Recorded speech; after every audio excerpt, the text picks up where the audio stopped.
A little skincare. A little skincare never hurt anybody. Alright, we gotta wait just a second.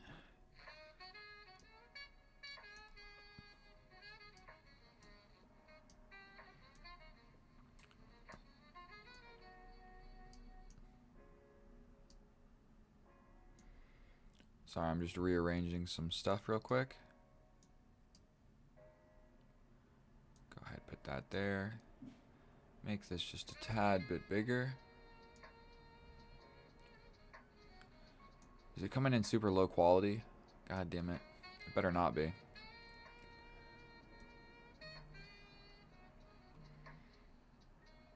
I'm gonna have to get used to this mouse all over again, boys.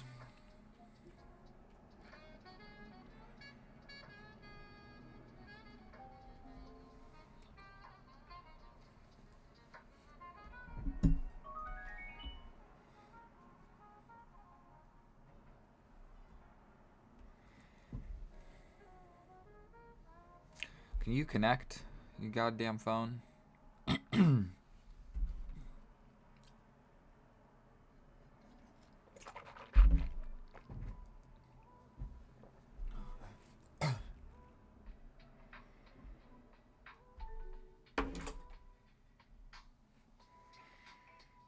I gotta like reestablish the connection to this Bluetooth speaker every time I use it. It's so annoying.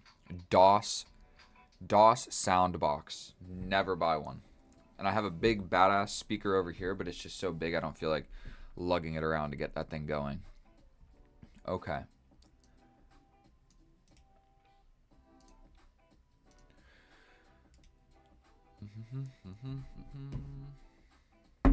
Alright, I gotta type some stuff out with one hand, reaching out pretty far, so give me just a second.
Oh, it's too long. Ay. Alright, we'll just delete this sentence.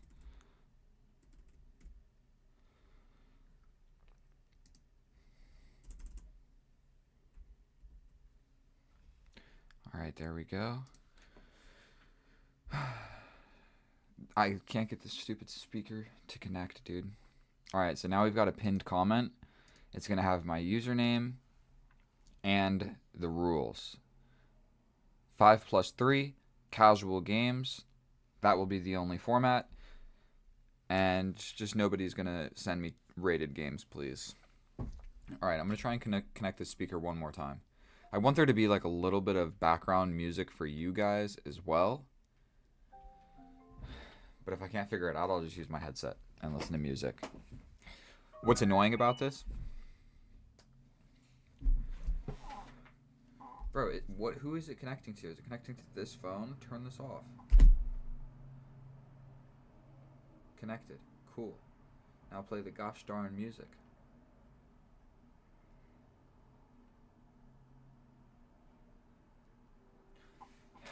We got it. We are locked in. We've got the music. Let's check the setup real quick. The speaker would maybe look a little bit better right here. Okay. We got my cup of coffee. We got this live subscriber thing going. I guess the camera's in a good spot. And so what we're going to do is we're just going to play puzzles until people challenge me. That is what we're going to be doing here. Undefended. Weak. What are we supposed to do here? This is the first thing I see. You can also jump in. I guess no, we scoot a rook over. Which rook is better? I don't know. This is my first idea. It forces this trade. Then we take, but what does that really accomplish? So maybe we play this first.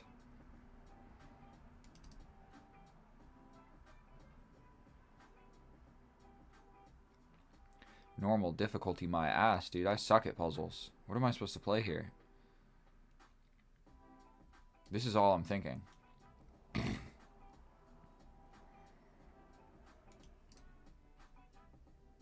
Like, there's this check, but that doesn't do anything. This doesn't do anything good. This is the only move I see, but it doesn't even really threaten anything because this is defended. So...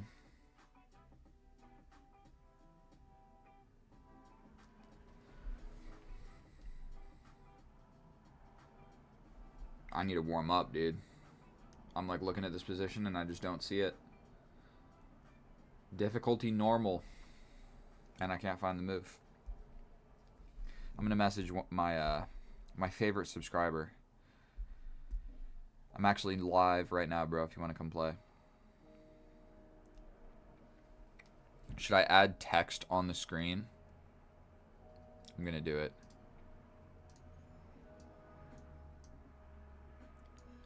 Alright.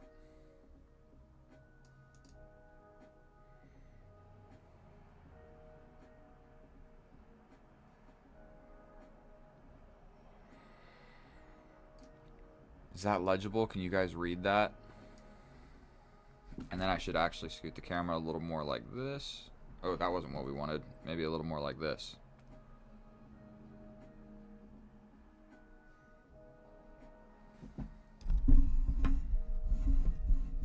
God damn it, dude.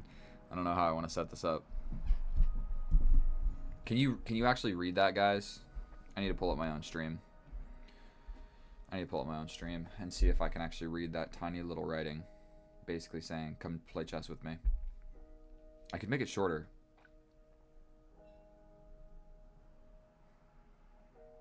I don't know how I want to set this up. Can you actually read that, guys? I need to pull up my own stream.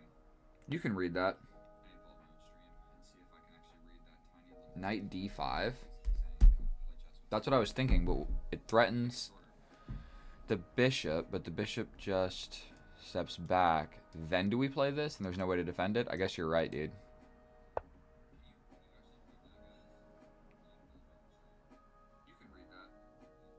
Well, we tried knight d5, so that didn't work.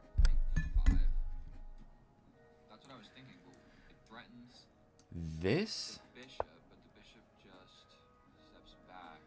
A sack? I'm thinking this check does something. We're gonna have a little echo because my voice in the stream. Dude, I legitimately don't... You know, I did solve a puzzle the other day, and it didn't even lead to a winning position. The puzzle started at plus 1.7, and then at the end of the line, it was plus 1.8. So the line wasn't even, like, finding a winning line. It was just, like, keep the advantage you have. It was a weird puzzle, and it was hard for me to figure out, like, what am I supposed to do here? Because I couldn't find the knockout punch. And I was, like, trying to figure out what's the knockout punch. Like, I saw, okay, this is how we keep it equal, or keep our advantage.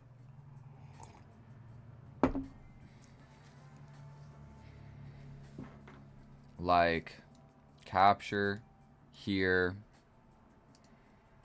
There's this check. We jump in the middle. This was my original idea, one of these rooks. That doesn't work.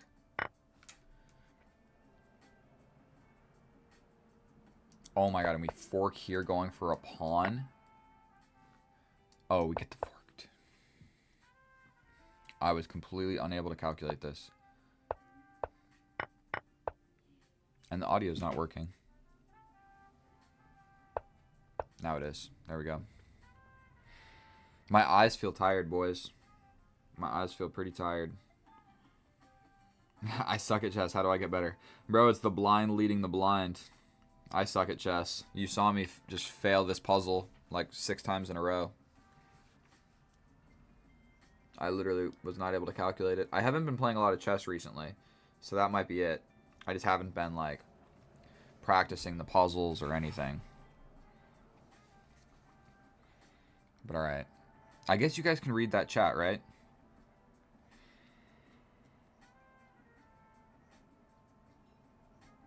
Yep, that's good enough.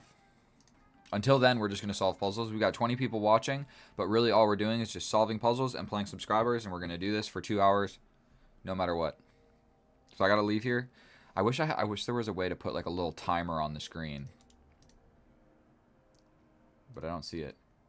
How do I go to the next puzzle? Oh, I got to actually take the rook. Okay, I mean, this check looks good. You step up. I give a check, you take, and I take the rook? No, that's not good. Check. Here.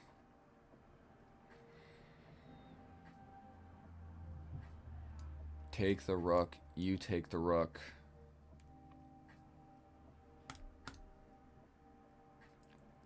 Ooh, that opens up this guy. So, okay, check. Here.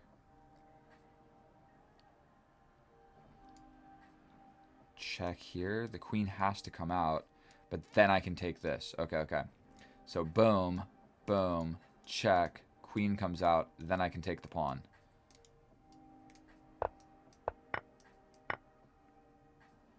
I gotta take with the rook. God damn it. I saw most of it.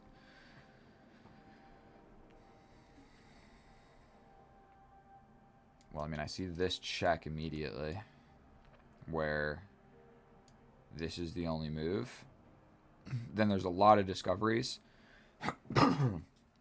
We could even just chase him with a pawn at the very least, and he takes. So for sure it's check. Only move.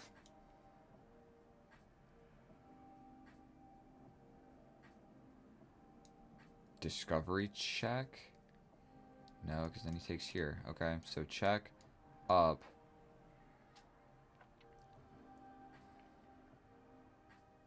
Maybe we throw in this rook capture. Does that do anything? No? Okay, so check, up. Grab a piece with check.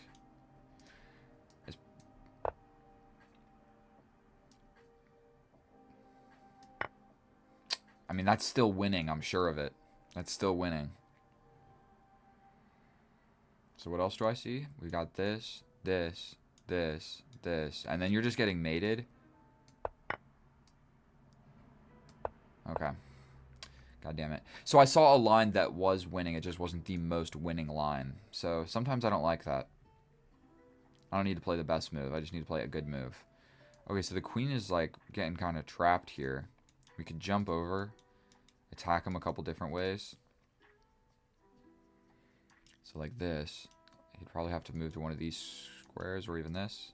So what about this? He can run away easily. What about this? Then you have to play this. I attack you. And the queen is trapped. No, I meant to actually play it all the way. That was just a straight up mistake right there. I got to get used to this mouse because I work on a computer as well. So I get really accustomed to my work mouse. And alright, I see that there's 30 people watching now. What we're doing is we're playing chess. So right now I'm just solving puzzles until people challenge me. At some point I'll set a timer, and if not enough people challenge me, then I'm just going to end the stream. That's what I've been doing recently. I do my best to like play every Sunday and play with my subscribers, but just unfortunately I don't have enough subscribers and people that want to like tune in and play. So I do this every Sunday. Every Sunday I hop on and I play with the subscribers. But normally what I do is I play a game with the subscriber. When the game ends, I set a 5-minute timer. And if nobody new challenges me by the time that the timer ends, I just end the stream. And so, because the whole idea here is to play with my subscribers. I don't actually want to stream because I could be recording a longer video or recording short videos or just running my pre-recorded stream. There's a lot of other things I could do than actually sitting here streaming. So in a way, for me, sitting here and actually streaming is like the least productive thing I can do in terms of like what I'm doing with my YouTube channel. So I literally am just doing this to play with the people that want to play with me, because there are a bunch of people that comment on my videos and comment on my streams and all sorts of stuff, and they're like, dude, let's play a game, and then I get like 40 like chess.com friendship requests a day, and it's like, dude, I'm here to play with you, but not enough people sign up or show up. Okay, so this is my immediate idea. The queen is forced to play this. Jumping in with the knight seems decent. So I like this. Just pretty forcing move there. Then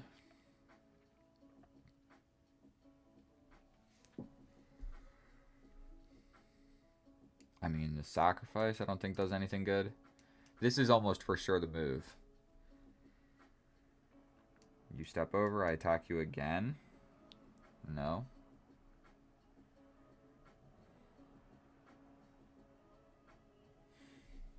Chess is so flippin' hard. I also have this check. I guess I didn't look at that earlier. Check.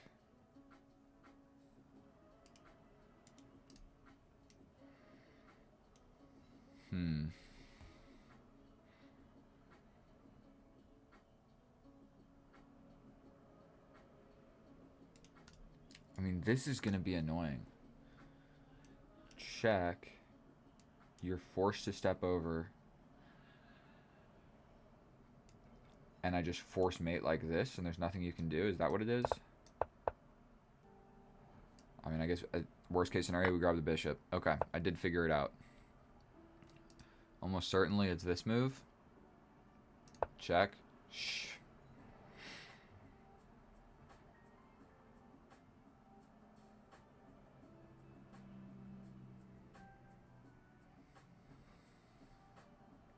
Oh, this check looks good. Then you step in with the bishop. But I throw in this check.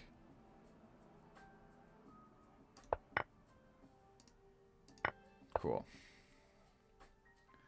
I think we sack the rook. Sack the rook, you step over, check like this, you step back.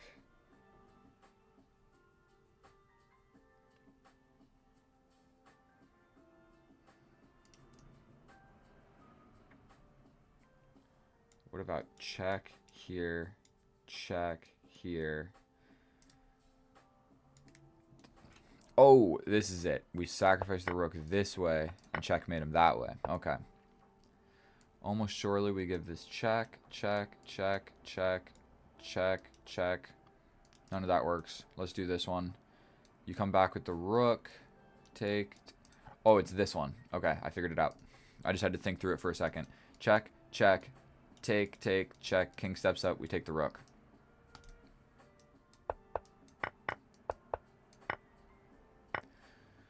This one, I mean, it's looking like a bishop sacrifice immediately.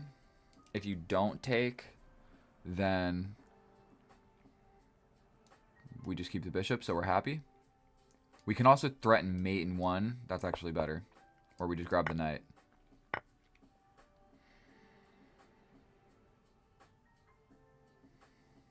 This threatens the knight and this. This check is scarier, I guess. We have this check, then this check. Dude, I'm so bad. So bad. I'm just like playing moves that look decent, but they're not that decent. So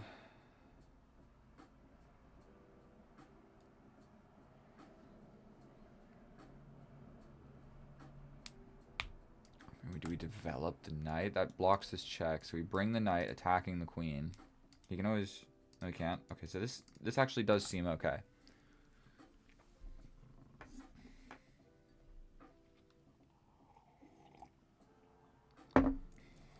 All right, now we've got 60 people. 51 or 60. I'm not sure what's more accurate, my phone or the computer. But it says that there's a fair bit of people sitting here. So for everybody new that's joined, what we're doing is just solving puzzles, and I'm waiting for people to send me a challenge.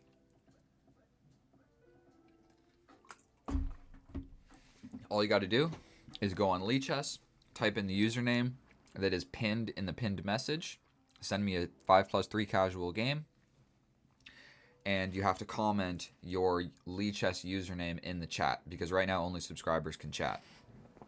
So that's how we've solved the problem of people challenging me that never actually subscribed. So now only subscribers get to talk, unfortunately. But it's way easier than me having to check. Like, somebody sends me a request and then I go check, are you actually subscribed or not? This is just the easiest way to do that.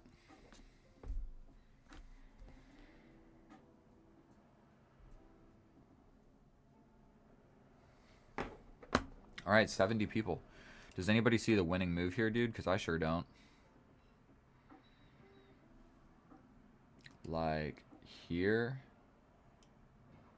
the rook comes in. It's nothing. I like this. I don't know what that accomplishes. Ooh, check, take. That's it. That's the move. Because we're threatening this fork. We're also threatening the queen. So that's just a huge threat of everything. So he has to take the knight. And when he takes the knight, we hit him with this fork right here. That's not it? Dude, I swear to God this is winning. What do you do? Hit me with this check? I could step up. Play this. I want it to stay there. He hits me with this check. I step up. Then you take. I mean, it's the same thing, right?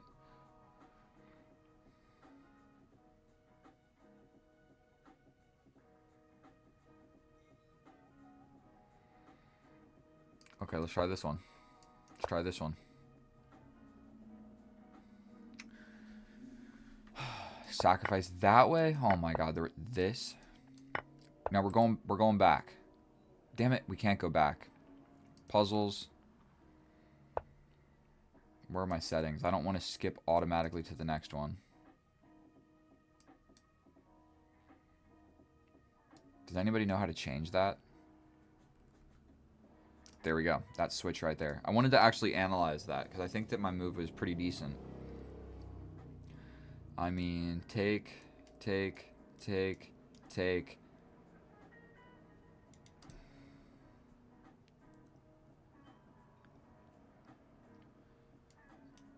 like this, take like this, take with check, you step in. I think I can just leave my king here. So I guess what's like really the deciding factor is, can I make a passed pawn on this 3 versus this 3? Ah, take, and he's pinned. That's what it is. Cool, understood that. I mean, almost surely we just have to take. Where we take. I don't know.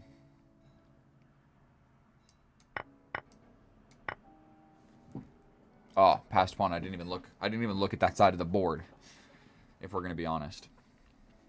Alright, so I've been streaming for 24 minutes now, and not one person has sent me a challenge. So I'm not really sure what to think. I'm not really sure what to think about that. I feel like we don't want to get rid of the rooks, but boom. Boom. We start running. Yeah, we do. We start running.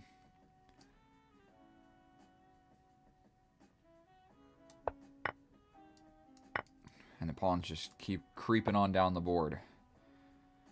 Okay, so I don't like switching the colors back and forth. It's like, okay, now I'm white. I think we just start pushing, no?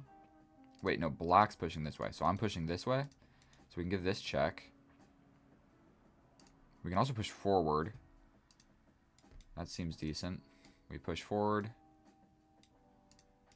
Probably you get behind us. I step in. You push. There we go. The first challenge. Casual. 5+3. Let's play some real chess, boys. E4. Let's go. Sweater Kev from Canada. A pretty decent opponent here. He's 1700 in classical. So that means that he is a good chess player. A good chess player. You always got to look at it across all of their ratings, and whatever's their highest rating, that's what you should consider them as. Because most likely their other ratings have been higher too.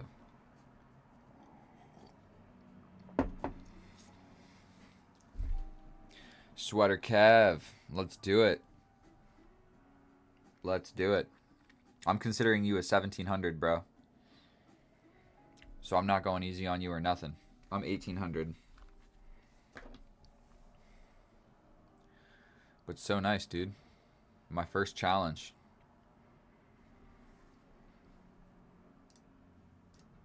If I win this game, some of you guys got to subscribe, alright? That's the deal. I'll win this game of chess for you, and you guys subscribe. You can go ahead and play your move, bro. Go ahead and play your move. E4, E5, dude. Let's keep it normal. Let's keep it normal. Don't play anything funky.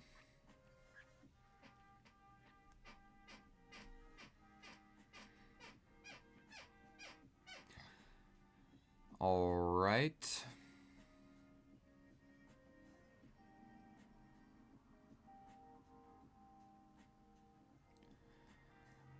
Kev, I'm gonna need you to make a move. Please. I'm not gonna just sit here. Not trying to be rude or anything, but I was really enjoying my puzzles. So we're either gonna play or we're not gonna play. And thank you to whoever just subscribed. You mean the world to me. So close to 5,000, dude. That's a big milestone. Big milestone for the Kip314 YouTube channel. I ran into one of my friends yesterday. He's a YouTuber at my gym. His name is Jeremy Hutchins. Dude has 10 million subscribers. That is insane. That is an insane amount of subscribers. And we've known each other for a while. We're not like friends or anything, but we're like gym friends, you could call it. We're like nice and cordial. We know each other, you know?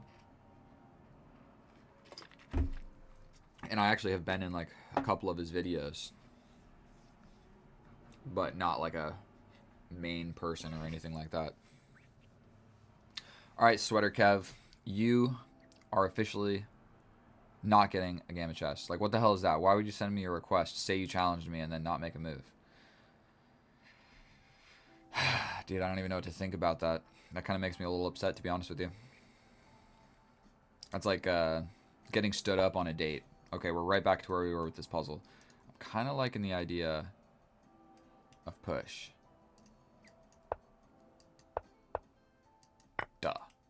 Oh my god, dude, I'm so bad. I'm so bad. Okay, now I'm not going to play the move unless I see the win. So I'm thinking here, check. I mean, you can step back. No, so if I take, you just take. I mean, almost surely this is an accurate move. You step in. This is the only check I see. You step back defending. I take. And I don't see anything good after that. This guy is also hanging. This doesn't do anything good. You just take my queen. This is all I see. Take. He could even take with the knight, actually.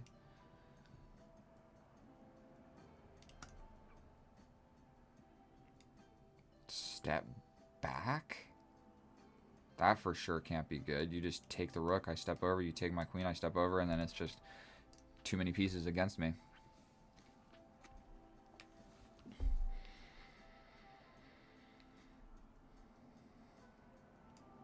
That's all I see, dude.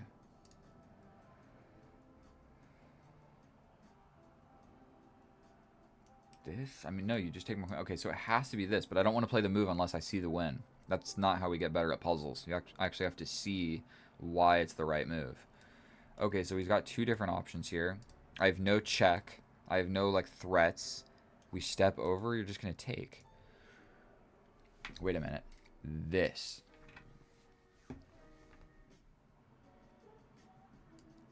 You take. We're getting some ideas here. Here. That's it. You can't take with the queen. Okay, I finally do see it. You can't take with the queen because he's pinned. So he has to take with the pawn. Once he does that, I take the rook with check because the queen's not actually defending this rook. Let's go. We're getting better. What do I do now? Probably win the queen. Cool.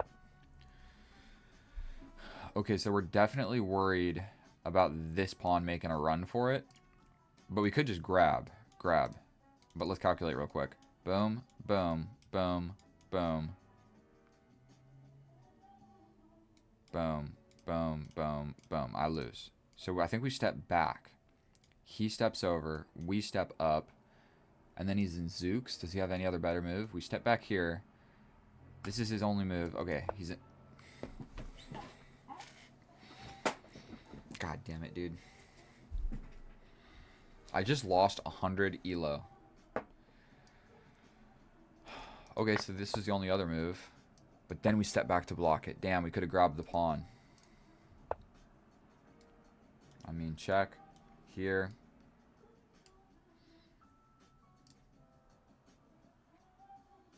I mean, this just looks strong. Check. Up. Check. If you take with the pawn, I take here a check.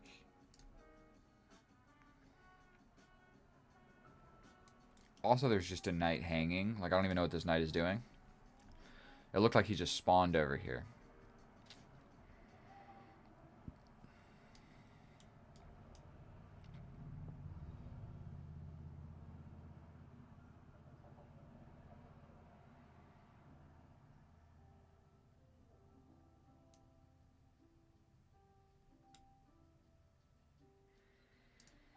So there is this. He steps up. Then I take this pawn. But then I'm afraid that he has time to, like, make a run for it or something. But still, this is the first move.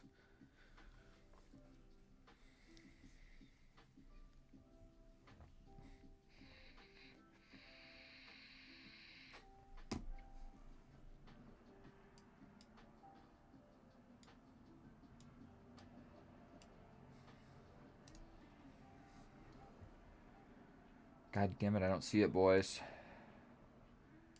I like this. I guess that's it.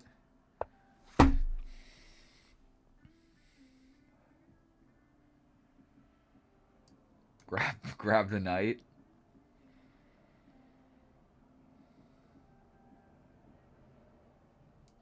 Pull the dude over. There's this. I didn't even look at all the possible checks. I just looked at the queen check. Yeah, I left the game, bro. You sent me that request like 10 minutes ago. I sat there for forever. You weren't there. I made a move. I mean, we can do it again. But this time, just play the white pieces and make a move. Because I most definitely was there waiting for you for longer than I should have. I was just sitting there, bro. Twiddling my thumbs. So and then it said you were offline as well. That's what it was. I sat there for a while and then it said offline.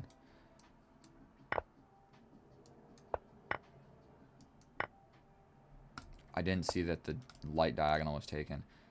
I think this makes a passed pawn. So does this, though. But he's just coming over. And he's got this so quickly. Boom. Boom.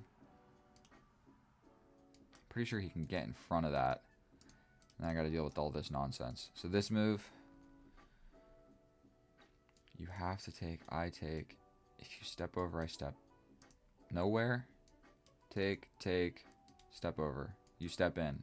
But then my pass pawn wins. Okay, so it's got to be this. I'm so bad, dude, at puzzles. I really need to be doing these more. Let's make difficulty easier.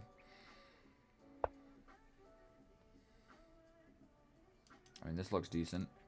So take, fork.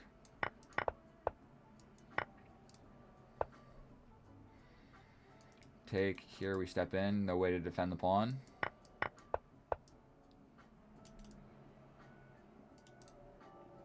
I guess I like the king here, so taking with the pawn's better. I mean, this forces a big trade of everything, but he's got this pass pawn that's going to make it. So we also have this check. Mate. See, I think these are a little too easy now is the problem. This guy's hanging, so take, take.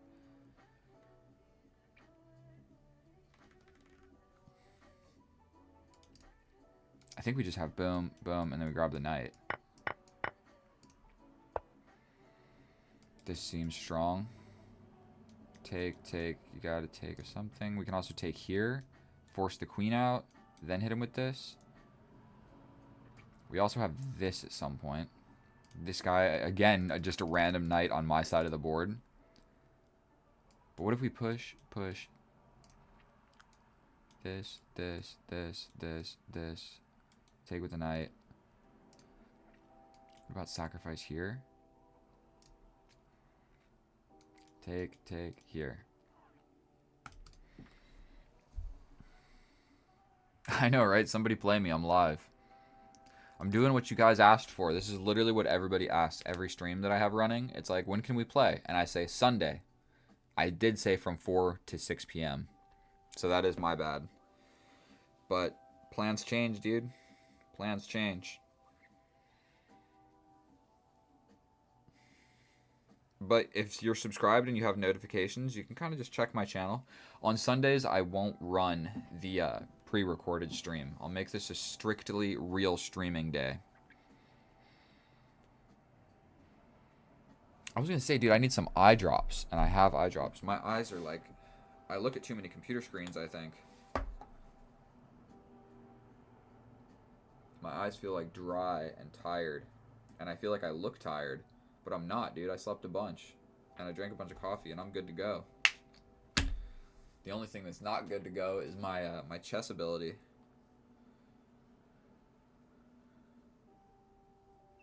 Oh my god, dude. I have a bishop on b2. Looking at the bishop on c6. Or f6. I'm so bad at coordinates. I didn't even realize that. So I can take that with whatever piece. I'll take it with the bishop. That's the move. I see it now.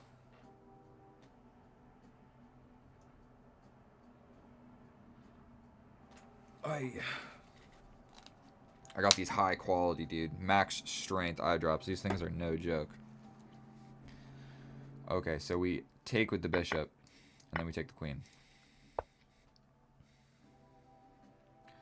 This seems strong. This also seems strong. You step up.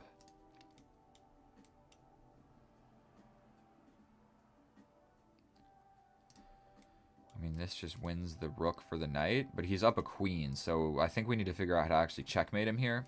So check up. I mean, we can maybe go for a draw. Is that what it is? No, because... Yeah, I think we could get a draw here. You step up, check. Only moves a step back, and we just shuffle back and forth.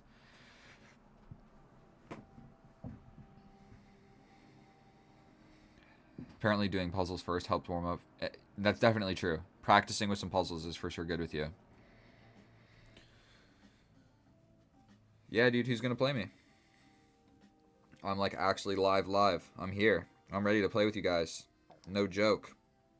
I'm here. I showed up. It looks like I'm crying, but I put in eye drops. And I've been streaming for 40 minutes, dude. I haven't had one game. So do you see why I don't do this all the time? Like, what am I supposed to be... Like, what? I just want, like, 15,000 subscribers, and then I can go live, and it's just request. And then I don't even have to wait or anything. It's just like game. We do that for 2 hours. Everybody has a great time, and it's awesome. But I'm just not at that level yet. Like, in YouTube, I just don't have enough people that care. A lot of these people haven't met me yet. My rating is... I'll show you right now on the screen if you want. This is my Lichess profile. So, take it with a grain of salt. Yeah, it's like 1800. On here, I got a bunch of question marks because I haven't been playing here.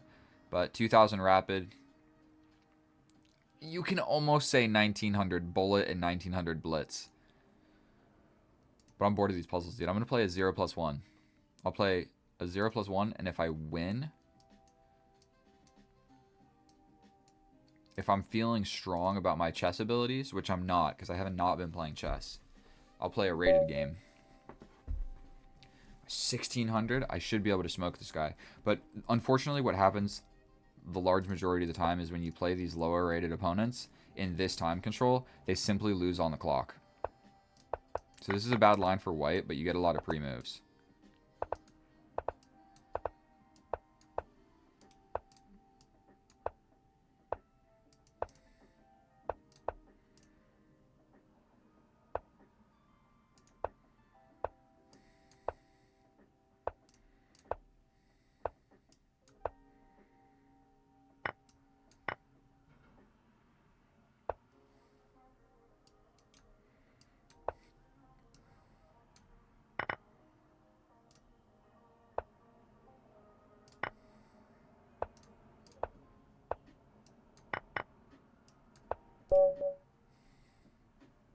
What happened? He resigned? Why would you resign in this position, bro? Why would he resign? Like, he was doing good. I wasn't doing that great in that game, to be honest with you. That was not a good game. I was a sloppy performance.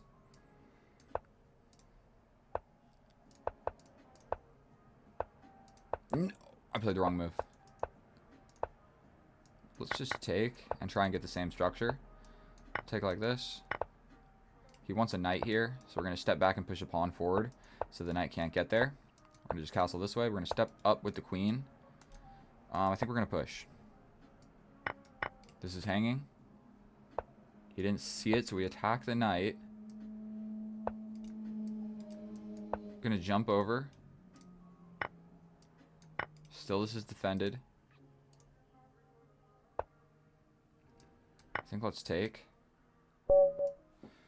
He did just kind of hang that pawn, but I'm never protecting this pawn. He can very easily just save it. Unless I jump in somehow.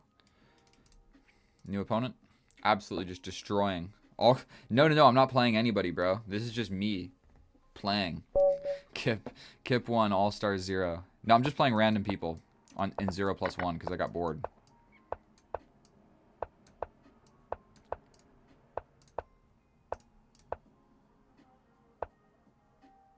I don't like that move. Coming in with the knight's good. Cap. Terrific.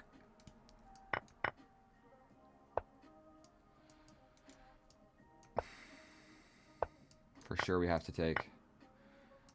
Stepping over this way.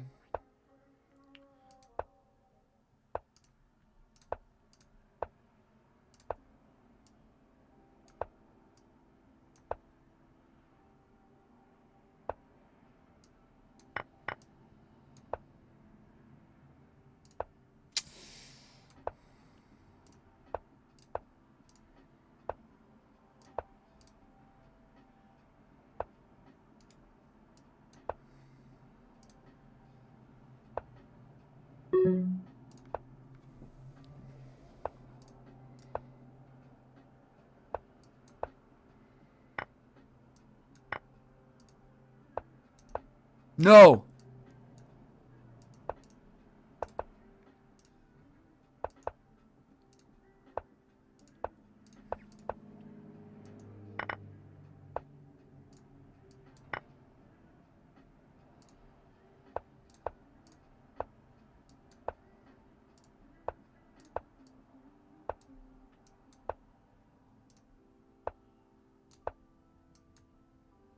The rook was hanging. That was sloppy, dude. I was hanging on.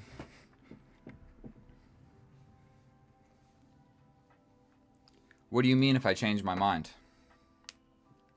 Hey, Kip, I added you. Nobody sent me a request. I'm just sitting here accepting requests. You don't got to ask or anything. Just send the request, and then I'm going to just double check in the chat that it's you, and that's it. And then we can play. And it doesn't have to be 5 minutes or 3 minutes. I would just prefer games with increment. Like, even 1 second increment is better than a game with no increment because it sucks when people lose on... It sucks when people lose on the clock. But I can just tell my form is not good. It is not good. From these, like, last 3 or 4 games that I've played, I haven't got to sit down and, like, grind chess like I used to. Like, we're just going to be honest.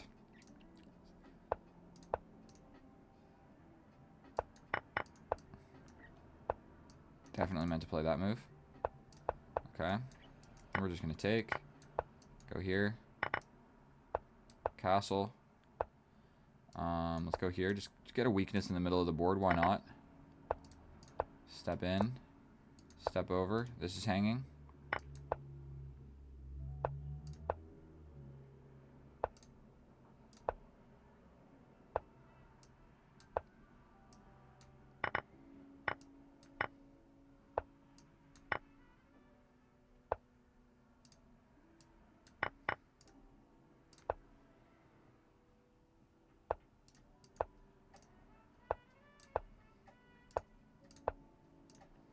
Am I up a pawn?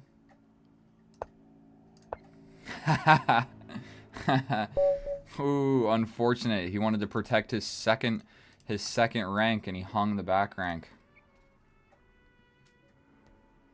That's so unfortunate. So I've won every single game that I've played, but everybody that I've faced is like 1600. So that doesn't really make me feel great. I think that if I got paired against a 1900 or a 2000, I would get smoked. Because I feel like I'm missing a lot of moves that I wouldn't have missed a while ago. Like, I used to play considerably more chess than I used to.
So I think that there's just too many pieces right now. And so what I would kind of prefer is to just make this way simpler.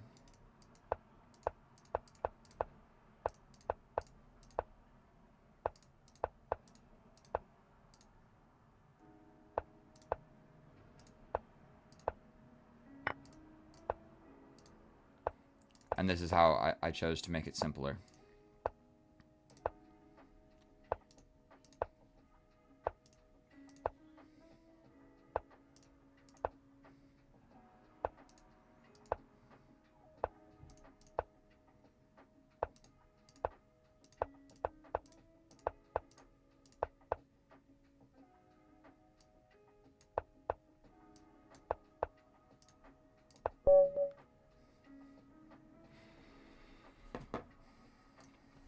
Okay, 48 minutes, still yet to have a request.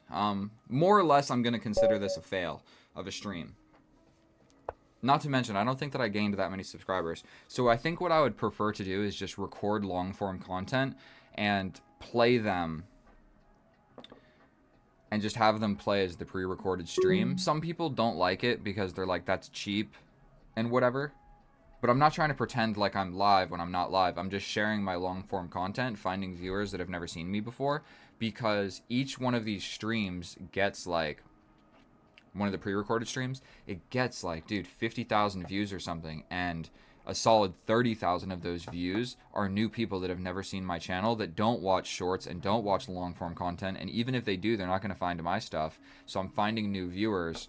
And so that's essentially how I've had my channel grow over this past like 5 or 6 months, is running these pre-recorded streams. So I think doing what I'm doing right now is like a big usage of time and a heavy opportunity cost, because I could just be making long form content or shorts or whatever, something more productive than whatever I'm doing right now. The whole purpose of this was to play my subscribers, and I've just wasted 50 minutes not playing a single person. Do you see what I'm saying? So people are like, oh, when do you play with subscribers? And I'm like, maybe when I have like 10,000 subscribers and I have enough subscribers that actually want to play me. And until then, I'm not trying to complain. I'm just explaining my thought process here. you know? Because I would like to play with my subscribers, but I'm not going to sit here for an hour talking to a camera being like, hey guys, you want to come play me? And then nobody shows up.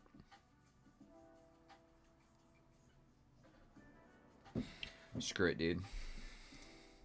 We're going to do what I used to do back in the day. We'll play one more, but each time that I win, we're going to increase the increment by 1. So we'll do a 0 plus 1, then a 0 plus 2, then a 0 plus 3, then a 0 plus 4, and we just keep on going up. And it actually can be quite a bit of fun.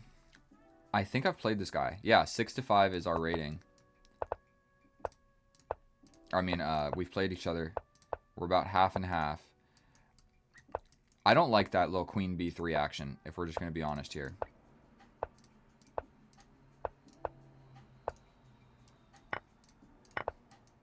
Go ahead, take the bishop, bro. You know you want it. We're going to go here. Never mind, I'm changing my mind.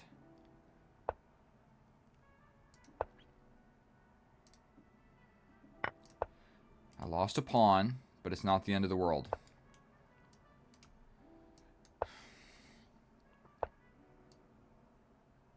Dude, I'm getting a little bit cooked here.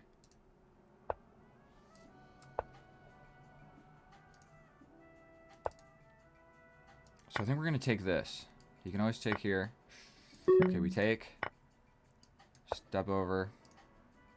There goes my rook in the corner. Ugh, he got me.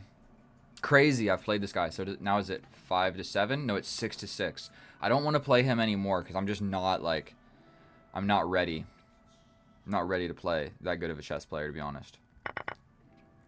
He smoked me. Probably my mistake was capturing this pawn. That's where everything started to go wrong. Probably a better move would have been to just step back, get smothered, step back. Probably the knight comes in and redefends itself. But at some point, I step back, push. I can always push here. Then he pushes capture, capture, and we've got this open file. That's what I should have done. Looking back, never capture. I'm watching the replay right now on my phone. Never capture and allow the opponent's pieces forward. It's always a bad idea. So that pawn capture was just a stupid idea. So we're just going to pre-move a bunch of stuff in the opening. Get a little time advantage. And we're going to castle opposite and just have a fun game of chess. Definitely my pawn was just trapped right there, so we're just going to start capturing some things.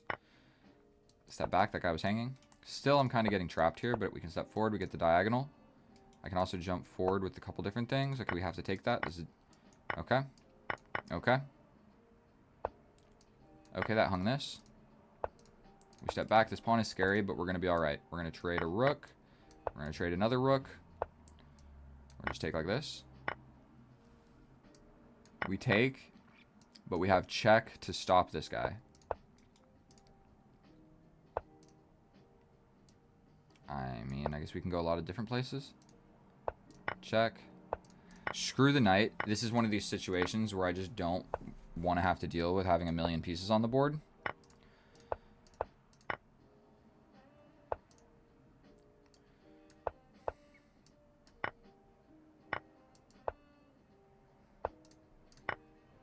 Like I explained, just simplifying like this is the best way.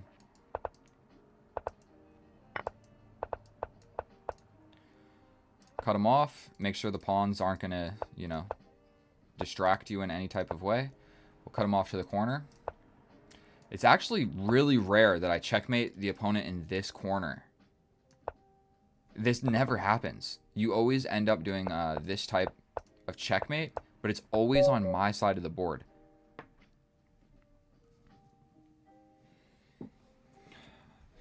Hello, so I'm on the mobile app. Lichess doesn't let you invite people, I think, or even friendly request them. Yes, it most definitely does. I assure you it does. Lichess is the better version of chess.com, dude. Everything that chess.com does, Lichess does it, but better. I don't know. I don't have it memorized of like what actually to do. So this guy wants to play a game, but we are not going to be playing a standard, casual, unlimited time game. So we'll challenge this guy, and we'll do the 5 plus 2. Because what am I going to do? How am I going to play a game of chess that's unlimited amount of time, bro? Are we just going to sit here and talk about our childhood or something? Okay. 55 minutes and 26 seconds, and we potentially are getting our first game. That's just not a good usage of my time, I'm going to be completely honest.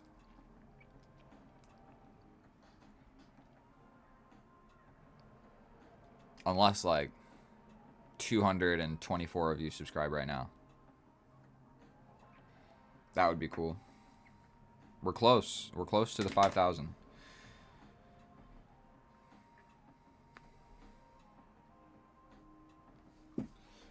But yet again, we have one of these situations. Okay, he's down to play. Let's do it.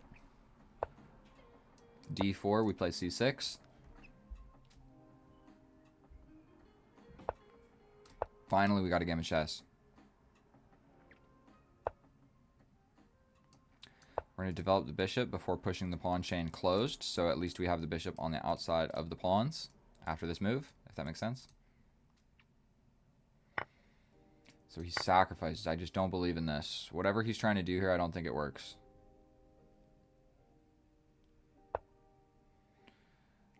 So potentially there's a lot of things that can be annoying happening on this square along this entire diagonal, per se. So that hangs the bishop.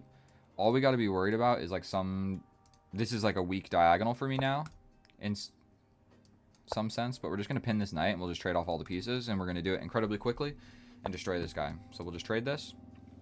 Will we? Yeah, let's do it.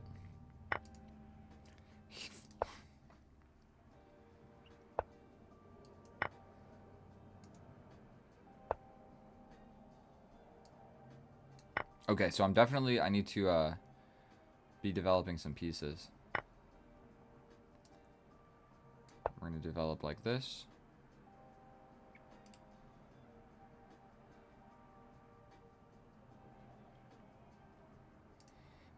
So he can hit us with this, but I believe we can just capture here, defending all of that. So we're going to step forward.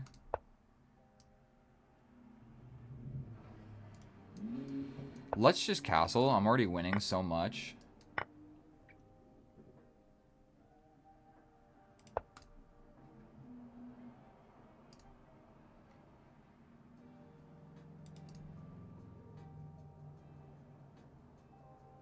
I mean, we can just take.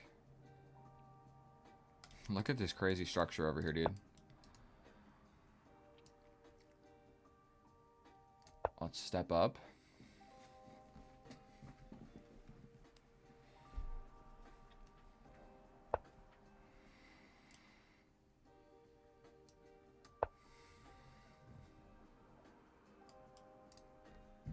I should definitely be making moves forward, but I'm just playing like, I already know that I'm winning and I'm going to win. So the easiest way to not screw this up is to just like get my king safe. And so that's what the last like 20 moves have been. If he wants to trade this off, that's fine. He's got this dark square bishop, so we're just going to like put my pawns defending the dark squares. And I've only got a dark square bishop. So he captures this, this threatens the queen. And then finally, I'm ready to like start bringing my pieces forward. So we're going to bring the queen and just slide in here. So this we can just take and it forces the queen trade.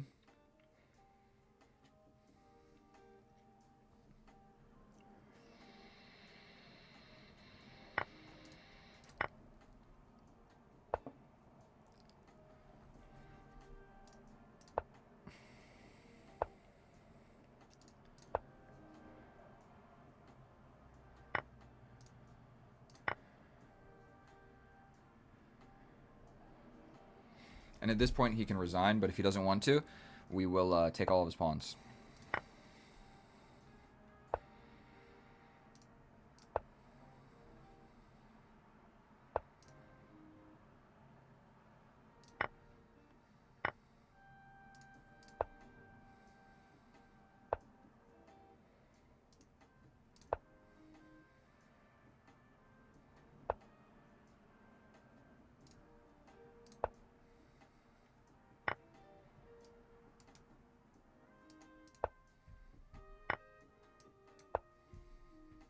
I guess it was already defended, but Why not be extra safe?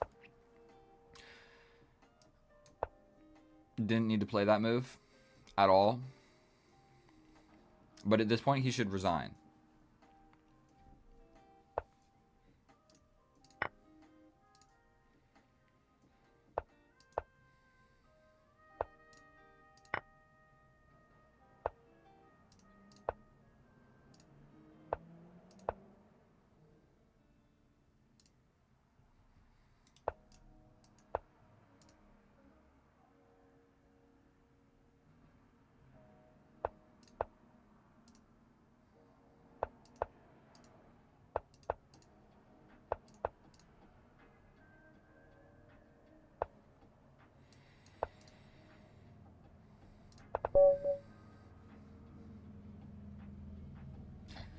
Good game, dude. Good game. We'll give you a free analysis. This knight move was not good. Knight move was not good. Bishop move was not good. Capture with the queen instead of the pawn. This opened up your king. Probably capturing back would have been better, because this gave me the opportunity to just take, like that. So you should have, like, after the pawn capture, taken back. Or made a threat on this pawn on my weak diagonal. Also would have been better. Like, if you threw in this move, you're threatening this, which at the bare minimum wins this pawn, threatening this pawn. So, like, this should have been an idea. Also, this pin, because you can disrupt my pawn structure. Either way is not super great for me, because then my king's in the middle of the board. If I take with this one, then I'm opening up this, and if I capture this way, then if I castle this way, then I'm also weak. Okay, so we capture, you got with the queen. This rook sacrifice, it was just not good. I think your main issue here was moving pieces where my pawns can capture, and so you just got to look at where are the pawns threatening. And normally pawns are protecting pawns, so just look out for stuff like this. So like this is defended, bro, by the pawn, the same as the other pieces were attacked by pawns. Here, trading, you're already losing, so trading this piece is not good. Oh, someone did send a challenge? This guy sent an unlimited one, so I don't have any challenges, my dear friend. And then here, I'm not really sure what would have been the best move, but probably bringing the queen. Like grabbing this. Where was he? Here, I'm attacking you. Probably grabbing this, because then you're at least threatening and you're defending this. So this would have been good. It's defending this from my bishop. Once you take, you're threatening another pawn. And if you get this pawn, you're threatening this knight. You're already losing by a lot. But stepping back here, it's like deactivating your queen, defending this pawn, but this pawn wasn't being attacked. So here it just trades everything. And then in this position right here, you resign right here. In this position, you resign.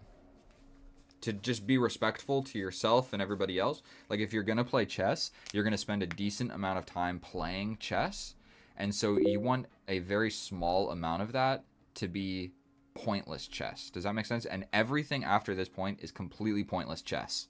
And so you're wasting your time and my time.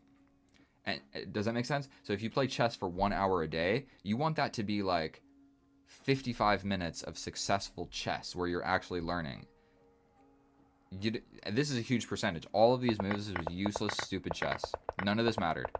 And we made a lot of moves and spent a decent amount of time. So you're wasting your own time as well as mine. So whenever you have the chance to just have a completely terrible position and resign, do it. You're going to just save time. Does that make sense? So just resign as early as you can. Once the position is, there's no coming back, resign. One quick thing right here. The reason that I always play c6 against d4 is because it transpositions sometimes, because the actual best move after c6 is to play e4. And once they play e4 after c6, like d4, c6, e4, is it that deep?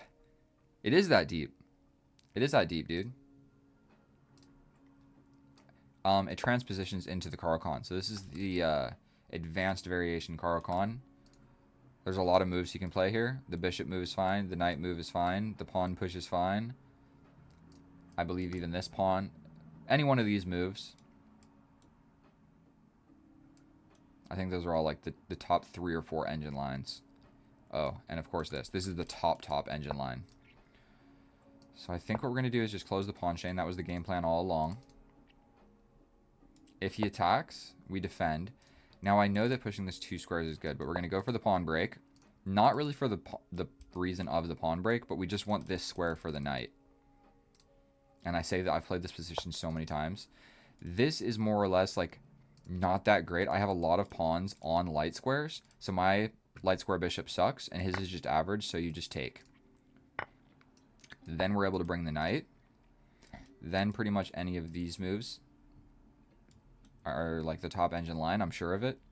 Even capturing is probably okay. But yeah, castling's probably the best.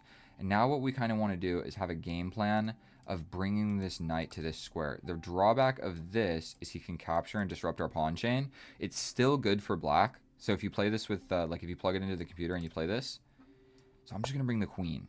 I'm going to bring the queen because I want to bring the knight this way because I just don't like this position. Even though it's better for black, I just don't like to play it. Even if the computer says that it's better for black, I don't like it. And I'm not going to go into that. That's one thing that's strange about Stockfish.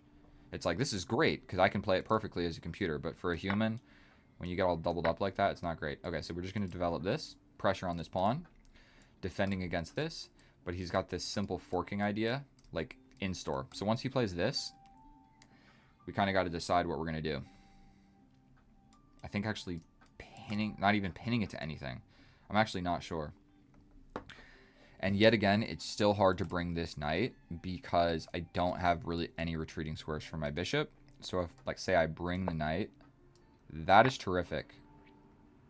That kind of solves my problems. It ruins his pawn structure here, but we're still able to bring the knight, which is what we're going for. This pawn became weak, and this pawn became weak. I'm thinking in the end game, like, you've got a bishop. That's a good bishop. I mean, that's a good rook.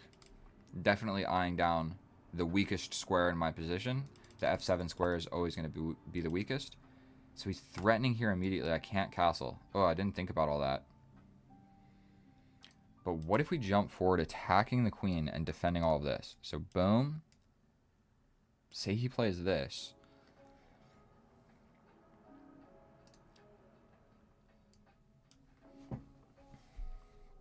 You play this.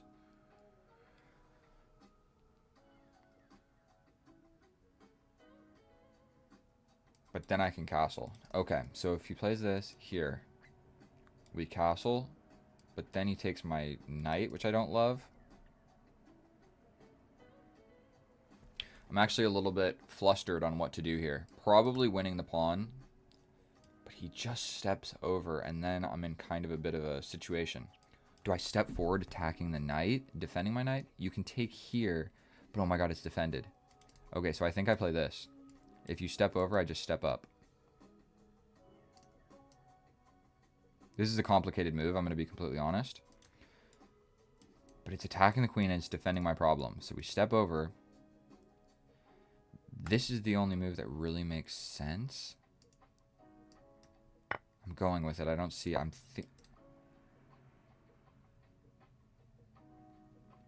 Now we can just castle, actually. We can also kick out the knight. This is also pinned, just conveniently, and I'm also threatening this. So... Do you think as a dummy it's better to learn opening or just general chess principles? The only time I feel confident is when somebody accepts the Vienna game, LOL, because it's the only opening that you know. Lines I properly learned on chess reps. To be honest with you, I wouldn't study openings at all, period. Study just anything else. I mean, if you just watch enough chess videos, you'll get good. Okay, so I'm not really 100% sure what I should be doing here. This seems like a pretty straightforward move.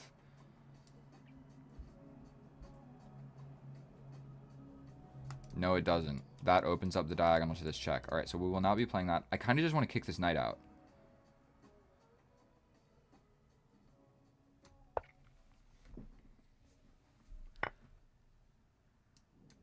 That was the whole idea. And he's got this, but I still just don't think it works. For one, I have this check. For 2, I have castle. For 3, I have push the pawn to scare you away.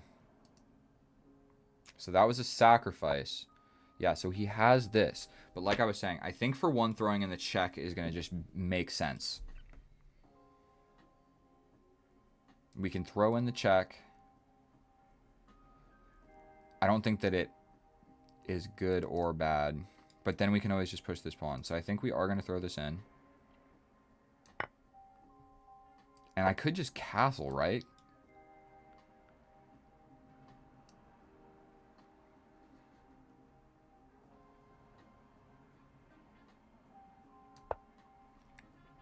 This knight is undefended. This pawn is not very defended. This guy is coming. But I think what I'll do next is just slide back here. Okay, so that's not a great move. The knight needed to be coming towards the action, and that is away from the action. Like, yeah, you can do some stuff, but I think what I'm going to do is just slide all the way back here.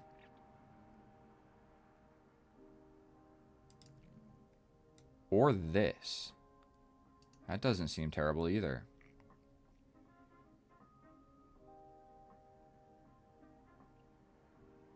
Oh, he wants to play this to threaten this pawn. Okay, so let's do this because it makes the rooks see each other and the knight is defending this pawn because my queen is the only thing defending this pawn. This guy is super annoying for sure. Like, he could play this, but I'm just going to throw in this check first. And I can even come here defending this open file. Okay, so I think my position is just I'm good to go. I am up a piece, but he had a pretty good attack for a second, but I think that I could just defend it. So, but yeah, dude, I would definitely say studying the end game and the middle game is going to be way more important than any opening. Like, the opening is going to get you like a elo here and there because you study like some opening line that your opponent doesn't, and you'll get wins because of that, like, for sure. But those types of like traps and tricks and stuff stop working so well later on down the line. So let's just be principled.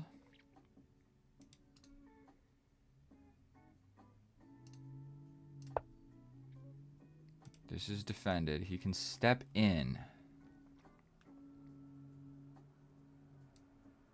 But I'm going to step all the way back. Threatening the queen. If he trades the queen, I'll step in. Yeah, you get in, but I don't care at this point, really. Like, yeah, if he plays this move, what do I really want to do there?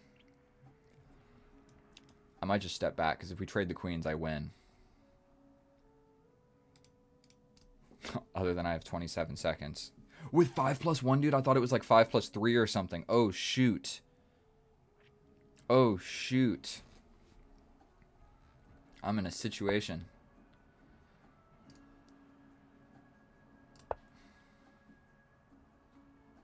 That is defended. We still got this, but I'll still step back. I guess he's got this. Threatening everything, god damn it.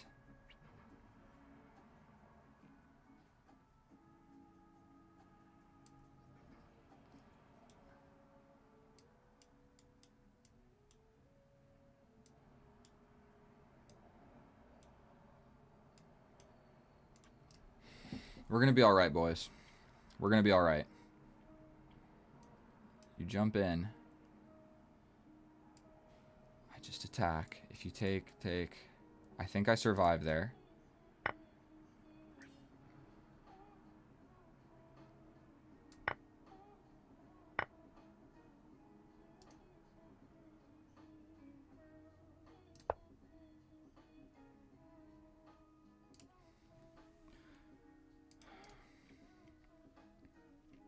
This actually does work because I can't take, but I might just do it. Boom, boom, boom. Now he's got 9 seconds. He's got less time than us. So all we got to do is not blunder. I'll give him time because I'm not going to let him lose on the clock. Give him some 15 seconds. Don't worry, my bro. So I think this is just super simplifying. Am I wrong? Here. You can grab my knight, but I'm grabbing your knight.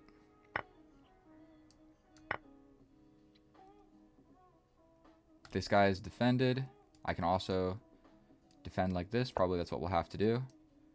Let's just go ahead and defend all my weaknesses.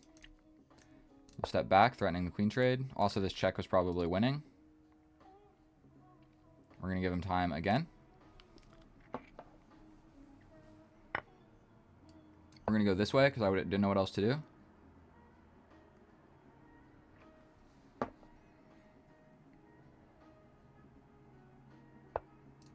We're going to give this check. This check. This check.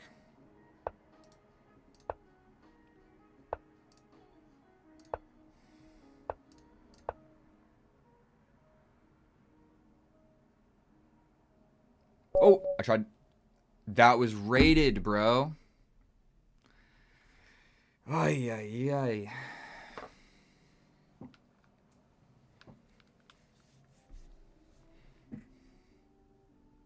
I asked very nicely not to send me rated games, my dear chess friends. My dear chess friends, please. Because if I lose, that sucks. And I was like giving him time. I didn't even know it was rated, dude. I need to really be checking that. Because this is like the 10th time this has happened. You'd think that I would learn to check the requests, but I just get so excited. We can do like a little quick analysis here. This is all looking good. I don't think this bishop move is great. It made weaknesses. This knight move was complicated, but I'm for sure it was the best move. This wasn't the best move, I don't think. I think I probably should have like castled or done whatever else. Sacrifice didn't make sense. Grabbing this pawn. Probably castling or that. You know what? Now that I'm thinking about this, potentially that would have been a better move. Or this. Defending this and defending the infiltration of this knight. Like, what's the queen really doing over here? This was all good. Then this, I don't think this was the best move. But what it did is it just traded my knight for your knight, so it made it simpler for me. Again, I don't think these were the greatest moves, but I was just trying to not lose on time here. And I'm not even really sure what I was trying to accomplish with this move. I guess I was going for this. If I get that move. Check out the computer real quick. Tried to be a bit unorthodox. You did. You played aggressively, that's for sure. You played definitely very aggressively. We can even run the computer analysis. But I like going through this with the computer just to see, like, how well do I actually understand chess. Let's see. Best move. Best move. Best move. Second best move. Best move. I don't understand why this changed. This move being played makes this capture and this knight move not so great. Something I just don't understand. Okay. This I knew was not great. It just caused weaknesses in your position. Playing some decent moves. Ooh, I was supposed to just be brave and threaten the rook. Also defending this and letting this hang. That's too complicated. Okay, now the knight is the best move. So best move. Best move. Oh, man. Kicking the knight out. Sacrifice. Best move. Let's let it think for a second. Win a pawn or be safe? What do you think is better, computer? All right, grabbing the pawn is the second best move. If you're ever wondering, I don't know if you guys can see this. You can let the computer think. See that green line up at the top? See how it's loading right here? You got to wait for it to be all the way loaded. And then it will tell you actually what's the best move. Everything before that, it's like still thinking. So that's why it will change. Every time it goes back and resets. Okay. Castle, knight in. Now, I did look at this again, and I mentioned that I thought these moves were probably better. Because the knight getting in isn't super fun for me. So I could have gone back and defended all of that. So I did say this. Pawn is hanging. No, it's not. It's defended by the knight. There was a free queen. Oh my goodness. Sometimes it really just is all that simple. I didn't see that. But can you blame me? I spent 4 seconds. I should have noticed that. Let's see. Yeah, this wasn't the best move, but it simplifies the position a lot. We get rid of his knight for my knight, and then I'm just really winning. There's mate and 6 that I didn't see. And then, like I said, these moves are not terrific. I was just trying not to lose on the clock. He says, rematch in classic, I'll cook you. I'm trying to be friendly. Trying to be friendly here, my dear friends. I'm not trying to be super competitive with my subscribers. And if you beat somebody in some chess, dude, what does it really mean? Who cares? Who cares? We're not in a tournament. We're not getting money from this. We're just playing a game. So really, if somebody does beat me, I'm like, cool. As long as you're going to explain to me a little bit what you were thinking about while we were playing. That's all I want. Whenever I play people that are stronger than me, I ask if they can explain to me, like, can you just explain to me your thought process through this game real quick? Because that's something that you don't get from YouTube. You can't watch somebody analyze your games. So if you do play somebody that's much better than you, ask them. Just message them and, like, have some questions. And people always respond, dude. If you send them a message like, hey, what were you thinking about on move 27? I'm just curious. Normally they'll respond. Or even call them. I call people on Instagram. I had some dude from, like, South Africa that was a beast of a player. All right, we're going to do this 0+2. He was a beast of a player, and we played a game. And it was, like, super useful. We sat there. You can call each other on Lichess, by the way. Did you guys know that? There's a little phone, and if you click it and the opponent also clicks it, you can talk to each other. And I sat there with him, and he, like, explained to me the position. Joking, dude. Not serious at all. Oh, boy. You guys ready to watch me lose a game? We got a 2,000 on the board. I think we're going to just trade. And we're going to trade, and we're going to go into this line right here because I'm thinking that our opponent doesn't have it memorized. We're going to go for the queen trade. We are going to trade that. We're going to step forward. I'm going to have to defend this with my king. Or defend, maybe? Then I can castle. Okay, that was the right move. We're same side castling. We're going to Fanketo my bishop this way. I got to step over with the king at some point. That's the idea. Let's step over. This is defended. Yikes. We're stepping up. This fork suddenly becomes an idea. Let's defend this way.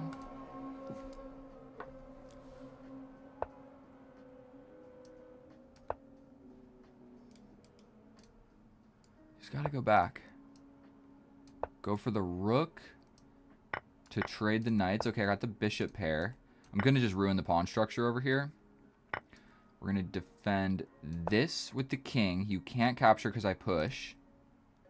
If he captures, I push. I don't think that's going to work. So I'm going to push to be safe.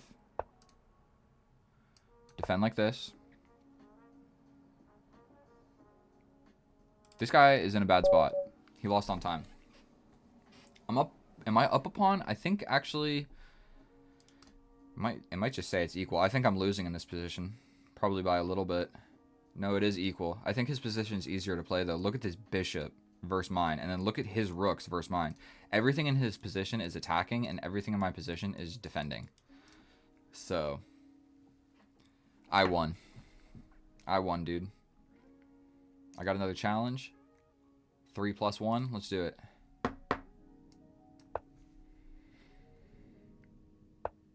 Freaking checking it. Better be casual, dude.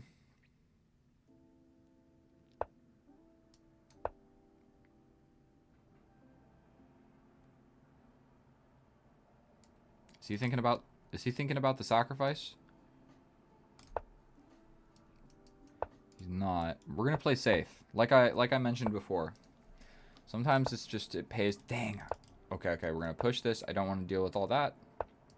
Like I said, we're just playing safe. There's no pins. Escapes for the bishop.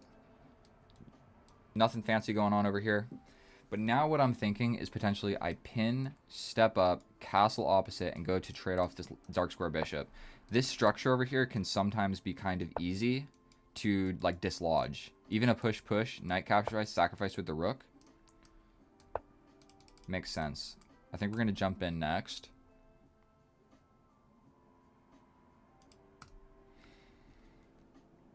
I like this, this, this. Force the bishop to Fanketo over here.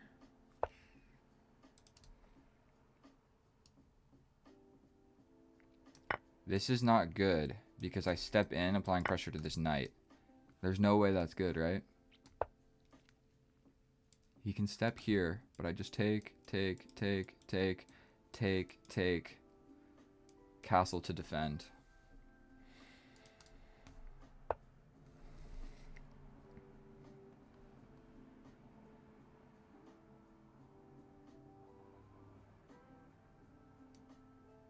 I was thinking that couldn't be good. I was like, what do we do here? I think we add pressure to the pinned piece. It's pretty straightforward. This is my plan. I don't see what he's doing to stop that. And if we step in, if he brings the bishop, we take with check first. Okay, and then it's just going to be like a massive simplification, but I'm going to be winning something at the end. I'm fairly certain. Basic chess principles. Attack, apply pressure to the pinned piece. So what can he do here? I think that maybe this is actually a mistake. I'm thinking this might be the correct move. Or actually, I'm not sure. Yeah, winning a piece is pretty good. Kip 2, All Stars 0. Dude, I'm not here trying to... Not trying to flex on people, bro. I've been playing chess for a while. 4 years, every day. And I watch chess videos every day. Okay, so that move does make sense, but I'm fairly certain I just take with check. And oh my god, we attack the queen, and it's worse than...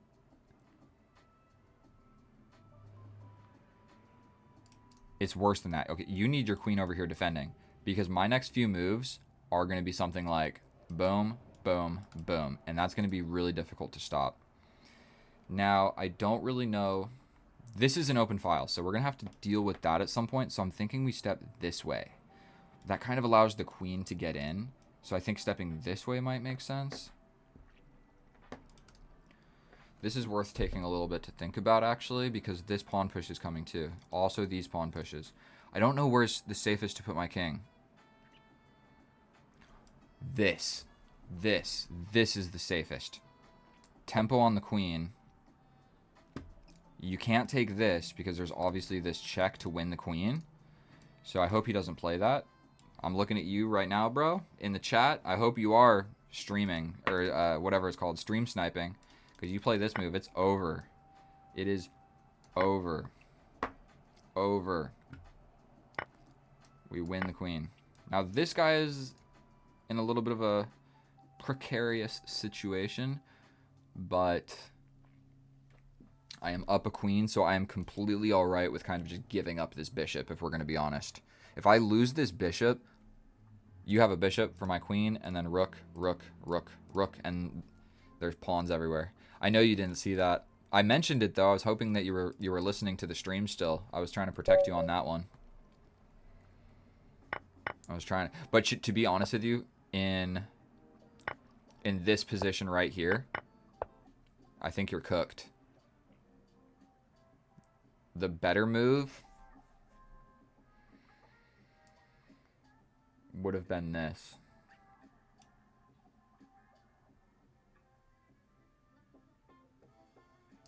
I think that I'm correct. Let's see what the computer says. I'm thinking... Are you still cooked after this? Okay, it's still more or less equal. But yeah, it's not great. You're supposed to kick me out. Duh. This is the problem. Do something about that. My queen's not here to win the pawn. And yeah, I gotta step back. So yeah, after this knight move, still it's not over. Because I jump in. Yeah, the rook move. What did this rook move do? This was the issue. And the rook move just made like a rook move. So yeah, here it wasn't even that great. My bullet elo is 1900.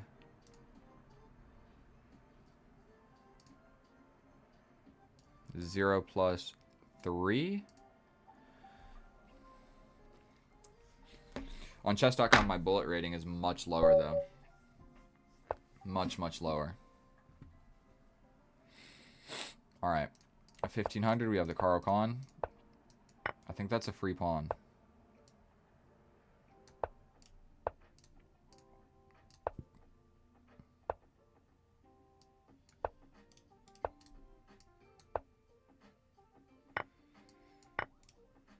We are threatening this.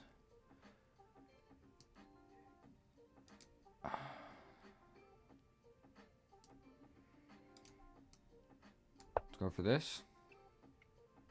We're still threatening this. That was the whole idea. You defend, but I'm going to attack. We don't need to defend this guy anymore. All right, let's just castle and be safe. Let's go back here and pin that guy. We can push forward, attacking the queen. Got to step back. Okay, we're losing this now.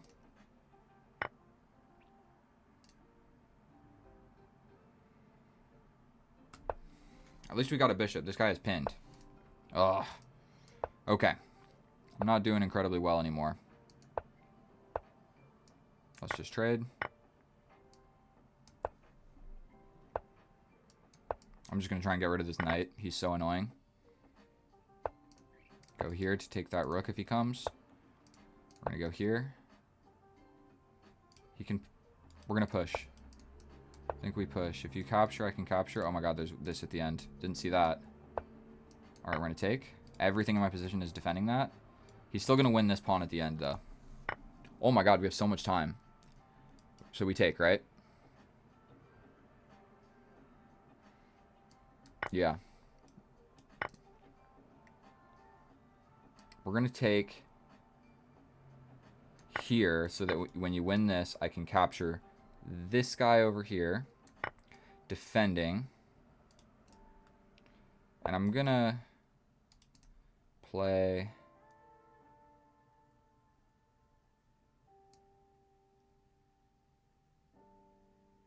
this. He's got this.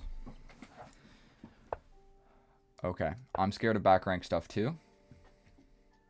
I'm going to play this next. At some point, he's going to be able to get a move like this if my queen ever moves. Okay, so we're going to play this.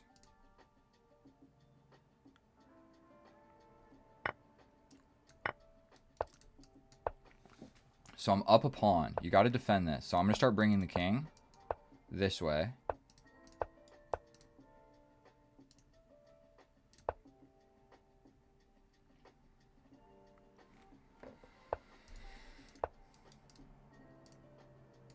I'm going to creep in here, dude. Step forward.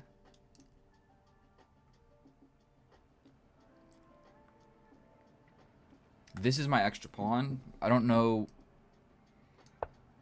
Ooh, that's not fun. Stepping back, dude. I'm scared.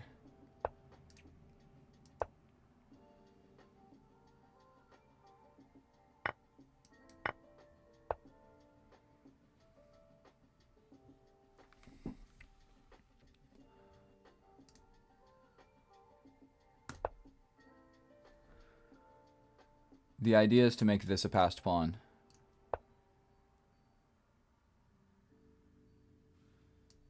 Capturing like this. Oh god, can you just push? Okay.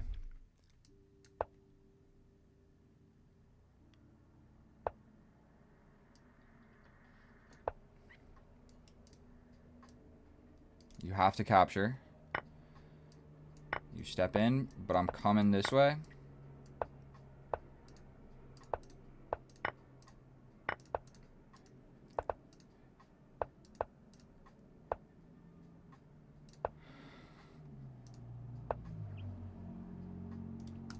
That was a terrific game. I think that I messed it up in the end. That was 1500 played so well, dude. Look at this position. How often do you ever see that, dude? If, god damn it. If I just had like one extra move, dude. If I had one extra move to get the king out of the way. Promote with check defending. Let's analyze that one incredibly quickly. That should have been an easy win, dude. I messed up the king and pawn endgame. Let's turn this off. I think, actually...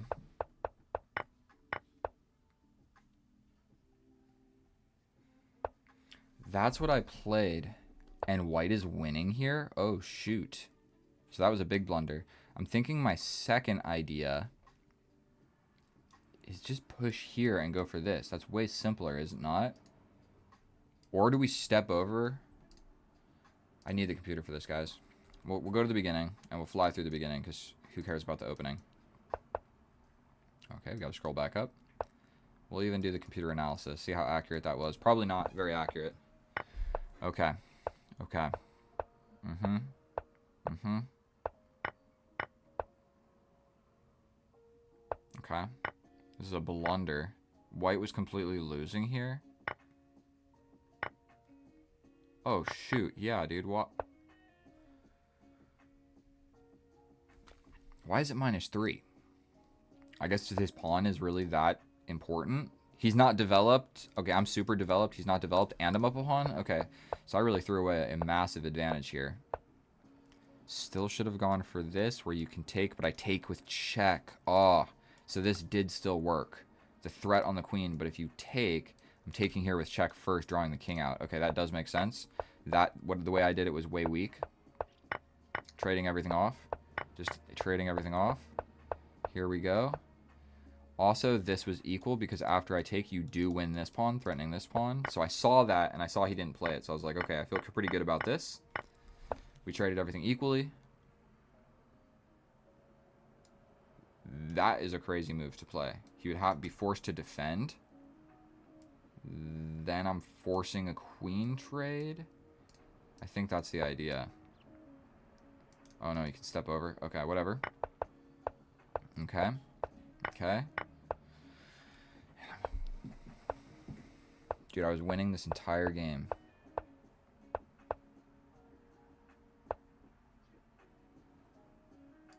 Active with the rook, then step over to escort the pawn. Okay. Still here. Dude, I was winning the entire game. This dude is so happy to have gotten a draw here. And what's crazy is I'm losing here by this pawn push. I'm supposed to play this one. It's a 3-on-4, and somehow this pawn push causes me to lose. Because capture, capture, and then you just force a passed pawn. Ooh, that's terrible for me. Like, yeah, I get 2 passed pawns, but yours is closer. And the king is close to defending this guy. Damn. So what about this? White's still not winning. Play this. So you push. Man, chess is hard. Blunder, blunder.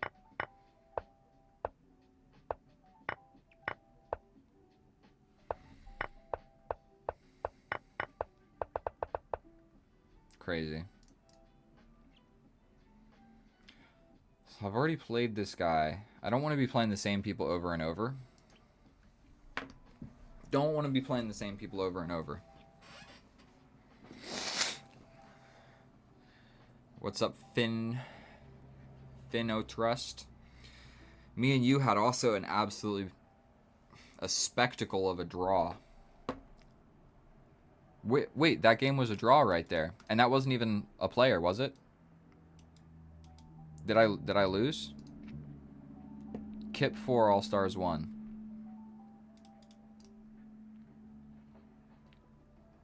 I don't think that that wasn't an all-star, bro. That was just a random guy. And it was a draw. That was a draw, bro. I'm still undefeated. That was a draw against a random person. I didn't resign. That was a draw.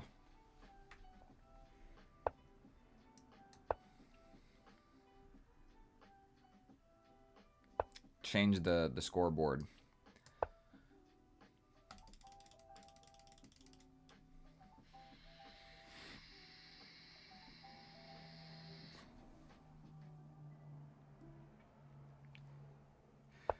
really close. I hate this line, bro. And I've learned one thing about this. You want to push this pawn, but you don't want to walk into this. So what you do is you bring your queen over here. Then we are able to push this. Yes, he can get into this position, but we're defending. So what we actually want to do is we want to make a luft for the bishop. We play this first, I think. How many subscribers have I beat today? I'm pretty sure 3-0. Yeah, so that move is good. For one, I have the check. You can swing back with the bishop. And then I step back to here, but then you have this. So that's no fun. So this. This is no fun. Okay.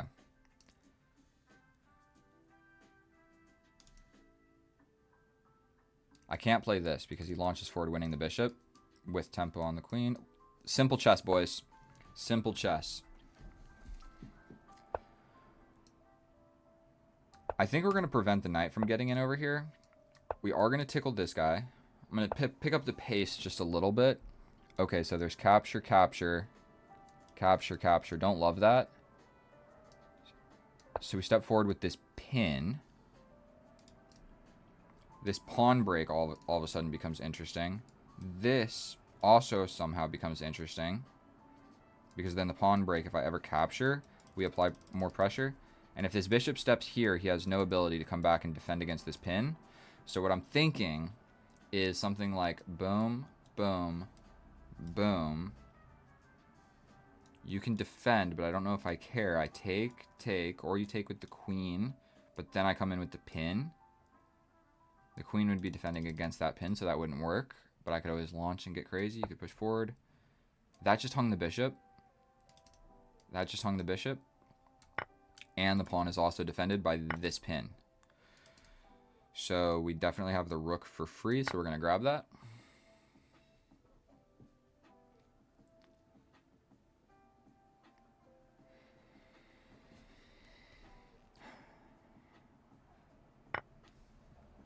That just hangs the knight, so we will also be taking that. All we need to be worried about is this diagonal and the queen. This doesn't do anything scary. This diagonal is taken. So I'm going to do you guys a favor. I'm going to try and win this game and not go under 4 minutes.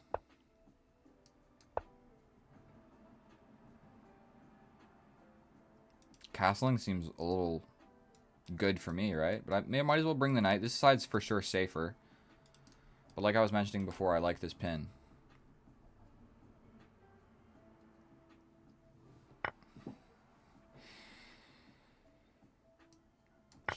Take it this way. Just take the pawn. I'm predicting this queen move that walks into this fork. This doesn't work because my rook actually sees the open file. This isn't scary because I can just step over with the knight or step over and I'm castling this way. My king is in the middle of the board, not super safe. All of my pieces are not really defending that. But I think we're just going to bring this knight. If he captures, I'll just step back with the bishop.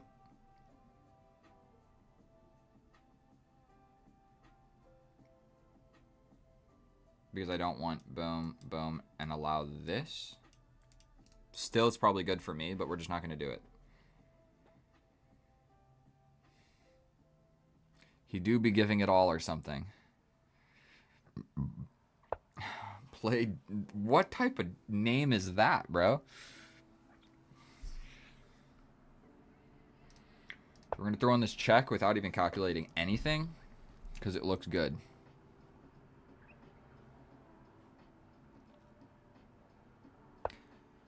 Then we're going to castle, threatening this to win the queen, which is a sneaky move.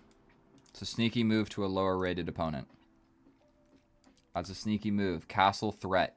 Doesn't look like a threat. That is 100% a threat. That is a huge threat. It is a massive threat. We will be grabbing the queen here. And it might be worse than that, dude. I might be able to wiggle a little checkmate. Might be able to wiggle a little checkmate somehow.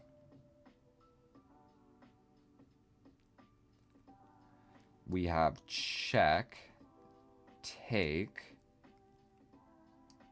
Never mind, we're just going to take the queen. If you don't see, I said I wasn't going to go under 4 minutes. Okay, so then we're going to jump in with the knight. We have this check. We're going to just play this.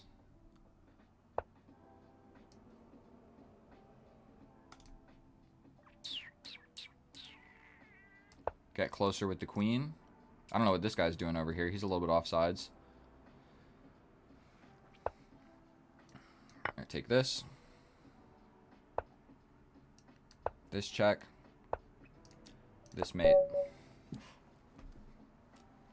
Many mates. Too many mates to count. There was too many good lines right there. Sometimes when a game of chess is like this, like it gets like that at the end, there's just so many good moves. It doesn't really matter. Just play something. They're all winning, so you don't have to think too hard about like winning more. So I do lose a lot of my accuracy in end games when I'm playing like rated games against people that are my level. In the end game, dude, I massively simplify to make it simple. Like straight up, I will literally just do this. This is a perfect example of like what I would do against a higher rated opponent. Check here. Maybe it's not a perfect example. Say it was black's move, okay? Say it was black's move here. Like I would just take, give up the queen. Here we go. And then I know for certain that I'm winning. I'll trade my queen for literally a knight just to make it simple. All right, so we've got another challenge. This guy, 5 + 2. A casual, e4. I got the heebie-jeebies from this guy's name. Dank platypus. Okay, this is a move that I don't see all that often, but we're just going to bring the bishop like we always do. Yeah, accuracy. When you're in a winning position, I don't care about accuracy. As long as I'm just getting everything off the board and I know I'll be able to win. Because I've gotten so many stalemates. You have too much stuff on the board, get stalemates. All sorts of bad things can happen, dude. Just be safe. And like something else about openings, guys, is you can literally play like 40 different moves in the opening and they are all equal, okay? So that's one thing that's like, I just don't think it's super worth it to study openings all that intensely. Like this move right here, that move right there, like I could launch this pawn, or I could put the bishop here, here, here, queen here, castle, step back. All of those moves are still equal. Even this. Like, so there's always like 70 different moves that are still equalizing. I'm liking the pin with the idea of stepping up. I don't know how good this guy is, but the idea, whenever they do this structure, this dark square bishop is like the dark square defender. So he castles over here, and then the dark square bishop is like the thing that defends the dark squares. So what I like to do is step up with the queen and force it off the board. That was 75.8 accurate over there. Okay, so like I mentioned before, stepping up here and going for this. If he brings the rook right now, that's probably actually the best move. Or this, now that I'm thinking about it. One of these two moves.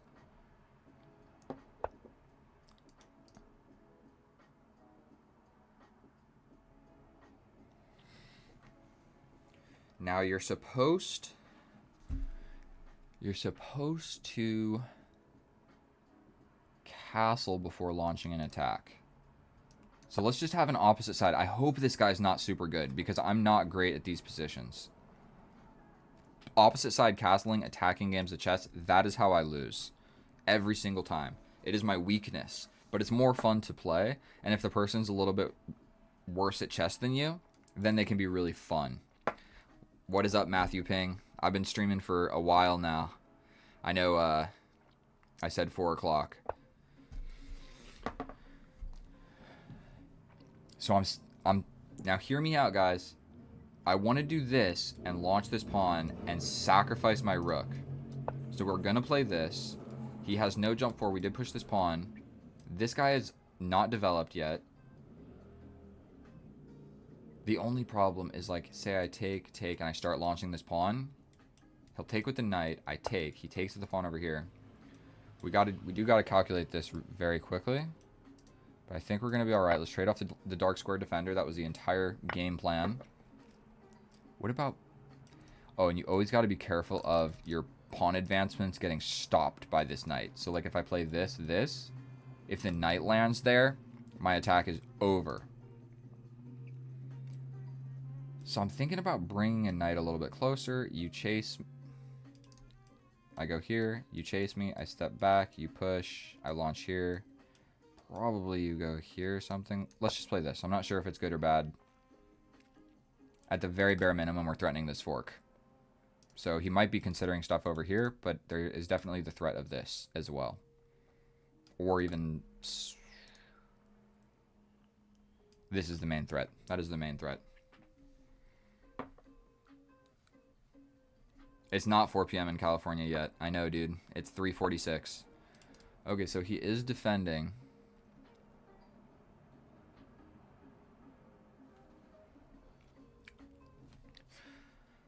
Now, I already told you guys what I want to do.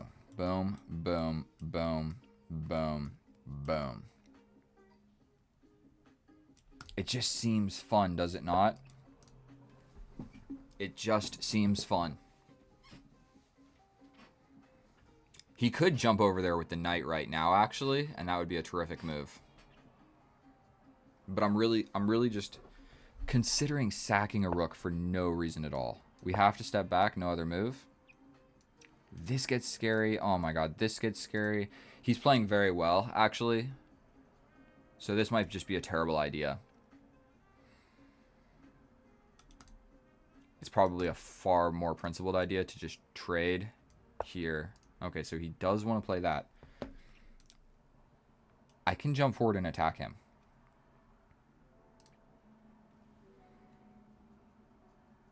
Also, this opens up at some point. I think this is the move. He can't come forward. If he goes here, I just take, and I jump in with the queen. All those arrows were terrible, but you get the idea. This square is defended sufficiently. If he steps... Okay, we will be just taking.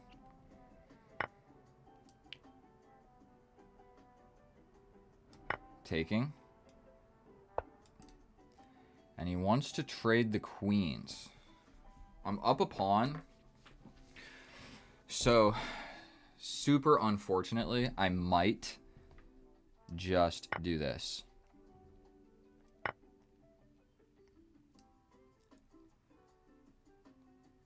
We do got to be a little bit careful. This guy is an issue. We push forward. Say you pin. I take with check. Okay, so I think we're protected because this is a check. So this would be the defense. Say the king was here. That would be the defense. Okay, so he jumps in this way.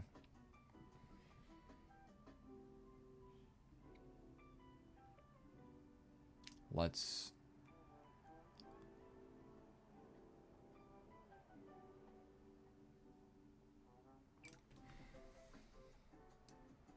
We're going to just defend the pawn. I'm up a pawn, so that is an important pawn for me. This knight is a little bit spooky. I'm considering something like this. This bishop is not... We take. We're not going to be doing that. Let's sort of threaten this knight first. We don't want to take and just give him an open file on all of my weaknesses, where he would be attacking this. I could defend like this, but it seems so sketchy. But now we are threatening capture, capture, capture, capture.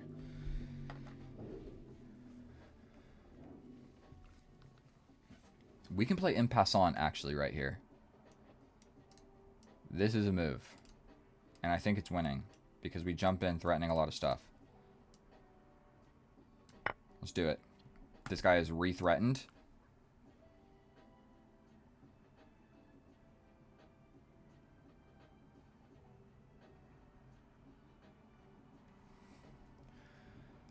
But when I capture, take, he's always just going to have this.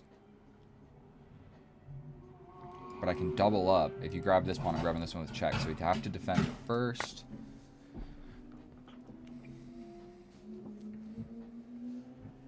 Everything I calculated didn't make sense.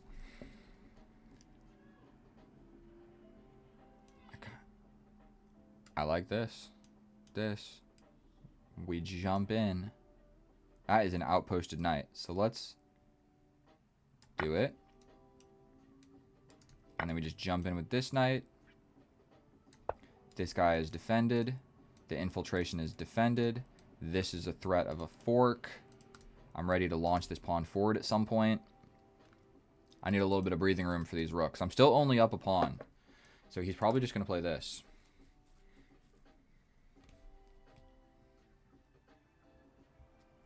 Man, this dude is playing well. Yeah, knight g5, that's a good move. This is a happy knight.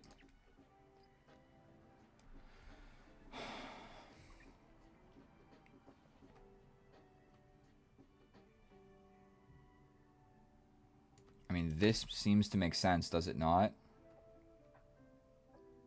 Actually, no, it doesn't, because he just plays this. So what about this? Defended by the knight, defended by the rook. We even do have this.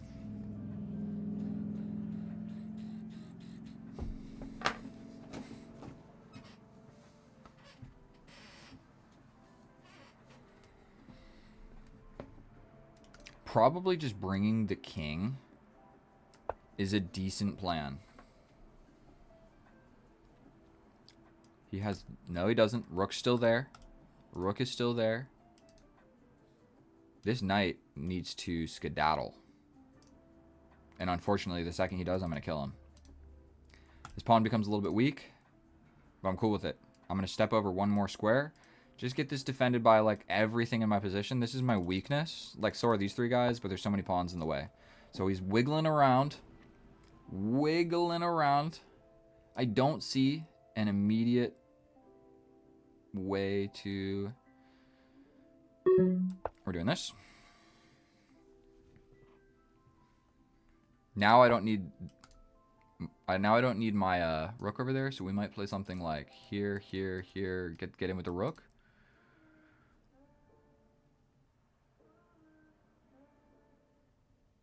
We can always play this as well. Stepping over the rook. This just seems like an okay plan. I don't want to play that. We're just going to step back.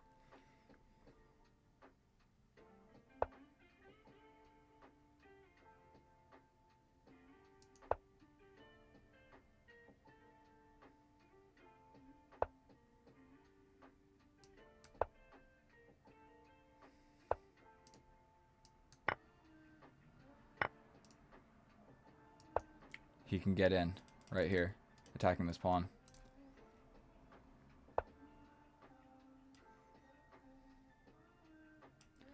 There's this check. I think we're going to defend it like so.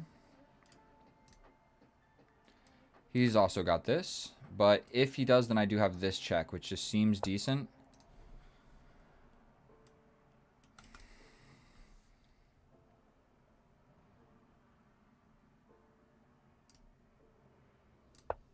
He steps up this way.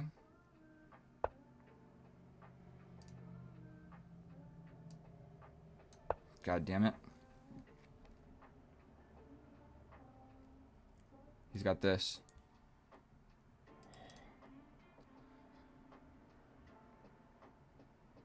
What is my rook doing over there? I'm threatening mate. That's what I'm doing.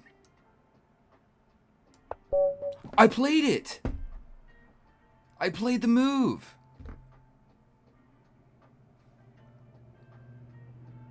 You guys saw it. You guys saw it. What on earth, dude? I let go. I did miss mate, but I didn't miss it a second time, and then the stupid clock ran out. But I lost. Officially, I did lose. Let me watch this replay.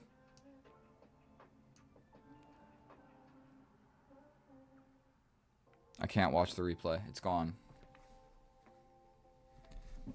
I want to watch it. Give me a second, boys. How do I skip to live? Go back, like... So he's probably just going to play this. Damn, dude. This thing's been going on for too long. How do I fast forward? Man, this dude is playing well. He's still there. This knight needs to skedaddle. And unfortunately...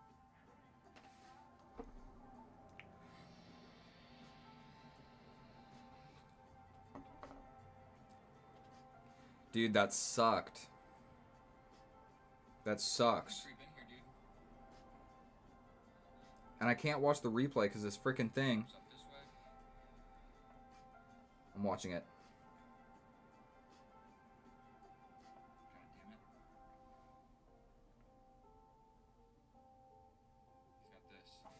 I'm watching it right now, boys. What is my rook doing over there? I'm threatening mate. That's what I'm doing. I did play it. I did play it. I played the move. Dude, I watched the replay. You guys can watch the replay. I played the move. I let go. I heard the mouse click and everything. What the fuck? Lichess put a server in California. It's got to go all the way to France. Kip 3 All-Stars 1. Dude, I don't know about how I feel about that one. I think that was a ping issue. I played the move. I watched the replay. You can hear the mouse go like this. Oh, shoot. I'm clicking things. I watched the replay, boys. I don't know what to think about that one. That breaks my heart. I played the move.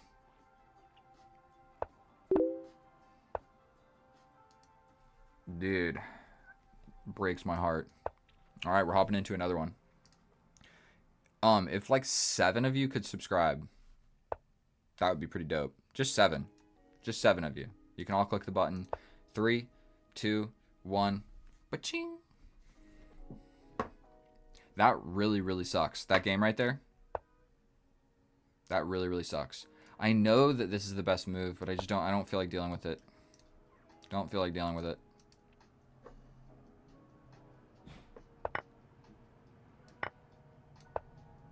If the bishop comes, we take it. If the knight comes, we push the pawn 2 squares. Or do we just grab this? If the knight comes here... I'm pretty sure this pawn was hanging, so I should have been doing something to do something about that. We're going to go here. Totally just out of opening theory. You got robbed.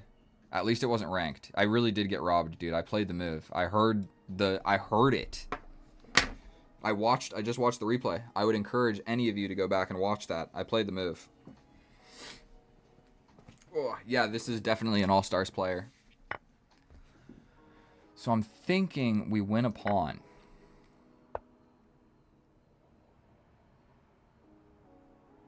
Never mind. We just trade everything off equally, and we castle. I was really hoping to win this pawn. It's not going to happen. We're going to go this way. Just switch up the game plan. Castle this way and make it a fun game of chess, bro. I'm thinking of making a little... Put all my pawns on light squares like this. Bring the bishop this way. And bring the knight this way. Alright, so this diagonal is dead. That diagonal ain't doing nothing. And I'm not even going to be able to chip away at it with pawns. Because if I ever push, he just pushes forward. That's not fun. I could play this. Alright, so we are just going to play this. Definitely making some holes in my position. He's got the legendary 4 in a row. That's good. It gives us these squares, though. But definitely he can play something like boom, boom, boom. But I'm thinking we just launch this pawn. Should we even think about it, or should we just play it? Knight.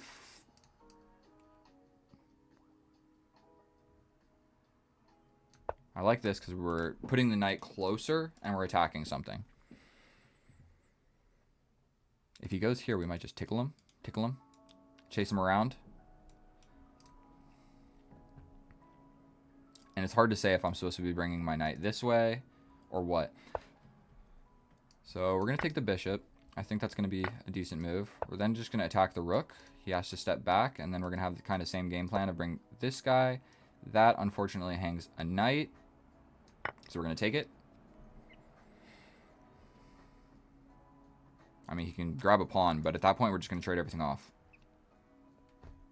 And if you grab this, oh, I'm locking it in. He said, oh, I meant to play. So does this make sense? Yes, it does. Because if you take, I hit you with a check, and then I still grab the knight, and then you come over like this. If you move the knight, then I just grab the rook with check. So we will be grabbing this. This. Threaten this.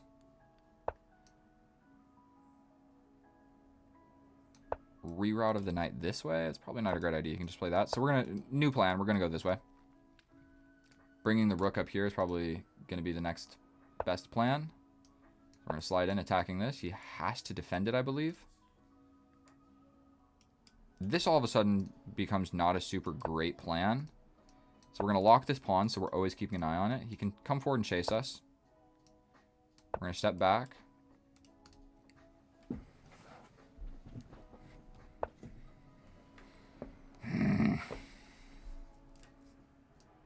Okay, we can defend. Dude's only got one rook. I got an extra knight, so I really got to be putting this knight to good use. So what if I just bring the king over here? I feel like this is... We're having some issues. I could probably think about my moves for a little bit longer, but I'm just going to do this. Sure, you can play this, but I hit you with a check.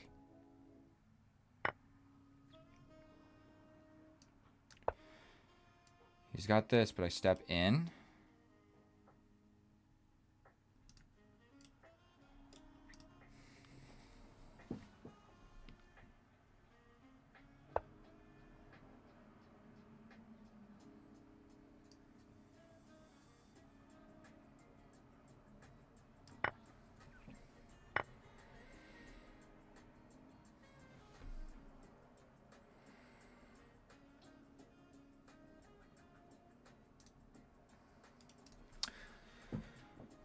This should be really easy to win, but it, for some reason, is not. Like, the king is attacking and defending. Like, so this is actually a threat if I ever run with my king. Like, if I play a move like this, he can sacrifice, and all of a sudden my rook is hanging. So I think probably what we're going to do is step back with the rook. It seems like just like a fragile square, so I'm going to step back with the rook, attacking this, defending this. Probably something like... He could even start just pushing this pawn. Luckily, the knight does defend. But I think this is going to... Don't lose, Kip. I better not, bro. I better not. And you better believe I'm playing a little bit faster this game. I had mate on the board. And you know the reason that I know that I played the move? I saw it the move before. Like, while it was still his move. I was like, I have mate. So I for sure... I know I played it, dude. My ping just sucks.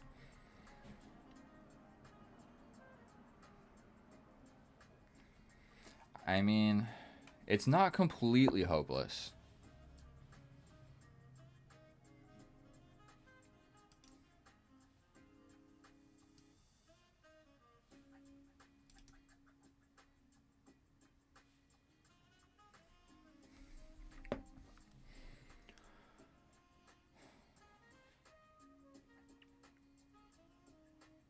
This.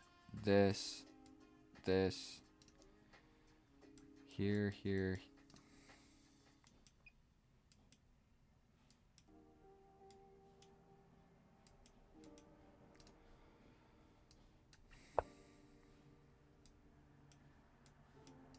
If I win this pawn, then I should be good to go.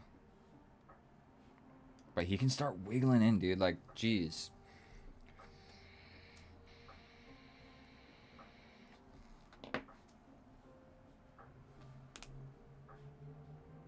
He pushes.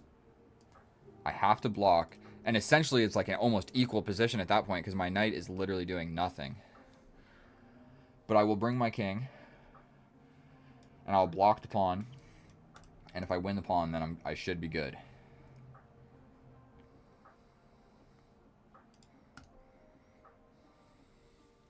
How many viewers do I got right now? Somebody's got to send me a request, bro. I got 138.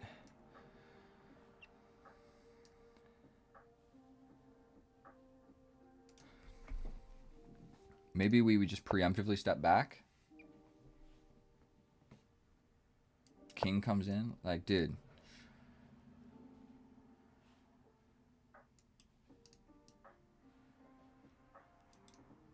Here, check. Up. What about this way? You push, then I step back. I'm going for it. You could play this, but I grab. So if he pushes, then I step back is the whole idea. I want my king here so I can slide my rook defended by the king.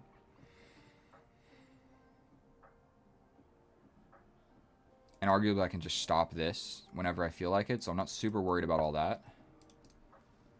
Or he can just stay still, but I'm going to step back here with the king. He can step forward, but I hit him with a check where he can't step in. So this check is going to be pretty clutch, I think. I think that's GG's right there, actually. Super defended, and he has to step along this file where I get the pawn, but not only that, I got the rook because he can't go this way. So we play this and we get the rook. We check for stalemate really quick. We take this. And we bring the king. I mean, I guess we can just defend the pawn.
Threw in an extra check there.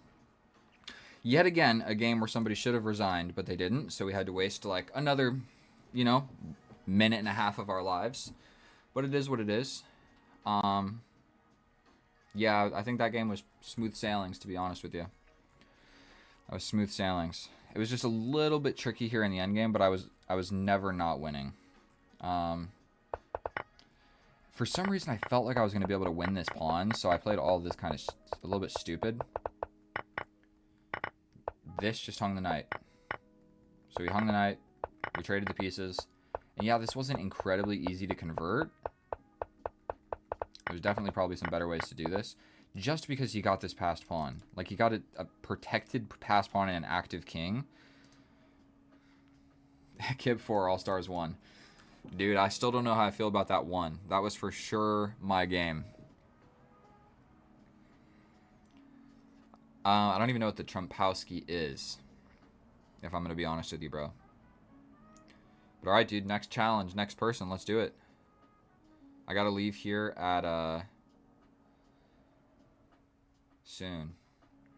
Yo, Matt, let's play. I didn't even read your comment. I saw it as soon as he played it. Not my issue. Should have caught the first time. When is the next Road to 2000 video? Dude, to be honest with you, I recorded 2 new videos, and I lost both of the games, and I was incredibly tired for both of them. I take sleeping medication that's strong as hell, and when I take it, dude, I cannot play chess, but for whatever reason, I take it, and then I recorded a video, and it kicked in too fast, and I was so tired. Like, I couldn't even do the analysis. I did the analysis in like 2 minutes. I was like, we played a game of chess. That's what happened. But both of the games I lost. What do you guys think? The Italian is goated. Sto cozy cozy. That means, like, I'm all good in Italian. I don't know all these openings, boys. I know the Carl Khan, Sicilian, Bishop's opening. That's about it. And the Italian comes out of the Bishop's opening, but only if the opponent plays the right moves. But hear me out, guys. What do you think is actually better? I forgot I have coffee, and it's cold. So what I used to do is play like 3 or 4 games on Lichess casual, and I would take the best game and post it. The problem with that is I had to play 4 games, which I straight up just don't have time to do. Right now, I don't even have time. Like, I'm streaming now instead of recording like a long form video. And I only like recording the videos at night because I think that like my appearance looks better. Oh boy, we're playing Rabbit Man. Matthew Ping. Matthew Ping is a member to my channel, by the way. He gets all the custom perks if any of you want to be members. And I still have this question mark. I still have this question mark next to my name. Now, we've played a few games against each other, and so what we end up doing is my custom patented setup. It's called the Lion's Jaw opening, and I created it, and I'm going to show you guys how to play it right now. It's the easiest, best opening for white when you don't know how to approach what your opponent is doing. I know what the Italian and the Spanish are. I could not put the moves on the board for you, though. Like e4, e5, bishop c4. Let me think for a second. And then they just play d6. Correct? Then I'm not sure which move it is that I play after that. I think that I play d3. They play knight c6, I play knight f3. Or knight f6, knight f3.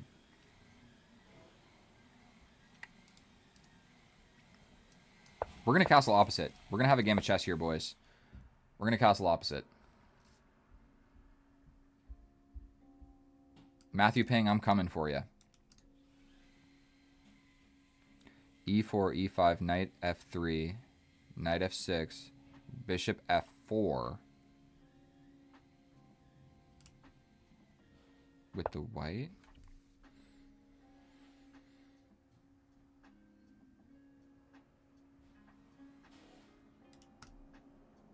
We're just going to castle opposite. I'm not sure if it's good. We're doing it, though. We're doing it. Just to have fun. Just to have fun. And then we're actually going to play this game, guys. Where we launch the pawn, he brings the knight, and we sacrifice the rook. I'm going to try to do it for you guys this game. And also, Matthew Ping is one of my bros, so we're going to give him an advantage, and I'm going to fight back with a crazy attack. That's scary. Probably we do got a ways to move and just step over with the king to defend the pawn. That's scary. That is a scary queen right there. The only thing that I like about this move is it's blocking the A pawn from ever approaching, which I do think is fairly decent. I definitely can launch and then push. Oh, this is just going to be a bloodbath of a game, boys. His bishop is still undeveloped, so I'm at least ahead in development. So I'm thinking boom, boom. Boom. Then push. We're going for it. He can play this, but I think we just don't do anything about it. And we say, boom, we're playing this. But then again, oh shoot, he doesn't have to actually react to that. I can just take, and he just takes back, and I have failed to enter the position, actually. If you see what I'm saying, like, if he has these 2 pawns, the files are essentially closed, and I'm going to have a hard time getting on in there.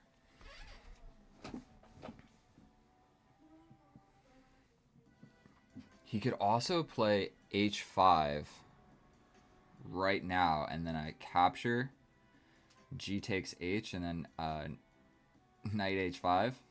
It's got the coordinates on the board, and I'm still bad at it. But I am a chess YouTuber, so I should sit down and like really memorize the coordinates. I should study some more openings so I can tell you like this is the Italian and Spanish, but I just don't, dude. I'm just like I just play chess. I watch some videos. I watch Grandmaster Daniel Naroditsky, and that's that. I watch his videos. I pay attention to them. I think in my head what moves I would play. And sometimes we play the same moves, but more often than not, no. And I more or less fast forward through the opening part because he explains so much goddamn stuff about the opening that I don't care about. Okay. This is a hectic position right now. I'm just going to be straight up with you guys. So much stuff can happen here.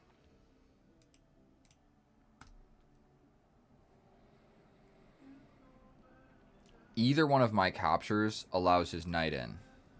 I think we're just going to go for this.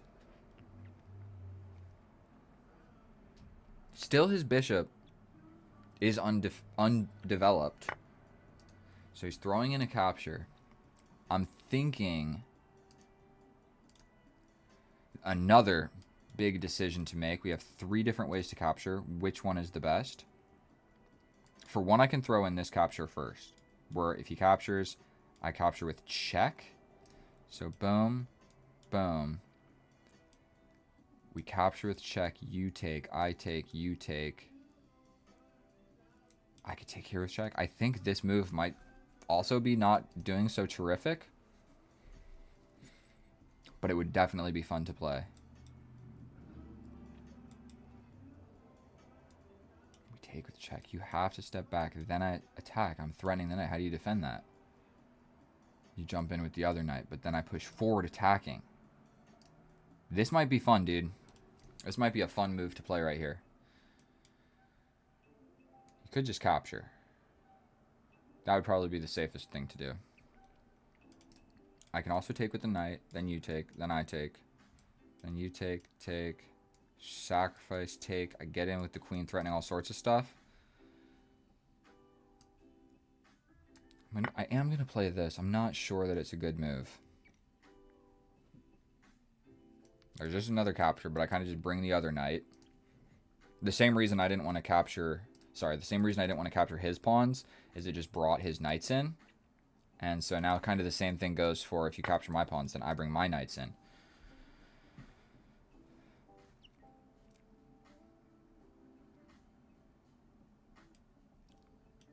I guess this comes with an immediate threat on this pawn. So we're going to go with this. That just seems like a decent move. You can play this. Maybe I throw in a capture first.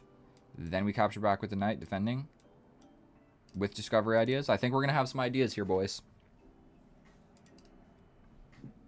Maybe this is the correct move now at this point.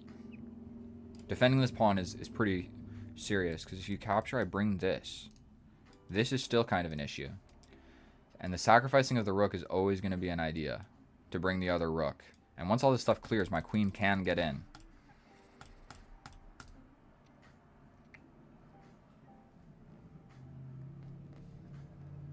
This is a good position, boys. Excuse me? For one, this is hanging. For one, we can capture. Capture. Yet again, dude, a piece is under attack. I just want to capture here.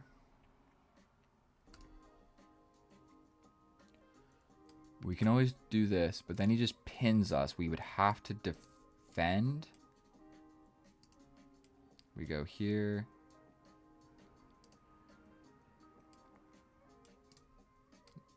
Yeah, this is being attacked and we can grab a pawn. It just can't be a bad move, right? If this happens, we have to defend. If you take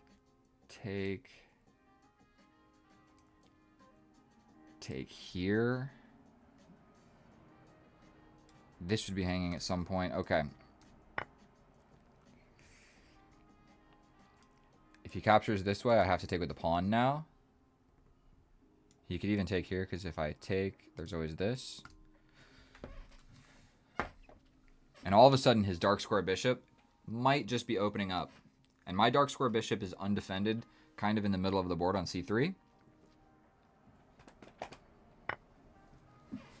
Okay, like I was saying, I have to take with the pawn to maintain the defense here.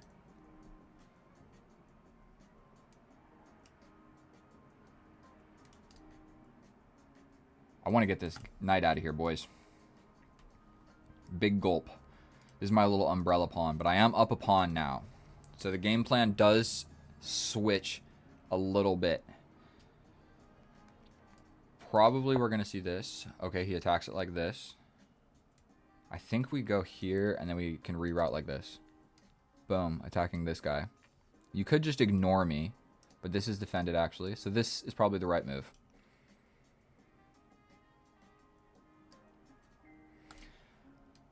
And then I can just grab something.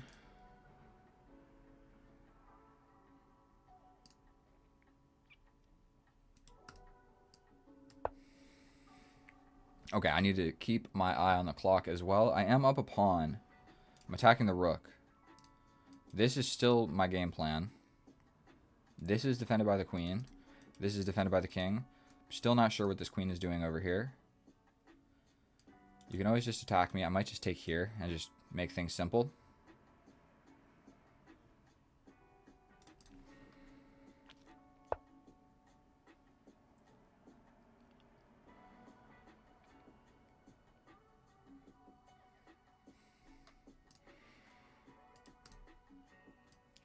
Is this good? Let's just make things simple. I'm just getting rid of the bishop. That knight moved like 30 times. I'm seeing this. Seems like a decent move. We attack the rook. Also, we're attacking the knight. Only move is to step back. If we hit you with this, you push forward.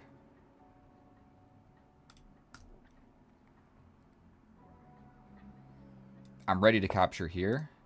Finally, we get that move played. You have to capture this way, where all of a sudden I swing over. Correct? He has to I mean, if I capture this way, I guess he doesn't have to capture. He could play the umbrella technique, but I don't believe in it. But I'm thinking I swing all the way over like this.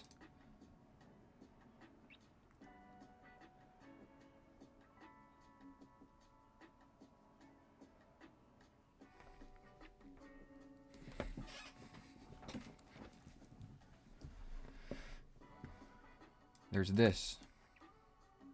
You push. You can't push forward. That's the move. You can't push forward. He's got to make a counter threat on something.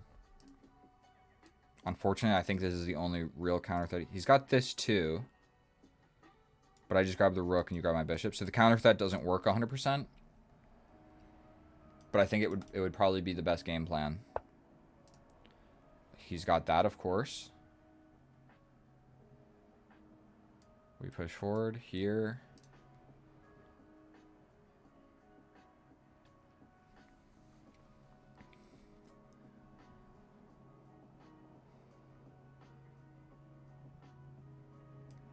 I'm thinking this is a decent move. Oh my god, no it's not.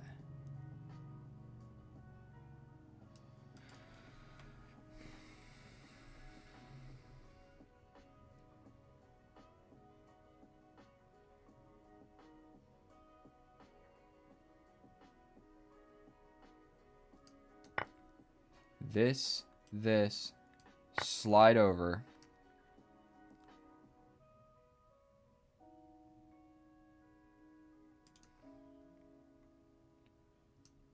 Just attack this guy, I don't know.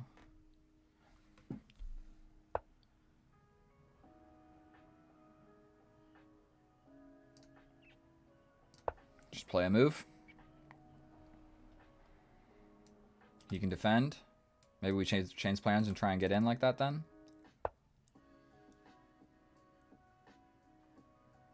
Jesus.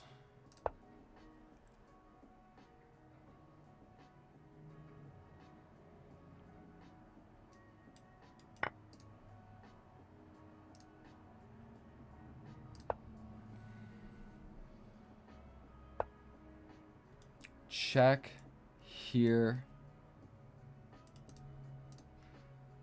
I don't see it. I hung my knight. My bishop.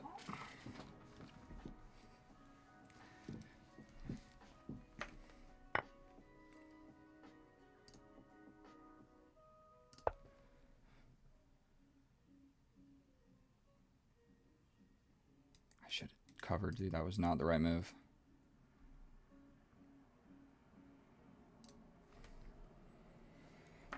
I'm so scared, dude. Now he's up a pawn.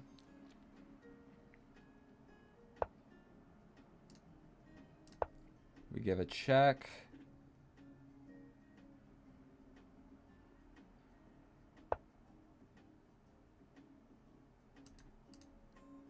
I'm just playing this because it's something to do.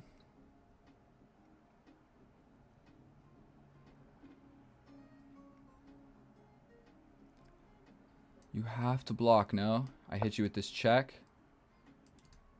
Check here. Mate.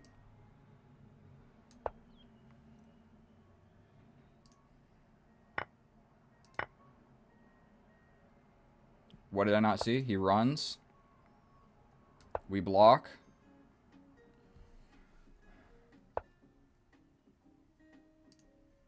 We take.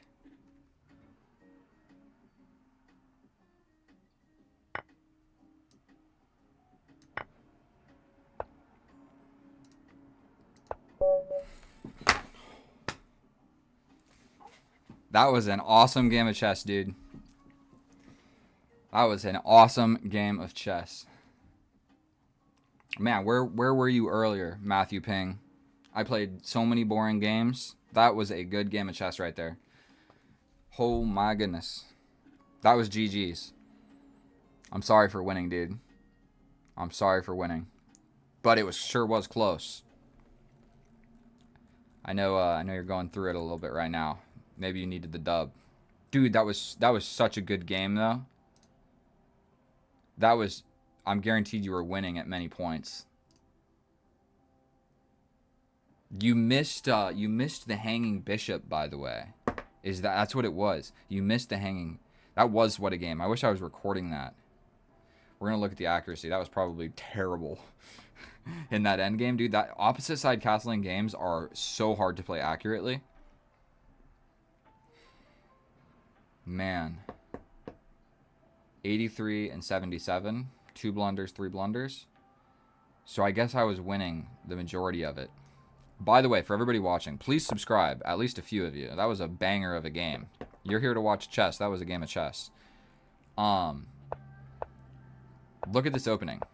You see this opening right here?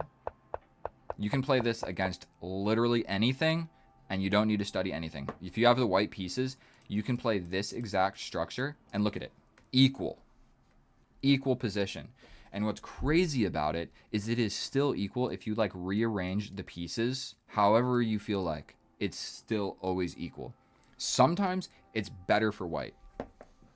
But this opening right here, I literally just invented it. I know other people have played it and studied it and all that stuff. Chess has been too studied to actually invent anything. But more or less, I've invented this as a setup to play against anything.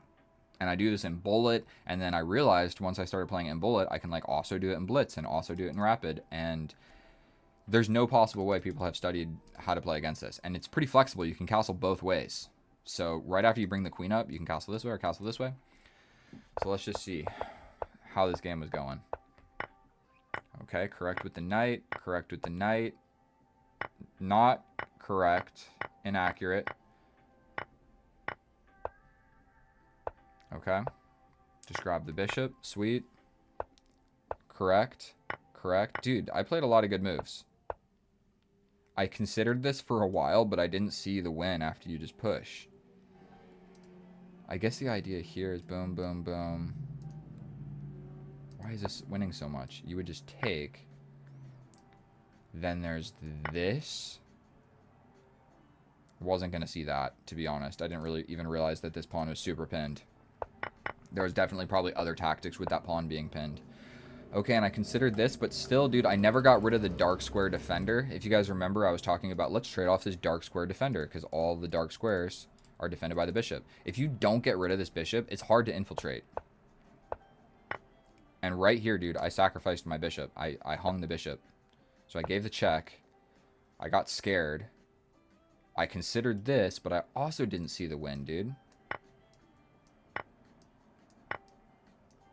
I guess we just chase you to the end of Earth, and I'm going to get a checkmate. That's hard to do. I'm completely down material here. And you need to play this 100% accurate to get the checkmate. So that's why I didn't play it. I saw that for a second. But I saw that I was down material and said, nope. Okay. Right here, I hung the bishop. Right here, I hung the bishop. Then I attack the bishop. I do get in with this check. And I did find some tactics here in the end. Obviously, I'm just giving this check just because it's something to do. I didn't see the win after that. But then I did see. Rook sacrifice. You step over. Check. Up. Check. Block. Take. Take. Check. In. Checkmate. I didn't see all of that, but my intuition told me it was correct. Like, I was dying to play some sort of rook sacrifice along the H-file the entire game. And the previous 2 games, and I never got to do it. So there we go, dude. An attraction. This is an attraction sacrifice where they step away. You hit him with the check. I thought this was mate. So I thought the game ended right here. And then he stepped up and I was like, oh. Okay, but this is still, I just kind of got lucky that this was the way it worked out. I think that's good enough for me, boys. I got to play Matthew Ping. Unless Matthew Ping, if you want to play another game, we can. But I'm going to go to the gym. I'm going to go to the gym. I'm kind of overheating right now. Dude, and I want 4 more subscribers, dude. Just 4 more. How cool would that be to end on 2,800? And why do I have these headphones around my neck? You know what, stupid boys? I bought these headphones that were like $130, and I never used them, really. They just hang right up here. You missed a free bishop. Yeah, and I saw it, and I realized, let's go back to this position. How bad is it? Free, but you saw the free pawn. But I'm still slightly winning because I just have a big attack. You think he would have won? This is the position right here. It still says white is better. Actually, I think I'm still better because the same exact thing. Now this rook is never going to be able to go here to defend against his rook sacrifice. So I think it's the same tactics that's actually going to win.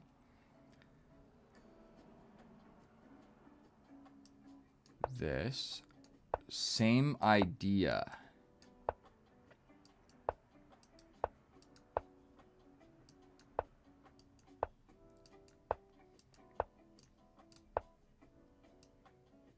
Why would you just let this bishop rook hang?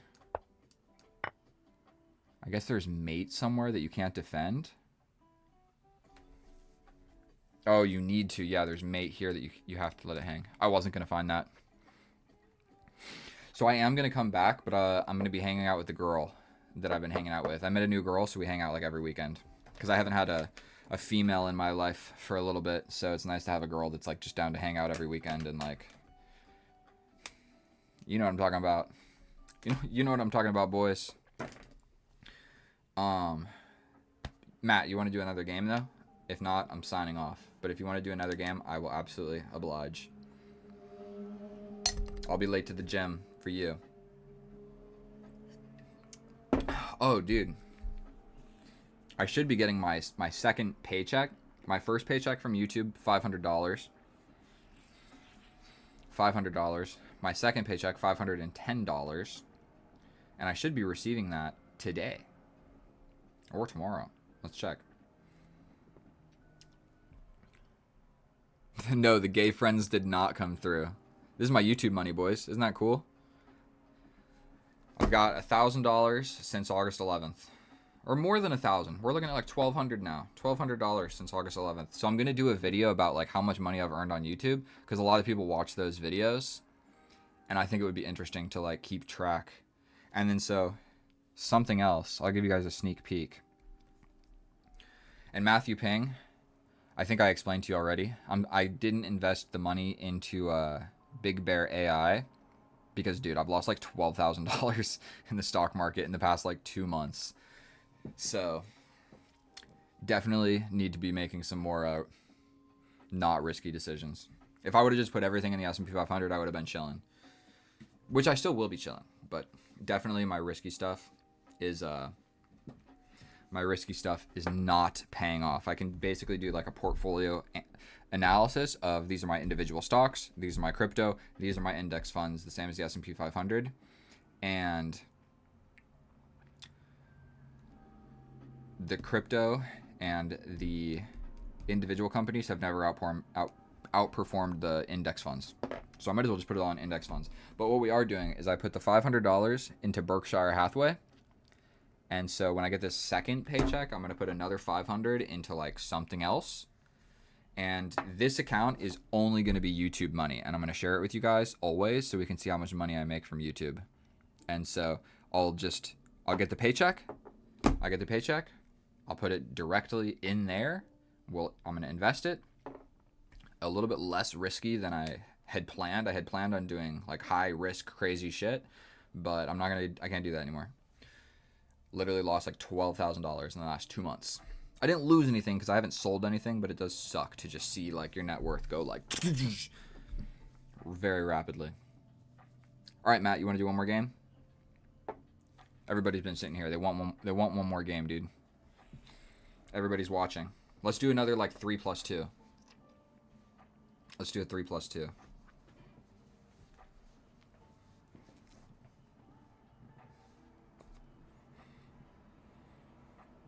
Yeah, you remember when it was like $2.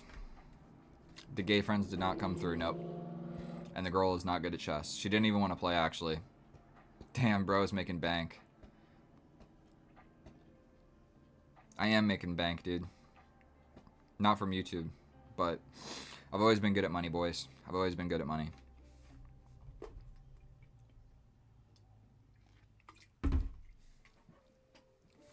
And then the goal is to figure out how to do some real estate investing. Start of 2027. Either that or just like keep investing. Keep investing the way I'm doing it. You can't play that fast? Just send me whatever you want, bro. I'm okay with anything. I really should. 2 hours and 43 minutes, dude. I've been streaming. Damn, dude. Chess is fun. And I think that I have been playing better towards the end here. In the beginning it was sloppy. We can do another whatever this was. That was a 5+5. That's a long game, but we can do another. Let's do like a 5+3. Let's do like 5+3. I'm totally down for that.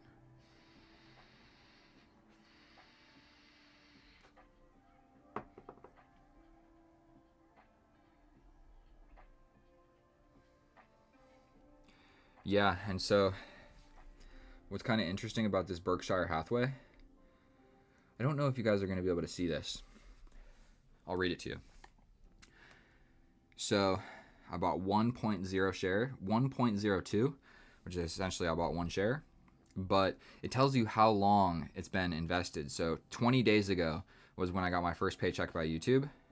And so I'm going to get you want me to send it? I'll send it. And so it's going to be fun. I'm just going to keep track of my my YouTube money, boys. It's going to be fun.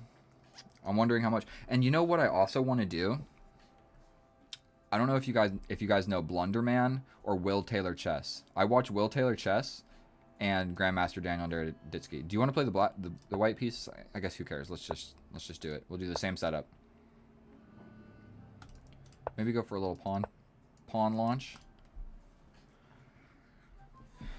Oh boy, another game of chess.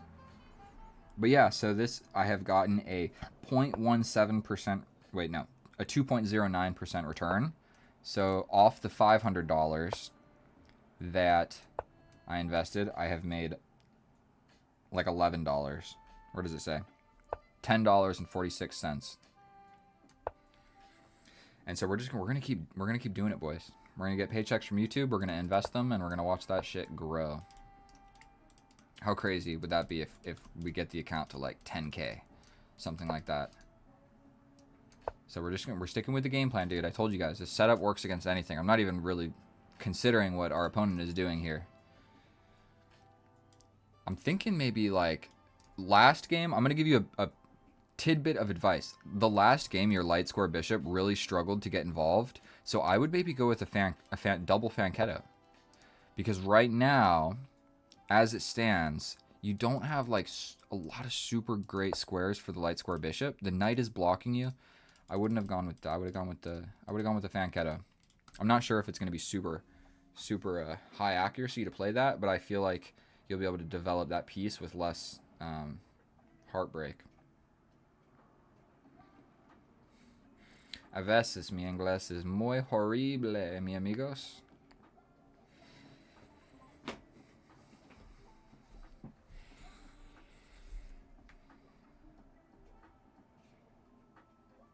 And now I realize what happened wrong this game.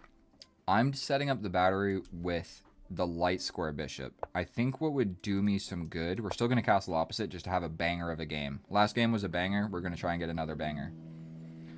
But what I needed to have had happened was boom or boom, step over with the queen for this battery. This is the battery that we want. And I still kind of like the idea.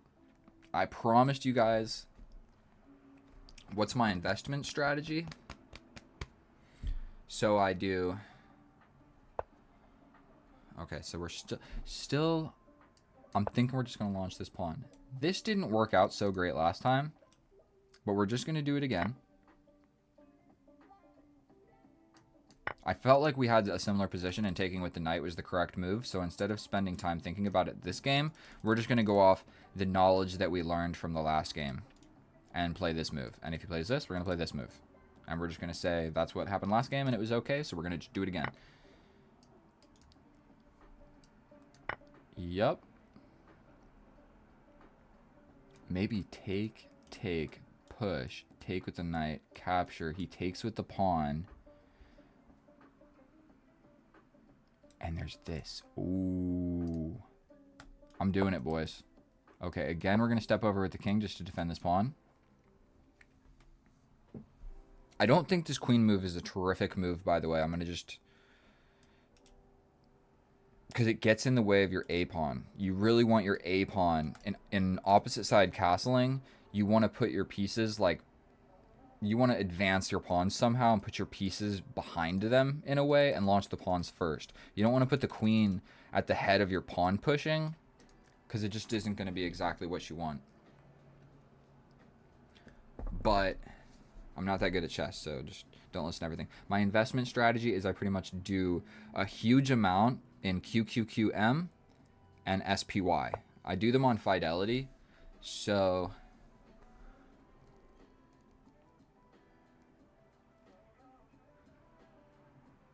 I don't love to see that move played. What about this?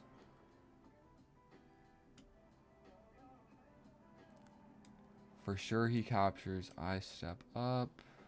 You can pin me. Let's do this because I like the idea of pushing this pawn.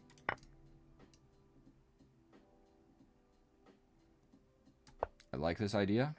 Again, he doesn't have to do anything, but if I lose this light square bishop, it's not going to be super duper fun. He doesn't want to capture, that's for sure. It opens up this check and the file, so he probably just wants to capture here. But again, I might just capture. Super unfortunate, but I think we... This is hanging, so yeah, I think we do have to just take back. You can pin me. I can take. You can push. Maybe I take this way, actually. Where if you ever take, I'm getting in. I want to play crazy this game. I don't think that was a good move. It was a terrific move. You had a way better move. Dude, are you kidding me? Okay, never mind. He's going for this. He's going for this. The knight was defending that, so now he is removing the defender of this pinning my queen to the king. So I have to take like this, where he still gets this check, and I step over, which isn't super fun. And if I step back, he can always just defend with the bishop.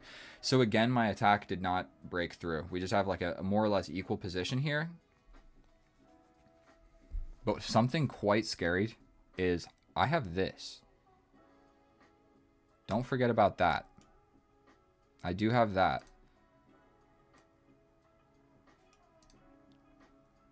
Which is quite strong. So this check is guaranteed the best move, yeah. I don't know which way is better, but we're going to go this way. He can step back threatening mate, but I'll push forward and then we'll have a bunch of stuff on dark squares. This also lets this be a little bit more slippery. Okay, so he goes here. I can grab that.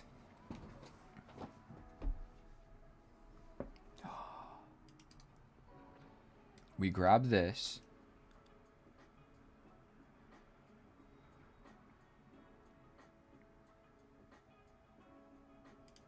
This is the moment where we take some time and think about it.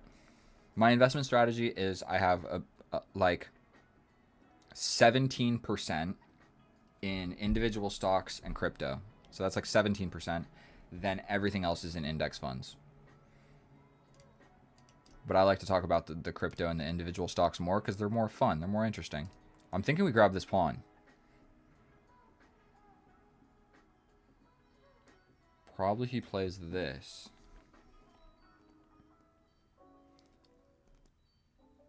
Maybe I jump in like this, attacking you. Let's hover over this for a second and just think about it. Or maybe I'm better at drawing. I'm not sure what I'm better at. This. Potentially we grab here. You have to capture back, no? We then threaten. You double up on my bishop. We step here. I think it's okay to grab this pawn. This is like a weak defense. But if he captures, we just capture here. We do have back rank problems, that's for sure.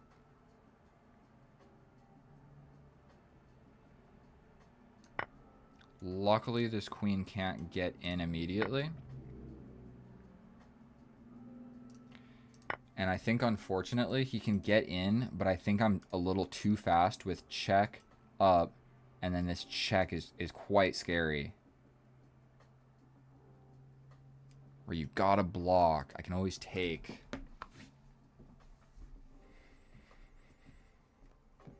But unfortunately, like my king is suffocating, dude. I might have to play something like, I don't know, dude. I do not know. Like if he plays this, right? For one, I can push forward. That was probably a terrific move. That was probably a terrific move.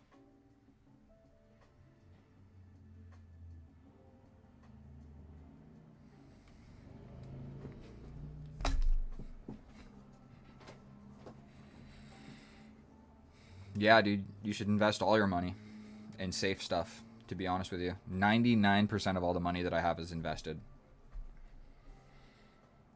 Maybe that's stupid or whatever, but go big or go home.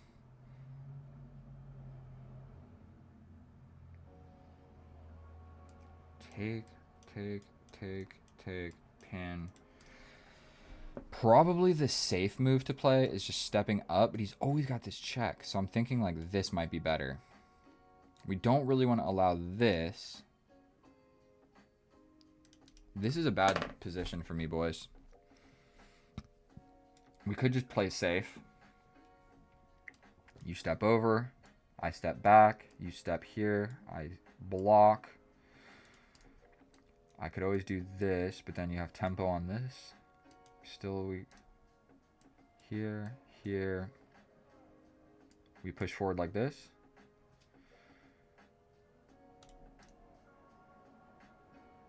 We could play this too. That seems pretty strong, but it blocks my entry.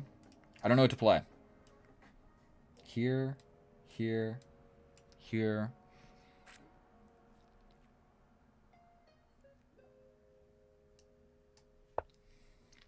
I'm a little worried about this.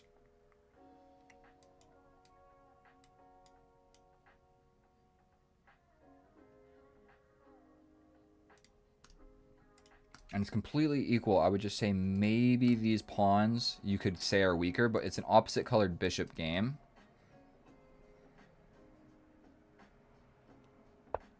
Yeah, that probably is a great move.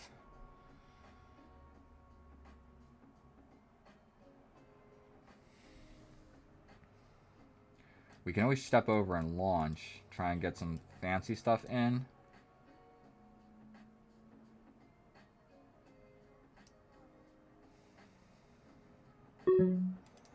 I want to play this, but dude, he's just gonna ruin my day. Is he not? But I think I need some breathing room.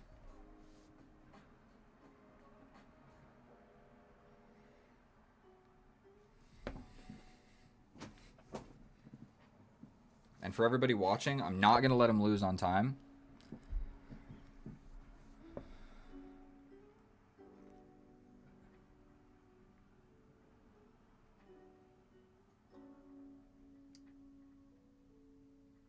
That's not gonna work. What about here? Check. I step up. I like that. We defend. And we made a luft. There's check, up, check. I let him lose on time. God damn it. Dude, I said I wasn't going to do that. This is a totally equal position, by the way. Yeah. I'm slightly better, but let's crank up the depth all the way. Man, look how... I don't know if you guys can see that. 2 more people subscribe, please. 2 more people.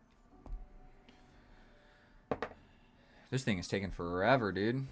Depth. Depth, 20 out of 99. Calculate those 99 lines, bro. Ugh. I should have given you time, bro. I'm so sorry. I wasn't keeping an eye on it. I would have given you time. But I was kind of worried about that. I was worried about B1 check with the rook after E1. Rook E1 check, king B2, rook B1, and then I'm hidden over on the side of the board over here. I was just worried about it. But yeah, so this is still a draw. So I was worried about this. But I'm actually slightly better here. Probably would give this check. Yeah, that's unfortunate. Unfortunate. I think you beat me easily if I play white. I don't know, dude. We have some pretty close games. I do try and play a little bit extra crazy here. Was the plan. Damn, really? I went from +3 in this position.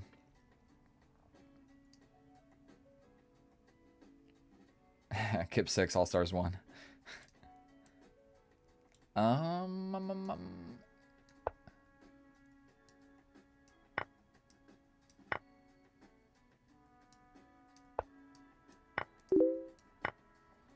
This better be a super quick one.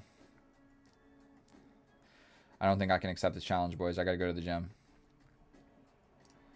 Yeah, but in this position, he's got weak pawns, but he's got the light square bishop. So essentially here, all he does is just step back here with the bishop and never move him. And then, yeah, like my 3-on-2, that's probably the reason. Because you're not really going to be able to... Your 3-on-2 is not good at all. They can't, like, mark down the board together because they're all separated. So the probably best thing you can do is just, like, make a structure that I can't break.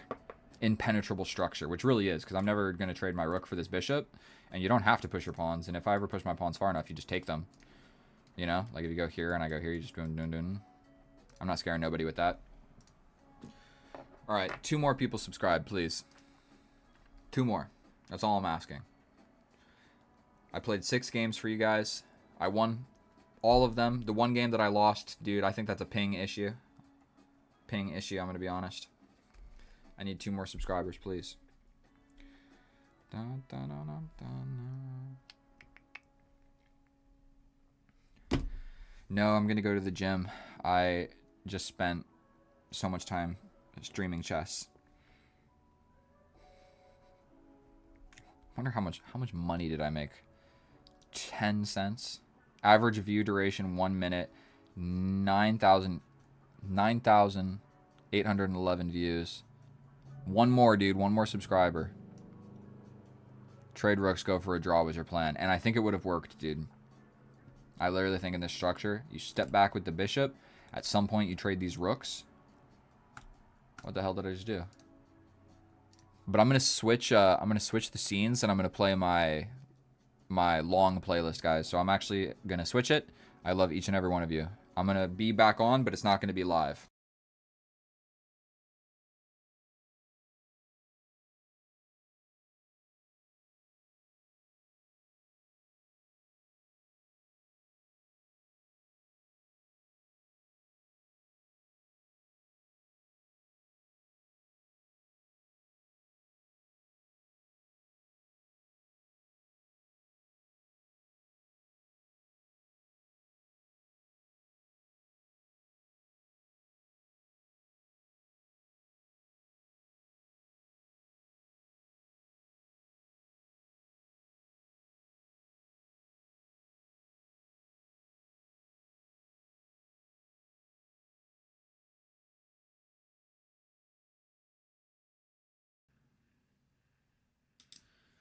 What are the other options?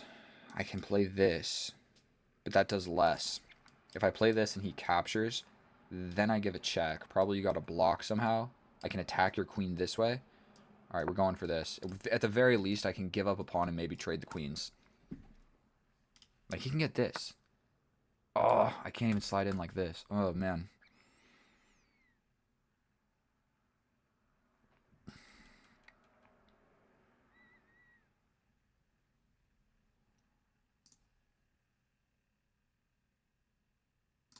The whole idea was to give this check.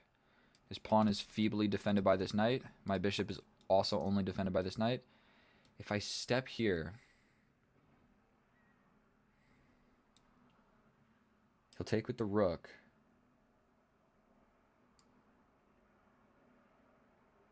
I'll take the rook. He'll take here. Then I take your bishop. I think we force a big trade like this. I'm up a pawn.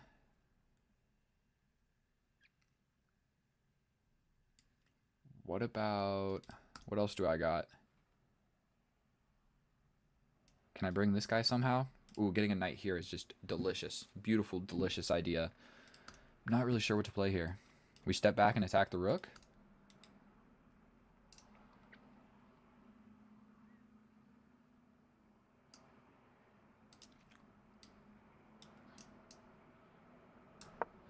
Let's do that. If the rook isn't on this square, then I do have this move. And this pawn is defended by the knight. He could just abandon. No, he couldn't. It's defended by the bishops. Ooh, these minor pieces are really hanging on to each other. Like, my heavy pieces are doing heavy stuff, and my light pieces are doing light defensive, all defending each other. And we got to be a little bit cautious of, like, this knight getting in. We'd have to take. But then he can open stuff up.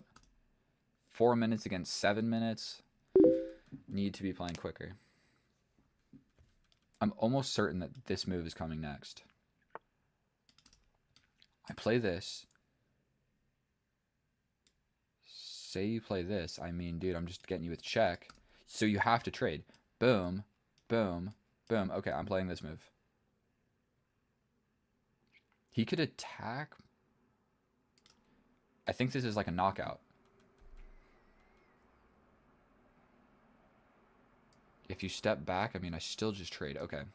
And if I step in, take, take, take, take, but then I take this, pinning the knight. Okay, we're playing this move. There's no back rank checkmate or anything. This knight is super off placed on the wrong side of the board. I think that I'm doing all right. I'm still up a pawn too, so even if I like just simplify everything, I do like my position. I need to win this game, boys. I need to win this game. And by the way, did you guys know Starburst makes water, like healthy water? And he's contemplating right now. He has to give up the queen for the bishop and the rook. But unfortunately, I just take again. And like, say he gets in, dude, I can just take the knight. You block. Still.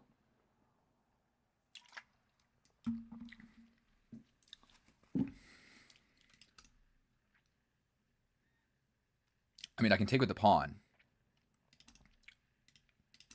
I can just grab the knight for free, but give him counterplay. Or I can take here, he takes, then I take.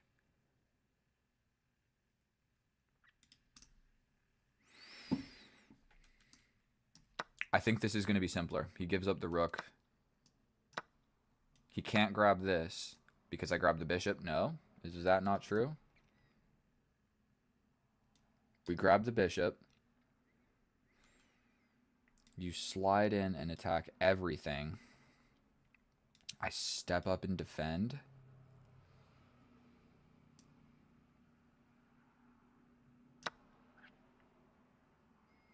You step in. I can block. With the king. King defense against the queen. I got 3 minor pieces against this attacking queen. Plus a king. And if he really ever relinquishes, and I did that for like to have a simpler game. I got 2 minutes. If I play this move, then your queen has to stay along this diagonal, or else I'm just gonna mate you. And once I play a move like this, or even closer, maybe like this is a quite scary move. Maybe this so that I'm defending. I'm not really sure what's better. More active or more defending? I don't know, but this is going to be one of my next moves, that's for sure. Dude's got 5 minutes. If the queen...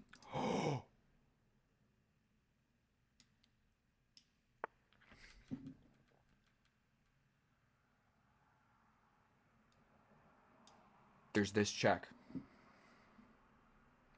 Where I have to block and then he wins this, threatening this. Oh my god. I want to retreat. I want to retreat.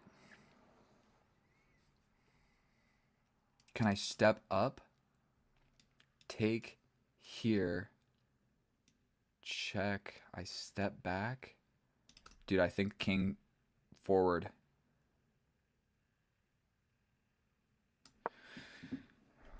I'm playing it.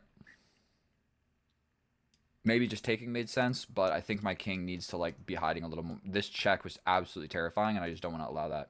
I would much rather this, and then any check in the world, and I just step back. This is defended by the knight.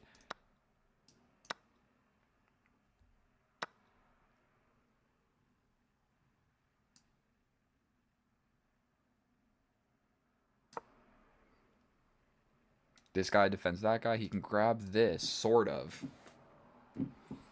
But I'm just big threatening this. You have to step along this diagonal. Which you can only do like this. Maybe I get a little wiggle attack.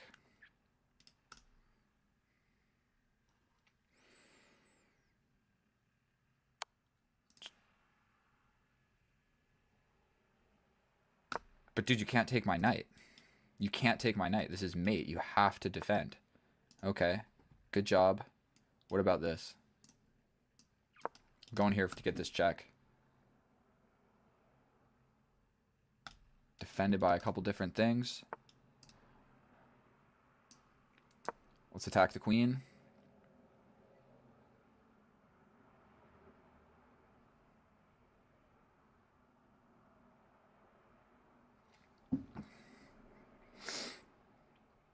I can also do something like this. Not a horrible idea. This dark square needs to be defended by the queen. I might play this to then play this to get in. What did that do? What did that do?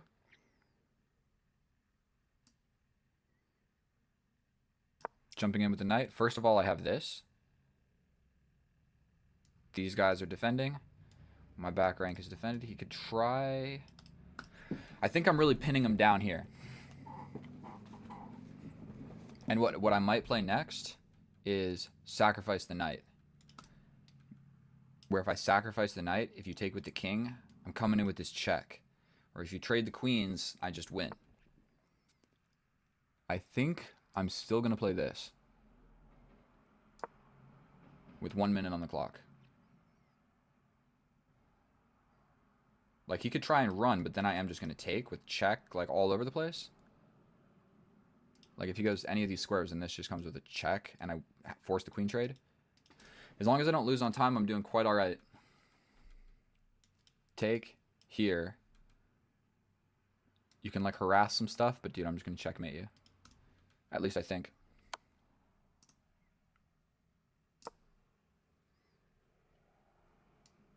Defended feebly. My heart is beating so fast, dude. Okay. We take here. If he trades, he loses. If he doesn't trade, that's mate. He can't run with the king, so this is mate, so he has to trade. We're going to pre-move it.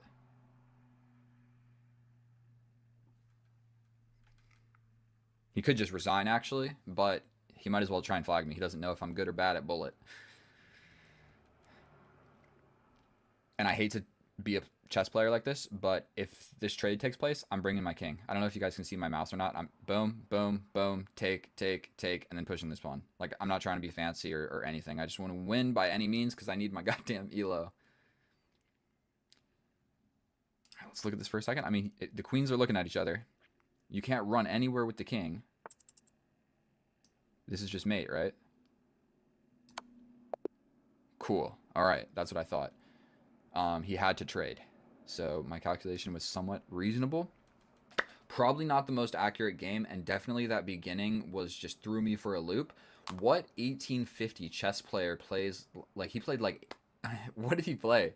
He threw his H pawn at me and then threw his G pawn at me. That was a weird opening. We're going to check it with the computer and just see how accurate all that was. He wants to rematch, but unfortunately we will not be rematching. We got the dub for today. Analysis, and that was a sloppy game of chess, but thank goodness that I won because now I'm one step closer to 1900. If I would have lost that, then that's just one step forward and 2 steps back. And so we're going to start a 5-minute timer and just fly through this analysis because I don't want to waste your guys' time and mine either. So we're going to hop right into this. Out of the opening, after seeing these moves, my plan was to play this setup, okay? Boom, boom, boom, boom, queen up here, then you can castle either way. It is my custom patented opening, and that is what I was going for. Unfortunately, he gave this check, so I have to push this pawn. I'm still going for the setup. We got this pawn pushed, but we're still going for the same setup. Unfortunately, he launches a pawn. I get this bishop out, but then he plays this. This kind of forces my hand. I had to do something about this because right now, boom, boom, rooks see each other, okay? So that's kind of a threat. So if he took, I'd have to push or whatever. So I go here so that after this capture, my rook is defended by the bishop in the corner. If you're a beginner, you always got to be worried about the A pawn or the H pawn capturing the other pawns, okay? If it opens up the file, the rooks see each other if you haven't castled yet. So definitely not the way that an 1800 should be playing, but arguably you can do this because look at the position. It's 0.8, so I'm not even like crushing or anything, but his pieces are definitely awkward. Even this knight move right here is like, that's a terrible move. Never do you want to put your knight over here, like, ever. These knight moves are even not all that great. You pretty much just want to go to the 4 squares. These 4 squares, that's where you put your knights. All right, we're 1 minute in. Let's fly through things a little quicker. I castle. I scoop my bishop up so I can bring my rook to the open file. That's what you want to do with your rooks. Put them on open files, so I love it. Then I wasn't sure what to do, so I stepped over with my king. Not a good move, but not a bad move. I didn't want my queen defending this pawn. I wanted my king a little further away from the center. It's not a great move, but it definitely did whatever. Here, I also just couldn't figure out what to do, so I just jumped my knight forward, and immediately he attacks it. There is this move here, which is really hard to calculate why it's actually so good, because he can block. Never in a million years am I grabbing this pawn. I would probably just maintain the threat, but then he pushes, capture, capture, then I got to step back, then he gets the knight, I do get the pawn, and I'm up a pawn. That's the way this would have worked. I'm up a pawn. But that's hard to calculate all of that. I would have spent a massive amount of time calculating all of those things. The far easier move to play is step back with the knight. And so the reason I went here is straight up because if I go here, that's further back. Okay? You want your pieces moving forward. This is further back, so I step back, but not really back. That is literally the idea behind that move. Then we do go ahead and grab the pawn. You got to be very careful when you pawn gobble. Okay? So this pawn is not too difficult to pawn gobble, because he can't really, like, trap me in here. He's got this pawn push, but I just don't believe in it. I could always just capture. I could just capture. My queen can easily get out on the diagonal, okay? This pawn gobble was a little bit harder to calculate because, so I spent 40 seconds thinking about it. Is my queen going to be okay? And just bailing out is actually the second best move. So you have to be really sure that you're going to be able to escape. I wasn't really sure, but I did it anyway because I knew if I did escape, I'm up 2 pawns and I'm going to win the game. So I took a little bit of a gamble. We step back. Best move. Best move. We lock down the diagonal. I love it. This bishop completely sucks. We step forward. Worst case scenario, I get attacked. I step here, capture, capture, and my pawn will just die later. But I'm up 2 pawns, so I can lose that pawn and get the queens off the board. I like my position. Oh, sorry, I had music playing. He captures my pawn. Yes, his rook is active, but now my rook is active. So he's got to block somehow, and it says the best move is to do it with the queen. Never in a million years is anybody ever playing that move, ever. So he blocked with the bishop, the natural thing. I had a knight sacrifice here where he takes back, and then this guy is not actually defended because this bishop is pinned to the king by the rook, and I'm attacking it. Okay, that was fancy. That's a fancy. There's a pin going on and a knight sacrifice. There's 2 things that I had to notice, and I didn't really notice either of them. So like right now, this knight is undefended.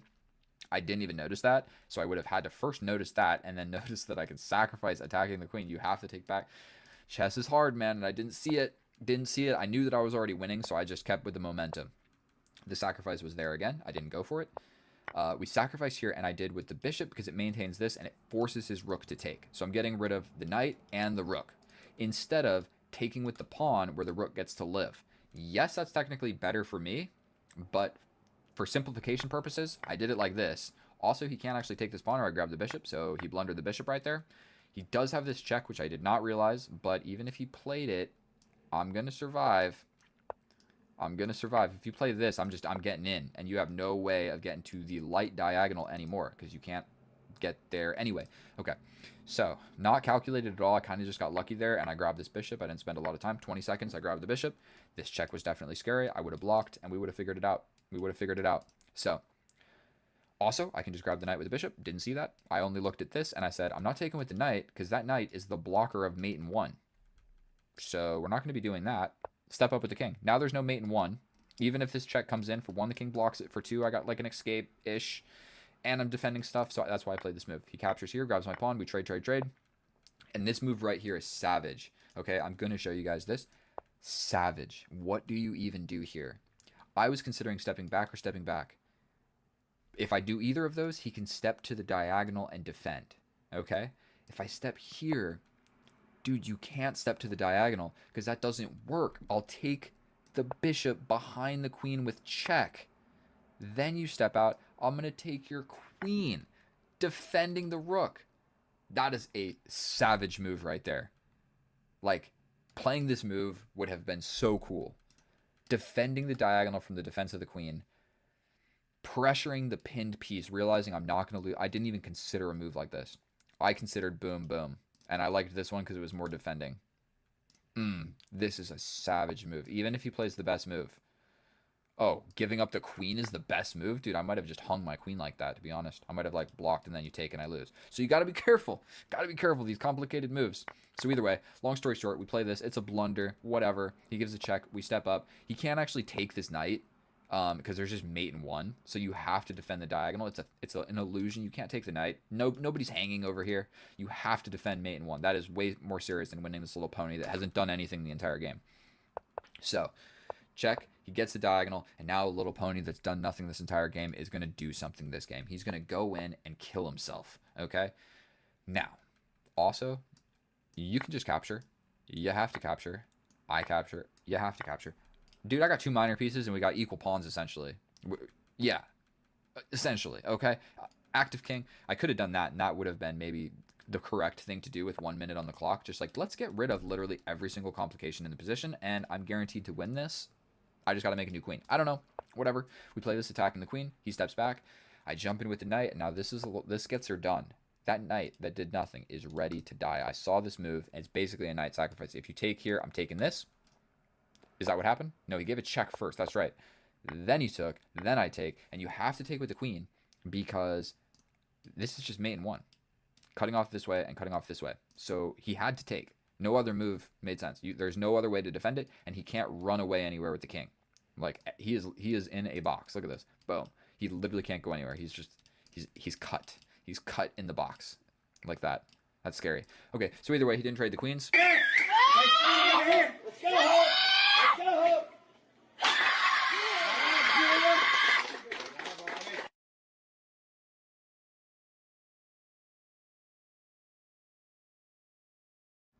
Staring contest challenge. Anyway, we are going to be in game number 18 of my push to 2000. I have not been studying puzzles. I have not been practicing. So let's see how this goes. I can see that the chessboard is the wrong size. So let's fix that immediately. There we go. And it looks like we're going to have one of these weird... This is a weird opening. But probably he develops the knight. In which case... What do we do here? I think we just step away from my opening prep and we throw a pawn into the center of the board. Then let's just bring a bishop. And already I'm just going off of basic opening principles here because this is not something that I'm really familiar with. I guess the whole reason of pushing this pawn was so he can't push forward so I can develop this knight. So let's develop the knight. Do something with the bishop. Do something with the knight. Do something with the queen. Castle, castle, either way. And we're going to just have a game of chess. And dude, I have been suffering in this push to 2000 and I am doing my best, all right? But the truth is I am not that good at chess.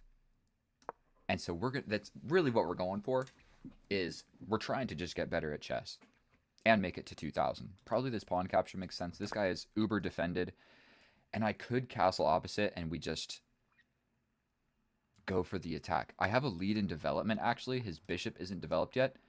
So let's not think about it at all and just castle this way. Push a pawn, push a pawn, push a pawn. That's going to be my general game plan. What I've been doing is castling same side and just going for an endgame. But this game, win or lose, I want it to be exciting for you guys. I want it to be exciting for me. And what we're going to do, castle opposite and absolutely just launch all of my pawns and try to destroy this dude. Even like a bishop sacrifice might make some sense at some moment. Okay, so this guy is defended enough. I want my pawn to arrive to this square. So we're going to do so by prepping this, then push, push. If we push and he launches his pawn here, then we just go for this. The only bummer is if his knight moves, then his bishop sees this diagonal. But we're going to figure it out, dude. I'm absolutely not losing this game of chess. I'm ready to destroy this dude. Also, we just reached a milestone. 2,617 subscribers. Absolutely insane. Let's get this all sorted out over here. So he's bringing the dude. We're still launching this pawn. We're going for this. His move that he wants to play. Is this not defended enough? If you take with the knight, I take. You take with the bishop, I take here. No more calculation is going to be done by me. This at least gets rid of one pawn. We take here. Shh, god damn it, dude. Am I really just that bad at chess? Am I really just that bad at chess? What on earth did I see? What did I see? I thought my queen was here.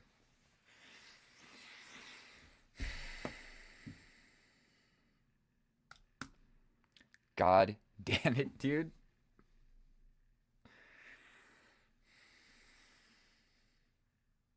We push, push, push. He can just step back. A lot of different ways. Not even thinking about it, dude. We're just pushing in. Straight up, down a piece. My attack is not even all that great. If we go here, if he takes with the pawn, then I take here. Do I bring the knight? This guy is pinned. Capture, the knight comes in, I push. Probably he just pushes. I push with check, he steps over. I grab this pawn. Here, here, we push. If you capture, my rook gets in.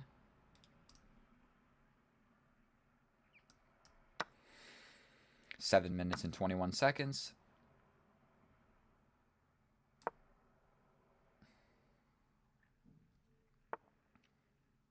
Uh-huh.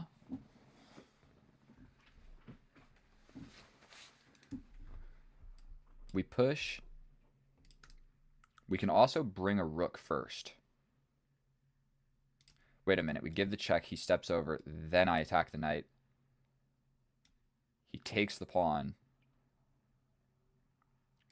This is defended by the queen. God damn it, dude. How do I get in? God damn it. If I attack here, the knight steps back. That's not super fun for anybody. check. He just takes with the knight. I get this check. He steps in. I get this check. He steps over. I bring my knight.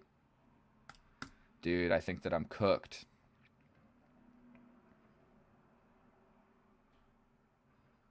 I'm cooked. God damn it. Step over. You step back.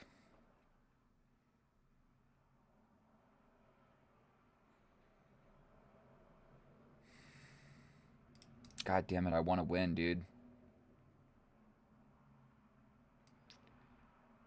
Here. We want to be able to push this pawn, but I just don't think it's possible. What if I throw in a capture first? Then he probably just brings the rook, and we don't want to see that.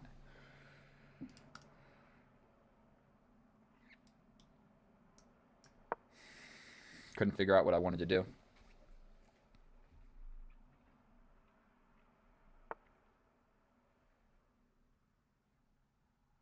That's a super terrific defensive move.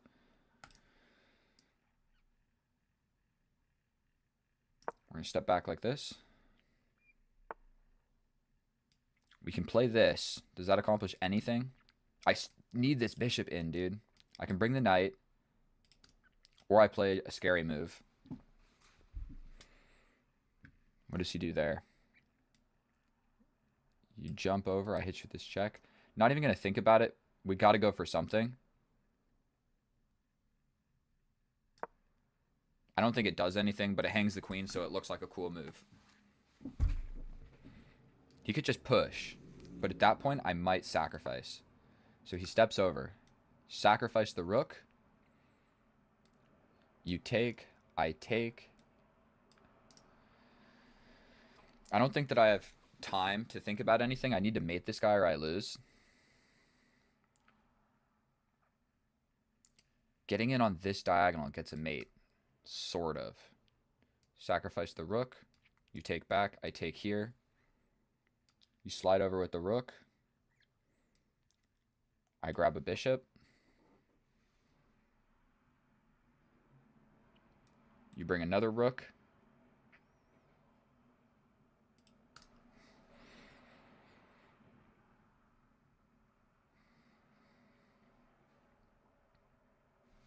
Sacrificing the rook almost definitely is not going to get me a mate. Maybe sacrifice the rook. Here, here. He could bring the queen over. That's also an option. Then I capture. This sucks. I could play something like this at some point, and it just opens up the diagonal. I really know where good to go with my queen. Like this. Playing this, dude. I'm so cooked. I think I'm going to pawn sacrifice over here, dude. We pawn sacrifice. He goes for a queen trade immediately. Terrific.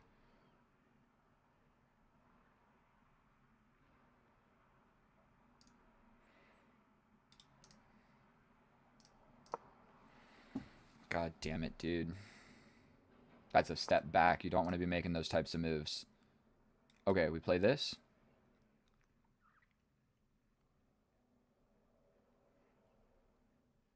He wants to play this.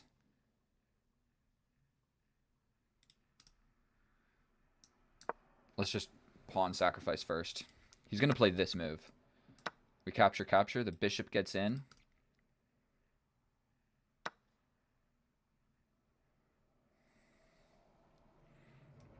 For one, I can attack the queen. For two, I can sacrifice the bishop, but that doesn't really do anything good. What does this do? He's still just going to play this move. So what if I step up? Let's go for it.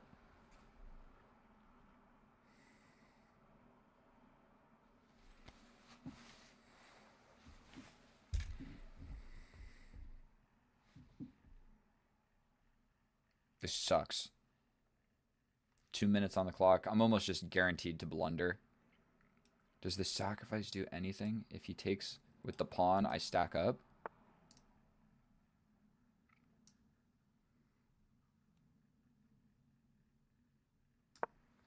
We attack the queen.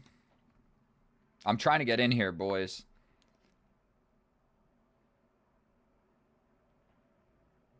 If we go here, it doesn't work.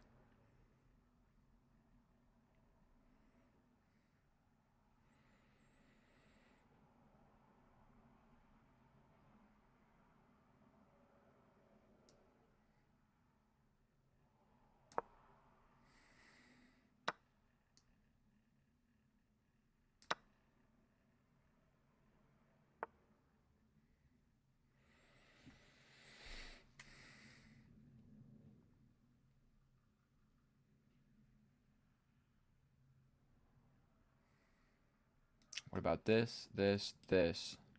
He could just sacrifice the queen, and then I'm just losing in that endgame. Sacrifice here, gets the knight out. Sacrifice the rook. Sacrifice the rook. If he takes back, I just have mate. We play this move with 1 minute and 27 seconds on the clock. Oh my god. It does work. He can't take back. Oh my god. I think that worked.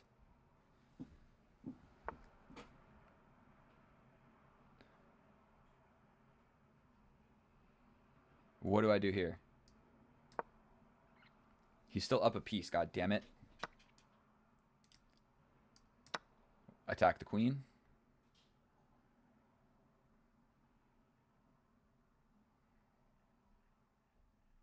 He could just go for this.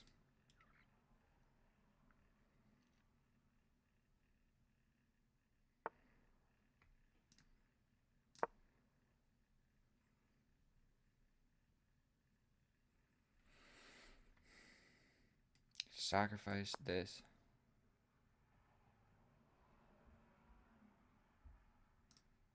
I'm going for it, dude. I don't know what else to do.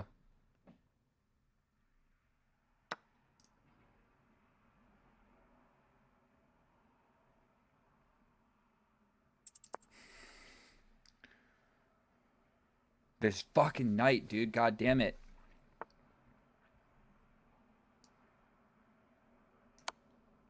He can block a lot of different ways.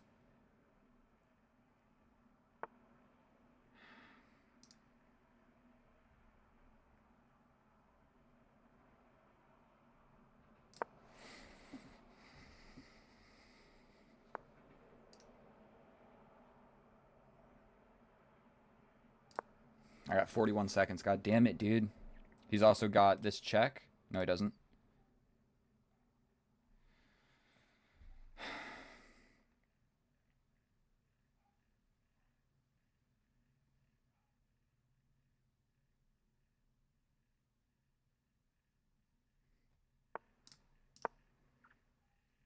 He's got this. God damn it.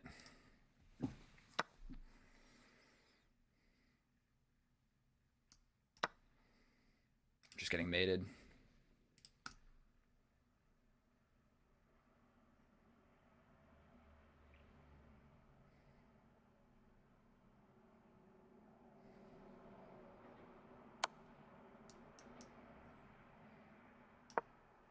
It's got this.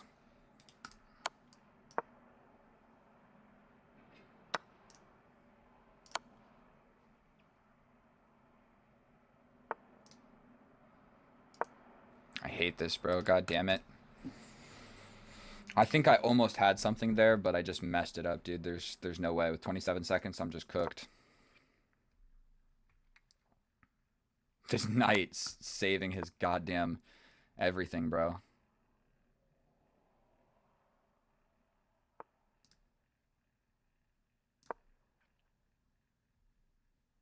He's got this.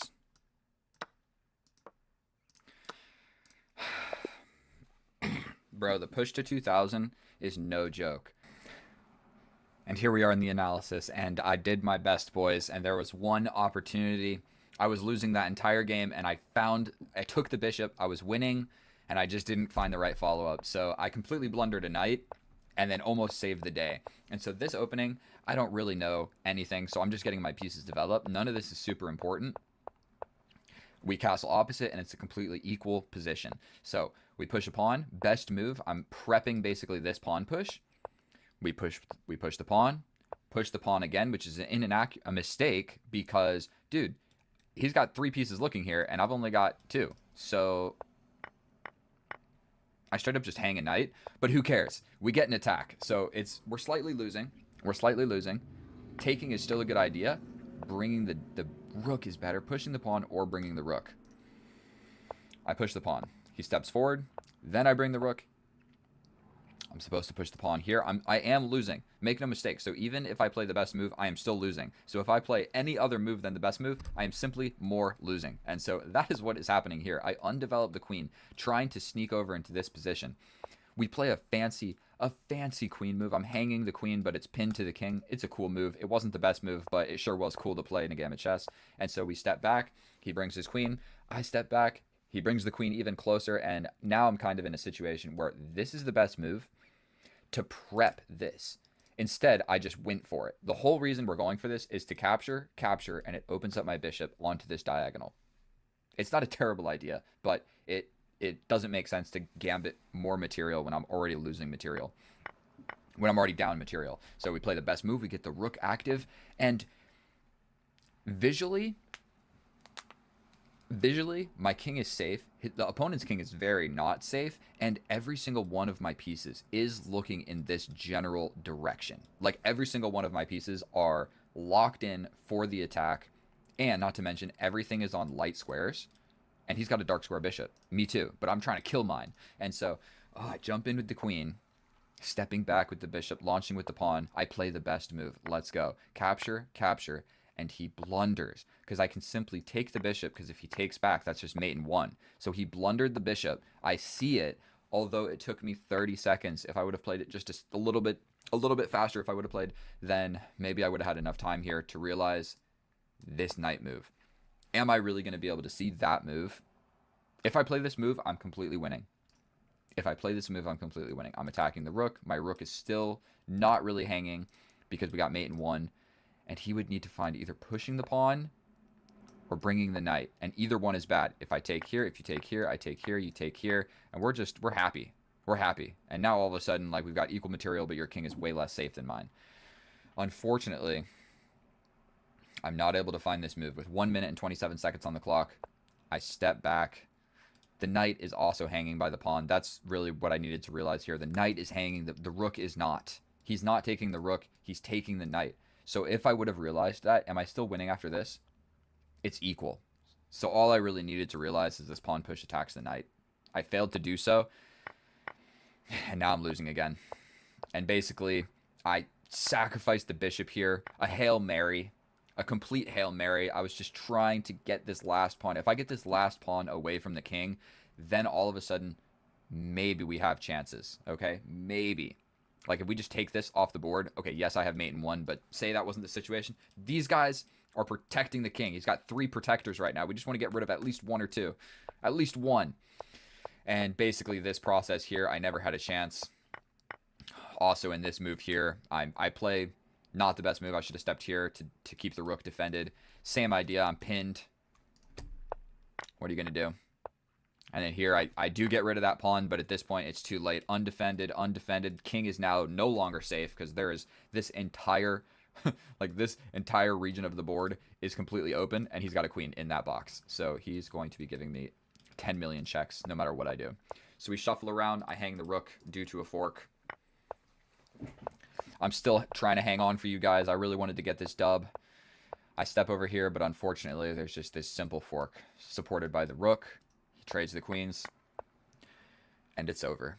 And so I'm going to sit down and keep track of my wins and losses on my way to 2000. But dude, I've lost the last like 6 games. So I'm so sorry for everybody and anybody that has watched any of those videos. Normally the way that I do it is I play like 5 games and I try to castle opposite and I try to sacrifice stuff and I try and play crazy, and I'll lose like 4 games. But I'll win 1 game and it will be a banger. And so that is what I was doing before on Lichess, and would like play, and only post one that I thought was the best. In this series, I'm just posting the game no matter what. And so let me know if that's stupid and I shouldn't do that, because like this game, I guess it was exciting. I tried. I found the hanging bishop. I just didn't find the knight advancement after that. So please let me know in the comments what you think. I don't know what's the best. I'm more or less new to this YouTube thing. I've been doing it for a year now, but only recently have I like gotten views and stuff. So please, sorry, I'm yapping. Subscribe. I love you. I'll talk more in the next video.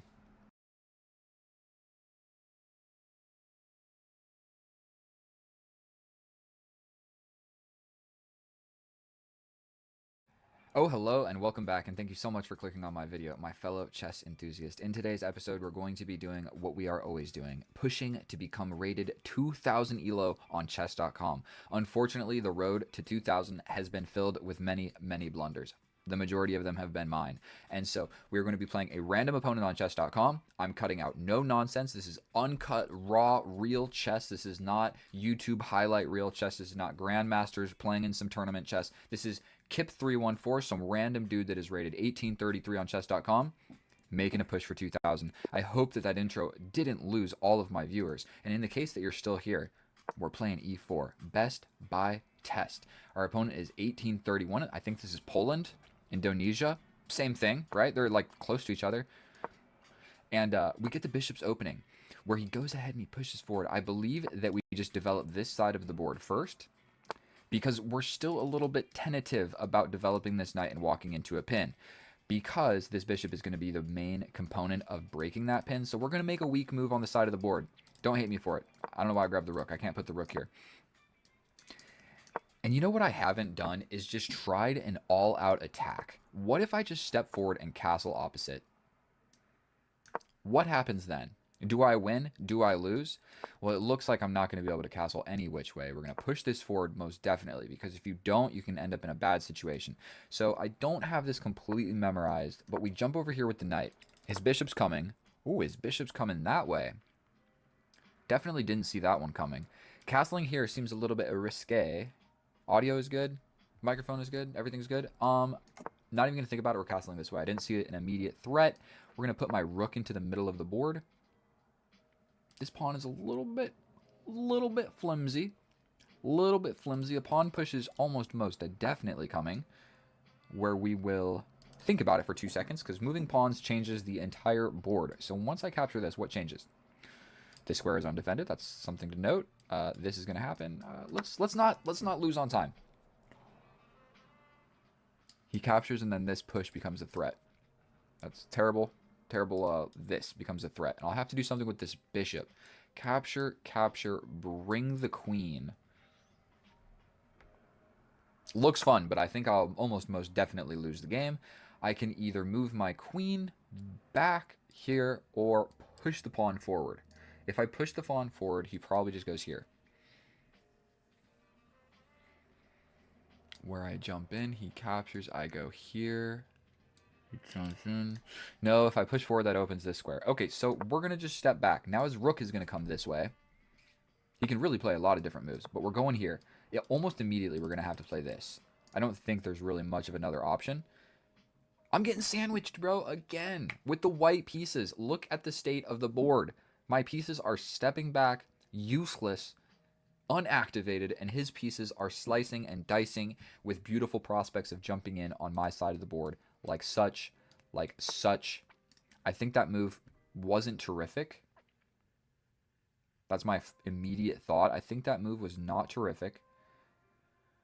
What is this knight? I mean, if he takes... Oh, another step back. Do I dare? I'm stepping over here and moving the rook. Don't know what else to do. 8 minutes and 10 seconds against 8 minutes and 30 seconds. Dude, I need to win this game. I need my elo. I feel like trading this off isn't a terrible idea. And I can push here, and that kind of locks it down. It gives him this square. What if I push? If his knight comes in, if he takes like this, I got to step back this way. I'm doing it. Then I might be going for this. I probably should have actually gone for this immediately. Yeah, now that I'm looking at this, because he can push. Don't love that. What if I push, then he pushes? I mean, I guess I could just grab this. There's no useful discovery, I don't believe. Yeah, I should have played this. Almost certainly.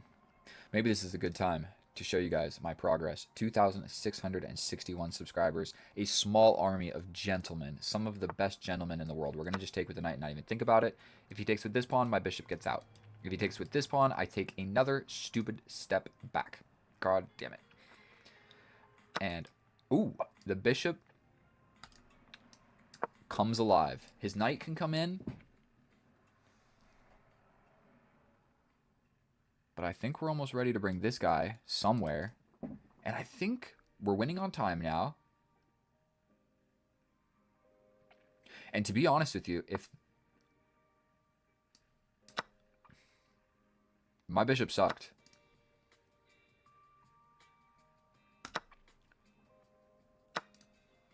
So this fork was what I saw. Unfortunately, he just steps forward, and then my forward momentum is doing nothing. If I step here, he's still going to play that, but at least I have like a reroute over here idea. What about this? Then he pushes. Okay, so we're going to play this and immediately attack this. I guess he could just bring a rook.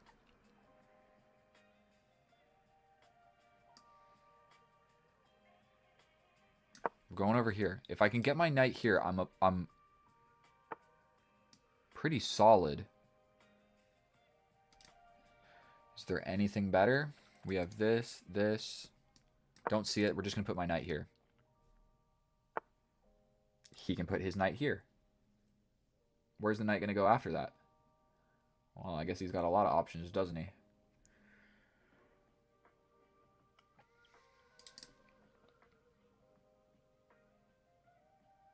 I like that this pawn is... Okay, we're just stepping over with the rook. I don't know what else to do. Oof, didn't see that. Now my rook is passive. Definitely don't love that. But his rook is also passive. We both have one passive rook. I'm down 20 seconds. Dude, I really got to be able to step my game up and just play quicker. He's got the dark squares. I've got the light squares. Like, literally, he's got the dark squares and I've got the light squares. He could reroute like this. I mean, that stops the forward momentum of my knight. I think we just do something with my rook. You can push, but then you lose your little defender that you like so much. My alarm's going off telling me that I need to go to bed. What about this? This. We then attack the knight. He could go over here if I take the pawn gets in. Don't love it. This knight is too strong. We have to deal with it. Unfortunately, I think we have to deal with it. So now I'm trying to think of ways that I can trade this. Unfortunately, if I play this, he pushes and my rook is just trapped.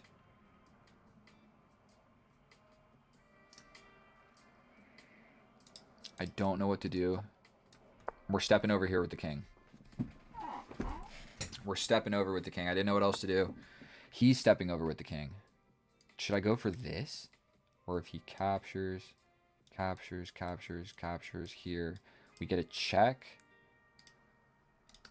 What about this? Didn't even think about it, and I'm just going for it. Straight up. Didn't even think about it for a second. I'm just doing something. Doing something. I'm not sitting still. Okay. We grab. We have check ideas. We have infiltration ideas. Rook is nice and active. Like, his rook sucks, but also my rook sucks. So those are kind of equal. This one's slightly better. He's got this little sneaky attack. But I can always just trade.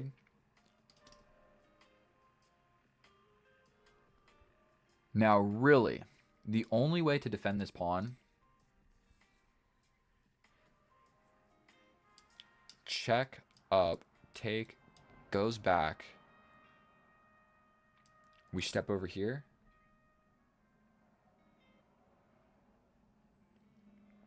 Really a little bit unfortunate. What if I go for this? Ooh, what if I go for this?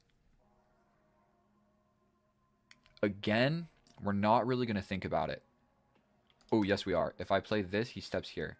So let's give a check first. Wherever he steps, we hit him with another check. But the difference is I'm sliding into the position. He's going to be able to trade me off at some point.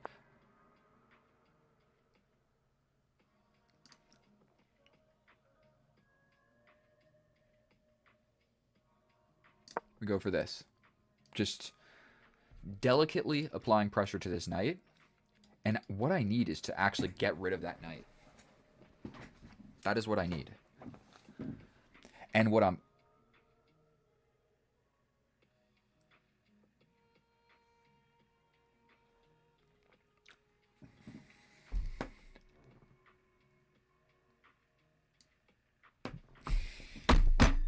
God damn it, boys.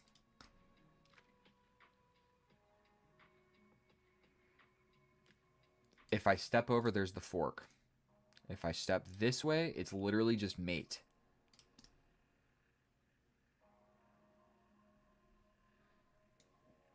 This is also just mate.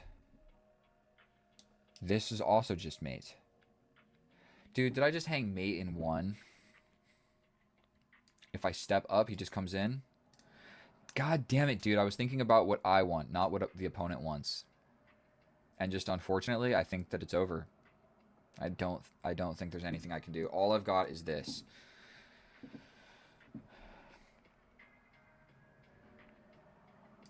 Where I grab this, he still hits me with a check. I step up. He takes this rook. But this rook survives. This guy's going to fall.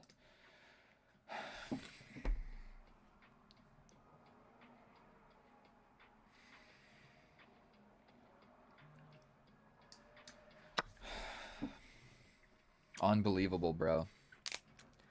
We're looking at 10 wins and 10 losses, I believe, after this game. It might be 10 wins and 11 losses. The rating that I started at was 1834. I am at 1833, and so it is looking like... I'm going to slip back. He can really pick his poison here. He can just grab the rook and be up the exchange.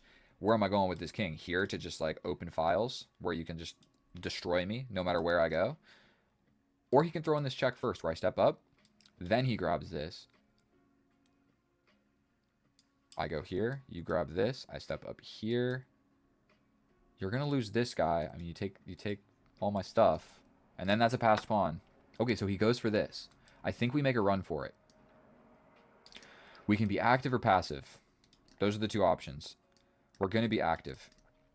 We're going to be active because once we get to this square, we can potentially get my rook to an open file. And this knight is not so incredibly terrible.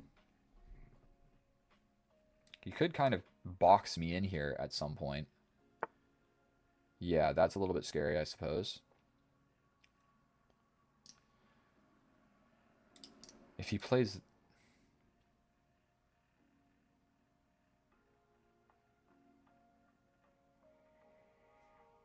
We jump in, take.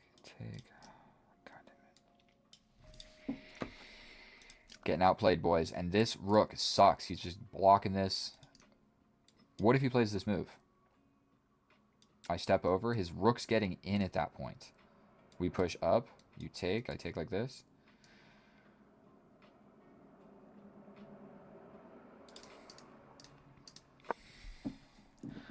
This is game...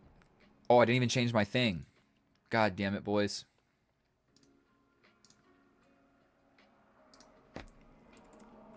There we go. I should have changed that earlier. Now I'm going to have to like make some editing in the... Get the hell out of here. Other rooks coming. I grab this pawn. You play this, I step over. You step forward with the king. I bonk you on the head with a crazy check, maybe?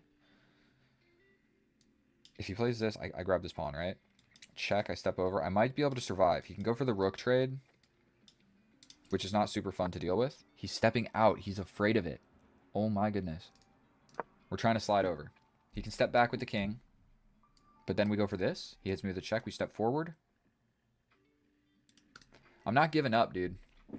I'm not giving up. My knight is strong, and I will grab this pawn, and then this turns into a pass pawn in certain positions here.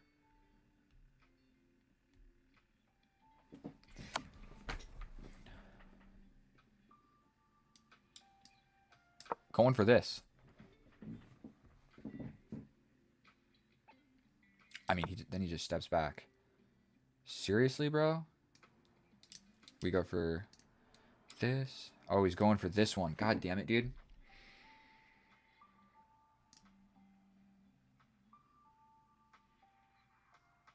Stepping up. You hit me with this check, I go here, you hit me here. Your rook is not doing a whole lot. Going here. He's just grabbing a little bit of everything. Does this check do anything? He steps over, I hit him with this check. Potentially a blunder. Even if he steps over and I hit this and he takes my dude. Okay, so that's not super fun. Let's go here. Going for this pawn. He can honestly, like, do so many things. This pawn is too strong for me to actually deal with. He can also attack here. Infiltrate like this.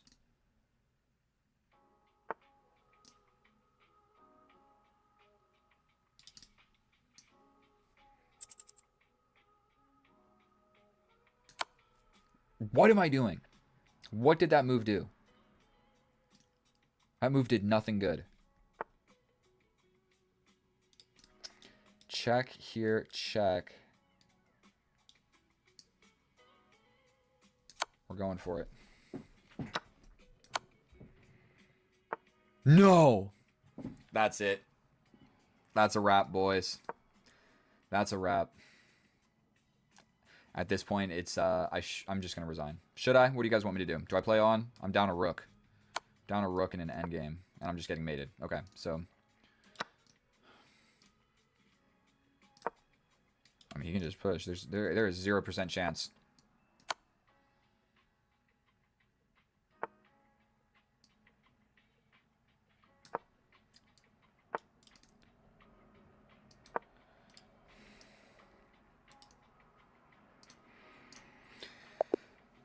We will resign. And here we are in the analysis. And if you haven't noticed already, look at my eye.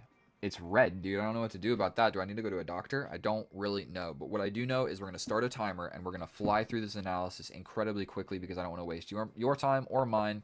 I lost the game, so I should look at it in more depth myself. But I realize once we reach this point of the video, everybody clicks off. So I'm not going to analyze for 20 minutes and 10 minutes or whatever if you guys don't want to watch it. So if you don't want to watch it, then we'll just fly through it. Maybe I'll start doing them separate. Like I'll do game 1 video, analysis second video.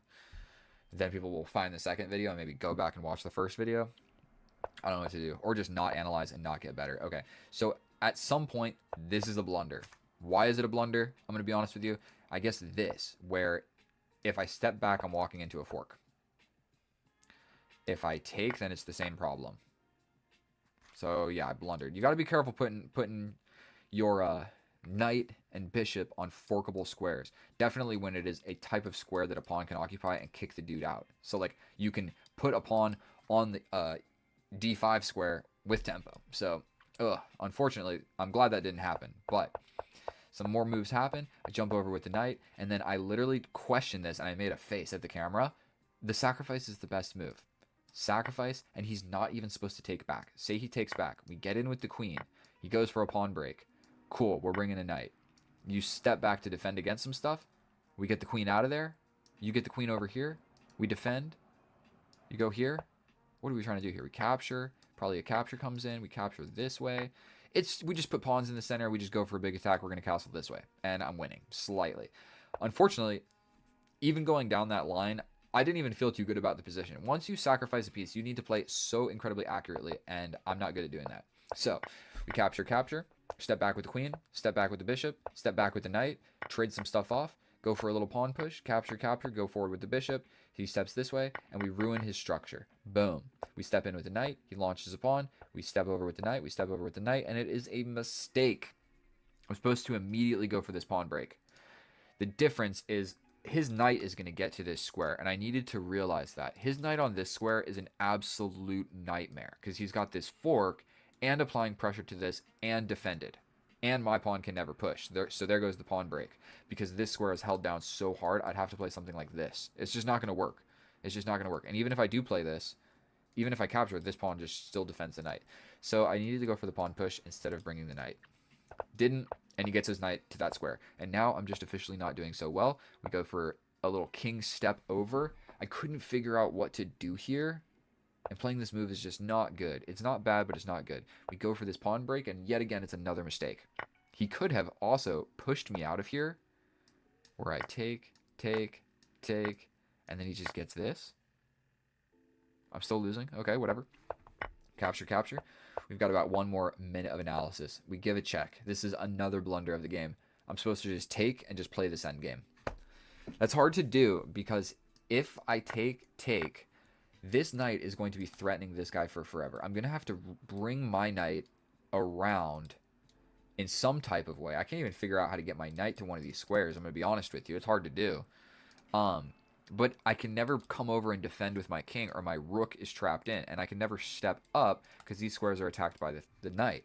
So I definitely don't want to scoop my king over like this and trap my rook in here, because this is just frozen, all of this. So either way, we should have went for it.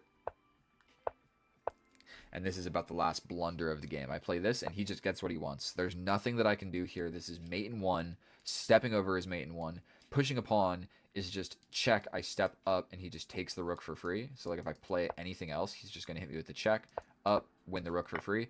And no matter what I do. So all I can do is go down the exchange. And then unfortunately after this, he just plays incredibly well. Some of the best moves, just, you know, not too much I can do here. Not too much I can do here. And this, I mean, I could have grabbed this pawn. I don't know what it really even does for me. It's saying sacrifice the knight because I'm going to lose anyway. And so we play a couple more moves. And then this stupid idea. This is how you know I'm not getting better at chess. He takes the knight. I give this check. Dude, this rook sat on this square for so long, I forgot it could even move. I was like, he's only ever on this square. He doesn't do anything else. All he does is look. He doesn't actually move. And he, in fact, does move. And he moved. And now he is blocking the check where I'm screwed. I am screwed. His king's going to step out of here. This pawn is going to push. He can defend it a million different ways. There's nothing I can do. So thank you guys so much for watching my video. It would mean the world to me if you would please subscribe. I'm trying to reach 3,000. And then once I reach 3,000, I'm trying to reach 5,000. And then once I reach 5,000, I'm trying to reach 10,000. So you get the general idea. No matter what number of subscribers I have, I'm always going to be just going for the next number. So I guess that's life. That's just life. Money and subscribers. And I'll see you in the next one. Get out of here. Bye. I love you.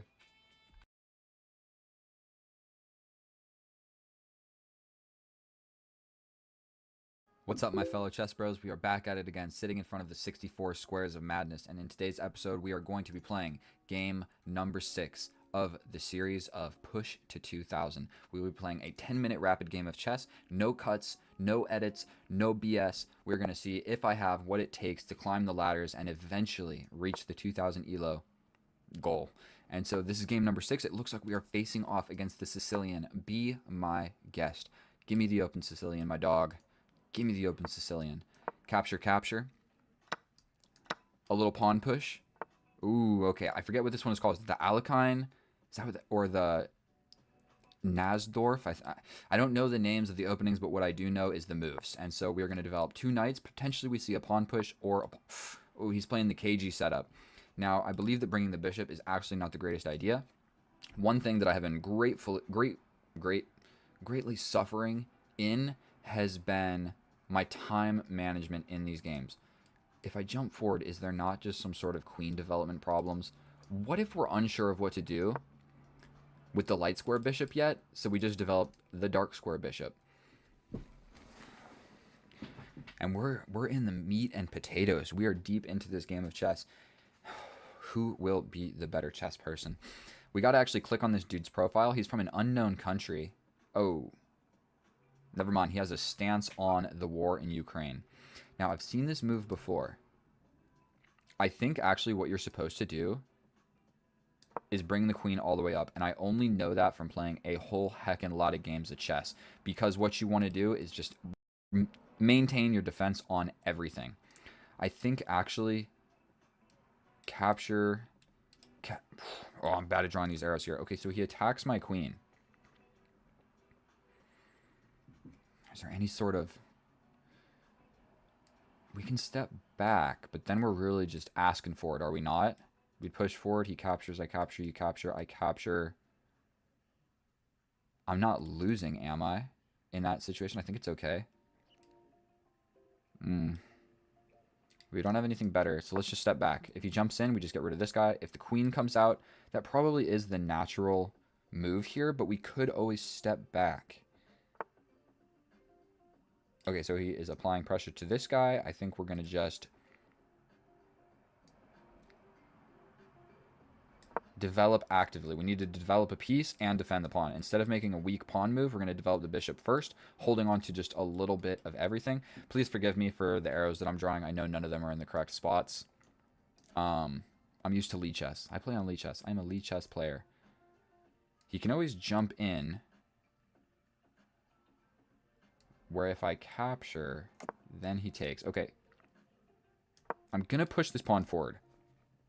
I have a conglomerate of pieces in the middle of the board. I would say that I'm leading in development here. He's got 3 pieces, and I've essentially got like 5-ish. I think we might give this guy a little tickly tickle. We're giving him a little tickly tickle. If he... Oh! This knight can jump in here now. The capture becomes a little bit more precarious in that situation. He can always just snap capture this with check at pretty much any given moment. But potentially, I alleviate a lot of this pressure by pushing a pawn. What that does is it does kind of overextend my pawn and undefend this knight at least a tad bit. And oh boy, if I jump forward, he's just going to add pressure here. You hate to see it. But we might hang on to this bishop where he jumps in, we capture, the pawn takes. What if we take here first, then the knight comes in? He's attacking everything. What if I just step back with the bishop? Capture, capture, you step in. My pawn's weak there. Let's chase this guy around.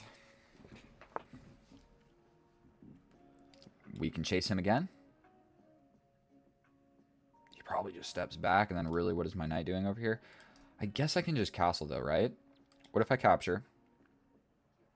We don't really want to allow this. The queen gets in, and then I've got 2 things attacking me. Probably, I gotta step back. I think we're gonna just go for this.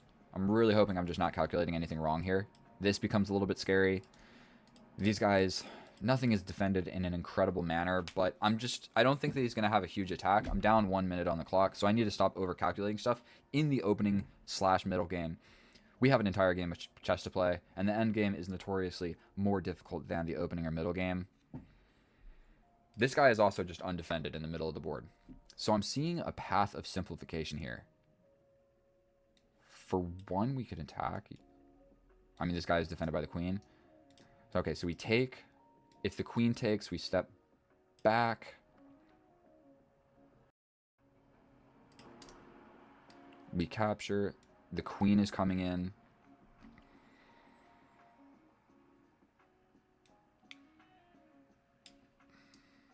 We're doing this.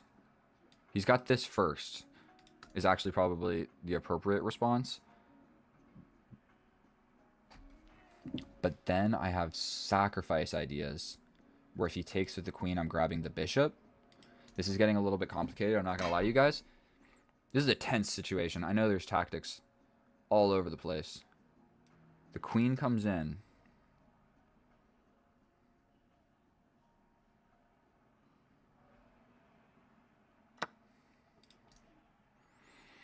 We have 2 attackers on this guy.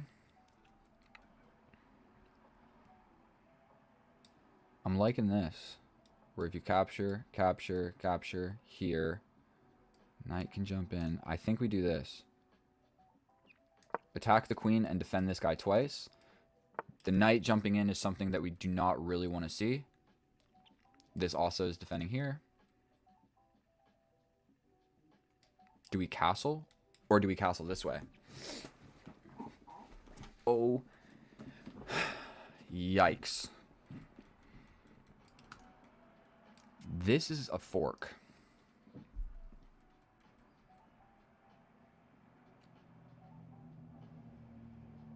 What if we step over like this? If this happens,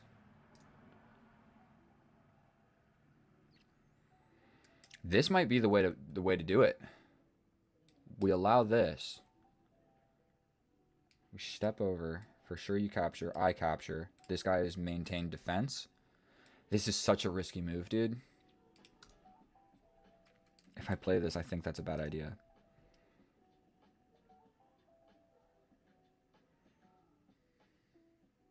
I don't see anything better. What if I step back, actually? If you play this, I'm ready to capture. So what if we just step back? Does that untangle?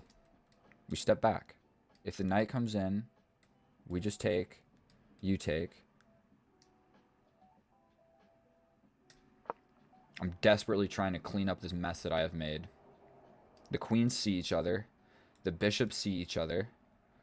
The fork is still there.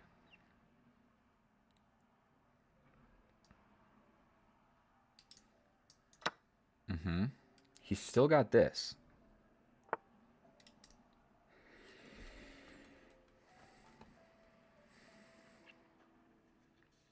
I could just castle. But then he applies pressure. That's absolutely not fun. Castle, he applies pressure. I guess I could just take here. That forks my rook in this guy. I could slide over. Castling, oh man. What about just this? For sure he jumps in. I can't castle then. That sucks.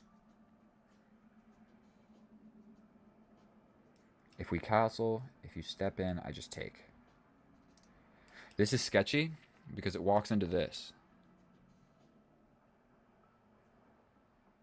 But I think I can just step up. No, that hangs this pawn. Okay, all of that calculation for nothing. We step up. We step here. You jump in. I get you with this fork. Boom. Boom. Oh, this forks these guys, dude. Oh.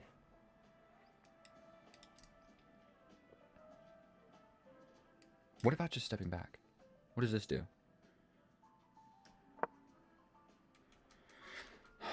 That alleviated pressure here. This dude is more or less outplaying me. I'm just like trying to stabilize.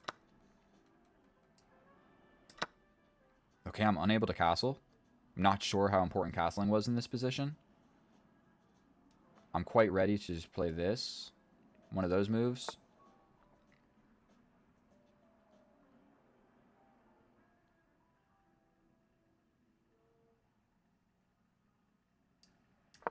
Okay, I got 3 minutes against 6.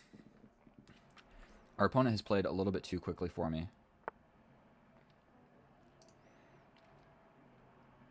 I guess we're just going to go this way. He's got this check, but I don't think I care. This bishop is so good. And he can always just get this. We're going to go here because it's on a light square.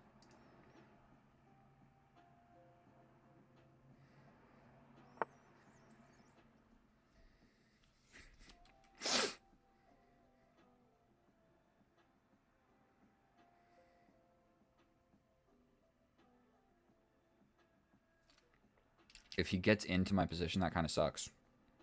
What if I play this? He could probably play here. I chase you. Let's just do this.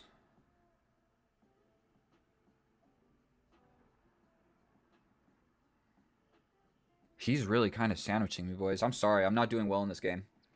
I'm doing my best. Please forgive me. This 18-11, though, dude, I just feel like every move that he's made has been, like, a good move. Duh, he's 1800. What was he supposed to do? Just give me the game immediately? Okay, we've got a bunch of attackers on this. Really, the only way to defend it is to give something up. If I push, I'm just giving up a rook. How did I not see this freaking... Ugh. We can jump this way. Is that too complicated? What if I just go here? He's going to cut me off. I'm going to step over.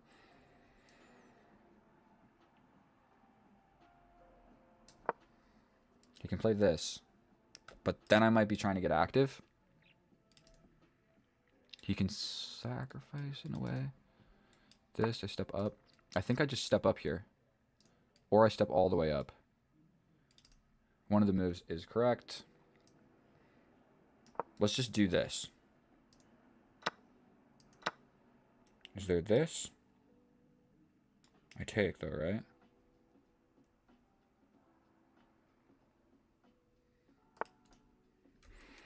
How about you get off my flippin' dick, bro? This.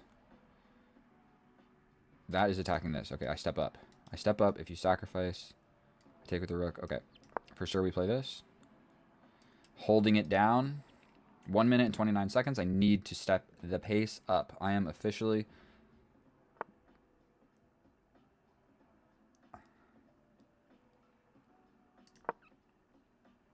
I mean, it's held, is it not? 1, 2, 3. I mean...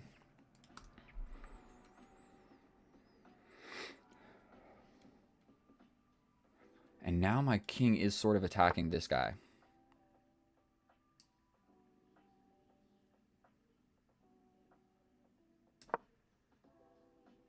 My god, I need to play way faster.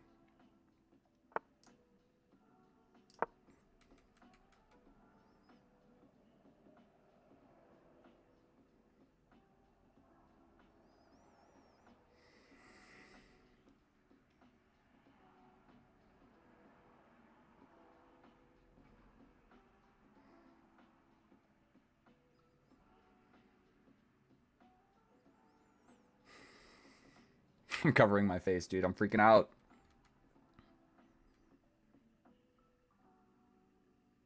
I'm thinking about this. It's a weird mechanic, but it would allow me to maybe activate my king. No idea if that move made any sense. We're still hanging on to this. That move made 0 sense. We can play this.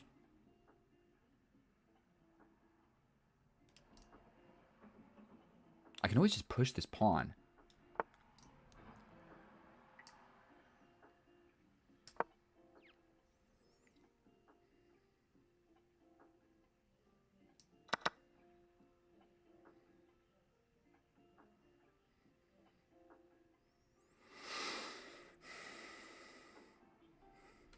Okay, so we've got a 4-on-3 and a 3-on-2. And I have 1 minute.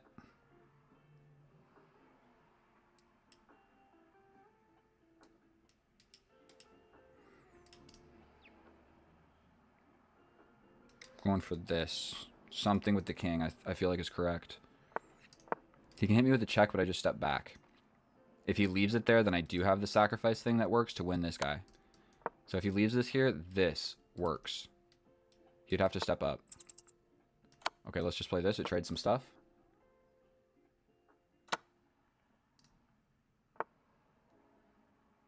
I'm going for this. You have to defend, no? Going for some stuff, my friend. Damn it. That is not good for me. Capture, capture.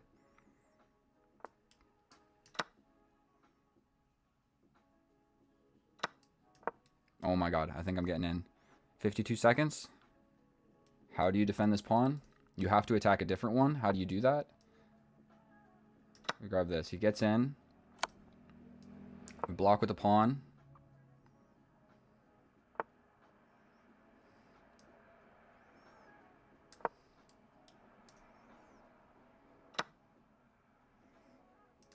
Damn it, I'm going to lose a lot of pawns here. We can always defend this guy. But he's got this. Who's this faster? 41 seconds. We're in a rook and pawn endgame. I'm down a pawn, but my passed pawn is strong. We push. We push. Get behind that.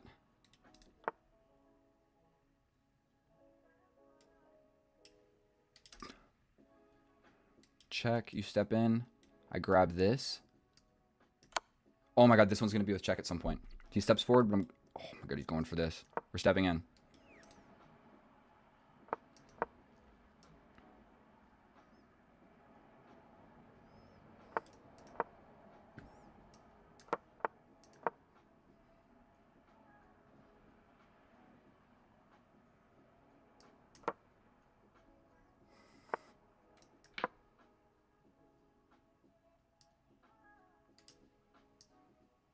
How am I stopping this pass pawn? I don't think I can.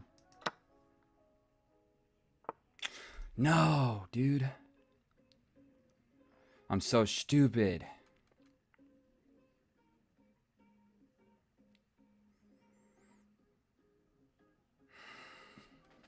God damn it.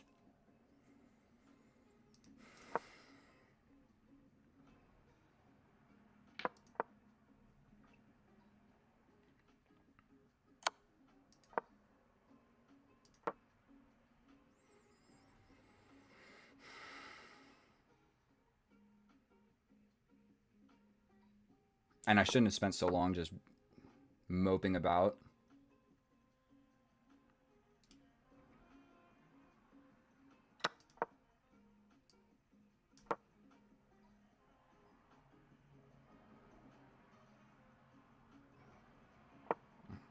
I'm sorry, everyone. I'm sorry.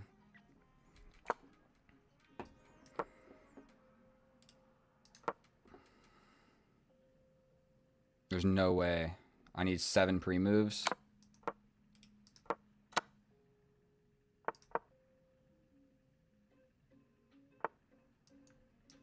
I think maybe I could have drawn that. Dude, I don't even want to analyze this game. I know what I freaking did wrong.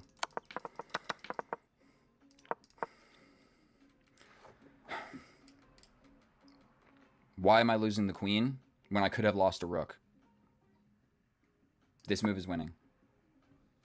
You push, I take defending. You take, I make a queen, you push. I'm in with check, and I win the fucking... Dude, I know what I did wrong. That is such an amateur and rookie mistake by me, dude. We play an entire game of chess for me to get 25 seconds on the clock. How do I cancel this? Like, what happened? We don't need to analyze it. That's what I did wrong. And all right, here we are in the analysis, and I owe it to you guys and myself to actually go through this because I know you guys aren't going to do it yourself, and I did it by myself right now, and there's some stuff that I should show you. So long story short, oh my god, I feel so terrible about losing this game. None of this stuff was important, okay? Stuff happened. We're in the thick of it. We're going to go through this incredibly quickly. Attack the queen. Going back here would have made more sense, so I'm defending. Also, these guys are defended. Whatever, I go back here. Still, it's totally fine. We're -1. Who cares? We step back. We take. Still a draw. Running forward with the king is actually what we're supposed to do. I'm never going to play that. We step back. Now the king is safe. Stepping up was more important because obviously we're going to have to defend this pawn at some point. Okay. Cool. We step up. He traded the bishop for the knight for really no reason. Straight up just missed this tactic. There's a hanging rook. He has to take. And then we just get this. This is also still defended 2 times. So he's attacking it twice. And we are attacking it. Defending it twice. He's attacking twice. We're defending twice. So I missed that. That was just about as basic as it gets. I shouldn't miss that with 1:46 on the clock. Whatever. Still, it's totally a draw. I realize this rook is free to do some stuff, so he starts doing some stuff. We trade equally. Step back. I go to trade a pair of rooks because my rook is in the enemy's position, so I'm going to be causing more problems than his rook is ever going to be causing mine. So we get behind this. Step up. We go for this, which really is not great because he can just take, and then his rook gets in. And, like, yes, I can take this. I mean, but it's hard to say that I'm actually doing amazing here. I let his rook just get in. He can, like, boom, boom, boom really quickly, and I'm not really going to be able to win these guys, and then he has a 4 on nothing. So I saw that in the game. He didn't play it, and now I'm just all of a sudden winning because I get behind this pawn, and all you can do is, like, slide into my position. So I take. And to be honest with you, I calculated in this position, he's in. This is what I saw. He's in. He's going for this one. He played this. Bro, I can just simply take that. Didn't see it. We literally moved the pawn that could have taken the rook. Like, I am blocking my check. You know, I have made improvements here, I must say. When I get hit with a check, instead of instinctively just moving the king, think, can you move another piece? But I have explained this to myself, and I'm going to explain it to myself one more time. When I am hit with a check, simply check if I can take the piece. Because, dude, more often than not, you can just take the piece. And this happens all the time in these low time situations for me, where I'm hit with a check, and it's like, can I take it? Like, sometimes it will literally be just like this. Like, a knight will jump in and be like, check. And I'm like, okay, and I move. But I could have just taken it. And I'm like, what am I doing? Either way, We're still winning, by the way. We're still winning. I pushed that pawn for no reason. We've invested in our passed pawn here. His king is cut off. We give a check, and we start bringing our king. Now, the correct mechanism here is saying, your rook sucks. I can actually just get in here. And you get too far, I'm just going to win this pawn for free. So your rook is really never going to go anywhere because I can just step in and make a queen and get rid of your rook instantly. So he has no time to do anything. So just leaving this the way it is and going and eating all the pawns with my other rook and like promoting this pawn, that is what I should have done. Instead, I step up, I'm attacking. It doesn't feel like a terrible idea. And right here, dude, you less valuable piece first. We protect the promotion square. This is so basic. This is so basic. A 1000 knows this. And for whatever reason, I felt like I needed to promote here so that when he captured, my rook would capture here so I can access this rank. So I'm not on this rank with the pawn. None of those things made sense. Because for one, my rook can't capture this way, but that was the idea. As I was like, okay, if I get on this rank instead, I'll be able to access here. Right now I'm hitting a brick wall, and I'm never going to get in. So for whatever reason, that is what I calculated there. Was like, okay, I'm going to get my rook off. So this happens. And then to my disbelief, we make all of these moves, and he trades the queens. And now it's a draw. 2 or 3 moves later, bro, I'm winning. I lose on time in a winning position. We step in. And at this point, you got to start doing something. Like, if you push, I chase you, right? If you push, I'm just going for it, and they're too far split up. I got a lot of moves that make sense. So I lost on time in a winning position. I completely threw away a winning position to a losing position. Then I got a draw, and then a winning position again. Honestly, I'm just not that good at chess. That's what this game tells me. There were so many things that I missed. For one, just the rook. The rook capture, wherever it was, here, or maybe it was here, just capturing the rook. There was the discovery to win his rook that I missed. There was the promotion. I blundered 3 heavy times in this game, and please forgive me. I will not be playing another game of chess tonight. Tomorrow, we chase 2000.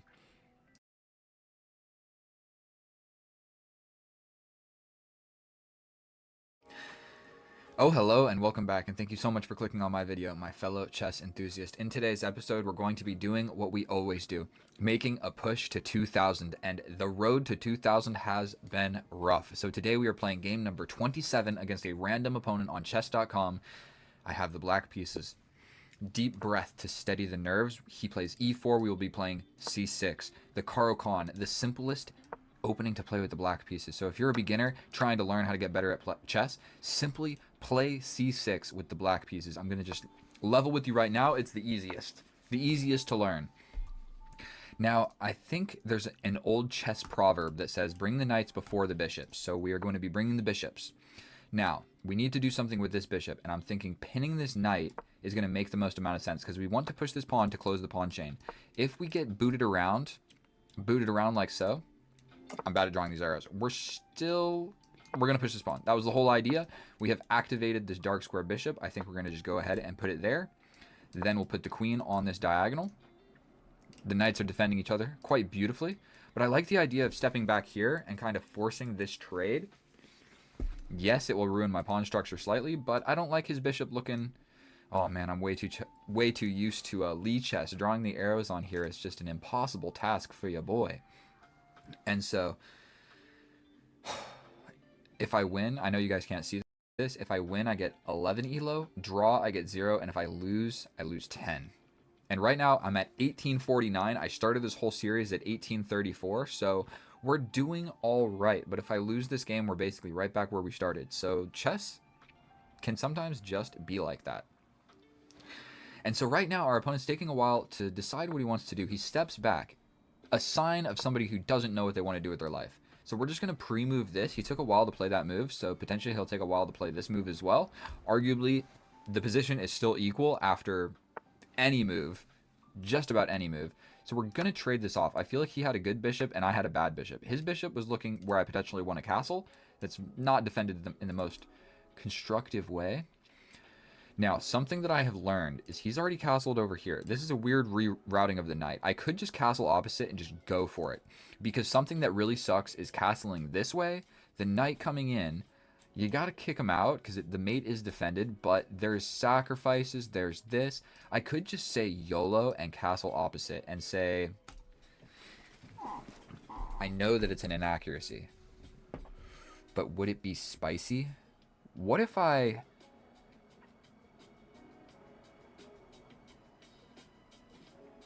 What if I prep the move like this? Sometimes the way to the opponent's side of the board is by putting a defended piece, whereas they trade and you get to bring your piece. Sorry, I'm still not used to these arrows. So it's generally a pretty good strategy to just like throw a piece on the enemy's side of the board. Now I've got my queen like active. My queen has improved its position, I would say. There's no immediate way to attack me, I don't think, other than trading the queens. But something else that I'm just going to share with you guys. Studying these openings, studying these middle games, that's not what you need to be doing to get better at chess. You need to study end games, and that is it. Solve tactics and watch videos about end games.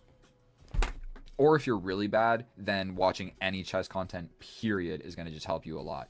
But my strong suit is playing quickly and getting into an endgame. So my queen still has a pretty nice little escaping square. I think we're going to just push this pawn. I don't love the idea of his knight arriving here once I castle. Like, I just don't want to castle and have a knight here.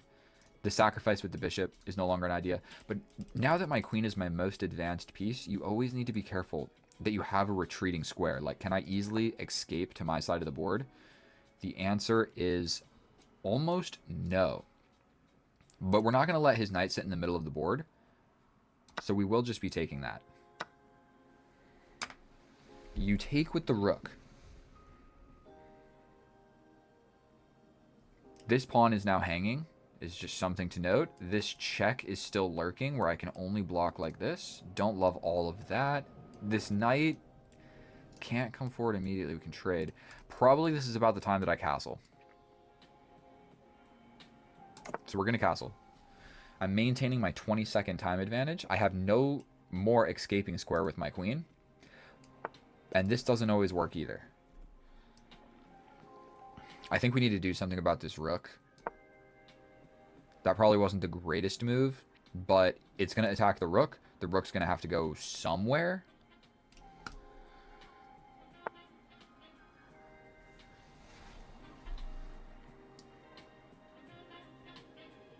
We're going to just improve the position of this rook. Now I'm looking at your queen through this pawn. He didn't like that, so he's scooting around. Scooting and booting. Not sure what I want to be doing here. But let's just play this move. I still don't think... Sorry, I'm leaning way too close to this camera. Okay, so we're really just going to do eeny, meeny, miny, mo. We have these two moves. Or I can retreat. Retreating seems scary. This seems more active, but I feel like I might just be walking into all sorts of issues there. Let's get out of there. Let's get out of there. We can play something like this. Forking these guys. He'd have to push the pawn. I could trade the queens. This is going to be my next idea. Where if he takes, I bring the rook. And what's my rook doing over there? What's his knight doing over there? And what is his rook doing there? This guy's playing really aggressive in a weird way. Still, neither of us have been successful on putting any of our pieces on the opponent's side of the board. But like I was explaining, study your...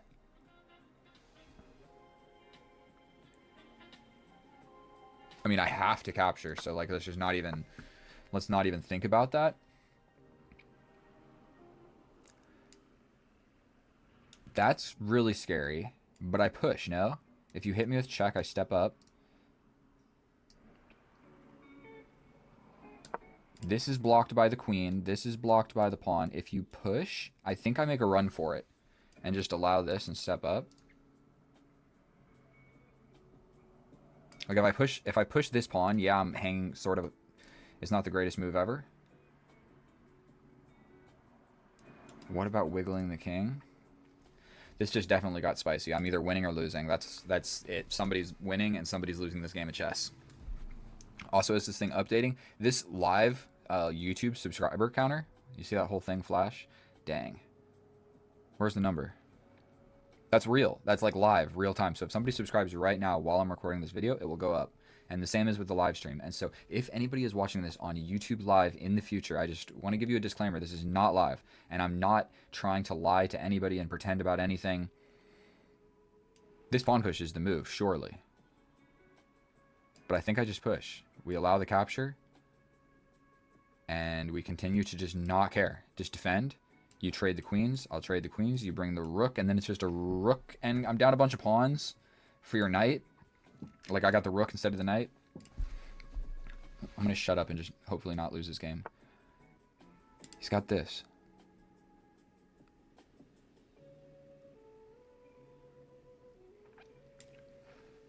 We step up. If we step up.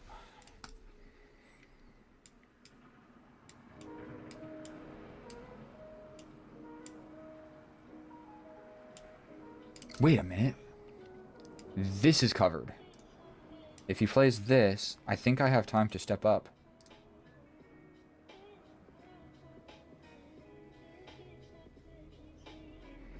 Or is this the move?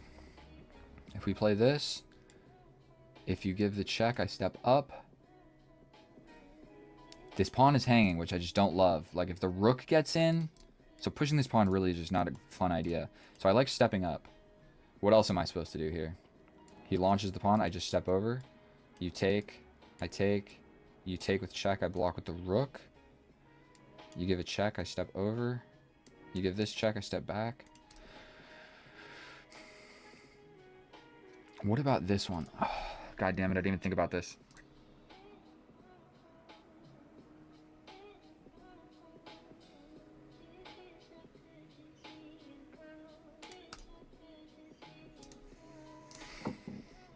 If there's this check, but launching this pawn, what if I just step over? That allows this, where the check gets really spicy really quick.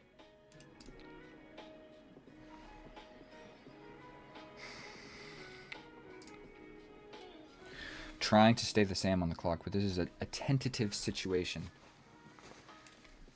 A very tentative situation. Please play this and just not realize. That's like, what if he plays this? I don't think that was correct. There's this. God damn.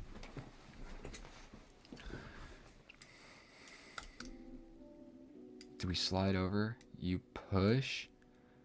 I just capture. I like this. If you launch in, I just take. If you take here...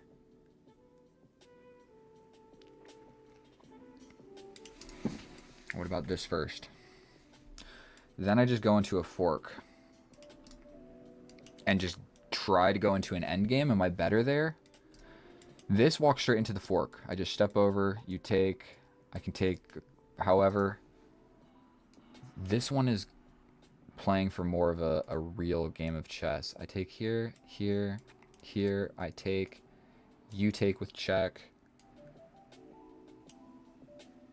Only move. You could get a draw at the very least.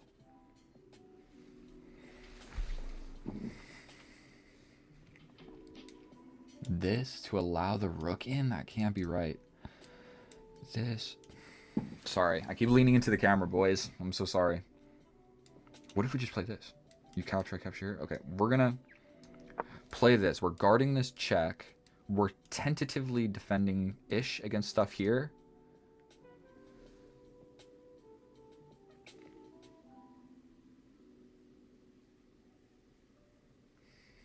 I didn't like that move anymore, but at least this becomes an idea. Oh my god, I can pin. And then the capture no longer becomes an idea. He would have to step somewhere with the king. Potentially this way, because if it's this way, I can hit him with the check. Okay, okay. You launch, I block. And then I'm threatening to take.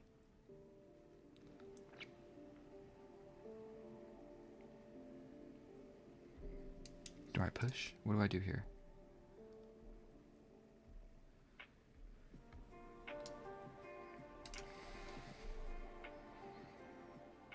If he goes here, I can always step forward. Where if he takes with the knight, I take. Right? I think we go for this. This is covered. He can't jump in with the knight yet. I'll bring the rook. And if I bring one rook, I'm close to bringing another somehow. I'm down a minute on the clock. Damn it, I need to be playing faster. This is what we want. Then I could bring the queen to grab this pawn. If I grab this pawn, I could shove that rook here. Force a very solid trade, essentially. Or he steps off this file of terror. So if he plays this, I think we just go for a pawn push. I think we just go for the pawn push. What about check? Sacrifice. God damn it. Mouse. Sacrifice, take, check. If he runs back. I mean, I take. If I push here, he can just take with the knight. What am I talking about?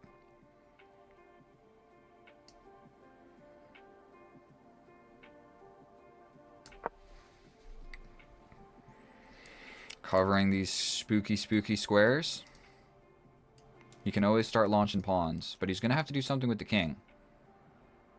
And if I play this, he has to. He has to play this. And all of a sudden, this move is starting to make more sense. Okay, so he's stepping back.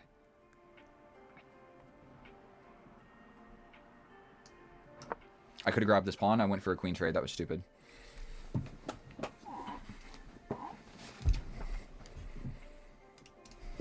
This is tense, boys. This is tense game. 2 minutes and 26 seconds. I need to play quick. If he goes here with the queen, we hit him with the fork. Correct? Queen goes somewhere. I mean, I can grab this and leave my queen here. I like my queen here guarding all of this. If he just trades, then, like I said, we're going into an endgame where he has a knight versus my rook. And my rook here is not all that great. I don't like the pre-moves on chess.com. Like, it shouldn't show me my pre-moved move. I'm only doing this if this happens, and that's just one variation. It should just, like, highlight it like Lichess. I wish there was a setting or something that I could do to fix that. 2 minutes and 20 seconds against mine.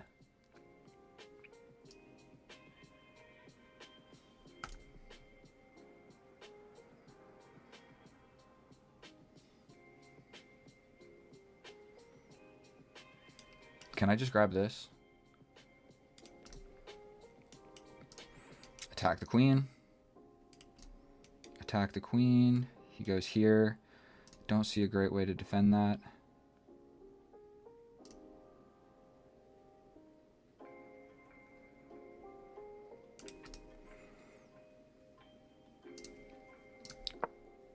Hail Mary. We just line up. Pin that knight. Pin that knight. I'm worried. I was sort of worried about losing my pawns over here. That's why I played this move.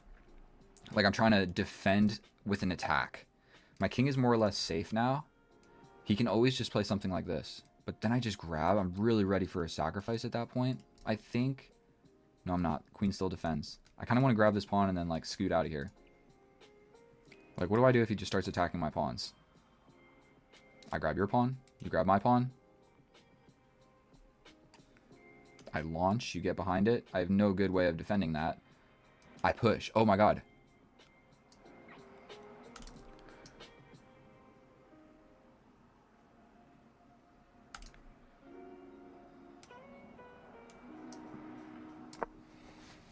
One minute and 30 against 1 minute and 30. This is getting tense. But we're getting into somebody might just flag. When you get into the endgame like this, take some deep breaths. Okay, so I think I can just take with check, and that's huge. I can also take the queen. You take my queen with a fork. Don't love it. Think we play this check first.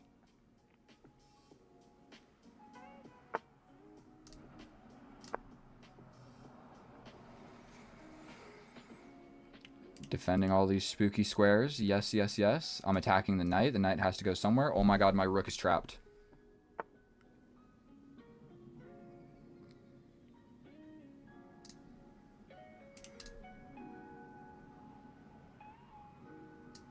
We bail out for a pawn. We go into an endgame, going for a pawn.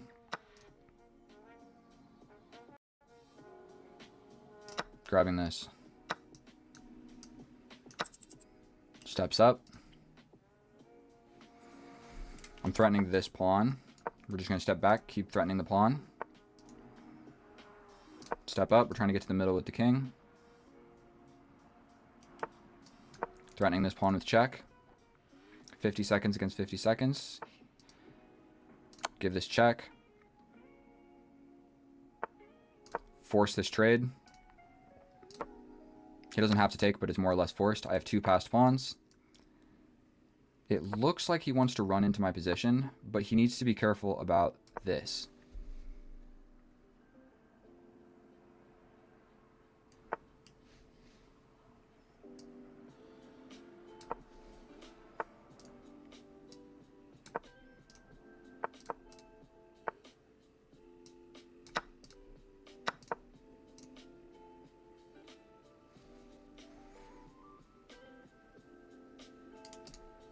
This guy's hanging, but I almost don't care about that. I want to go for this move. His king is active, but he's got 18 seconds. I don't think that he has what it takes. Just pushing. That was a stupid move, but whatever. He can get in.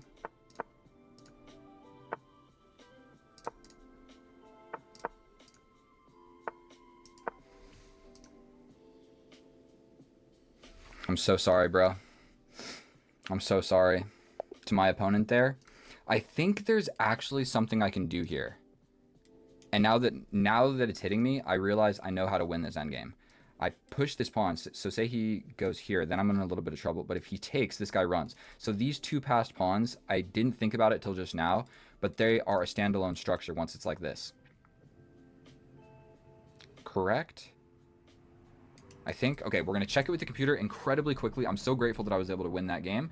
We're going to grab this and go through the analysis so fast.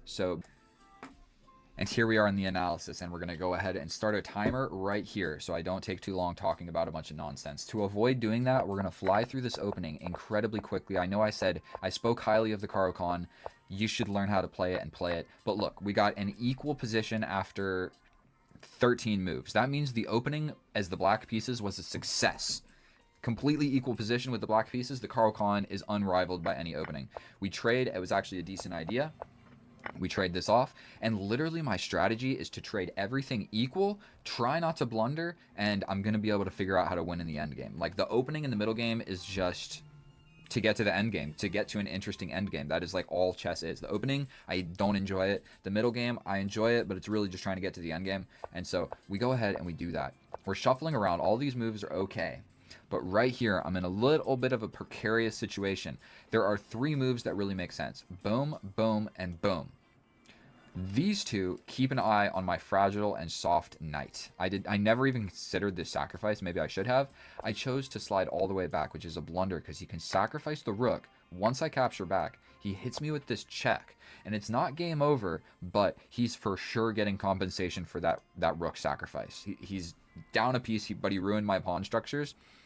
And one thing about the Caro-Kann, in this position, sometimes what happens is like my queen gets attacked and we slide back. He puts a piece here. Maybe like this knight has to slide back. And then before you know it, my pieces are all like hidden on this like area over here. And his pieces get all in this area right here, which is attacking the king. And so sometimes what will happen is you like box yourself out. And so you have to be very careful of this. And that's why I chose to like have my piece over here.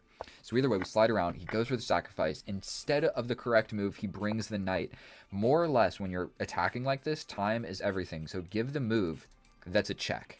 Like you want to play this move anyway. So if you play with a check, you get the queen closer. You bring the pieces closer with check. Like that's the way to do it. Bringing the knight allows, like, it threatens the pawn. So obviously I'm going to push the pawn, and that stops the queen check, which gives me time to breathe. It's still a completely equal position, but someone's going to lose. We step up, we slide over with the queen. Basic and simple tactic here. I just have to take back and allow this. It's still completely equal. I hung the pawn, and we're basically saying, like, I've got split, stupid pawns, but I have a rook instead of your knight. And your pawn structure is pretty awesome, and your king is a lot safer. So it's still equal, but white is slightly better. Instead of that, I bring the rook. He gets the queen in, and I'm supposed to just be brave and grab this pawn, but I really liked stepping up with the rook. Yeah, I could have gone up with a material advantage, but I liked just grabbing hold of these squares with my rook. Like, throwing my rook here, just, it does all sorts of wonders, except for it hangs this pawn, because this rook, so he can just take here, and if I take back, he just gets my queen like this. Same type of position, but slightly different. Either way, we step in. doubling the rooks. Now the knight is more or less pinned. If he goes anywhere, I'm hitting you with this check.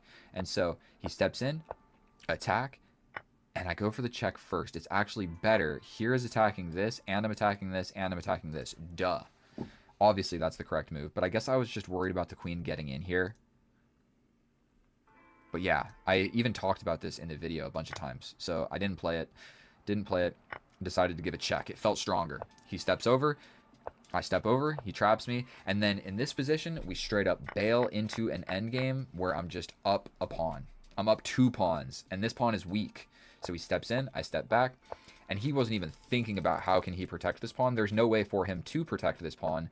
But I literally bring the king. I activate my king and double up on this guy. Now, this move was the worst move that he could have possibly played.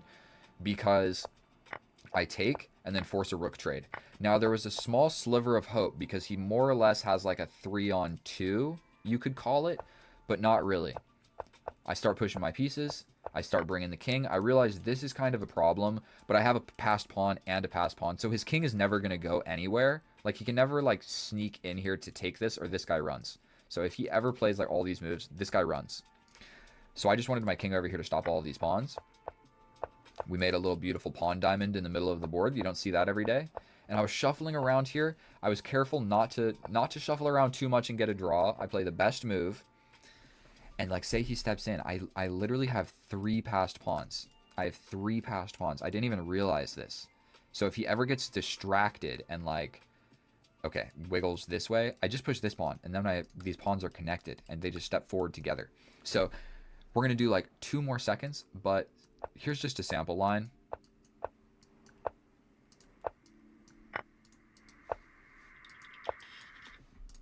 I think actually here, like, say he does play this. I think these 2 pawns, as long as you get them in the situation of, it's called bucked tooth, or it's a Russian word. I forget what it is. Trousers? Is this called trousers? I watched Grandmaster Daniel Naroditsky's, and I'm remembering it right now. There's 2 pawns separated by 2 squares. It's the same structure as this. All you have to do is have 1 pawn ahead of the other, and you can never take this one. So if he runs for this guy, let's just waste a move. Say he runs for this guy. He gets here, we push. Trousers. Because if he takes here, I promote.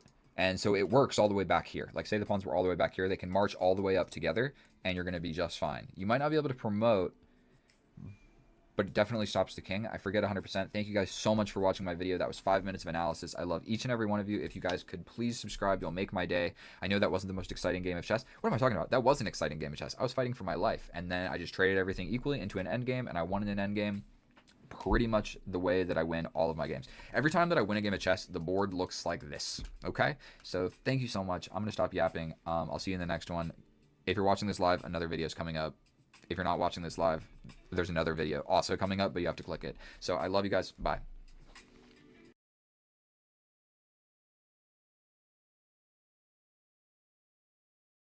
Oh, hello, and welcome back, and thank you so much for clicking on my video, my fellow chess enthusiast. In today's episode, we're going to be doing what we are always doing, pushing to becoming rated 2000 on chess.com. Now, part of this series is I'm playing these games, and I have no idea what type of game they are going to be. It's going to be exciting, boring, opposite side castling, sacrifices, no idea. We're hopping into it, no preparation, no nothing, and I'm just going to give you what happens, okay? So there's going to be no editing, no frills, none of that. You're just going to get a raw view at has my chess improved or not, and hopefully both of us can learn a little something along the way. We have e4, e5, bishop c4, the bishop's opening, my favorite opening to play, because there's like a 20% chance that we get into a vicious attacking line. There is a line right here where he can sacrifice the knight, where if I capture back, all right, instead of wasting any time explaining stuff that doesn't matter to you, we're just going to focus on the position at hand. Now, the knight jumping forward doesn't really work. We can always just jump over with the knight, castle, and at some point we're going to be all right. So the knight advancement, I mean, it doesn't work immediately because I can take it. He doesn't want to get pinned. Makes sense. We kind of want him to push this pawn. So we're just going to bring the knight first. Now, let's copy him. Let's do a completely symmetrical structure, but I'm ready. God damn it. This clever bastard. God damn it. That's actually a great move because I was going to go for the bishop He's also prepping a push in the middle, but I was going to go for the bishop that is thwarted by this little queen check. But if I castle, then it is no longer a thing. So he can step back with the bishop and preserve, not the bishop pair, but preserve his bishop for not losing it for no reason. The drawback of this is that's a natural development square for your knight, and you definitely don't want to put your knight in front of your bishop, so probably this move is going to make the most amount of sense. That move also makes a lot of sense. We're not going to think about it. If you launch a pawn on the side, I'm launching a pawn on the side. You want to play moves like that? I think we're just going to challenge this. This bishop is staring at my king, and I just don't like it. So maybe bringing the queen. Yeah, something like this. But I'm going to just do the same exact thing as him. The knight can get in, but it doesn't threaten anything immediately. I'm not sure. Like, it's a good square for the knight, that's for sure, but I'm not going to cry about it. We have a completely even position. Probably the bishop's coming, or he can be a little bit more passive. I'm not really sure if that's more passive. I'm kind of doing the same thing. If he castles, then my bishop is looking right at your king. So he could just castle, then bring the bishop. Then if I take, he takes in the center. If he ever takes here, I take in the center. And then we have this little conglomerate of pawns. Okay, so he wants to reroute the knight. That lets go of this. So I think potentially stepping forward is what needs to be done here. Let's... What if I push, then you push? I just capture. I could trade.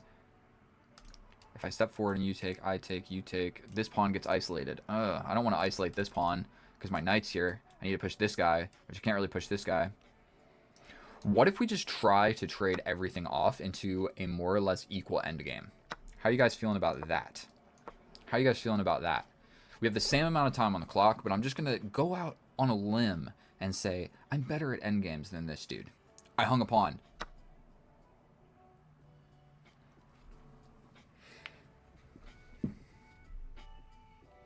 The knight is hanging. You hate to flip and see it. This pawn is also hanging. But if he captures here, he's really getting himself into a little bit of a mess. I don't think I'll be able to trap the queen. I'll never be able to play this. Oh my god, he's bringing the knight. Dude, this is such a good attacker. God damn it, why did I hang that pawn? All I thought about was what did I want.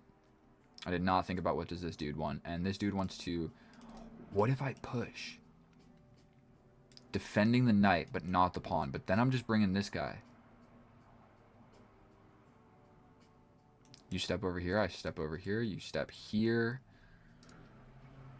Push. If he captures, probably I'll take with the knight.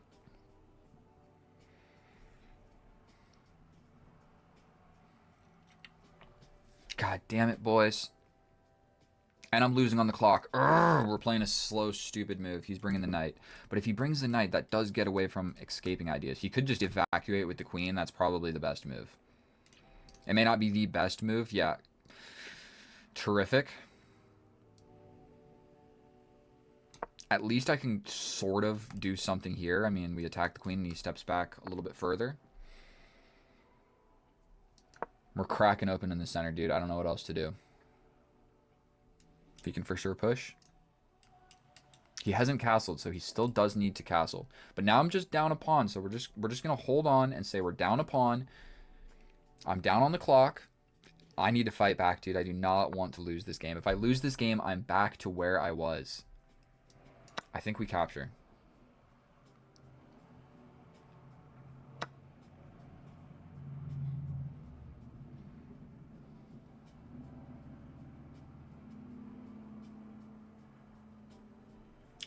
This knight is coming, baby, to attack everything.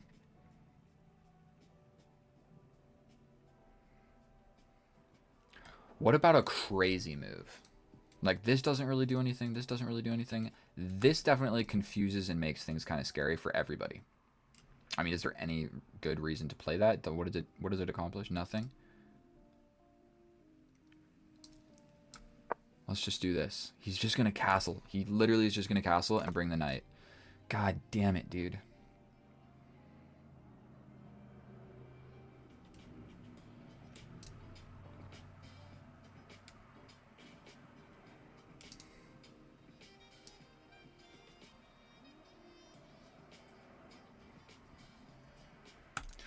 God damn it. All right, we're stepping over. I don't know what else to do. That takes away a lot of squares. This guy is also just not defended. This guy is hardly defended. My position sucks. This is not gonna be easy to win. Okay, that movement just is a terrific move. Terrific move.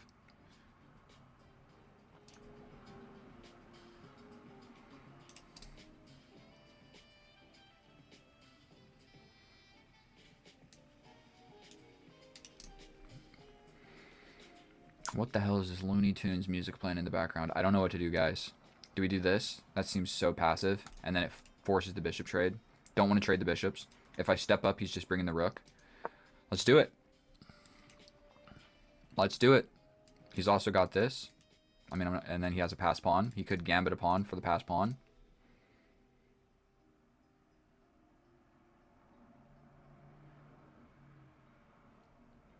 If he brings the bishop, I might just step back. I think I might just have to, like, keep the pieces on the board and play quickly.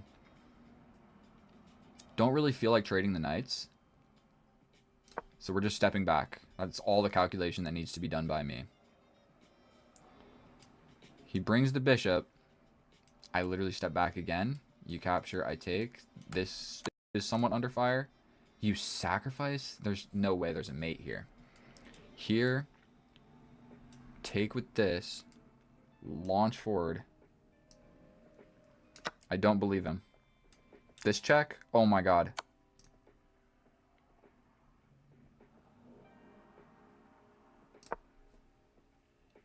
Now he's got this check.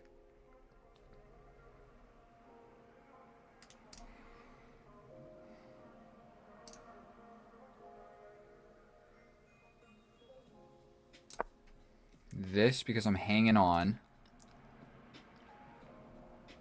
That was a crazy move. I think I could play this. If he gives a check, I have no way to block. If I step up,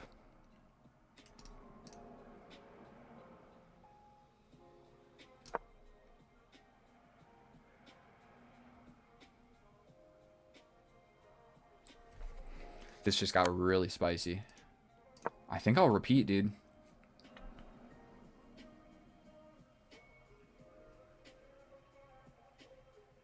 This is a tense moment. That sacrifice was ridiculous.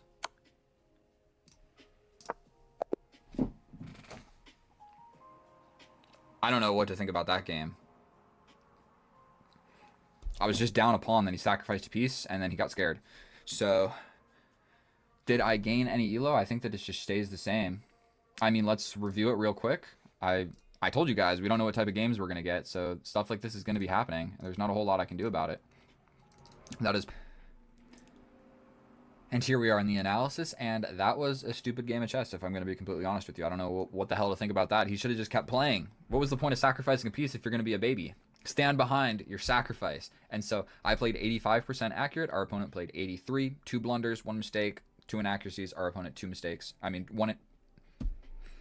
2 blunders, 2 inaccuracies. Look at the graph. Not a whole lot of nothing going on there. There was definitely a moment where he grabbed the pawn. We're going to fly through this. This is just basic principles. Just get the pieces developed. Defend against the pin. One of the best moves is going with this little h5, and the best response is to play h4. So I like that. We got a symmetrical, just about as symmetrical as a structure gets.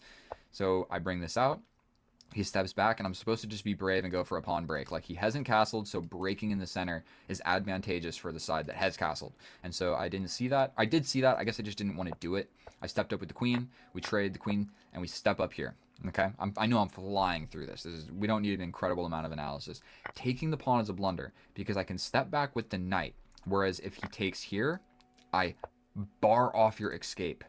Okay? Where, what's the best move? To just castle? But I attack your queen, and you have to give up the queen for the rook, and you just don't want to do that. So that would be completely terrible for black. So I thought about this for a second of like, what if I do something different? But I didn't see it. I was thinking this. So I was calculating the position like take, take. I should have calculated the position about what about this, this, then this. Didn't see it. So it's a blunder, but I blunder right back, so now it's back to completely equal. I'm down a pawn, but arguably this is like one of the least, that is the least important pawn in my position. This pawn is more important. Every single pawn is more important than that pawn. So it's still completely equal. We attack the queen. We go for a little break in the center. Bring in a rook is a decent move. And I'm supposed to trade the queens. I don't want to do that. I'm actually slightly winning here because I just have a lead in development. Like, this knight sucks. This bishop sucks. This knight sucks. My guys are all decent. So I'm down a pawn, but my position is actually better, which is crazy. Stepping over, and now I have a worse position, okay? It's crazy how chess is just like... Whoa, whoa, whoa, not that. I wanted to step in, take, I take, whatever. We're not even going to go into it. We trade castles. I step over. He brings the knight. I bring the rook. I step back instead of trading, and he sacrifices the knight where there is actually no mate. There's nothing because my king can always step up and defend this pawn, and as long as I stay on the dark squares, you're not taking this pawn with check. That's all you really have to be careful here, and it looks like either move is still winning for me. So I step up. He steps over. I step here. Defending the pawn so it doesn't come with a check, and sacrificing another piece and just having your queen in the attack is never going to work. If at the very least I'll be able to step forward and bring the king. Okay, so we shuffle moves, and that's what we get. So thank you so much for watching. I'm sorry that wasn't super entertaining. You should just go and watch game number 24 because that was a good game. This one we hardly even made it out of the middle game, so I'm sorry about that. Subscribe anyway. I love each and every one of you. I'll see you in the next one. I'm so sorry, but I have to post this, don't I? Like I said in the beginning, we're posting no matter what, so we're posting no matter what. So I feel bad about doing this to you guys and myself, but just know the rest of the games are not supposed to be like this.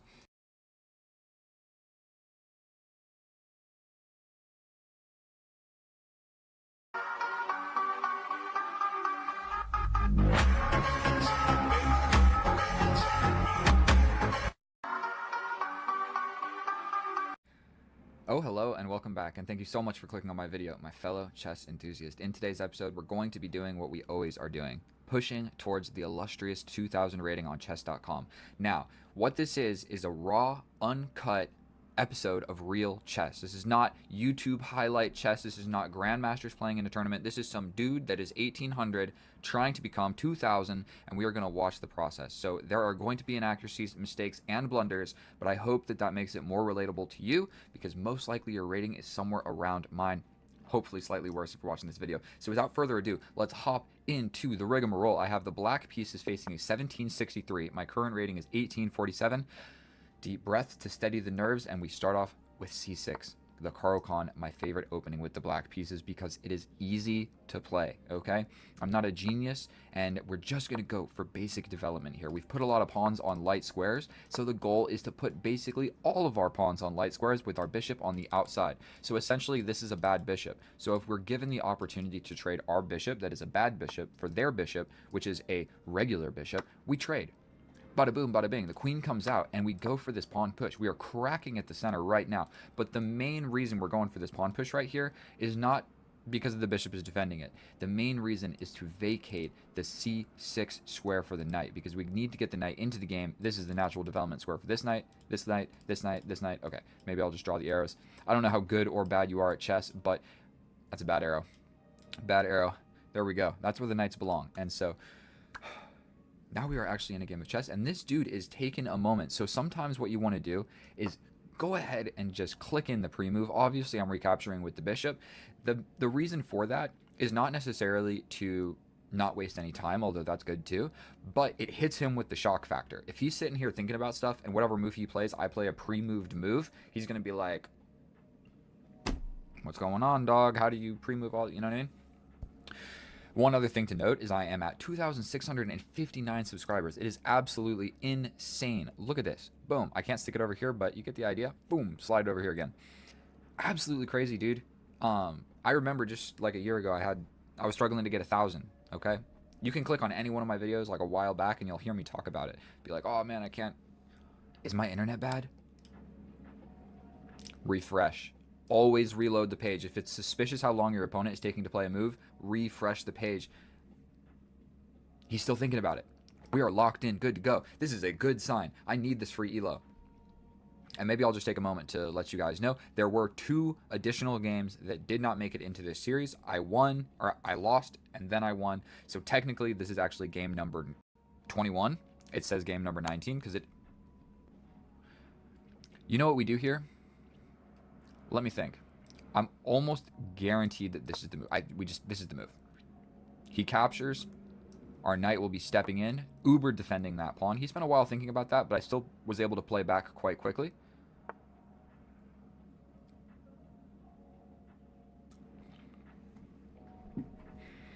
This is a tiny bit of an issue right now. So let's tickle the queen. It's a good queen against mine is arguably a bad queen. And so what's going on here? What is going on here? Do we push forward? You know what? I kind of like the idea of just capturing. When he captures back, I get the bishop involved with a check. If the knight comes, cool. If the bishop comes, maybe we trade. And the reason that I'm going to take here, like I had mentioned, this is the natural development square for the knight. So if he captures with this knight, it didn't go to the natural development square for the knight. But now we're just in a game of chess where it's 2 knights versus 2 bishops. I'm going to just hop here so we're applying pressure to this guy. Maybe even stepping up with the king is what I need to do. However, that takes away a retreating square for my knight, which I do not love. One other thing. If you move a piece and you click the right, if you click the right mouse thing, like so say you're playing a move, click the right mouse. It puts the piece back down. What should I be playing here? This knight is almost certainly coming in. We cannot be allowing this. So if I step over, he's probably going to play something like this.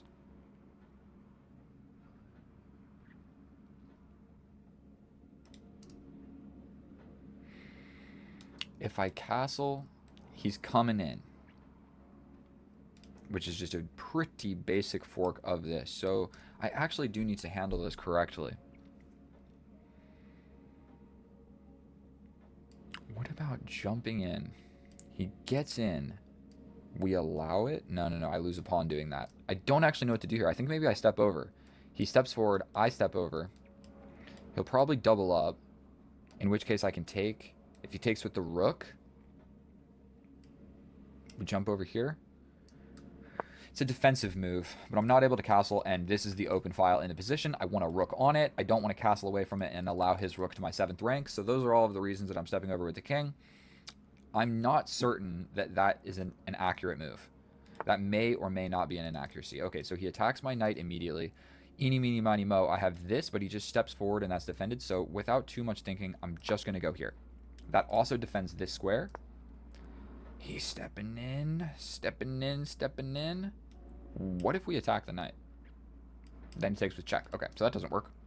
God damn. If I step over, I step over.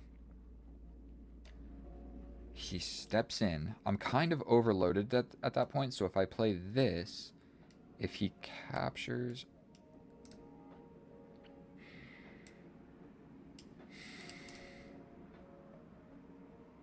I'm kind of falling apart a little bit here. Okay, I think this is the only move.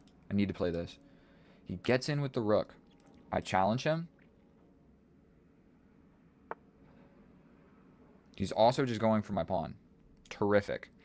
And there's kind of like an overload tactic right here. It's a little bit unfortunate. Does this work? He steps in. What if I step over? I walk into the check. This is risky. I step over, I walk into the check. So what if I step over and he comes over? Then I play this. Then if he hits me with check, I'm really cooked. So that's not going to work. So if I step over and he plays this.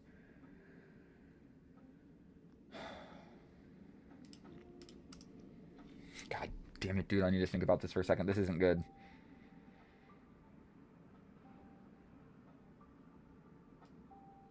What about this? He grabs, I grab, he doubles.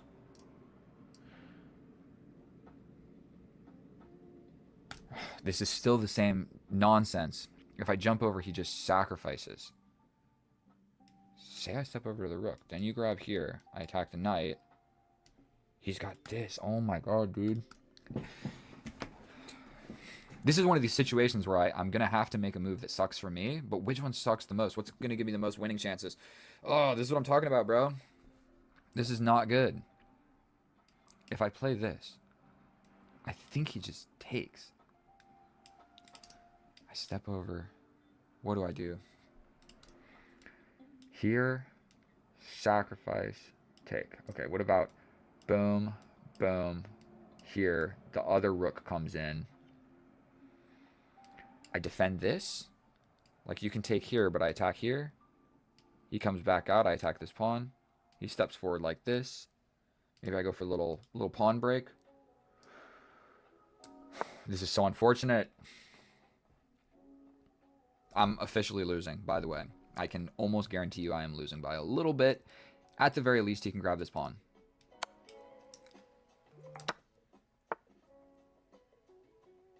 I think that was a blunder by him. I think he had something else that was much better.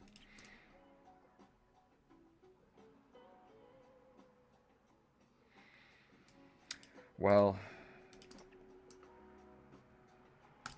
I have no way to defend these guys in a useful manner. So let's just go here. Again, he can slide in. I think at that point I attack this knight. I attack the knight. He takes here. I take here. He's going to take this knight. Don't love it. What if I just step up? What if I defend here? He takes here. I attack here. He steps back. Here, here, here, here. Go for this guy. Defending like that probably just shuts everything down. Sacrifice still exists. We might just play this, attack. If he goes back, I just slide back. But then there's this pawn hanging. Dude, I'm falling apart. Oh my god. No matter what I do, this position is just terrible. We attack here. I'm so cooked. Now I'm just losing this pawn for no reason.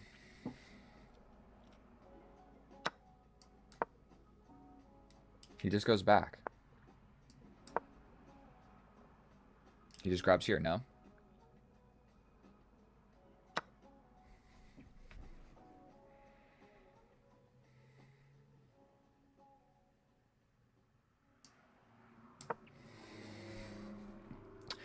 I hate chess so much. I think winning this is going to be really difficult now. I'm down 2 pawns. Sorry if I'm getting a little bit just depressed, but this is going to be 10 wins and 10 losses. This is looking like a loss. It's looking like I messed this up. What did that move do? Who cares? We're grabbing this pawn. Who cares? I might step up and play this, dude. Capture, capture. My knight has a scarce amount of squares. I do have this check, where if he steps up, I have another check. What does that accomplish? I don't know. This knight is not terrible.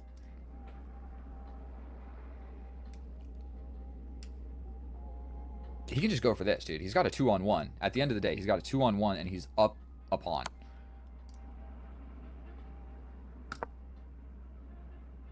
Trading the rooks makes this much more complicated for him. This pawn is also weak. I think he's screwing up. Wait a minute. I think that transformation right there, it might be giving me hope.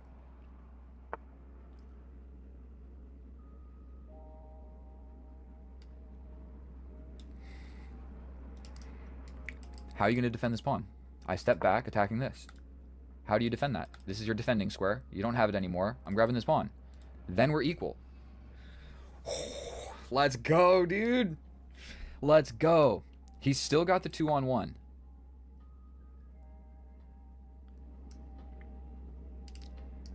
This knight, the knight that is further back. This knight is more advanced.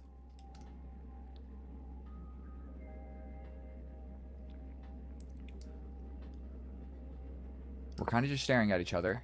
So I have the chance to bring my king. This capture is always going to be an option, but holy crap, I have a passed pawn. Bring in the king. This is a passed pawn. It's equal, but I actually have the passed pawn. And what on earth are you going to do? If capture, capture, here, if you take, I take, you just step over, you're blocking the passed pawn. That's actually kind of a problem for me. Is there any way to attack anything better? Let's go for it. Here, if he captures, I step in with the king.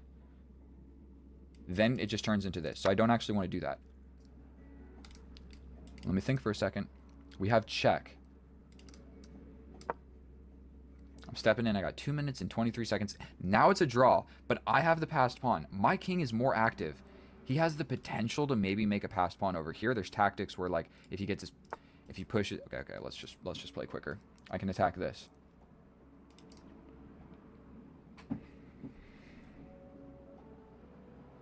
gonna get this check. I can play here, but he's hitting me with a check. I step up. Going for this. You hit me with a check, I step up, and I touch a little bit of everything. You would step over here, correct? But I grab here. Oh yeah, that was a terrific move. That was a terrific move.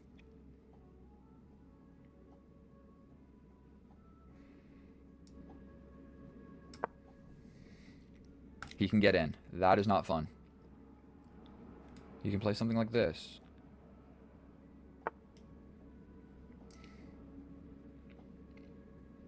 For sure, we're going for this and trying to apply pressure to this pawn.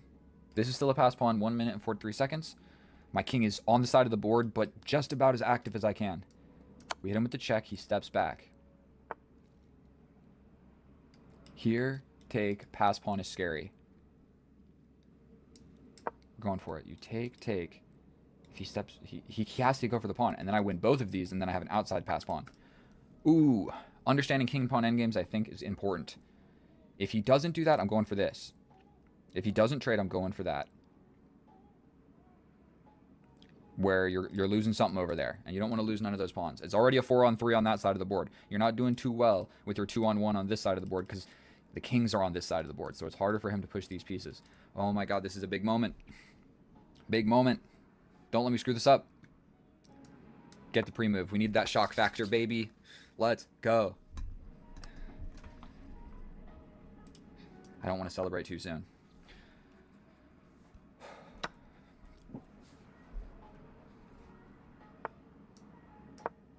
You got to go for it.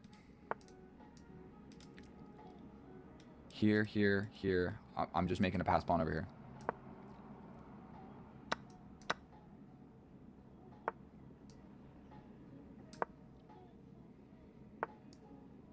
He can't shield me out, can he? We step back.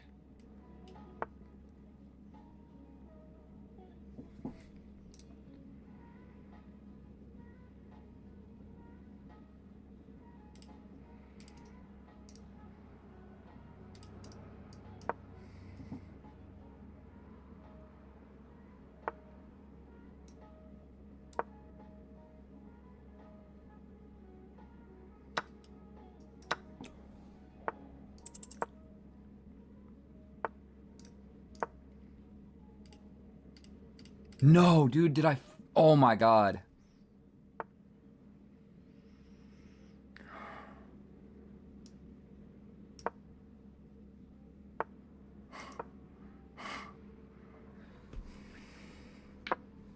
I'm teary-eyed, boys.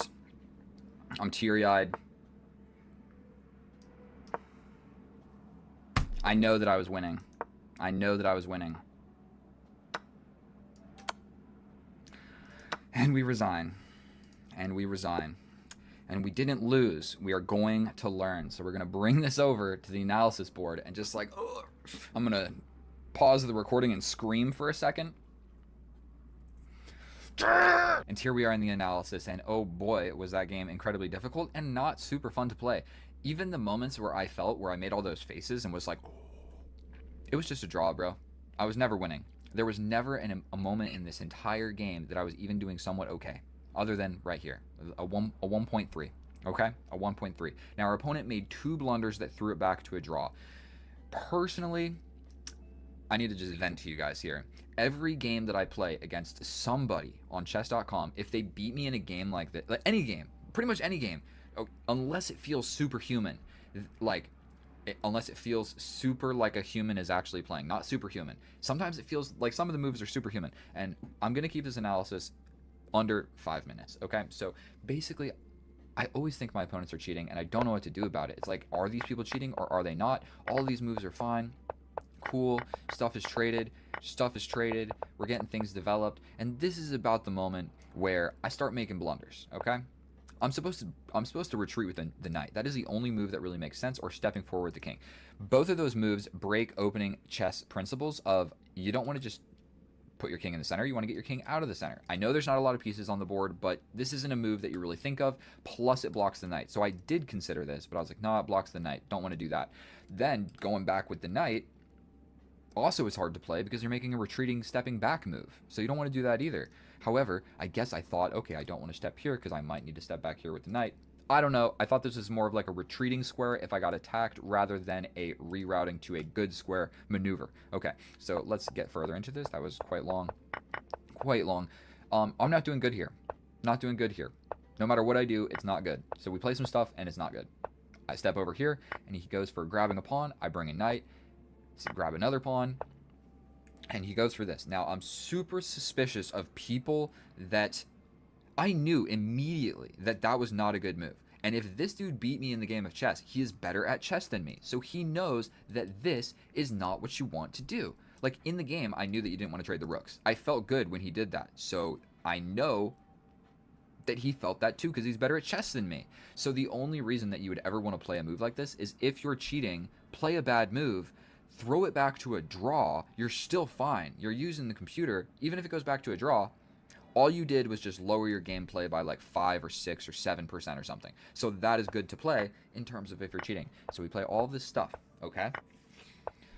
Bringing the kings, inaccuracies, but it's still a draw. Every move back and forth, they were all still just a draw.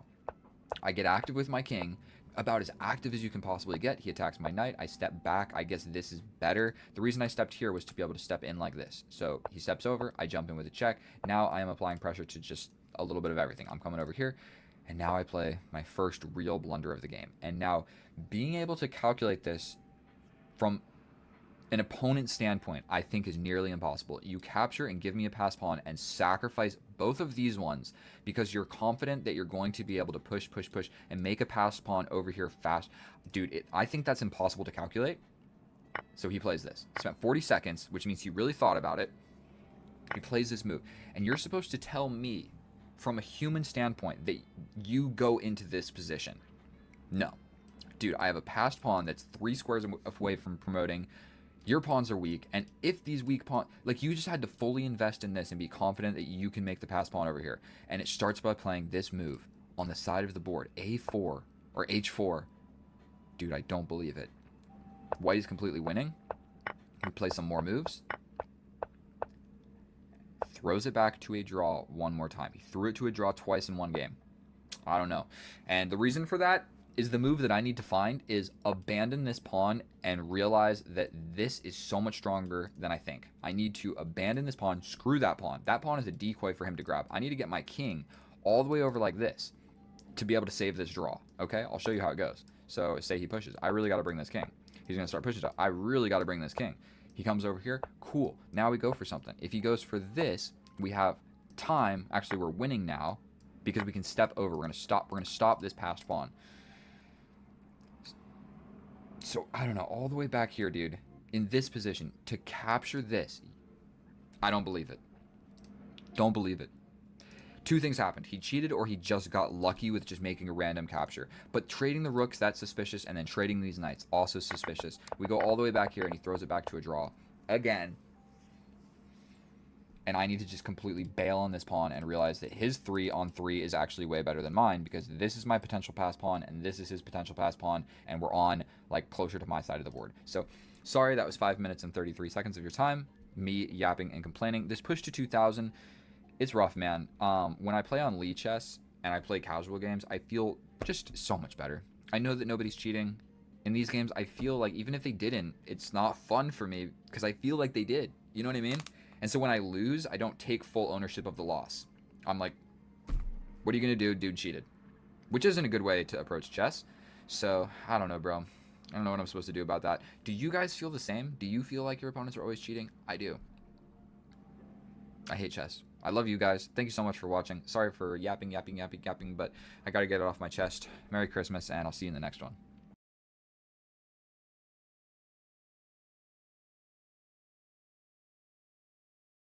Oh, hello and welcome back, and thank you so much for clicking on my video, my fellow chess enthusiast. In today's episode, we're going to be doing what we always do.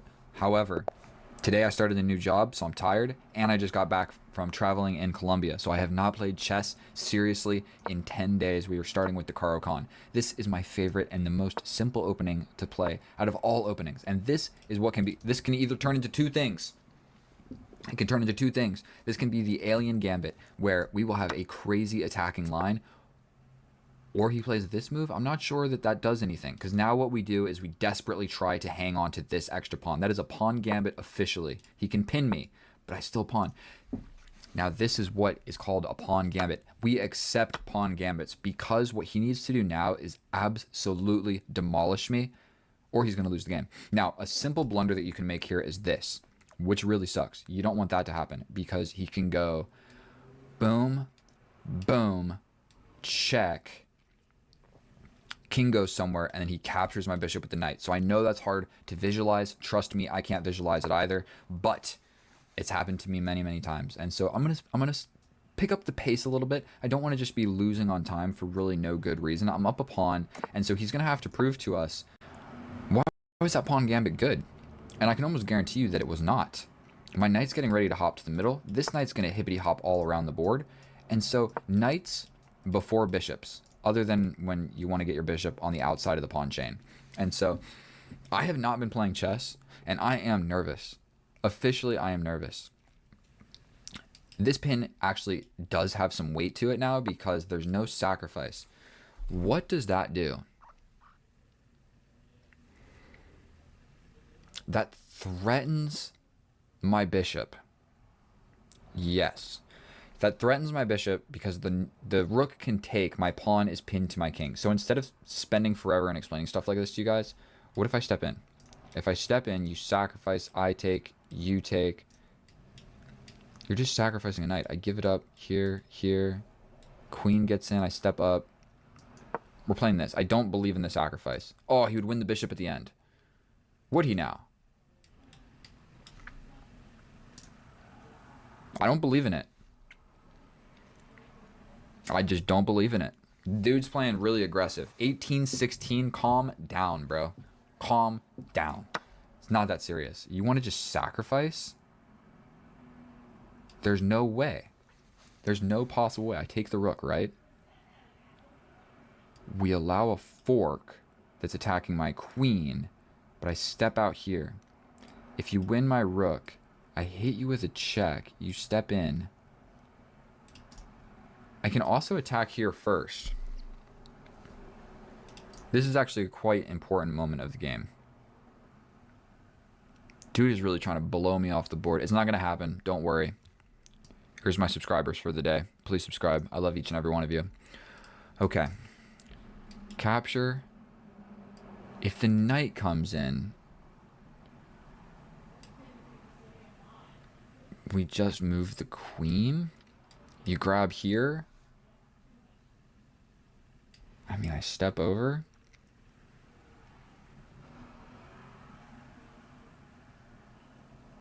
I don't have to take, but I'm getting the rook. He's going to get a pawn. What if I attack the knight? Then he attacks, then I take. I think that's probably the correct move.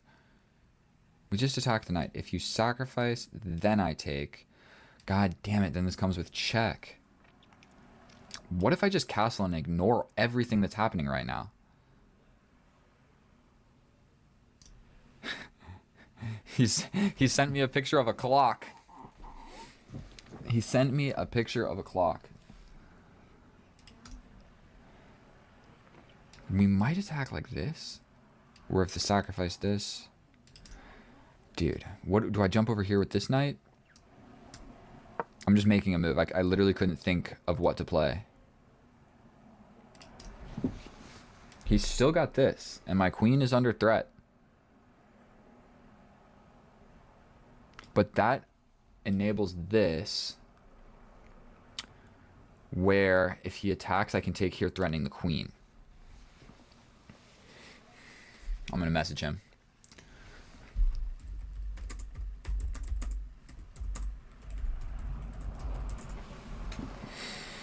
Sorry, bro. I'm recording a chess video. And yeah, today was my first day at a new job. I'm a freaking finance bro. As official as it gets. In an office doing finance stuff with Excel. Pretty crazy. I can't believe it happened. I'm excited. Because this chess channel makes me like 20 cents a day, if we're going to be honest. So he steps back. That allows this check. He steps in. We have not a lot of great opportunities there. But we do get that pawn. Check. Here. We step over like this. Oh my god, we're going for it. Boom. Boom. This. Looking at the queen. I think we have to play it. Did he even gambit a pawn? I'm supposed to be up a pawn. What happened to my up a pawn? He's up a pawn. Oh, it shows... Okay, so this is the move that I am visualizing right now.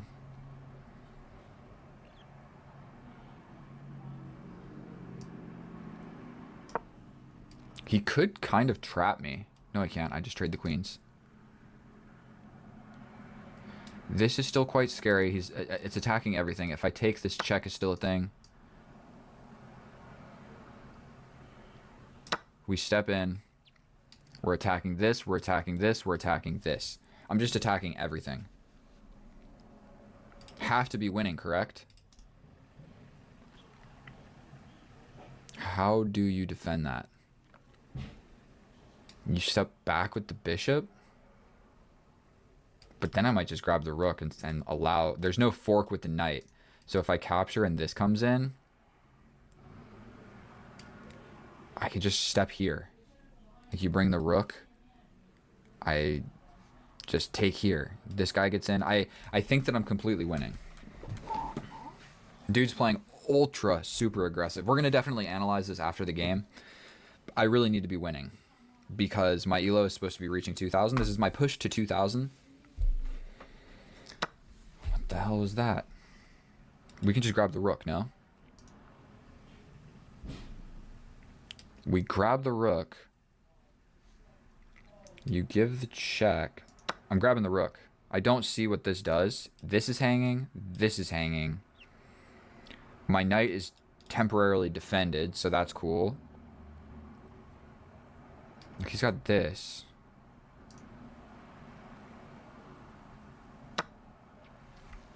Yeah, so he does have that. But I can just move my rook, can I not? And then I'm attacking the knight. I can also grab the bishop. Is it completely equal? What's going on here?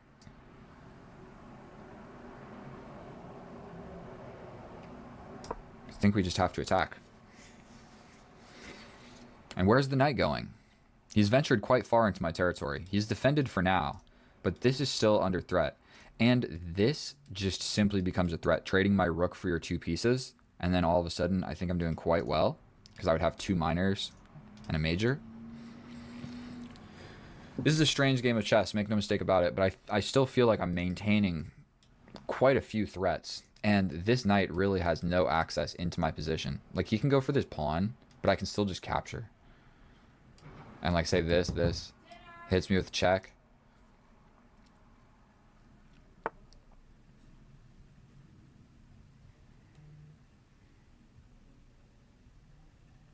I mean, he's going for a pawn. I think we trade down, right?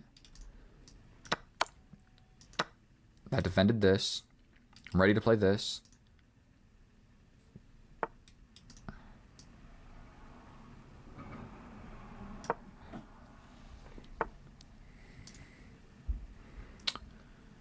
What do we want to do with this knight? I don't think I have a whole lot of great options, so we're just going to step here. If he captures, I'm happy about it. I have 3 pieces versus 3 pieces, but I'm still up that pawn that he traded in the beginning. Don't you forget about it. I'm still up a pawn. So he wants to just launch in here. You're cool.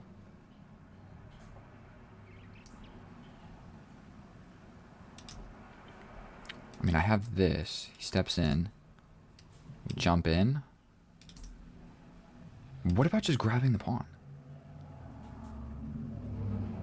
What does that do? We grab the pawn. He steps in here. I'm pinned.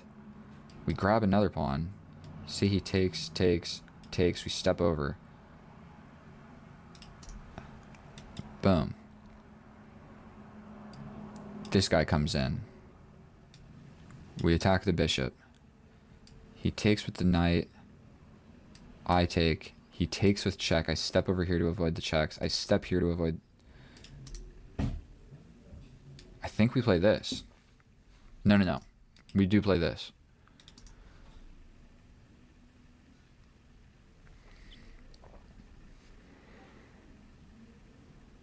I can also step up. And like if this happens, I just take with the pawn. Or this, and I give up the pawn. That's no fun either. I don't actually know what to play. Boom. Boom. Boom. You take. You take with the rook. I step over. You take back. Yeah, in a minute. Okay. I don't know what to do. We gotta do something. Gotta do something. He's gonna get this back. But it's a pretty straightforward threat on the bishop. I can also push forward.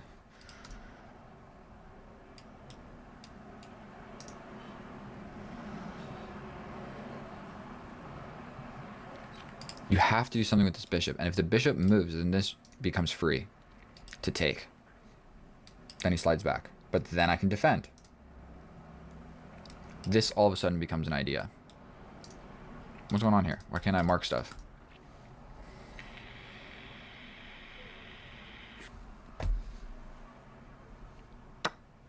Okay. But that lets me take, right? Take.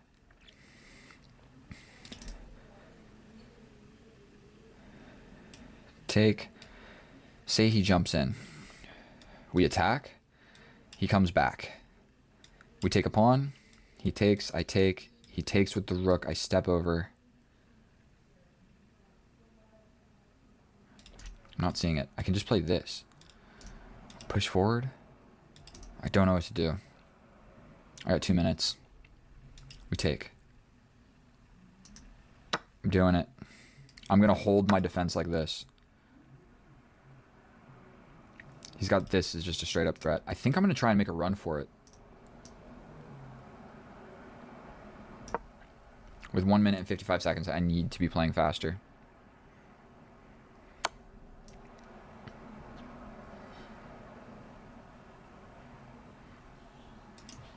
We step here. That's a crazy move.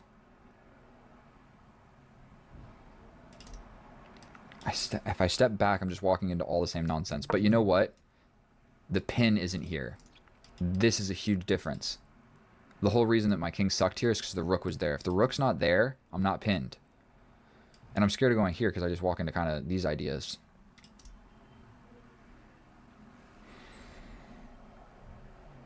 But if I run forward, what happens? Check. I gotta step back because this guy's hanging. Check here.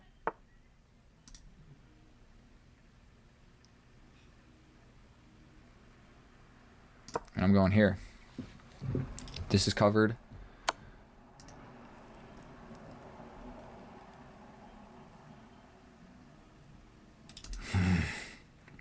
If I step this way, he can take and remove the defender. I gotta stay defending this guy. So we'll go like this. He can give another check, but I can step over. I don't think that's right, dude. Because this check is just going to obliterate me. I want to walk up and take this.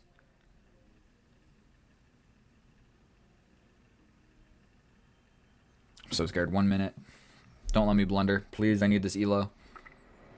This is also hanging.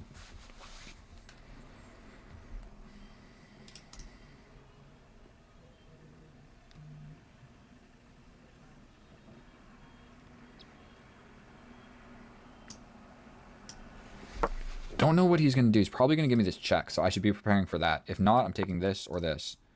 Okay, so he wants to just get fancy. Cool. What does that do? I think we have to just play this. Attack the bishop. We can win a pawn. Is that what my rook really needs to be doing? The answer is no. The answer is no. And I'm not even up a pawn, dude. Everything traded back equally. Oh, I got myself into such a mess. Such a freaking mess. Here, here. The knight gets in. I take. I'm grabbing this. Don't know what else to do. Then I've got ideas of attacks. I can even step back, moving the knight gets in here. He can launch forward and hit my knight. That's a little bit inconvenient. Uh-huh. This is the only thing that makes sense, I think.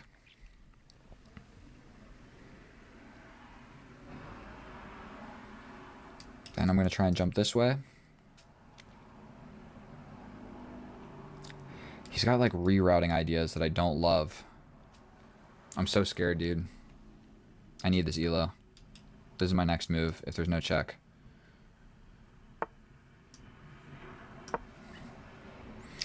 Big threats on this. You need to defend, no? Big threats on this.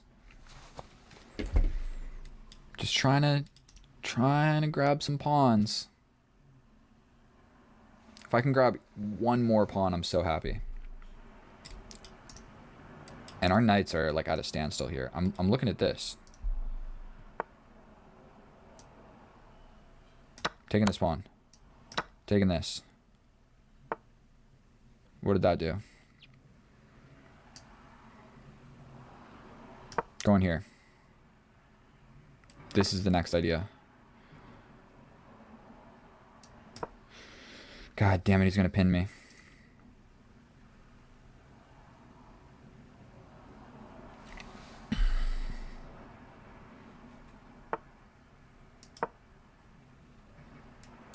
I'm gonna run forward, bro.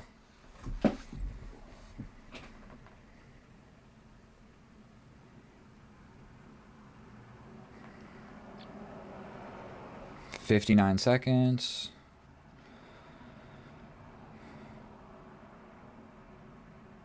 I'm attacking the rook. The rook's got to move, does he not? I'm threatening this. He can't defend it. We're taking this. Pushing here.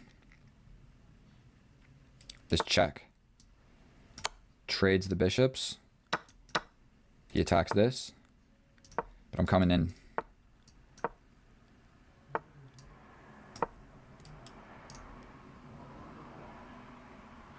$24 seconds against 30. I'm in a completely winning endgame.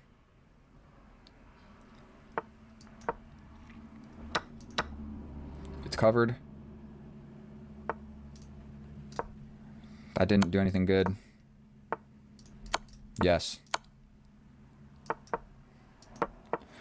We got 19 seconds. We just don't want to draw.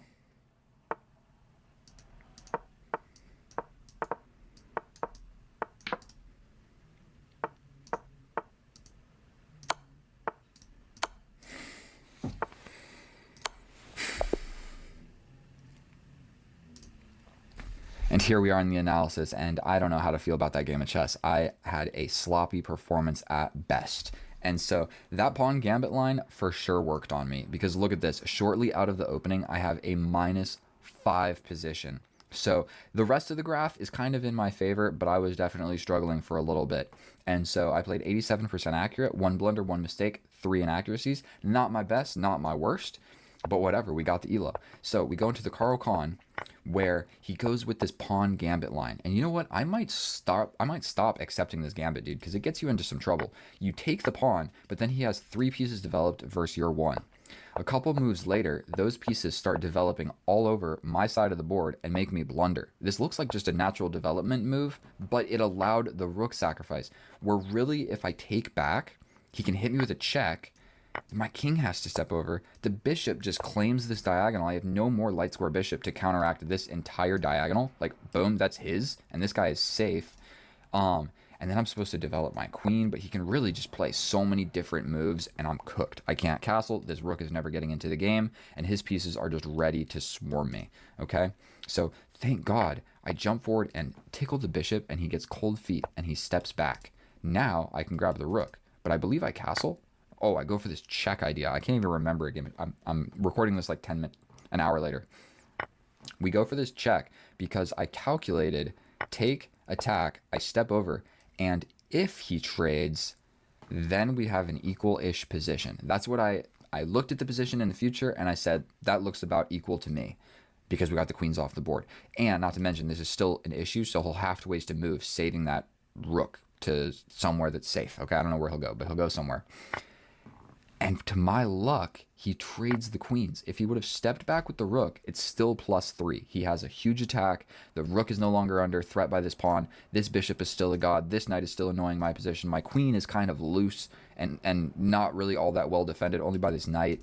And so he trades. And now we have an equal position. But I saw this, and I said, oh, I'm completely winning. This is hanging. This is hanging. This is hanging. What you gonna do? You can't save everything. So what he does is he starts taking stuff. Here I decide, let's take the rook because it's more valuable than the bishop. I guess that's the correct game plan here. And he gets freaky with the knight, but now it's not a fork. It's just attacking the rook. My queen is gone. You really need to be worried about this defended fork when you have a queen and a rook. But I don't have the queen. So I just step over with the rook. He gets out of there, and I go ahead and just give up the rook for his 2 pieces. Giving up the rook for the knight and the bishop, or 2 bishops or 2 knights, is generally advisable because it is 6 points of material versus 5. So it's generally good for you. Here, I make a couple moves. It's not the greatest, but we're getting active. We do take the pawn, and I'm just kind of saying here, like, I might just try and run somewhere with the king, all right? If I can get out of this pin and not step over into these pins, like I don't want to deal with this. This pawn push is just a straight up threat. I just lose the knight. So I was like, if I can kind of make some running around moves with the king at some point, I'll be all right. So I run with the king towards the middle of the board. Brave move. I get hit with a check and I step back. I'm not that brave. I got scared. So I go for it again. And I was like, is he really going to repeat? I was going to run this way this time if he repeated. I was going to just be brave and go for it. We jump forward with the knight. This is a beautiful, beautiful square for my knight. And please do not forget, it's still 4 pawns against 4 pawns, so I'm not even winning anymore. It's a 2-on-1, but I'm frozen. I can never actually advance. So his 3-on-2, those are terrible arrows, is better than my 2-on-1, because my 2-on-1 sucks. So I got to actually win this pawn, so these guys become connected pass pawns, okay? So we make some moves. My king has literally shuffled back between these 2 squares like 3 times now. I really don't know what I'm doing. I grab a pawn, and now officially we are up a pawn. I jump back with the knight, because I'm scared. I didn't want to jump this way. I just didn't see how I move forward in this position. Like, I was like, what am I really doing here? What am I really doing? I got scared, and I had 59 seconds, and this move is safer. This move is way more complicated, and sometimes in chess, you got to look at it and say, I got 59 seconds. My opponent has 2 minutes. Let's just play it safe. This is complicated. I don't want him to out-calculate me on something here. Step back. It's easier. I know it's safe. We jump forward, and all of a sudden, we're attacking this pawn. We got 2 attackers. You only got 1 defender. That's the wrong move. You defended this pawn, but what are you doing about this one? And once I win that pawn, all of a sudden, these 2 pawns, that's 2 connected pass pawns in the endgame. So we make a bunch more moves. I'm attacking this pawn, stepping around with my bishop, stepping up with my king. This is the 4th, maybe 5th time that I have made this shuffle. Like, my king wants to go this way, and he just has not been able to do so. And we finally break the cycle. We have advanced more towards the middle of the board. We're attacking the rook. All he can really do is attack. He could, like, slide into my position to attack stuff, or slide back and not actually defend this because he can't defend it anymore. All of the squares that he needs to go to along this rank to defend the pawn are taken. Oof. Look at that geometry. Boom. I know this arrow's not right. Boom. There we go. So we grab the pawn. Officially, we're in an endgame where I'm up a pawn. All I want to do now is trade off into a rook and pawn endgame. I'm up 2 pawns, 3 pawns. What am I talking about? I'm up a huge amount of pawns here. All I got to do is not blunder, and we're good to go. So I slowly start inching my pawns forward. I guess this is just straight up hanging, but I had 24 seconds. So he had 25 seconds. So we're getting into flagging territory. And what happens here is he shuffles once and he hangs his rook. What he was really doing is he realized how lost he was here. So sometimes just a Hail Mary, just attack. Like, if I don't take you, you take me. And then you're actually like drawn. Let's see. Say I step over. It's still, yeah, white is winning here. And then I'm in a lot of trouble because he's going to figure out how to get my stuff. I can't really advance it. You just take it. So thank you so much for watching. I hope that analysis wasn't longer than it needed to be. I love each and every one of you. I'm trying to get some more content out here for you guys. I was traveling for a week. I started a new job. So back to the chess. So these are my subscribers for the day. I would love for you to be one of them. If you have any constructive criticism or anything about how I should make my videos better, just let me know. If you want to play a game with me, just let me know. If you want to send me $1 million in Bitcoin, just let me know. I'll see you in the next one. Get out of here. Bye.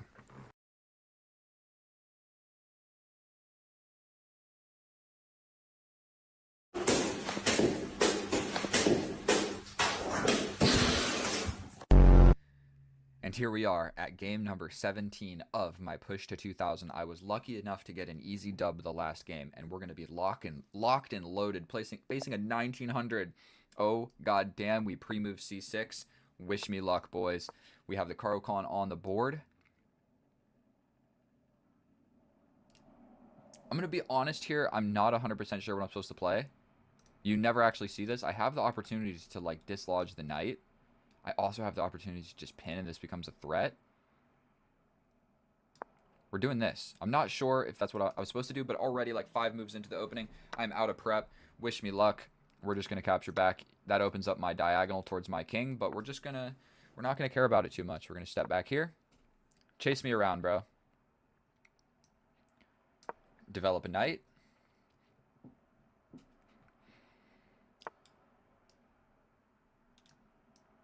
I think we're going to do this just so these guys are defended. He's castling quick. I got to get my bishop out of here so I can castle as well. We're going to just break this pin. Not going to think about tough stuff in the opening for too long. I'm already down 10 seconds on the clock. Most likely we see this trade. The knight jumps in. I can take, step back, step here, take. This pawn will be weak, so he'll push here. And then he'll just, after castling, this will happen. Watch, all of this is going to happen. Boom. Never mind, we castle. Now this is going to happen.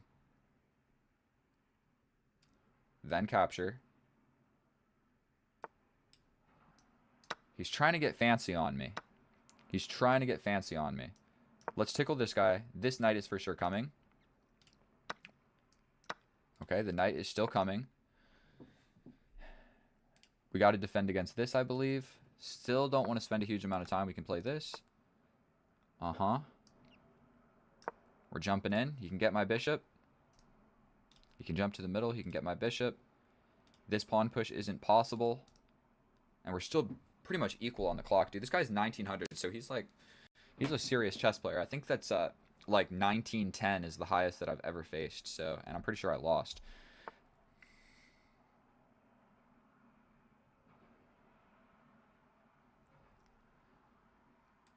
What about this?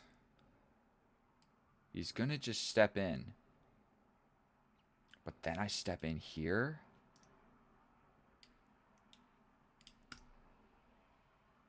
I'm thinking this, dude. That's a way to move forward. We move forward. This, I mean, he's just going to attack me. And then what am I doing?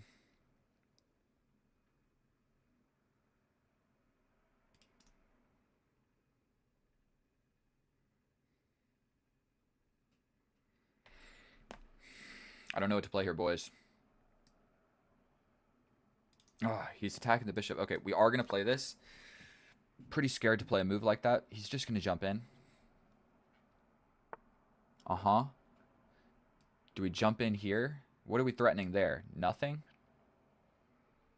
I mean, this pawn. Here, he's going to step in. We grab.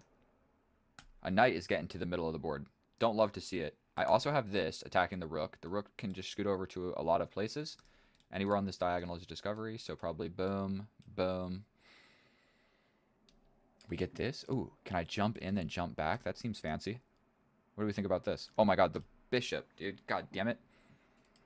Okay, we jump in here, here.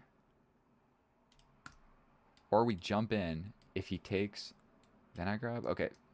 I'm losing on goddamn time, dude. I'm spending too long thinking about moves that don't really make all that much of a difference. But my knight will be able to reroute back here. Okay. We grab here. Say he runs away with the knight. That's the only place to run away. Then I also run away. He jumps to the middle. I jump over here. I think...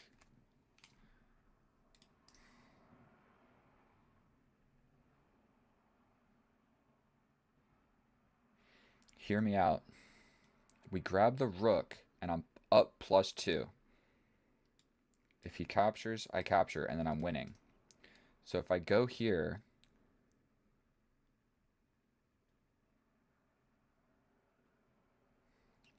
If he jumps this way, I jump back.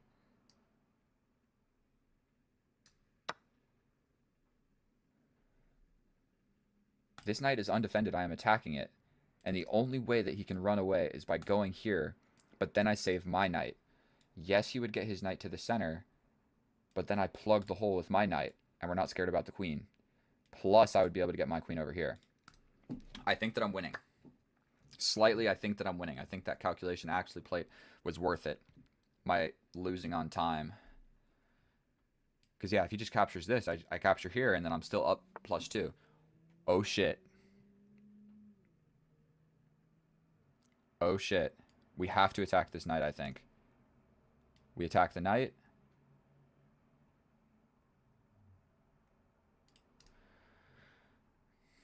If we take... God damn it. God damn it. God damn it. Do we attack this knight? He jumps to the middle. We attack this knight. I think we have to play this, no? But then if he captures, I capture. He captures. I'm kind of in trouble. One of these moves makes sense. The reason I don't want to play this is because he just takes with check. So if I push, there's check. So I attack this one first. You go to the middle. Then I attack here.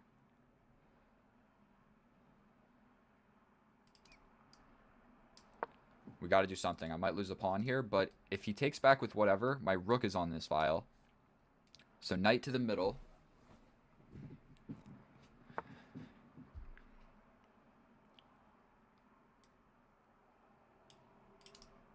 We attack here.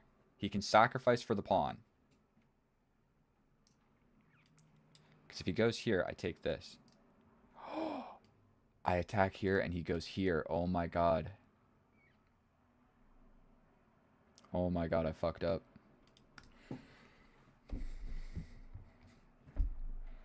Yikes. God damn it. This just doesn't work. He defends with the queen. Oh, yeah. I can move the queen over this way. Does that accomplish anything? Okay, we jump in. He steps back here. I'm in big trouble then. I take the pawn. His knight jumps back in. I mean, I grab another pawn. This is all I got.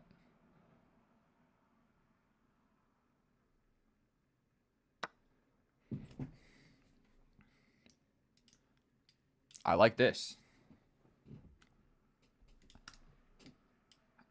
Actually, never mind. No, I don't. We take here. If he plays this, I am getting out. Oh my god, he jumps in this way. Dude, I fudged up, boys.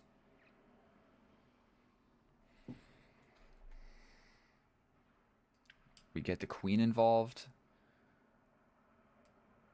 Then he just takes. Okay, so we have to take like this. You can jump in, also tempo on the rook. Yep. I'm still up 2.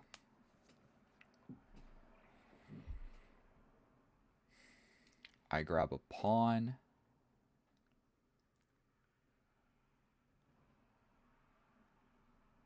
Probably you just grab back. Or you grab the rook. I step over. Then you grab. I would have time to defend. I also have, like, just push. I think this makes sense. I'm going to lose the knight anyway. So if I take, and he takes the rook, then I save this guy. You save your knight. So that's not going to happen. Okay, okay. God damn it, dude.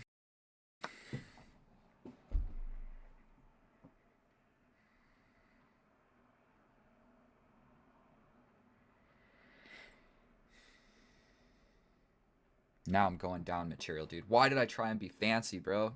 Why was I trying to be fancy? Okay, so I can grab his knight, or I can save my knight.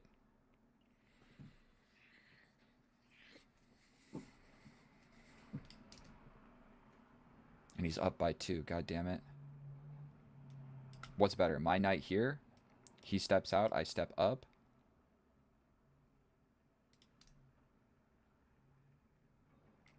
Does this make any sense? No. Does this make sense? No, he just mates me.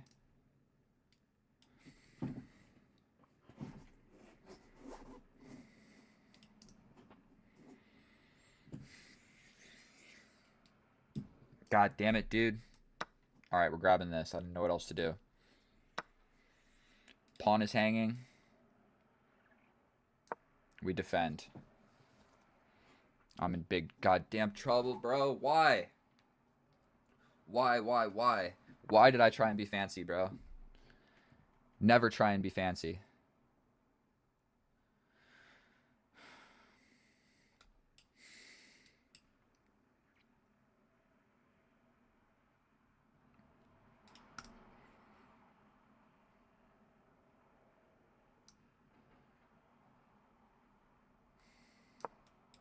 I got nothing, dude. I got nothing. He's got 7 minutes on the clock. I'm so sorry, guys. Dude, I guess I just don't have what it takes. Like, I literally just don't have what it takes, dude. I like to think that I'm getting better at chess, but I'm just really not.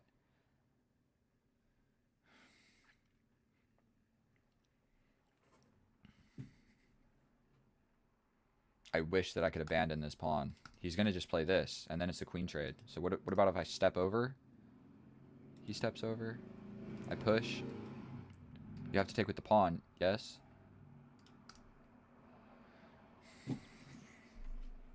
We go for this. He doubles up. I push. If you take, I get a check, but you just step up. I think I'm cooked, boys.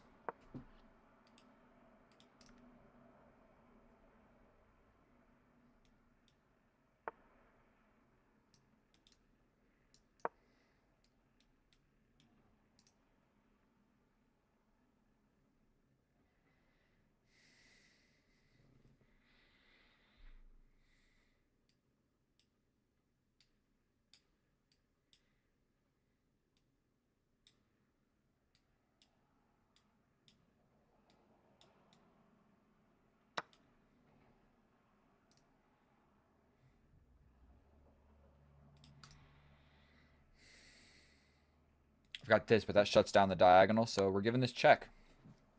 Giving this check.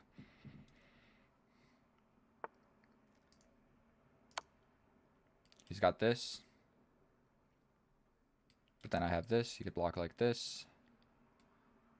Maybe we give this check. He'd bring the queen back. Here. Queen steps forward. I'm going to try and repeat, dude. If you block like this, potentially I have checks here.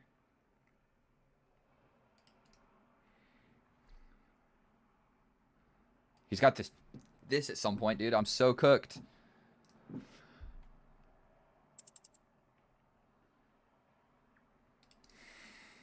I give this check, you block, and I got nothing.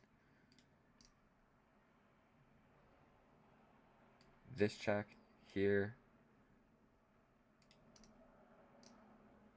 I'm cooked. I'm cooked.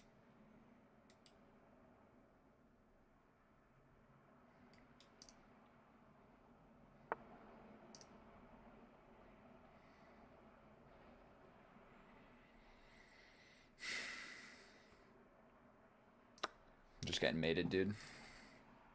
Mate. Mate.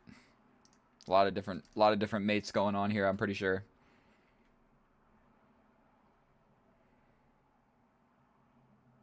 I've got no checks, I've got nothing. This. This. I mean, obviously I was getting mated, dude. God damn it. Alright. Let's see where this went wrong. And here we are in the analysis, and god damn it, bro. Like, it's like one step forward, 2 or 3 or 4 steps back. It's like I am not making progress. In the beginning of this series, I won the first, like, 6 games, and then I've lost, like, so many more. I think that my wins still do outweigh my losses, but I'm, like, elo-wise, right back where we started. And so, really the main thing that I can learn here is like against a higher rated opponent, don't try and be fancy. I tried to be fancy and he outcalculated me. I calculated something wrong. I could have very easily just like played a6 on the side of the board or something. So we're into the opening. I don't really know what I'm doing. But all of this is fine. Break the pin. Castle. Trade. Trade. Still equal. Rerouting the knight. Best move. Jumping the knight in. Best move. Okay. And right here, I tried to get fancy, dude. I can play so many moves. If I just push the pawn on the side of the board, I'm fine. Okay? I don't even have to do anything. I can just push. I can make any move, bro, and it's fine.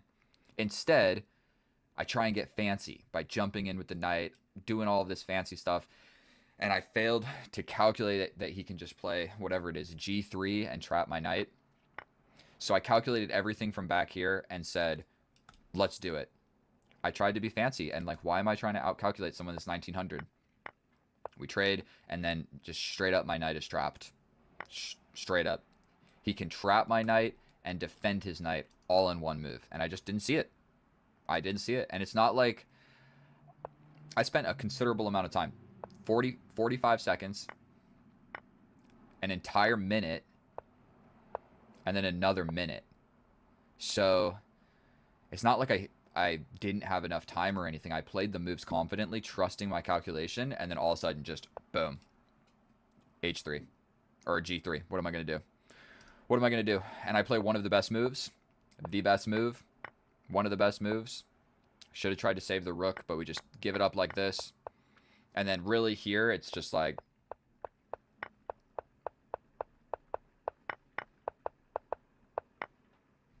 what you going to do? What you gonna do? I'm down a knight, and his knight is like the strongest piece in the position, dude. Like after we traded everything, dude, this knight is so strong compared to like all of his pieces are better. So really, the main thing that I just need to learn from this is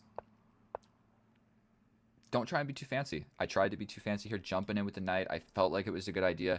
Even here, I should have just just take back, bro. Just take back. He attacks us. He attacks us. We step back. You go here. We trade evenly. We step back here with the queen. We're even. We're even. We go into a rook and pawn endgame or a queen and pawn endgame. Or oh, I'm so sorry for everybody that watched me lose. I had one incredibly easy dub, and then that was just like a one-move blunder, miscalculation loss. So trying to stay in good spirits about this whole push to 2000 thing, dude. But I've seen other chess YouTubers that are like, episode 299, I realistically thought that it was going to happen for me like quickly because I'm 2000 on Lichess. I thought that meant something, but apparently not, dude. 2000 on Lichess is ass. So thank you so much. Please subscribe. I'll see you in the next one. Get out of here. Bye.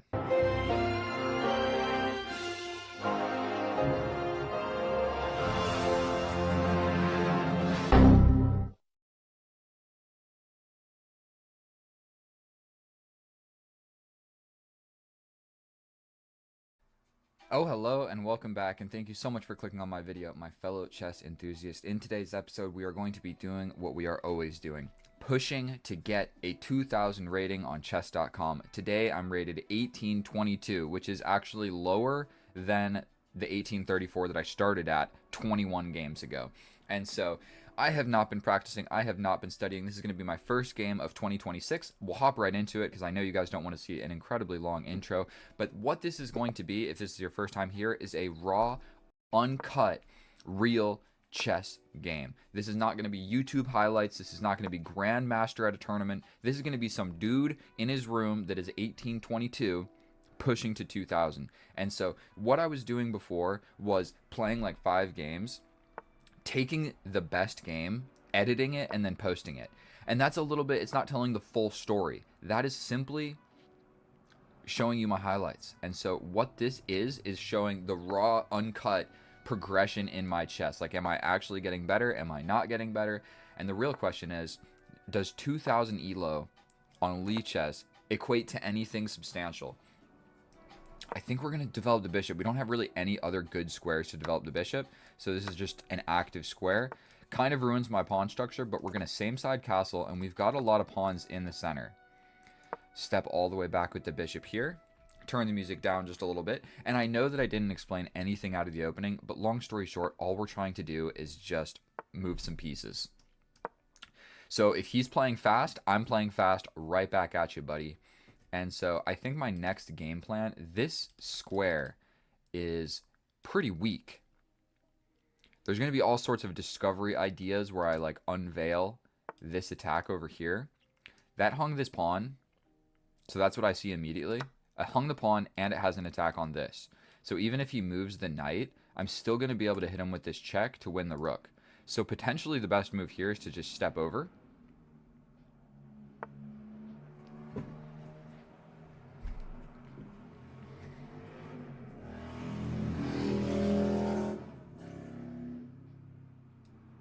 I mean, we take, right? Say that you take. I take. I think this guy is undefended. So if I take like this and he takes back here, this guy is undefended.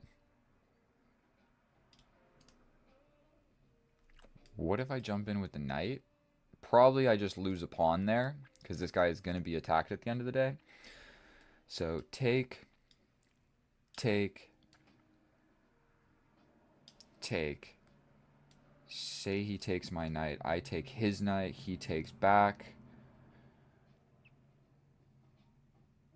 And I'm down a piece. So boom. Let me think about this for a second. Boom. Boom. Say he just grabs my knight. We can't be doing all of that. Can't be doing all of that. What if we ignore it and apply more pressure here?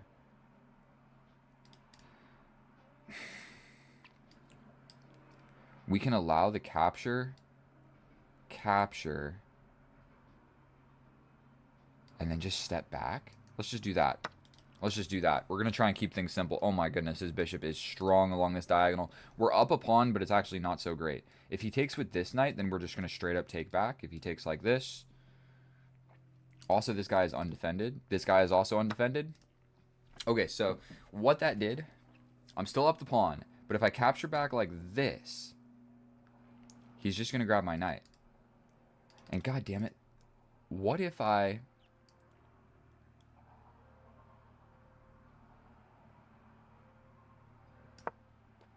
push forward? We don't necessarily want this knight to move because he's also attacking this pawn, which is not only just a pawn, it's also a fork of everything important in my position. I'm down 1 minute on the clock, but now this guy is defended. So these guys are staring at each other. If nothing happens, I might just capture. And this is a happy, happy night. I think my position is actually quite decent here. Now that I'm looking at this.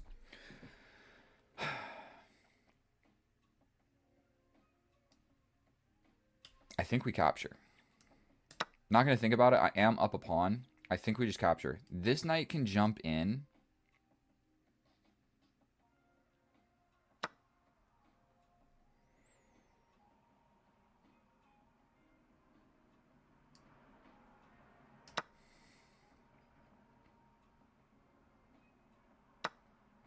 Uh-huh.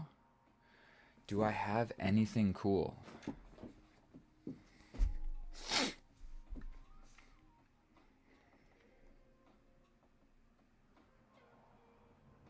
I could slide over like this.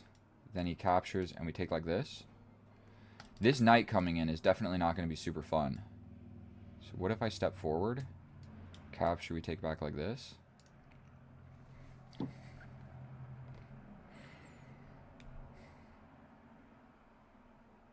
He's definitely applying pressure. We just got to figure... His knight is coming forward almost definitely. So what if I step forward? Then if his knight comes in, I might just take with the rook.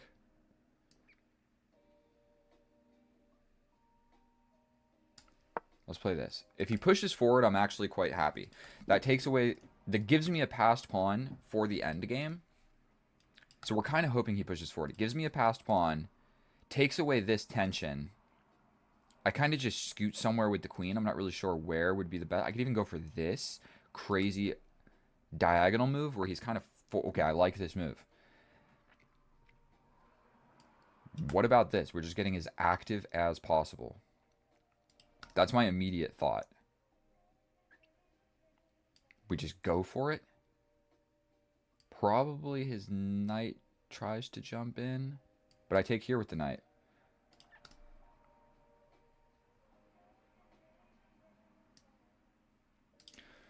There's 6 minutes. No need to panic. This feels active.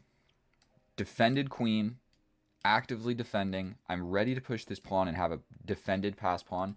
This guy is weak, but we are really lining up pressure on this square. We have been eyeing down this square for the entirety of the game. And potentially, even if the king tries to really run essentially anywhere, I'm going to be able to have sacrificing ideas. Because I can jump to these 2 squares. And from those 2 squares, I basically attack. I guess you can go here. And I can't hit him with the knight. But we might have discoveries. We might have discoveries. And this guy is pinned. And I might just play calm, cool, and collected, solid chess. If I win this game, I get 10 elo. If I lose 8. The dude is 1864. Oh, dear Lord. Okay. I don't know if this is necessary. I don't necessarily see anything better. What about stepping back? No, that's a happy knight. Let's just play a slow move. This guy is pinned. So I think the next idea might be try and like bring this rook. Might not be a terrible idea. And I'm up a pawn. So really what I want to do here is probably try and trade these queens.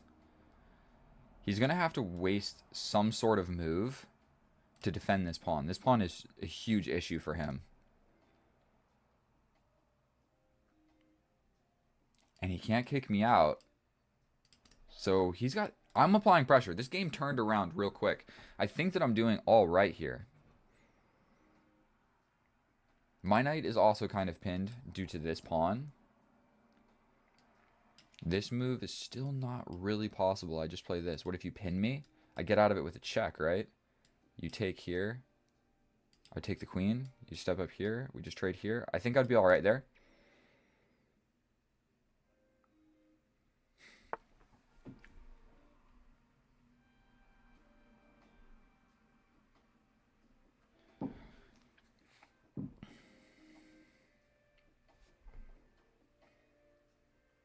I'm thinking just bring the rook and double. We could be more chill and play this. What's better? I guess we can play this. Boom.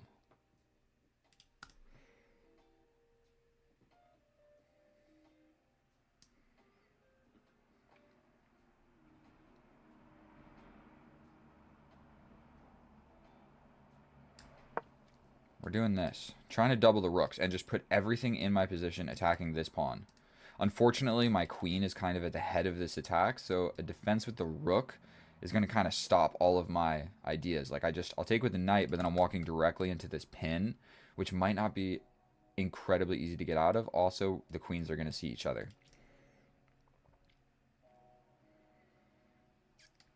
And his queen is...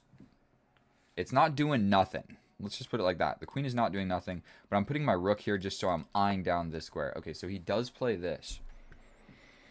Got no good squares to get in with the knight. What if I just step back?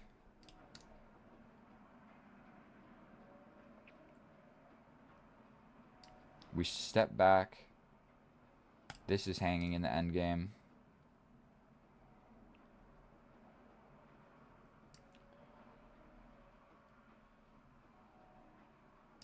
Don't see what else to do, so I'm just going to defend my weakness. I'm scared, guys. 4 minutes and 29 seconds. I'm hanging on for dear life. I'm doing my best. Doing my best, okay? And I have not been practicing. I just got back from I went to 2 parties yesterday.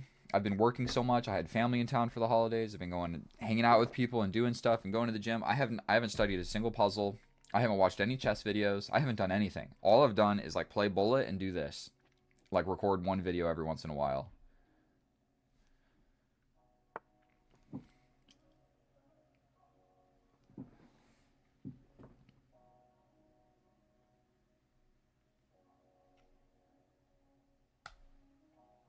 Say that we take. You take here. I take here. You're gonna have to take back. So this might just be an offer of a big trade. We trade.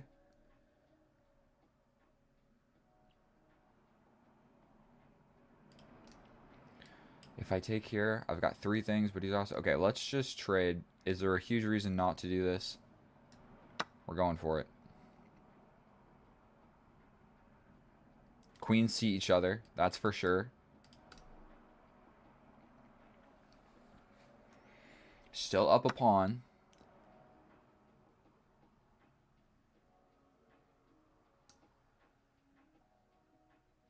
Let's do this.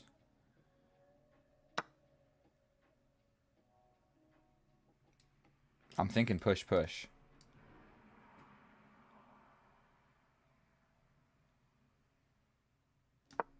Tempo on the rook. This guy is undefended. So at some point, this little pawn push could make sense. So if I push forward and he plays here, I don't really know what that accomplished.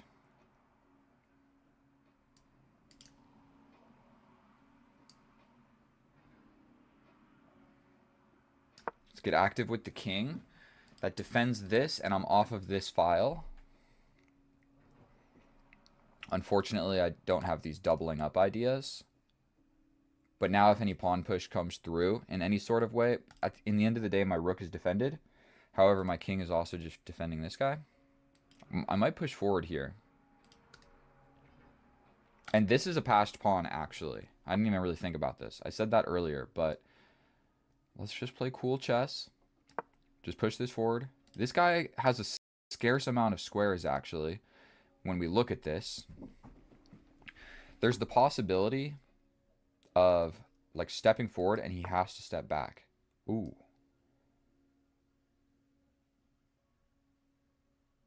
I think we go for this. We'll then be able to go for a pawn push where there's a pin here. We can go for this pawn push. We can also attack here. You would have to defend like this, and that's just like an uncomfortable move. I could still then go for this pawn break where you can't push. All you can do is attack here, but then you're giving up this up with check. I think we go for this. We go for this. We're attacking this pawn. If he steps over, which he will because he wants to defend the pawn, we go for this pawn break. Didn't see that coming.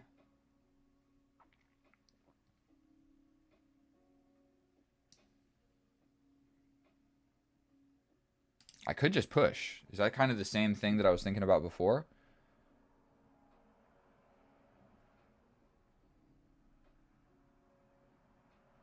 If he takes with the...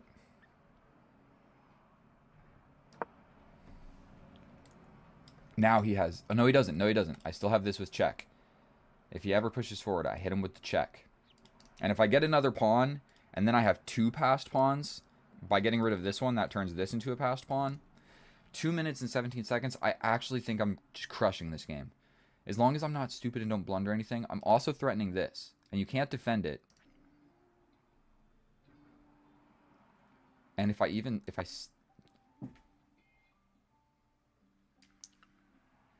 we take here, I did not see that coming. I did not see that coming.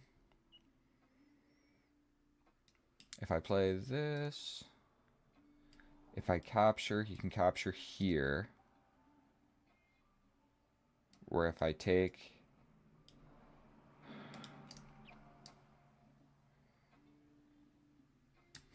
You hate to do it. You absolutely hate to do it. I'm still up a pawn though. I'm blunder. I didn't think the king was going to come attack. Okay. We just trade like this. The king can get in, but I'm stepping forward.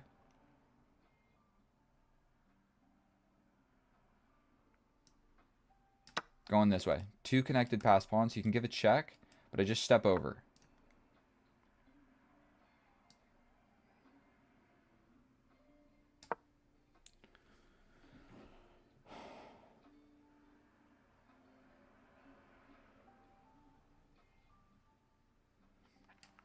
We're going to...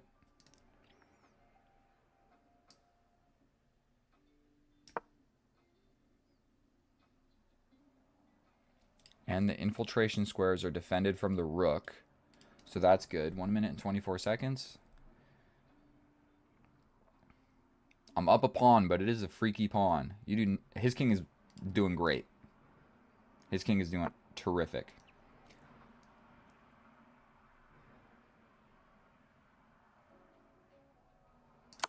Giving a check.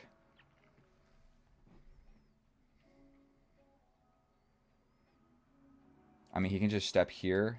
Then I take. He steps over. I give a check here. Then he takes over here. Okay, we go for this. He should have stepped over, I think.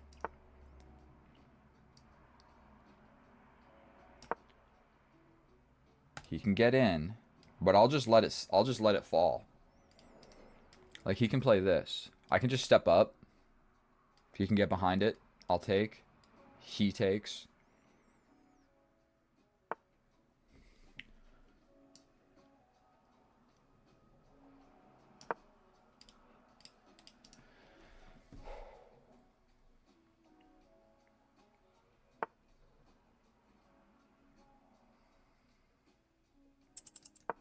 That was stupid, but we're going for this, I guess.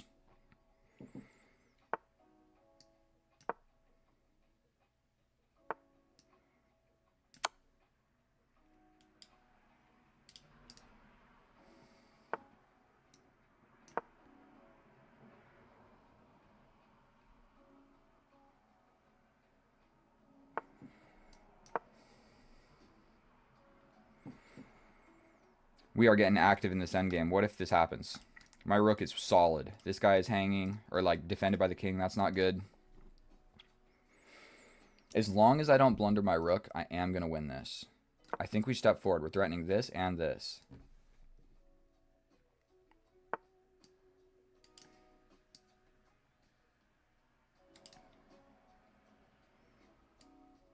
Here. I think we play this. Threatening check, take, here. Where I'm just winning, making the passed pawn.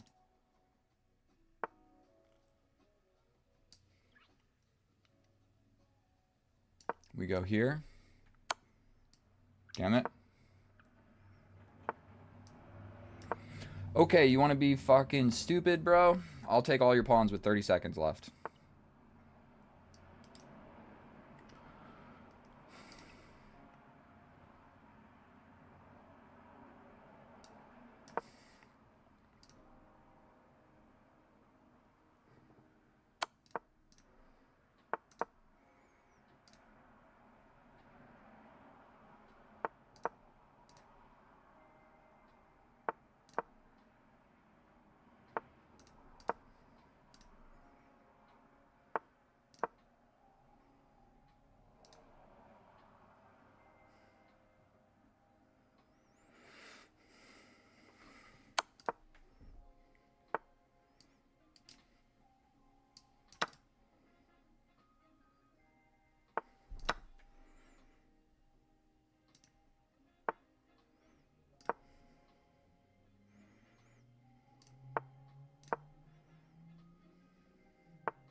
I'm wearing my Apple Watch. I'm going to tell you boys what my heart rate is. Deep breaths. Deep breaths. When I'm running full sprint on a treadmill, it goes to 177. You guys can't feel it right now. 128. Oh my god, chess is intense. I don't know. I don't have time to do the analysis right now, so you guys will see me later tonight, probably with some different clothes. I'm going to a basketball game, And let's flippin' go. Finally, we get a dub, dude.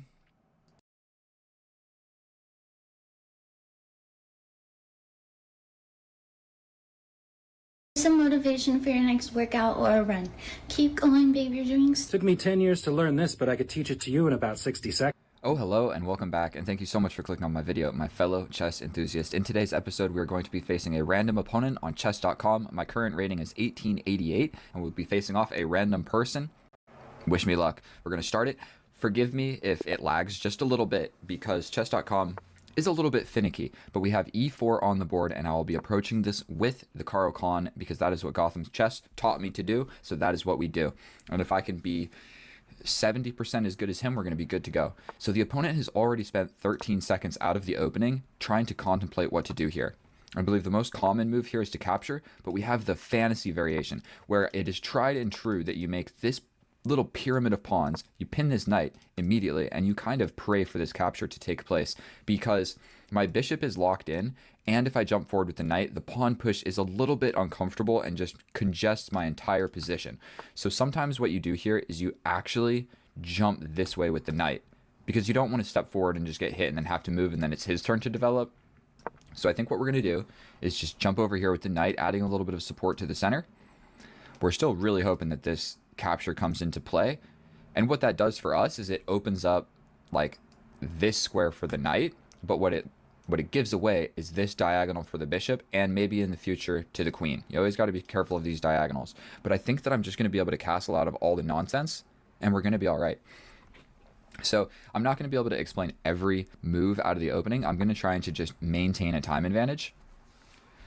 So I don't see a reason to trade. We step back, and then now it's actually defended by the queen. If he pushes forward, we step back again, or back here. Either one is probably fine. This one has an immediate threat on the pawn. And if you're looking at my eyes right now, I got a sty from spearfishing. Dude, it rained, and then we went spearfishing. So it was amazing conditions. The water was super, super clear, and I shot a bunch of fish. But after it rains, there's extra bacteria because the runoff, like it rains in the sewer and then it goes out into the ocean. So inevitably the next few days. Okay, so what is better, here or here? Again, we're not going to spend a huge amount of time thinking about it. The drawback of this is he's going to have just super quick access. So we're going to step all the way back.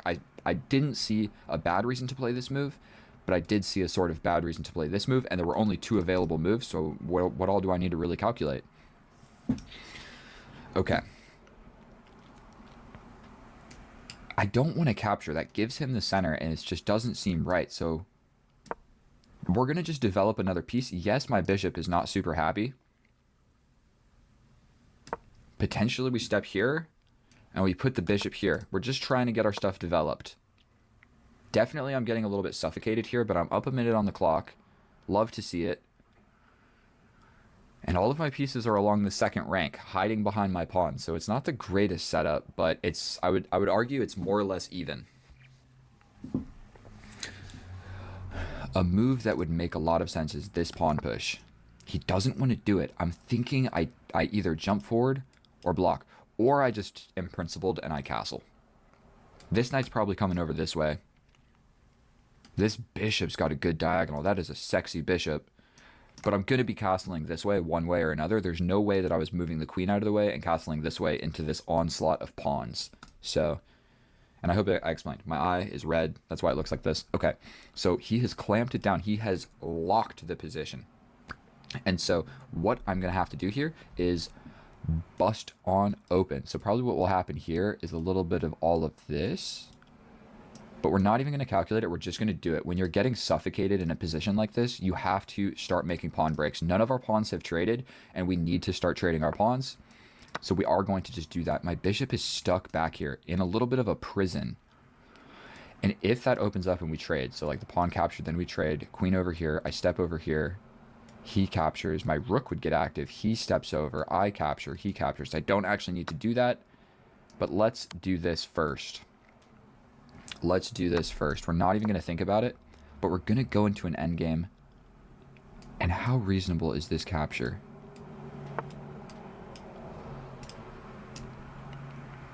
That's a tiny bit problematic. Maybe I should actually calculate some of my moves. Maybe I should calculate some of my moves. Is there a counterplay? Is there anything I can do about it? It looks like the defensive square is taken away from my knight. And if I go... That was a mistake. That was a huge mistake. I didn't mean to play that. What is he going for here?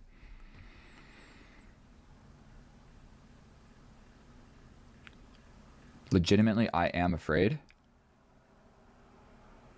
But I'm stepping back. That knight needs to just get out of there and be doing something. We're definitely scared. My queen has very limited moves. I have like one move. Every other square is attacked or occupied by my pieces. Okay, so he looks like he wants to bring his queen. Oof. We have a game of chess on our hands, ladies and gentlemen. If I push forward, oh, that takes away the square from both of my dudes. If I step back, that's just such an ugly, not fun to play move. A pawn break over here never happened. What's he going to go for? I mean, he can jump this way. And then I am just in a little bit of a predicament. Okay. We're stepping back. The easier to play move. The easier to play move.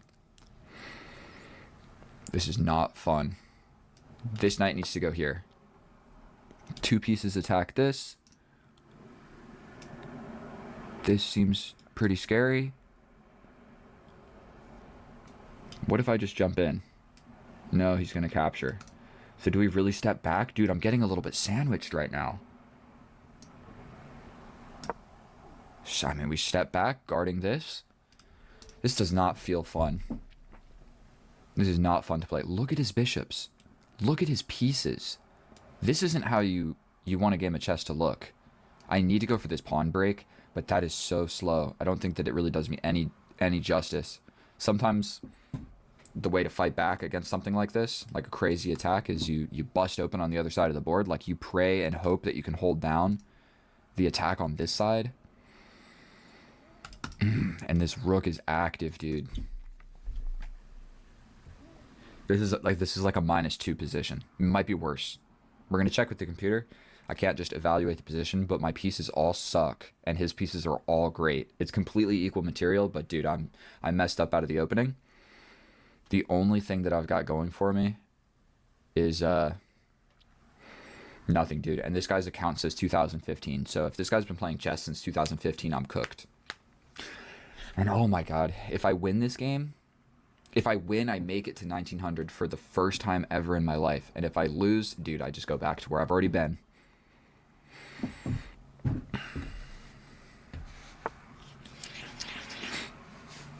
You hate to see it. You genuinely hate to see it. You hate to see it.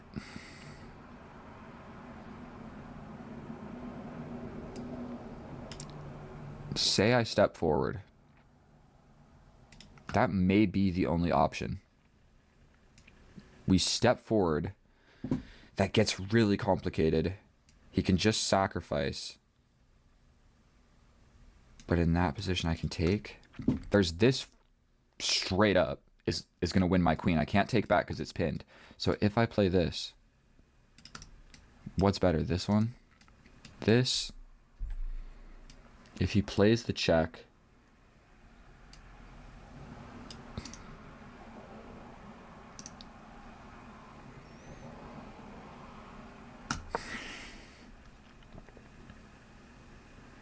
I am so scared, dude.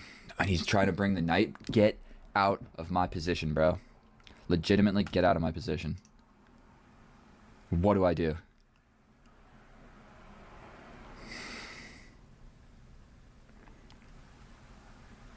He's just coming in, bro. Do I defend mate like this? We step up.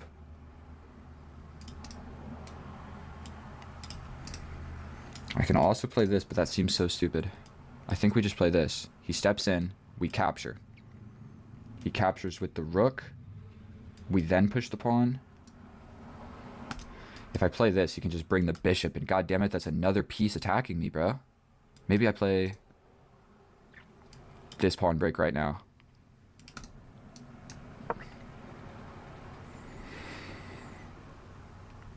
He can almost just sacrifice here, and I'm in a lot of trouble. Because I step over. If he plays something like this, I am defending. So he's bringing the knight. Okay, so say he captures.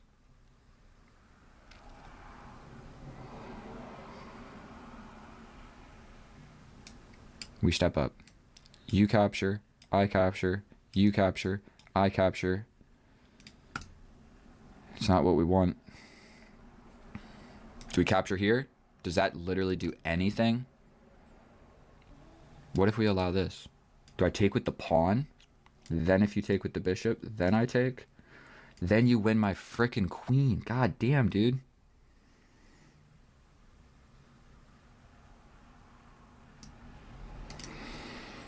Here. I think this lets me survive. That gets out of this forking idea. He just captures. I can capture with the pawn. Then if he takes with the bishop, then I take back. Then your queen gets in.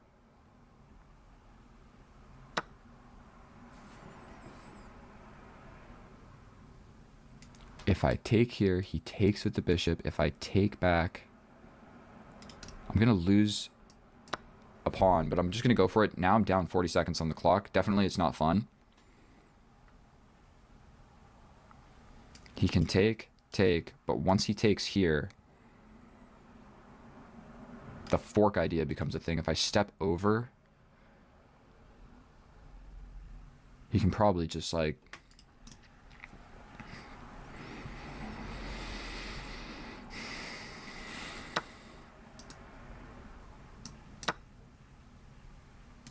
He steps in. Okay. He can even play this. Dude, are you kidding me right now?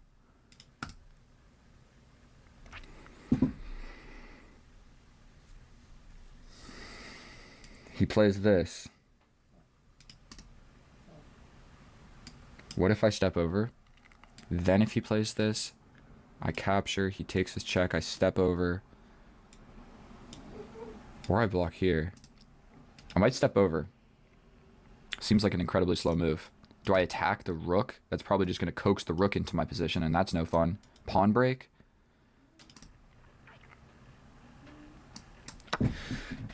Dude, I'm just kind of accepting. I am losing. That allows this. And how do I defend that? I step over. I mean, you just take with check and I lose.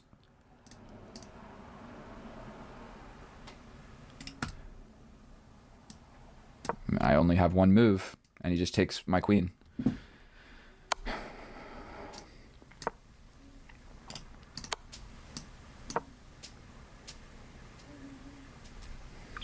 He's got...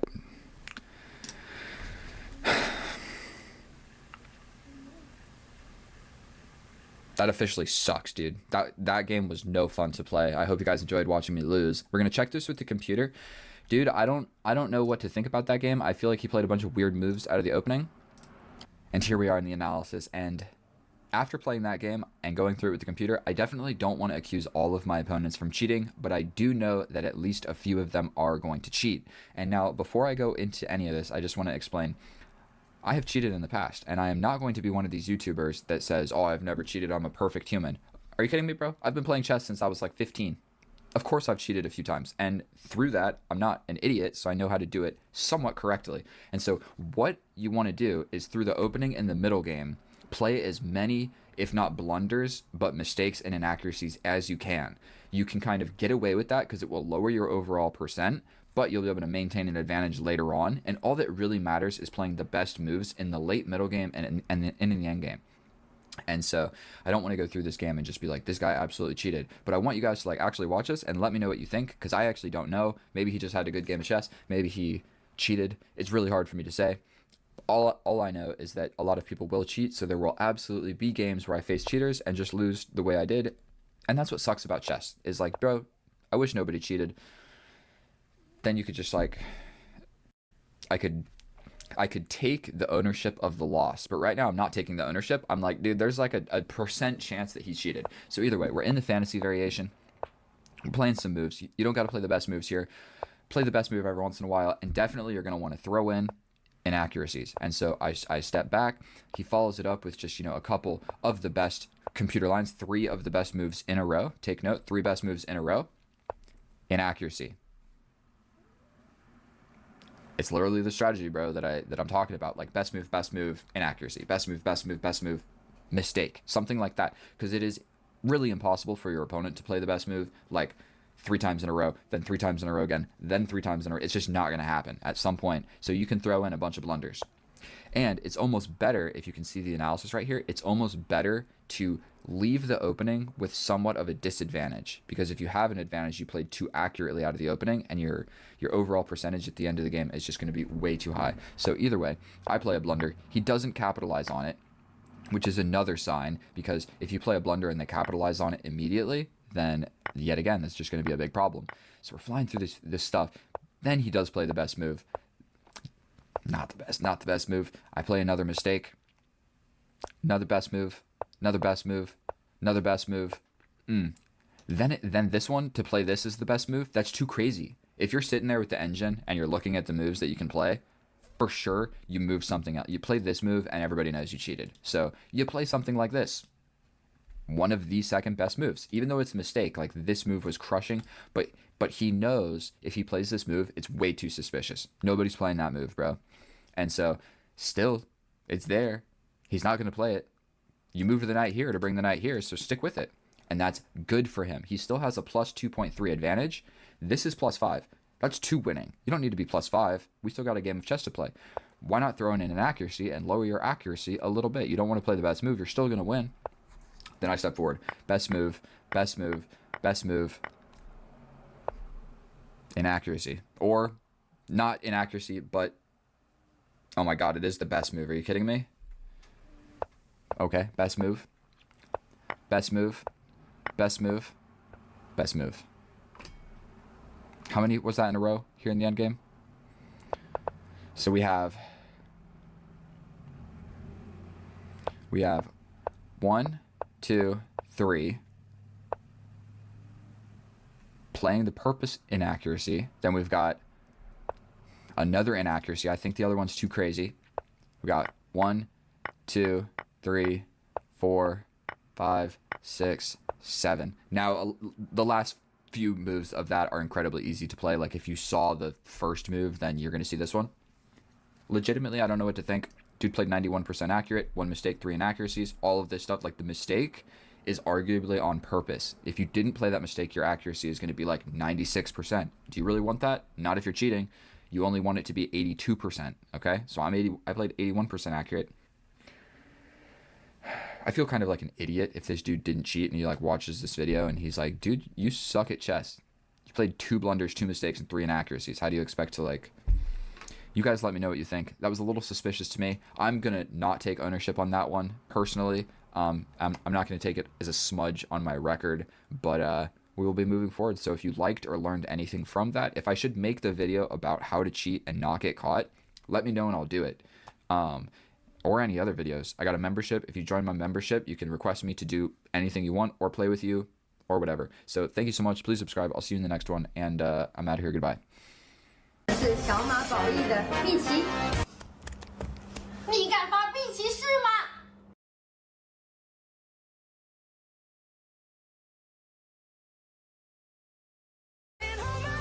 Nothing beats a Jet2 holiday. And right now... Oh, hello, and welcome back, and thank you so much for clicking on my video, my fellow chess enthusiast. In today's episode, we are in game number 16 of the push to 2000. Recently, the past 4 videos have been me absolutely suffering. And so in this video, we have 2 goals. I'm either going to lose, and we're going to review it well and learn, or I'm going to win, and we don't need to review the wins that much because who's got time for all of that? So wish me luck. We're starting here. I know the camera just lagged. Please forgive me. Our opponent is 1768. Can't even begin to pronounce our opponent's name. We have e4, e5, bishop, c4, the bishop's opening. This is my favorite opening. And what we're going to go for right here is potentially the knight sacrifice. Okay, so he doesn't want to do it. He wants to ruin my pawn structure by giving up the bishop. We are gladly going to accept that. We have a ruined pawn structure, but we have the bishop pair. So I'm immediately going to lose my bishop by way of this. So let's just step forward so I have a place to go with the bishop. Probably we still got to do something with the knight. The pin is not a thing. And I'm going to just not lose on time as well because I've really been suffering to play quickly. We play this, just walking into a nice little pin. Bishop tucked back in the corner. This pawn is now undefended. defended, but defended by way of a discovery. So if anything ever takes this, I can sacrifice the bishop for it. Okay, probably about time that I castle, but we're going to just break this pin. I don't want to have to deal with that. And we're gonna wiggle back this way. You really don't want to push all these pawns in front of your king. It just greatly weakens your structure. And right here, okay, so we are going to step back. He's going to chase us. We step back. He jumps in. We could take. He takes back with either one of the pawns. And it's not super good or bad for either one of us. So something that, as you get better at chess, you're going to realize throughout the opening, you can kind of just play fast and make moves. It's pretty rare in the opening at this level that you make just like a huge blunder. So we're going to just slightly improve. Slightly improve. I don't know how scared of this I am. I think that I can just take. The knight can't come in because it's defended by the queen. So boom. This rook is undefended, so I'm thinking just like take. I mean, and it also gets rid of my weakness. I could just take once. He'll take back, and then I push forward, but that blocks in my bishop. So let's calculate this one more time. Boom, boom, boom. Looks all right to me. We're clearing off some pawns to the side of the board. He could push. We push. Also with the immediate threat of winning the rook with check. So I really hope that happens, dude. I need an easy dub.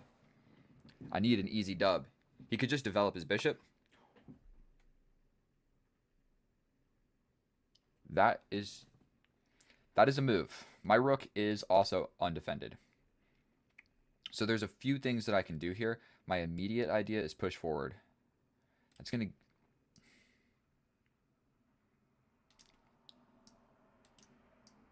Yes, we're going to go for it. This doesn't work.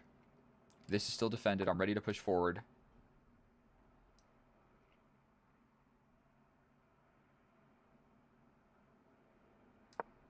Don't love to play a move like that, but he can come forward a couple different ways. I still need to castle. Potentially even stepping forward makes sense.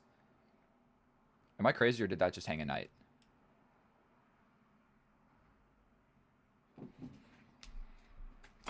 He either just hung a knight or he sees something that I just don't see. We grab the knight.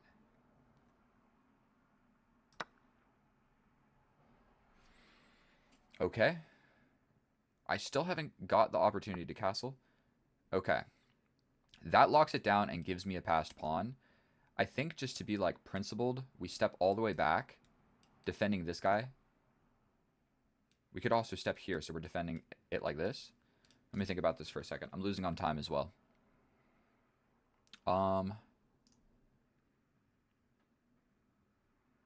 going to do this first. This square is covered, and we're defending like so. I'm ready to castle. This I'm not really afraid of anymore.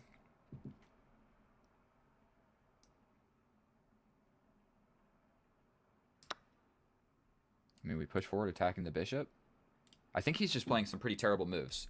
So I should be able to convert this quite easily. Okay, so he sacrifices again. Like, are you kidding me? What on earth did that do?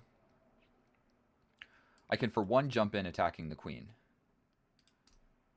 I'm already up a piece, so I take here. He takes back. Then I attack the queen. Queen probably slides over here. Then I castle. This is a pretty critical moment in the game. I also have this knight sacrifice at some point. I also have attack the queen immediately. I like that. It attacks the queen and defends the rook. So we could go... Boom. Queen probably goes here. Then I capture. If you capture, I capture. The queens are looking at each other. If you take here with the queen, I take back. I think... I don't see a reason not to play this move.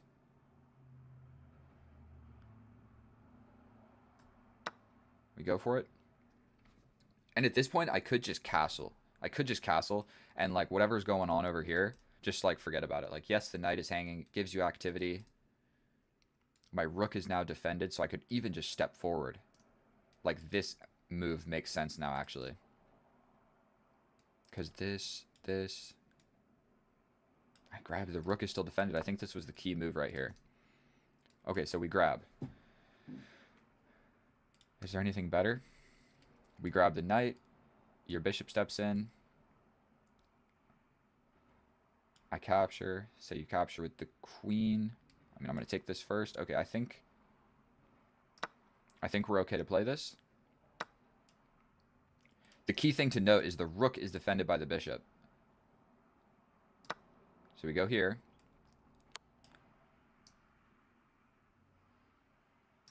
Okay. We lose this, that's for sure.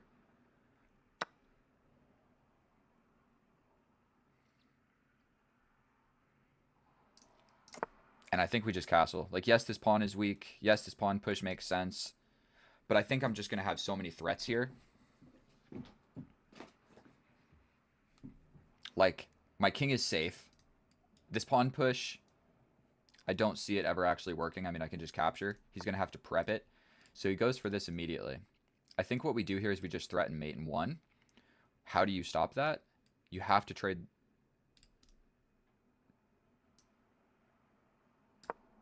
I mean, this just seems like the move, right? The pawn is still defended. I'm threatening mate in 1. If you try and run, I'm threatening win the rook at the end of all of that. I'm up 2 minor pieces, so as long as I'm not a complete idiot, I should be able to get this elo back. And I really did need a dub. I really did. I lost like 4 games in a row, so it's about time that I gave you guys an actual dub. And yeah, what do you do here? I think he's cooked. I don't think there's anything he can do.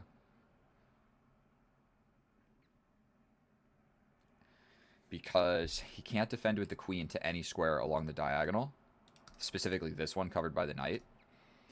If he runs, I'm just getting in with check. He steps up here. I could even hit him with another check. He runs all the way over here. I grab this guy. It's over. So it's really just a matter of like him playing whatever move he plays now, and then I win. At least I think. This doesn't work. That temporarily fixes the problem, but I'm fairly certain that I just capture, and then it's the same issue. Like, what are you doing? So I don't see a reason not to play this. Big time connecting each other. Like, we're defended all the way across the board. Mate in 1 is incoming. I think this, but then I can just give another check and trade the queens. If he ever ventures the king along to this file anywhere, my rook is incoming. So that gets his rook out of it, yes. But I have check.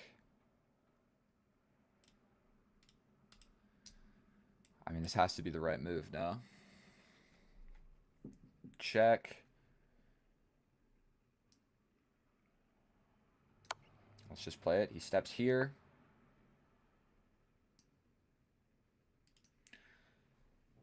I'm thinking we get this check. Like I said, if he ever steps along to this file. So I think we give this check. We're attacking the rook. The rook is attacking the queen when the king moves. We're going to get the rook involved. I got 4 minutes. Let's just figure out how to mate this guy. For sure, this is the correct move, so let's just go ahead and play it. If you run, does this check do anything? I mean, it looks like he just runs further.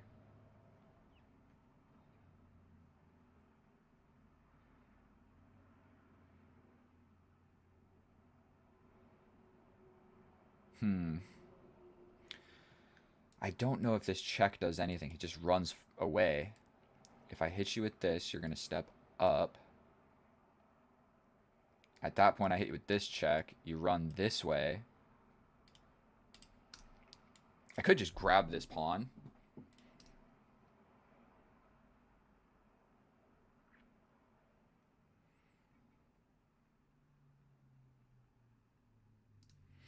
Let's not lose on time. That would probably be smart. I'm going to give this check. You got to step up, and I might hit you with this, actually. If you run this way... Okay, I'm going to hit you with this check, and that's pretty scary.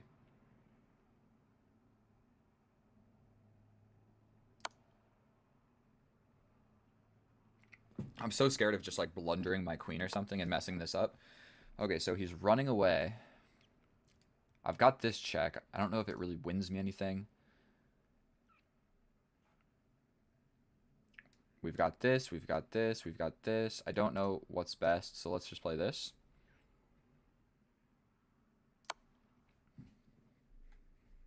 Only move.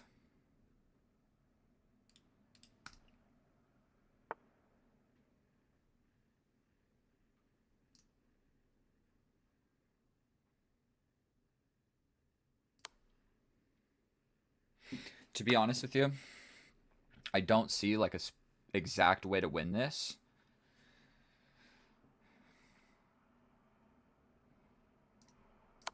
So let's just guarantee the dub. Let's just guarantee the dub. I'm going to win this endgame.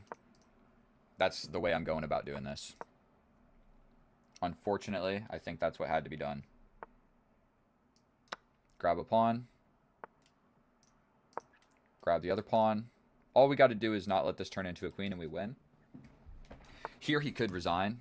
So we're just going to grab this pawn. Him not resigning is a little bit ridiculous. But I am gonna come forward with the king. So he's got to make a decision. I'm coming in with the king. I want this pawn, bro. I don't really need it, but what are you trying to do, bro? You can't go in the corner. Get out of here. Okay. So if you ever are in a situation where you're worried about a stalemate, I got 2 minutes, so for sure it's not going to happen, but we're just going to push this pawn. I don't want him like hiding over here somewhere where a stalemate can happen. So we can just do this. He's way on that side of the board, and we'll push this pawn. We get this with check.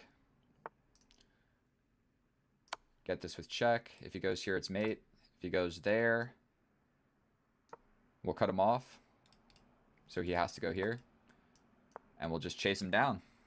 We will just chase him down.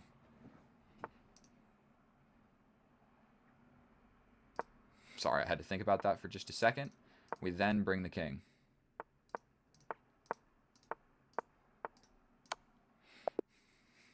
Let's frickin' go, dude. Finally, I get a dub. That was an easy dub.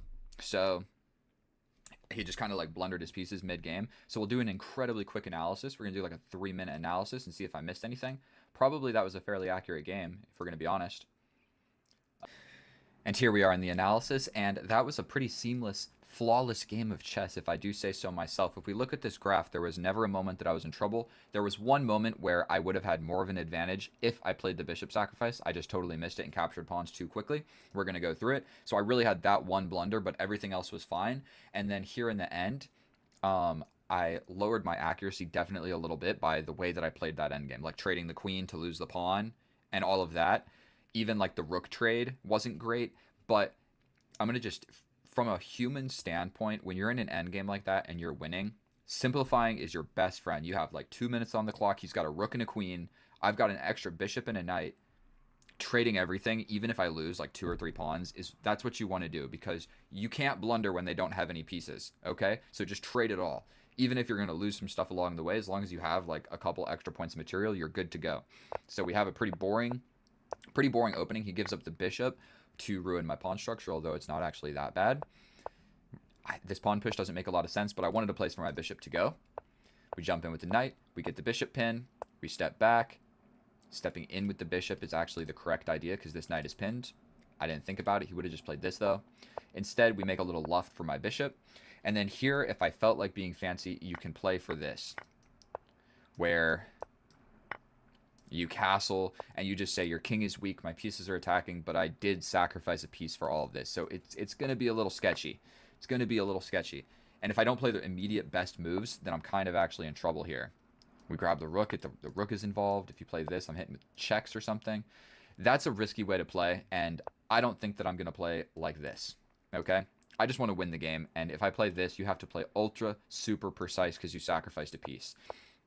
So here, we have capture, capture, and one thing that I need to do is pause after pawn captures. Like, once one pawn capture comes in, I go capture, capture, and I don't even think about it. I noticed this a mile away. Like, I saw this whole idea of the check to win the rook. The rook is undefended.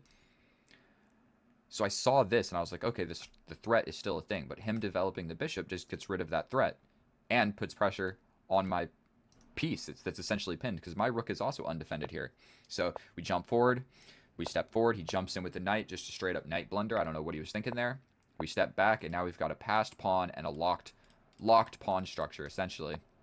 We capture, he captures, I step in with the bishop attacking the queen, I grab the knight, trade the bishops. The key moment of this was when my bishop stepped in here. We were also attacking the queen, so it was like attack the queen and defend the rook all the way in the corner. That rook was undefended because I never castled. Now it's defended. He grabs some stuff, and we castle. We're safe. I've got an extra knight. I've got an extra bishop. And so this part of the game is really just clean up. We step this. We take the pawn. We give a check. He steps up. And now there is a mate in 6. There's a more accurate way that I can play this. But really all I wanted to do was like either mate him easily or just trade all the pieces. And so we hit him with a check, he steps up. We hit him with a check, he steps over. Another check, he steps up. This check. And then here, like, okay, so this move is better. There's a mate in 8. But if you have 3 minutes on the clock, your opponent has 5. If you don't see that mate in 8, trade the rooks. Trade the queens. There is no possible way that he wins this game ever, okay? If I get my king here, everything is defended. Like, this is the only issue. Like, these guys are not scaring anybody. This guy and this guy are weak. So if I just bring the king here, it's an absolute guaranteed dub. We jump around. We take all of his pieces. And then even here. So I'm losing a lot of accuracy here. There's a mate in 5. Did I see it?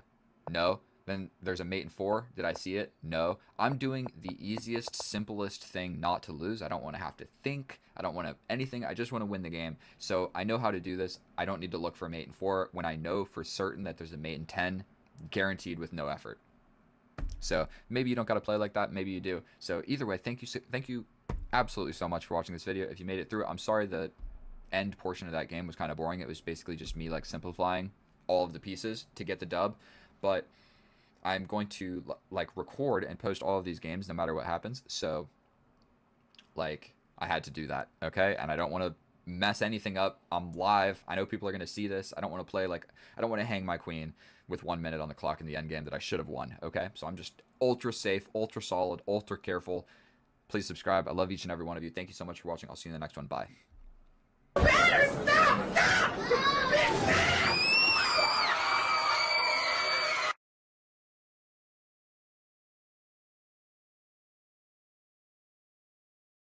The couch and get on the game.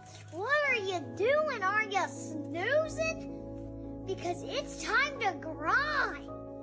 My fellow chess enthusiasts, we are back at it again, sitting in front of the 64 squares. Today is going to be episode number 5, game number 5, as you can see right here. We're going to be playing a rated 10-minute no increment game on chess.com, pursuing the illustrious rating of 2000. We see 1d4, which I do not love, so we'll be playing c6. Forgive me for the intro, but long story short, this is going to be a series where win or lose, I post the games, and we're going to see how much did my chess actually progress when I reached 2000 rating elo on Lichess. So I have not played on chess.com very often, and we're going to try and get to 2000 here. And so wish me luck. These games have definitely been a little bit stressful, if I must say the least. I think we just developed this bishop.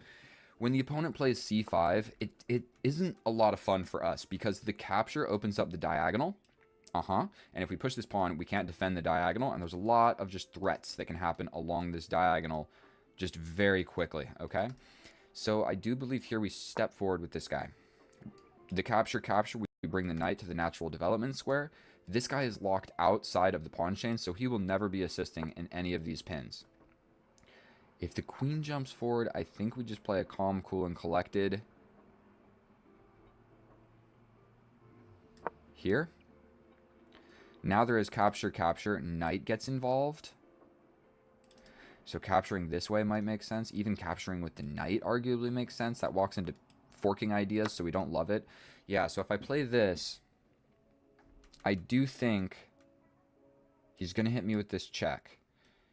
In which case, I play here. If he plays this,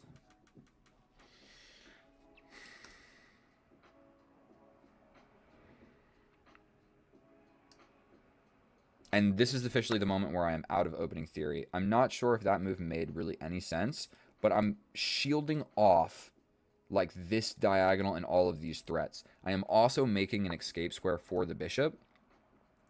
I think we're going to just go ahead and calm, cool, and collected develop this bishop over here. And it looks like we're going to have an opposite side castling game of chess. Okay. I think instead of castling, we're going to be principled and just develop our last undeveloped piece. Then we do have the option of castling opposite, but that just puts my king on the semi-open file, so I'm fairly certain that just going this way makes the most amount of sense. If he chases us, we can come back. So let's castle. I'm down 40 seconds on the clock, so I do not want to be... I don't want to just keep sinking below on the clock. So he makes a pointless pawn move. I'm going to make a more or less pointless pawn move. Potentially we bring the rooks to more active squares. That's going to be the next phase of the game. This is the part that a lot of people really struggle with. And it is, we have developed all of the minor pieces. We have developed the queen. We've castled. And it's like, what is the game plan moving forward? My game plan is trade literally everything and go into an endgame and get low on time, because that is my strong suit. And because we're playing for elo here, what I really want to do is not lose. Okay, so instead of spending forever, I think I can just step forward. The knight comes. If I step in, if you capture, I go this way. If you jump in, I can capture this way, this way, this way. You can pin me, but I just take. The reason that I'm thinking about moving the queen is he's got this move, jumping in. So I think we're going to just go for the queen trade. His knight is probably going to arrive to this square. I could even take with the pawn and get an open A file. That doesn't seem like a terrible idea, actually. And it reinforces some of these arguably sketchy squares. So yeah, if he trades, I might even take with the pawn. Because if I take like this, his knight's going to jump in. I don't love this. So let's go for it. He can jump here attacking me. I'll jump forward. He steps in. So this... We can also go for a pawn break, but that destabilizes this immensely. I think we jump in. Like I said, I'm trying to not fall too low on the clock, and the more stuff that we trade, kind of the better. We're attacking the knight. That kind of pins down the bishop to the defense of the knight. Jumping forward doesn't work. I will just take, and I win a pawn. Coming over here or here. That's something interesting. On Lichess, you can draw the arrow. You can see my mouse, right? You can draw the arrow, but you can, like, change it mid-thing. This, you can only draw concrete arrows. You can't, like, change your mind mid whatever you want to call it. Okay, so I'm just going to put my rook here because it just feels like it makes sense. Probably a pawn push is going to come. Even this would make sense. I can just capture you, get your knight in. My little conglomerate of pawns over here, I actually quite like. Arguably, my bishop is better than his bishop. I'm actually, like, looking at things. Your bishop is doing nothing.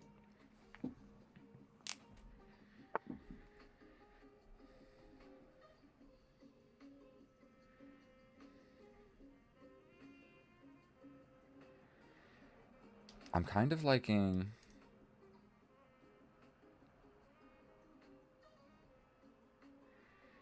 Does the push now make sense? Probably he just chases me out of here. If I push, if he jumps in, I take, he takes. I step back. What if I push here? He jumps in with the bishop. I take, the knight gets in. I'm doing this. It gives me like a concrete, very powerful square for my knight, where I don't actually need to trade off the knight immediately. And we have all of the... We've only traded one pair of pawns. But this. I mean, this separates the pawns.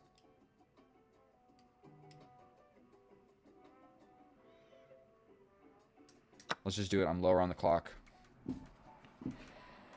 Almost definitely, I just play...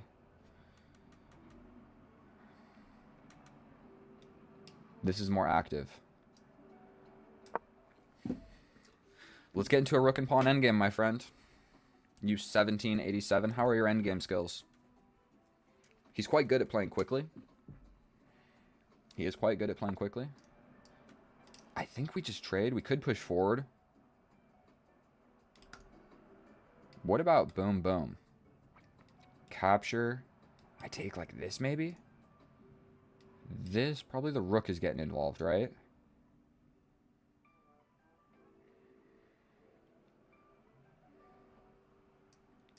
just do it. Still not really sure. I think that I want to bring the rook. Does that move make any sense? We can get paired up. Dude, I'm down a minute on the clock still. I mean, he can just chase me out of here. Probably we go here. I don't see any, like, monumental tactics of any sort. This pawn is a little bit weak, but he can just defend it. And then we're just in a more or less pretty complicated endgame, where I would have this pawn break. I mean, that allows this. You double up. Say I go here. You got this. I can also chase you out. We attack. You go here for sure. If I play this, you're just going to attack me again. What about this? He just comes back, but that makes this pawn super weak. What about this? Ooh, he wants to slide in maybe? He can definitely play a move like this.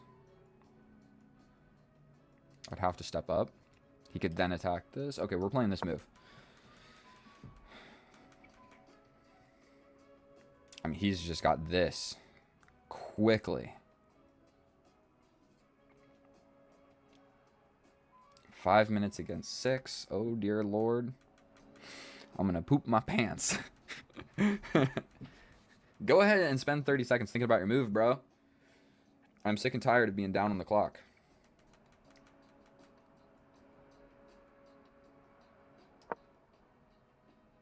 I mean, he can attack, but I can just step up. Wait a minute. Tactics. We take this pawn, right? We take this pawn. If you take back, I'm getting in with check. I think that's really all there is to it. We take. We take. He can't attack my pawn yet. No more thinking. I think we play this move. We're up a pawn. Give me that. What? Give me that. We take with check. What about this, bro? That really traps my bishop. Oh, let's get behind here. Let's play this first. Hear me out. We're in an endgame. This is my weakness. I can come back and guard it, but I don't love that. We play this. How do you guard this pawn? I think he slides in, and that's a little bit of a problem. So what if we attack here? He'll slide out to here, but then I attack. Playing this. Say you push, I take, you take, I take. If you take here,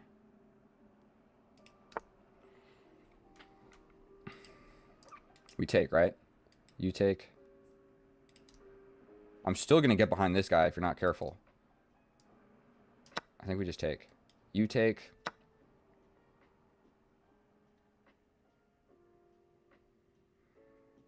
I take a pawn, you take a pawn. And I get behind this guy.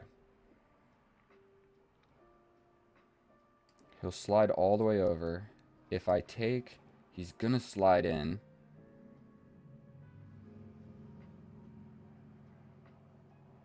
I slide here. He takes, I take. We go for this. For sure. I mean, I'm going to lose that pawn. He has to capture. If he doesn't capture, then I'm just going to do this. That exposes his king. His king is quick to get active, though. Let's not forget about that. But I'm ready to attack this guy. And if he so chooses... Okay. Moment of truth. 3 minutes. I don't need to panic. And he's got a lot of weaknesses, dude. I think we just attack this. We're grabbing the pawn, bro. Are you kidding me? Of course. This is defended now. We step in. You take, take, take. I don't make it in there in time. I'm going to bring the king. You're crazy for that one. You get too far in here, bro. It's going to be a dub. That king is active, but off sides. You have lots of pawn islands. You're all pretty much fucked. You don't know it yet. Like, say he plays something like this.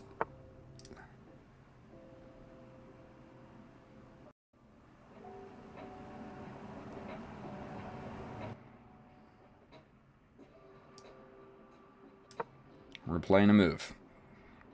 We got to be very careful.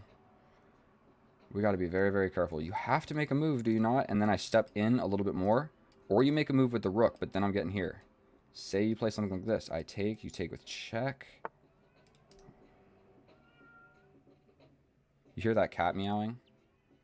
We just play this. Am I winning that endgame? Take, take. For sure he just steps in. I push. If he tries to get in, I can just block.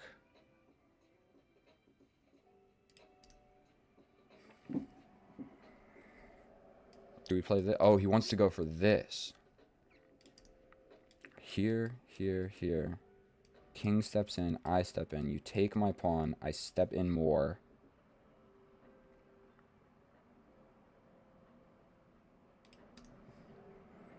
I think I lose a pawn. Here, here, here. You step in, I step up, you grab my pawn, I protect this one. We're going off intuition here. We're going off intuition. That he's going to be in Zooks. He's going to have to go somewhere. Right? I step up. You got to make a move. Not to these squares. You got to go this way. In which case I play this. We're touching and touching. If we waste a move here, like we freeze this, this is a prime example of pawn endgames Zooks. We push this. He's got no moves with pawns. No moves with pawns. The king has to go somewhere, relinquishing the grip of this pawn. And once he does that, that's all she wrote. Step away. Whatever stepping away move you play, I'm taking your pawn. He resigns. Give me your money, bitch. Oh, calm down, bro. You calm down. That was a clean dub. That was a clean dub. We have gained 12 elo. Let's freaking go, boys. I just played a perfect game of chess for you. Read it and weep. Our opponent never had a chance. I played 97% accurate with 12 average centipawn loss, 0 mistakes, 0 inaccuracies, 0 blunders. Our opponent never had a chance. Now, was it the most exciting game of chess? No, but it was freaking accurate. And so I'm playing with the black pieces. What more do you want from me? And the reason that I think that I'm able to win a lot of these games is because I play a lot of bullet and I really only study end games. And so if I can survive the opening and the middle game and get into an end game where there are aspects of bullet, like we have less time and we need to play fast, for whatever reason, I'm better at that than my opponents. My elo in bullet is 2,000, and then my elo in rapid is also 2,000. Normally what happens is I'm facing someone that's 2,000 in rapid, but 1,700 in bullet. So if we get into an end game with low time, I do quite well. So none of this stuff really matters immensely. Slight preference choice, still the engine top line. This is deviating from my strategy. This little queen b3 definitely adds a predicament to my position here. This diagonal gets incredibly weak. The knight can hop in, threatening forks and the c7 square where my queen is right now. And so instead of going for that, I just capture this way. And then I'm able to develop my pieces, get everything developed, and then we just same side castle. Now, in this moment right here, I realize, okay, we have a same side castling game of chess. Probably the way that I win this is going into an endgame and winning a pawn. So that we start operation that. So we move everything around. We're trying to just slightly improve all of our pieces. Oh my goodness, the pawn move is actually one of the best moves. It's a multifaceted move. We step this forward and the knight can then jump in. And this is what I was talking about during the game, by the way. Look, you can draw the arrow and drag it wherever you want and not even place it if you don't want. But on chess.com, you have to let go and then it appears. On this one, it's not big. Now it's big. Lichess is just better. That's like a user interface experience that is better for Lichess. We step in, we're attacking weakness. We trade off correctly, and then we push a pawn. Definitely not the best move, but it's still around the same. But we get active with the rook. The whole idea here is we see this entire rank, and we are accessing this. We are accessing a defensive the bishop, and also kind of an X-ray. This is the most active square for this rook. He was doing nothing over here. This is the semi-open file. That's why we go there. And he needed to slide all the way over with his rook to maintain perfect equality. This lets me double up instantly on his weakness. Now, this doesn't defend it. This is so common. This tactic is literally so common. I win so many games of chess because of this. Literally, it's always with the 4 rooks, okay? So just remember this pattern. The pawn is defending. Nobody is defending the rook. If you capture it, if the pawn takes back, the file opens up. I cannot tell you how many times I have won games because of this. Like, literally so many. And it happens. This is the entire tactic right here. I want you to just memorize this because I have memorized it. And dude, people that are 1800, 2000, they fall for it all the time. It is ridiculous. Sometimes it's even like a queen back here, and then you take, and they can't even take back because they'll lose their queen. So you just, in worst case scenario, they move the queen or whatever, and you just move back. Okay, and then you won a pawn for nothing. This guy remains weak, and this guy is weaker now. Okay, so we do all of this, and now I'm just in an endgame where I know that I'm winning. This is my only weakness in the position, and I can only defend it one way because I cannot push it or he creates a pass pawn. So that's not what we're going to do. I can only defend this guy one way. So we play this move first. It's the computer second. I'm supposed to just play this, allow this, take here, you take here, then I step in. Okay, I guess that makes sense. Whatever. We play this. It's still a good move. Capture, capture, capture. And then he's really in a rough situation because if he captures like this, I'm still going for this guy. I'm still going for this guy. Bringing the king is actually slightly preferred, but we go for this. He brings the king. We take the pawn. He gets in with the king. And we match him equally. We've got opposition right here. But we've got opposition in favor of me because I am the one with the active rook doing things. You are the one with all of these 4 different pawn islands. My pawn structure is actually quite strong. And so your position sucks. Your position sucks here. Equal-ish material. I'm up 2 pawns. Yes, I know. But equal-ish stuff going on. And we step over correctly. Trading the rooks is the last thing that our opponent should ever do here because once you trade the rooks, you're just going into a king and pawn endgame where I'm up 2 pawns. Even if you win one of these pawns, dude, I'm still up pawns. You're not going to win. And so he takes, we step in. And then this is just a prime example of Zooks. Zooks. He can push and I just take, so that sucks for you. But then, okay, so this is the best move. So he can shuffle one more move. So if he steps over, no, I just grab. What am I talking about? He's in a bad spot. So he steps here, and I just lock it down. The best move. If I am to play this, he's still losing, but he gets to take. Oh, I guess. Whatever. Oh, I could have played this, and then he pushes. And then I do have to step away, and he maintains defense. He steps in, but then he's just going to be in Zooks again, okay? So this is the most important part right here. You just waste a move and make sure none of his pawns can move. All of his pawns are blockaded. The only piece that can move is the king. It becomes way easier to calculate when it's just kings and pawns. If there's other pieces, then you're never going to... It's way harder to calculate. Bishops are actually pretty easy, but if there's a knight or something... and then he resigns because he has to step away. I'm just going to grab. And then at this point, I'll show you one last thing. Let's just say somehow my king ends up all the way over here. And he gets in. I'm all the way over here. He gets in. He can never take this pawn. This is a standalone structure. All he can do is shuffle back and forth or back and forth like this because if he ever takes, this pawn runs. So that's one thing you just need to know about this structure.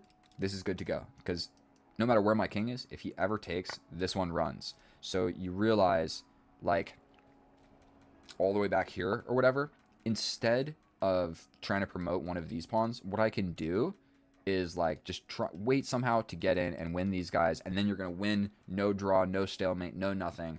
It's easier than like trying to promote these two. If you just come here and win this and then step over and promote this.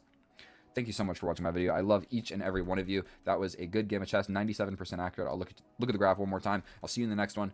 I love you. Please subscribe. I'm trying to reach 3,000 subscribers within the next like year, so 1 or 2 of you would really help me out. I'll see you in the next one. Get out of here. Bye. Strike to claim it. A strike to claim it. And he got it!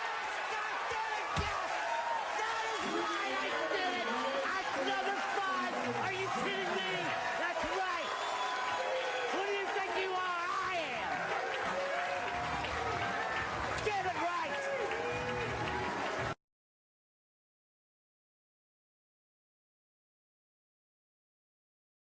See like 3, 4 niggas running through the crib, all black, mask on, running through the crib and shit. One nigga run to the front door. I hop out, I start shooting. Bow, bow, bow, bow, bow. Shot the nigga. Bow, shot his ass. Bow, bow, bow, bow. 1848 is about to play. I have the white pieces facing an 1848. We have the exact same rating, but I can tell you one thing. After this game, somebody is going to win and somebody is going to lose. And so this is the Sicilian. I believe I'm not really used to this setup right here, but I'm going to be honest. I don't want to just hop into this game not knowing what I'm doing. But we're going to be all right. I'm confident we're going to be all right. The knight develops. If the bishop comes, I think we capture. And then at some point, this pawn push is going to be a little bit... I didn't actually mean to play that. I was going to push it 2 squares. But we're going to make it work. We are going to make it work. Do we want to step back here and be passive and pinned? Or do we want to step up here and essentially lose to this check? Okay, so we're stepping this way. It's uncomfortable, but we're going to just make it work. Dude's playing way faster than I am as well, so that's definitely a cause for alarm. When people come out in the opening and they're playing incredibly quickly, that just lets you know that they play too much chess, bro. You've studied too much chess. I'm not a chess studier, I'm a chess player, and I'm trying to get better with minimal effort of simply playing games, watching YouTube videos, and we're just going to develop this. Like, I don't really know where else to put it. We're just going to develop it. We're just going to step back. This guy's got some cheeky squares, but it looks like we're going to have a same-side castling game of chess, which I think is actually going to favor me. I'm a little bit better at same-side castling going into an endgame. As long as I can just stay somewhat even on the clock and not get completely smoked, I should be doing quite all right. Is this thing too loud? Should I move it? We'll move things around a little bit.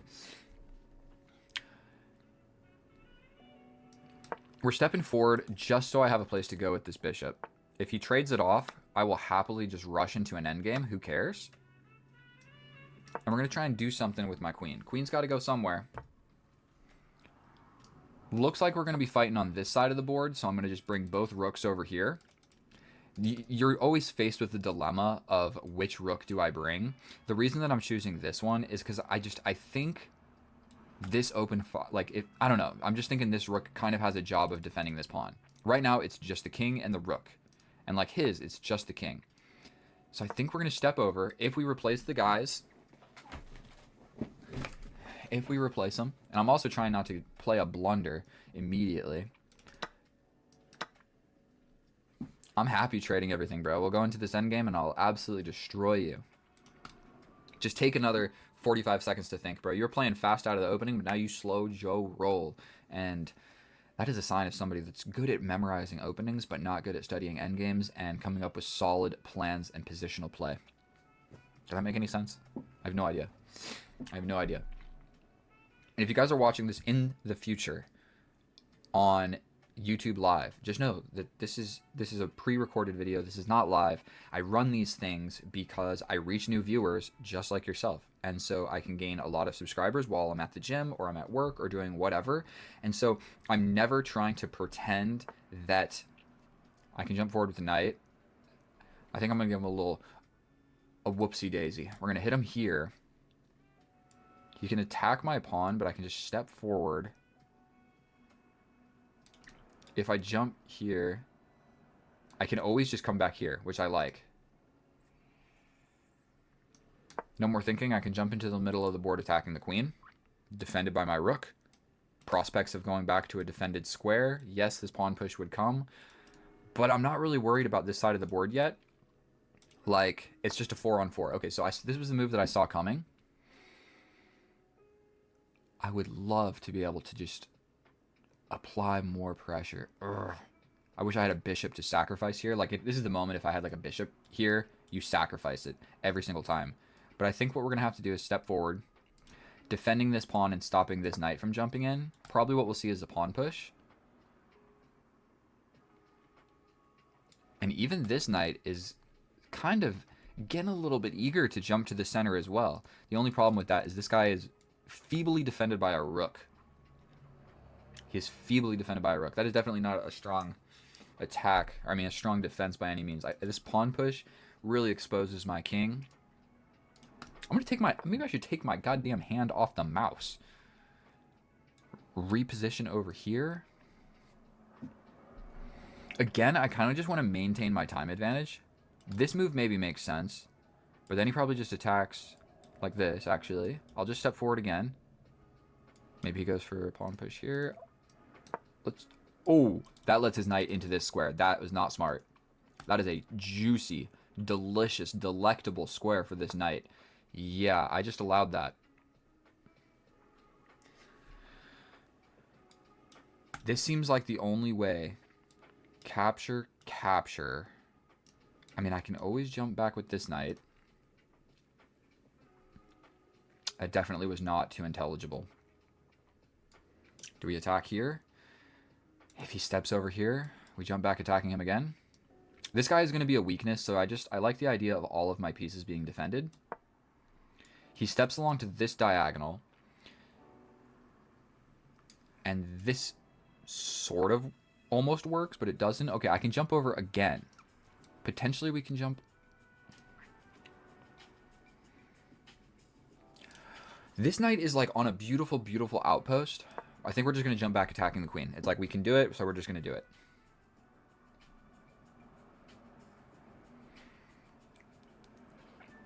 If he's not super careful, he is super careful. Don't have a lot of legal squares. What about this? Jump forward with the knight.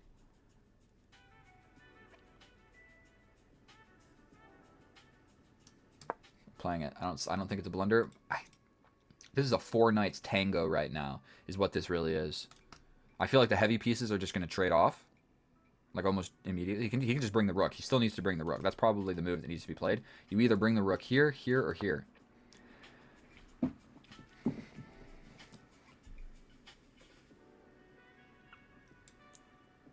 Here, back with the knight. I can attack the knight. You defend with the king.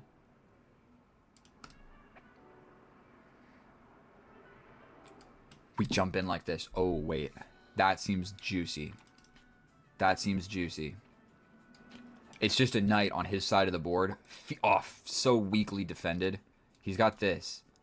But he's got to play 2 moves to make that happen, dude. I think we play this. Or do we trade? He steps back. No. We're going for this. 5 minutes and 57 seconds. Yet again, I need to stay at least even on the clock. I'm not going to go... If I'm unable to calculate like the winning line or whatever, I'm just going to play a move that is okay. I'm so sick and tired of losing on the clock. Or like getting really low on the clock. He can jump in like this. Oh my god. And then we really just have the 4 knights tango. That is absolutely insane.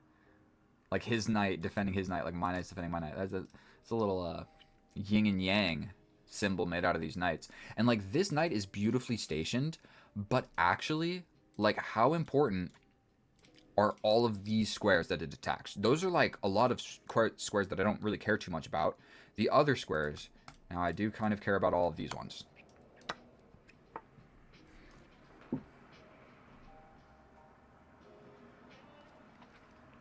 I feel like that's giving just a brief second that makes me think that I have hope.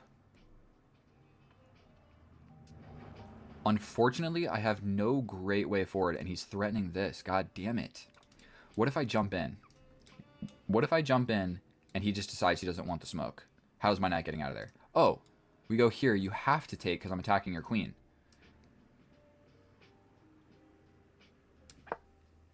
We go for it. We're attacking the queen. Back rank fork. Those are quite rare, actually. You don't see those every day. Little back rank fork. You always got to look for those types of things. Where the knight gets in and gets a fork. It doesn't happen every game. But I mean, like, okay, his knight captures. I hit you with the check. He steps up. I would draw, but it cancels the pre-move because chess.com sucks. What did that do?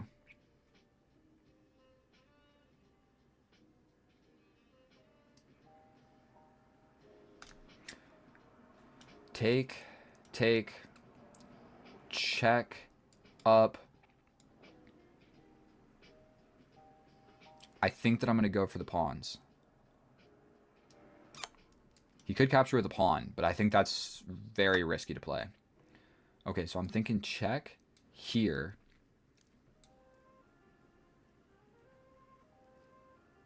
I go here. I mean, he can hit me with a check, but I just don't believe in it. Even if he hits me with this check. 4 minutes and 30 seconds. I don't want to blunder. I mean, this check has to be the correct move, does it not? He's still going for this. But what if I attack? No, he defends like this. What if I attack like this? You launch forward, take. I just invest everything on this pawn.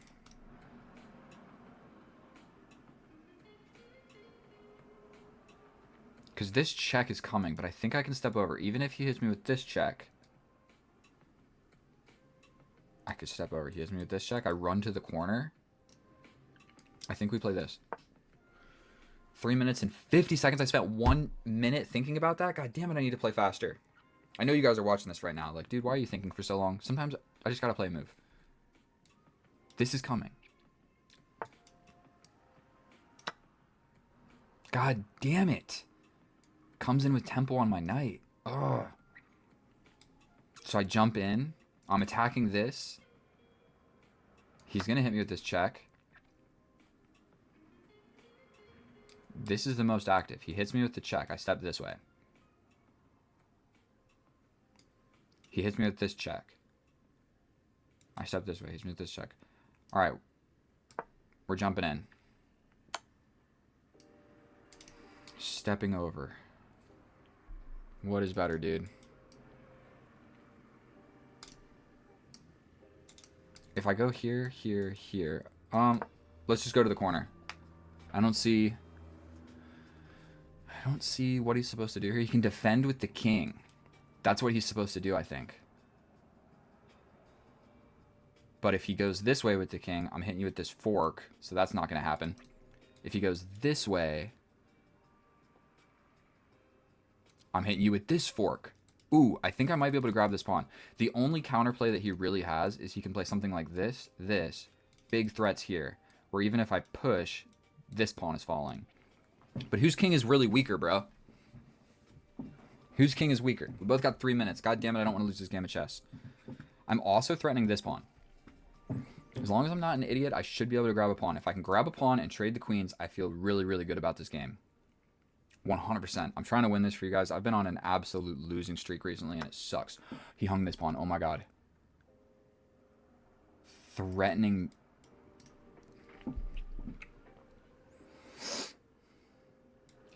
Check. Take. Here. I'm the one that hung a freaking pawn, dude. Is this mate? It is mate. Okay, so the only way not to have that happen is to trade the queens. That absolutely sucks. That absolutely sucks. I have this, but I just don't think it works. He's trying to bust me open.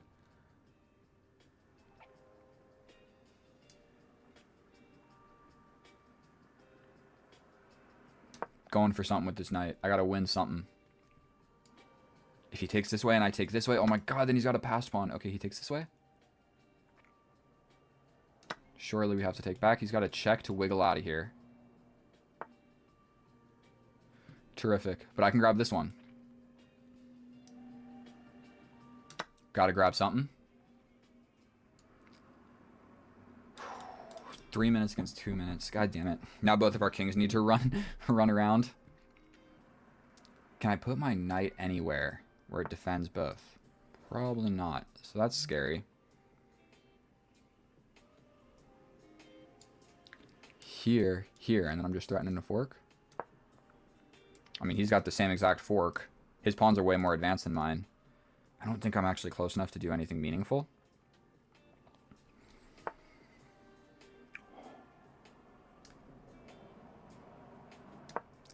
He goes for this. Take, take, step over. My king is closer, right? Yeah, we take this one because this is the scary. That was the scary pawn. That was the one that was far away.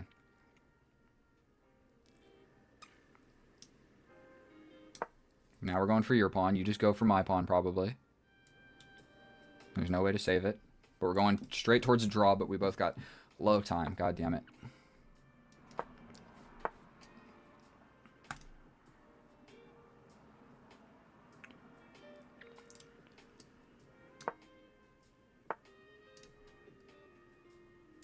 If I step up, he's got this check. Oh.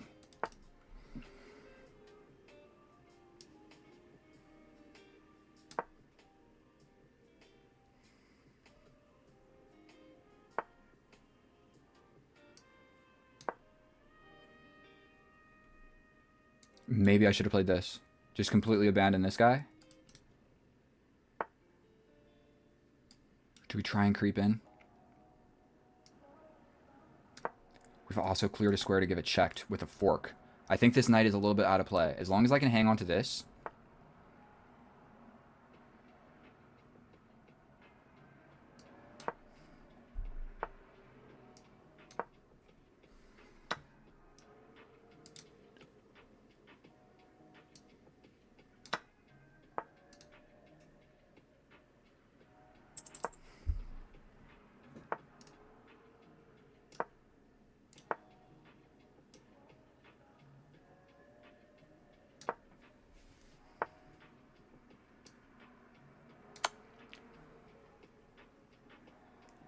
I think I just blundered. Here, here, here. We have to go for it.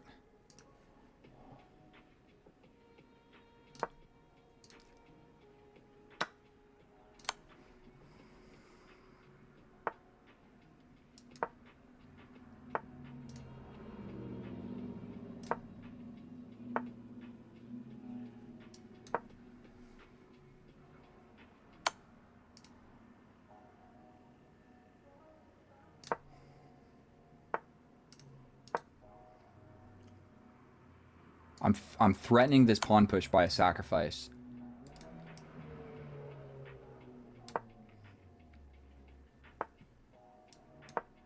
God damn it, 16 seconds.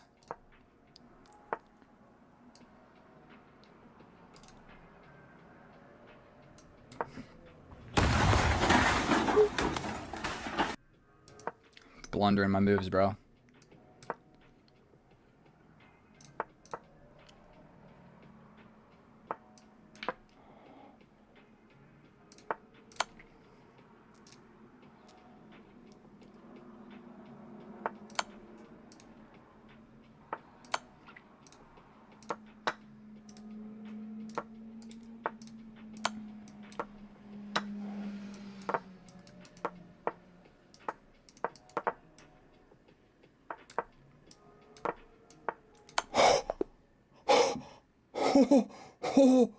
Oh my god. The clock said 0. Oh my god. Bro, heart rate, check. We are checking the heart rate. Oh my god.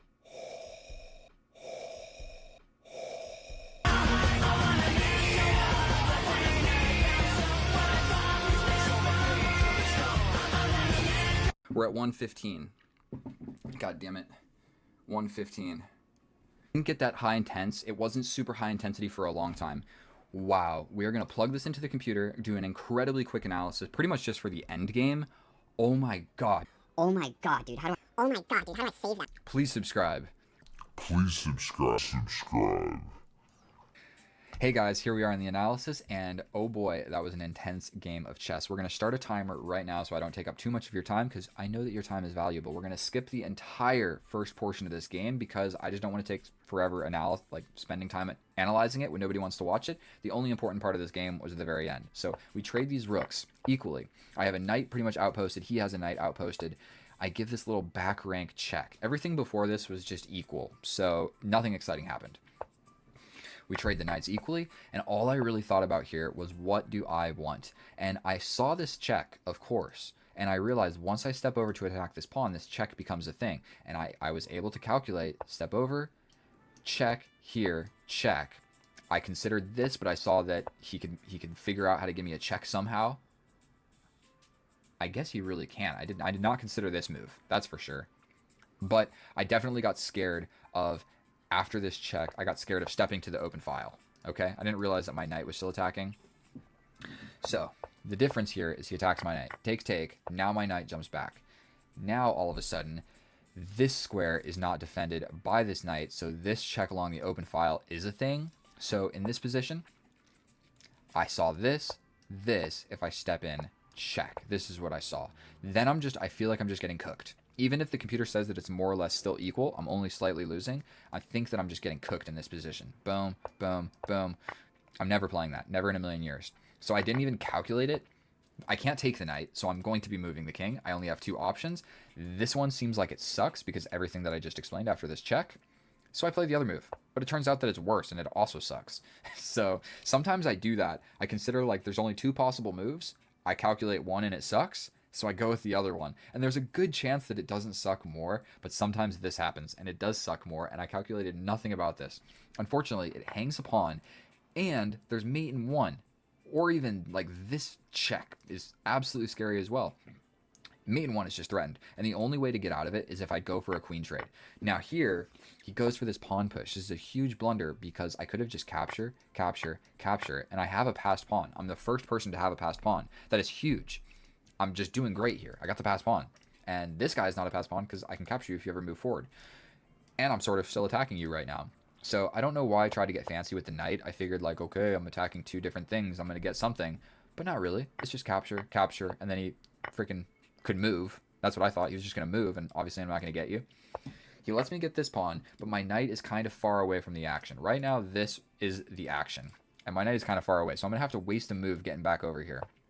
So I do just that. I'm at least defending this guy, and I figure I'm going to go for this fork. He'll go for his fork. We got a little bit of a knight symmetry going on right now. Look at that. I grab a pawn, you grab a pawn. I step back, so I'm at least attacking yours.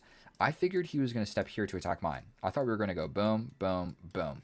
I thought that's what we were going for. And then it's for sure a draw. Instead, he wants to bring the king. So I start bringing my king. So he starts jumping around with the knight. He's attacking my pawn. I'm defending my pawn.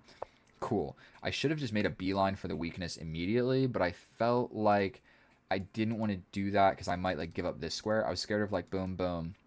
And then he just gets in. And then like, yes, I grab this, but he gets in here. Maybe I grab this, but he grabs this. I don't know. I got scared of letting his king get to this square. So that's why I pushed this pawn to take away those ideas. Now I get in. Now I attack the weakness. His king is all of a sudden passive, but my knight is passive, so it's still a draw. Trade. I take with the king because I felt like I had more winning chances like this. Stepping around. I'm attacking and defending with my king. I feel like I'm doing quite well. We finally get the pawn. I felt like I blundered here because I'm getting the pawn, but he's getting this, and I felt like his passed pawn is scarier than my passed pawn. Turns out it's just a draw. But instead of trading the knights, he wants to keep it alive. So I step back, so I'm still guarding this guy. I lose this pawn. I get a check. I guess stepping forward would have made more sense. There's just an immediate fork. Just an immediate fork. Although, he's still just going to kill himself for this pawn. So no matter what this knight does, he just does this, and it's a draw. So if I push forward, he's still just gonna go for it. At some point, I'm gonna lose this. Like he's gonna figure out a way to kill this pawn with his knight. That's all you got to do. That's all you got to do in these situations. And so, unfortunately, he doesn't do that. We step back, step here, attack the knight, and then this is the moment right here where I can give a check, forking the knights. He has to take. I step in, and unfortunately, he has to waste a move with the king to defend his pawn because I'm very close to stopping the pawn. You're nowhere near stopping my pawn. So I'm actually just completely winning here. So there's nothing he can do. I'm going to be able to stop your pawn, and you just can't stop my pawn. I missed it. The fork of a century, a +9 position. Instead, I throw it to a draw because he can just sacrifice the knight. But he has to sacrifice the knight first, which is scary to do. You got to be really sure that like you're not going to lose. But it's not even that scary. After this, you are guaranteed a draw. You are guaranteed a draw. So I don't know why he tried to keep this knight alive. I realized he wanted to do that, and I played against it. I was like, this guy wants to keep his knight, so I keep attacking it. He's shimmying all around, and I'm attacking him so he moves away. Look at this. So he moves away from being able to sacrifice for the pawn. Right now, I want to push this pawn 1 square. So I step over with the knight because I already know that he doesn't want to do this. And if he does, then my pawn starts going. I mean, he's going to figure out a way to sacrifice for it or just make a queen or whatever. But I played against his weakness. Oh my god, he attacks the pawn, but the pawn starts slipping away. We attack the knight, and he doesn't want to trade. He steps back, and I attack the knight again. Dude, that is so unfortunate. He just needs to study, like, one time. Watch Daniel Naroditsky. Watch knight and pawn endgames. This will never happen to you ever again, my friend. He jumps over with the knight, and right now, maybe he was trying to flag me. That's also a possibility. Maybe he knew what he was doing and he was just trying to flag me. Because if we keep the 2 pawns on the board, I didn't even think about that. Maybe he was trying to flag me. Who knows? We get this check. Forget the knight. I start giving in knight checks for no reason. to stall for time. I have no idea. We get this fork, we grab the pawn, and it's just so lucky. I grab the pawn, and then in this moment, I realized I might actually be able to win this because he's cut off. I'm just like I'm conveniently grabbing the last threat. If I didn't grab this pawn and lost on the clock right now, I lose the game. We grab the pawn, and wherever he goes, I'm just chasing him down. And him staying in the corner right now, why did he do this? To be completely honest with you, if he would have ran towards the center, he might have flagged me. Going to the corner and shuffling. Why would he do that? I don't know. I have no idea. Thank you so much for watching my video. It's been an absolute pleasure playing chess for you. I hope to see you in another one. Please subscribe. And if you're watching this live, another video is coming up immediately right now. Thank you guys so much. I'll see you in the next one. Bye. I see like 3, 4 niggas running through the crib. All black, mask on, running through the crib and shit. One nigga run to the front door. I hop out, I start shooting. Bow, bow, bow, bow, bow. Shot the nigga. Bow, shot his ass. Bow, bow, bow, bow. All the niggas run out the door, they run out the door. This nigga on the floor.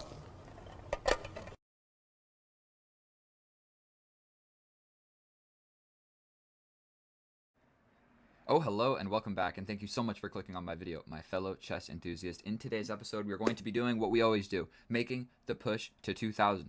Like it or not, that is what every single chess player is doing. Actually, like 99.5% of us are under 2000, and we're trying to get there.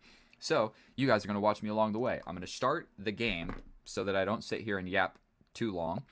And this is going to be game number 22. I'm at 2,700 subscribers, and I am at 1832. We play e4. And so the goal of this entire series is to give you the raw, uncut progression of my chess. That's what we're trying to do. That is a passive move. So what we're going to do is a passive move in return. And if he's going to play quick out of the opening, then god damn it, we're going to play quick as well. That's one thing you got to do with these guys. You don't let them give you a time advantage. And we're going to get zigzagged around the board, and I'm going to lose my bishop for this knight. Almost indubitably. But we're going to get a little bit of an open A file. A principled chess player pushes the pawn. Okay, so he's playing really well, but we're going to just keep up the tempo. Keep up the tempo. Don't be afraid. For sure, we're going to be castling this way, and we're going to have to push forward at some point. We're pushing forward because he's going to launch this pawn, and we don't want his bishop getting stationed along this diagonal where, like, I have so many things pinned. That's a good move. That's a good move. Yet again, we're going to try not to think about this for too long, and we will be going... What are we going to be going? That gives him the whole ass center, or he takes with the knight. Okay, so we're going to slide over here. There's no discoveries that attack my queen.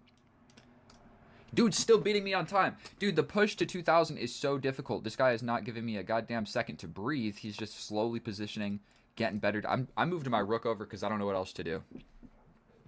I'm going to level with you guys. I'm not that good at chess. I'm just making a push for it. And so... this series has literally been like 10 wins and 10 losses. Or 11 wins and 11 losses. Nobody likes that move, bro. Nobody likes that move. How do I improve my position? Rule of the least active piece. This knight is doing nothing. So we're going to do something with him. Rule of the least active piece. That's what that was. I decided that this knight sucked. And we're going to do something with him. This guy's sort of doing something. We got infiltration ideas. We have capture, capture, capture. Doesn't look terrible. We also have capture. I can't really take back. We can jump in like this. God damn it. Am I going to have to calculate some stuff? I for sure don't want to be doing that. I can't take, so that's no fun. I can't push. I got to move the knight, so let's go.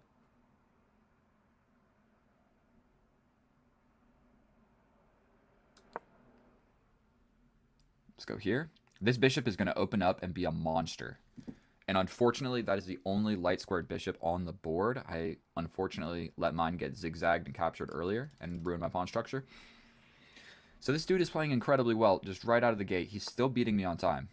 And he plays a slow, calm, cool, and collected move. What about a nice little forky poo? What about this knight? Rule of the witch knight sucks. This one's at least defended, but I'm going to trade it off no matter what. But if I go boom, boom, check here, then this knight is still undefended. But it's blockading this pawn. Both knights can access this square. I don't know which one is better to take with. This one, because I can take and it's defended. So we're doing this one. Then I can potentially take here, where I'll have discoveries on my rook against his queen, and I'll have a knight in the way of his rook attacking my queen. That's the low level analysis right there.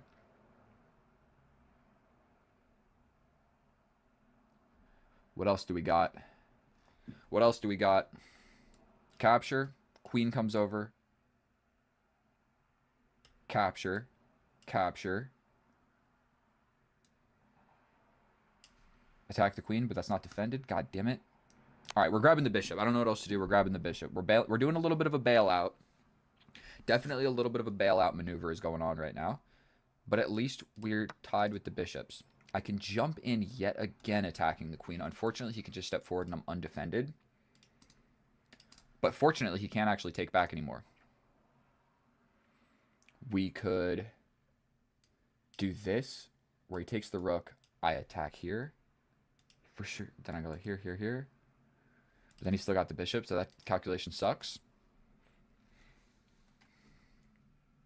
What about capture? Queen comes in.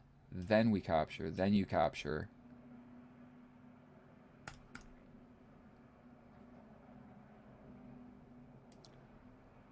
I don't really know what to do with this guy.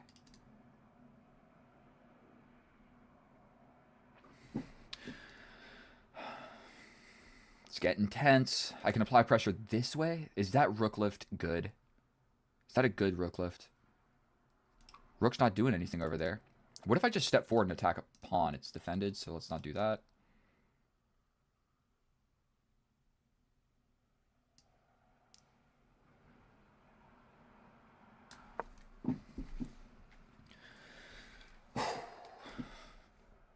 I want to get rid of this bishop. I should not have spent 2 minutes thinking about that. Now we're getting into the meat and potatoes of this game, and I am losing on time significantly. And also, I know that I'm not that good at chess, so thank you so much. But I'm trying to explain my thought process. Really, all that we got going for us is we got this saucy pin, we got this saucy pin, we got a knight defending against this at some point. So this, like, if this guy jumps in, the knight is at least there. We got a little rook lift ideas. Oh, okay, you want to do that? Urgh, that's such a good move, unfortunately. That is just a terrific move. That's a terrific move. How do I combat that? I mean, I can attack the queen, but he just takes. So that's not going to be fun. I can take here, where he probably would take with the queen. So boom, boom. Boom. Queen takes. I take. He takes. The knight is pinned. What if I just step back? But then he captures and I step up. Defend. Oh my god. Okay, we're stepping back. God damn it, dude. This is not what you want. I'm gonna have to make this pawn push so that this guy's doing something. Because right now, this is weak. Or I get crazy and I bring a rook in. Add just like a layer of complication to this whole mess.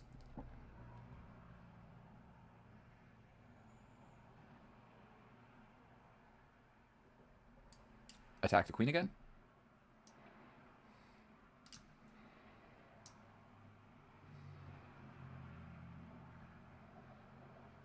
I don't know what else to do.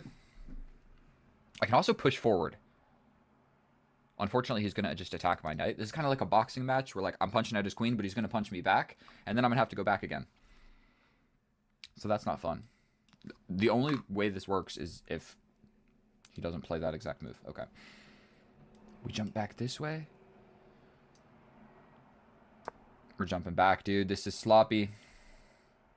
This is getting sloppy.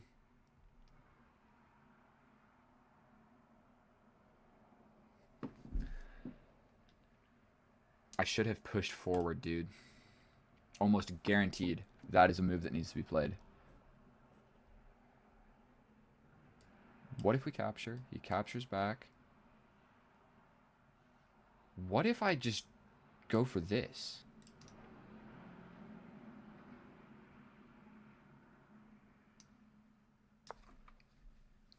Screw it. We're going for a pawn. That's what we're doing. In the middle of all this nonsense, I'm going for this pawn. That made me jump.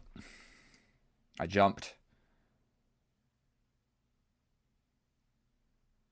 I mean, I take, correct? That covers really crucial squares from the knight at some point. And we're just applying pressure to this guy. And what are you going to really do about that, buddy? Your knight can't jump in. I took with a pawn. This guy is still blockaded, so temporarily that bishop sucks. Once this pawn moves one square forward, then, oh god, the bishop's quite scary. But as it stands right now, I'm blocking. This little configuration of 3 pieces in a row is doing quite decent, and I might be inclined to take with the queen.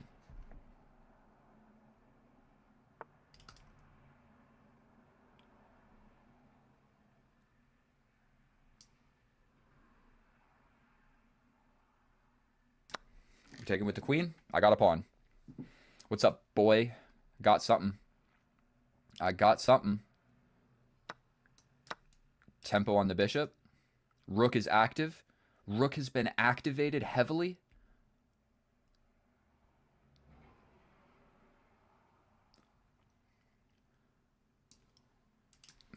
Three minutes. Almost certainly these are the 2 moves that I'm thinking about right now. I guess I could potentially have this. Does that work for anything? This seems powerful, but this is kind of more powerful. I don't know which move is better. I'm just going to play this one. Just going to play that one. This bishop move that he played sucked. That was a bad bishop move. It disconnected his rooks. I mean, I guess what else was he going to do? Okay, so that covers basically everything that I didn't want it to cover. I can jump in. Where's this guy trying to go? We go here, here, here. This seems strong. We jump over here. He jumps over here. This guy's a little bit undefended. What if I launch this pawn, dude?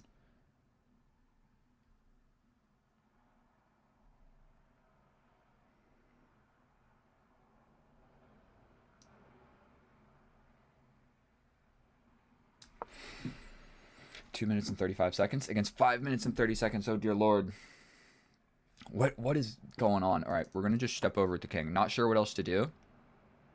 Not sure what else to do. Can he infiltrate? I don't think so.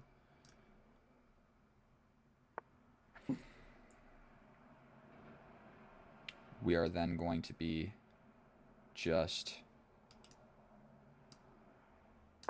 getting active with the rook. Potentially I could have gone for a rook trade there and that would have been better. But I'm thinking, like, dude, my pieces are... They're on his side of the board. That is for sure. His bishop is kind of sucks. I don't see any, like, tactics to get in. That's just attacking the pawn. I can step forward. I also can just take and just say we're in an endgame. What if I step up? Probably he jumps back with check and I lose the game. So let's just get rid of the knight. I didn't see what else to do there. So that is going to be the strategy. We can then jump in attacking this rook. Rook's got to go somewhere. Then we hit you with this check. Rook's got to go all the way back. We're attacking the rook. We're going for this check. Once we get the check, we get rid of the bishop. My rook is still on the 7th rank. I'm ready to play something like this. I'm ready to play something like this. I'm ready to play something like this. I think my position is doing quite amazing right now. I'm only up a pawn, but we've got the same weaknesses, and I'm up the pawn. So as long as I don't play something completely stupid.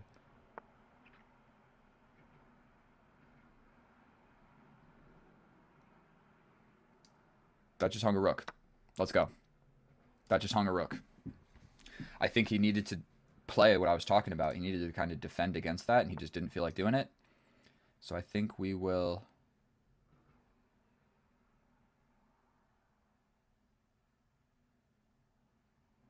I'm going to jump in like this.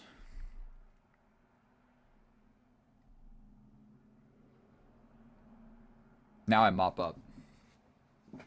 We get rid of the stupid bishop. I got 1 minute and 34 seconds. We can actually defend it like this, which is a sloppy move. I got my 3 pieces on dark squares. He's got a light square bishop. So I think we're doing all right. I can always just push this forward too.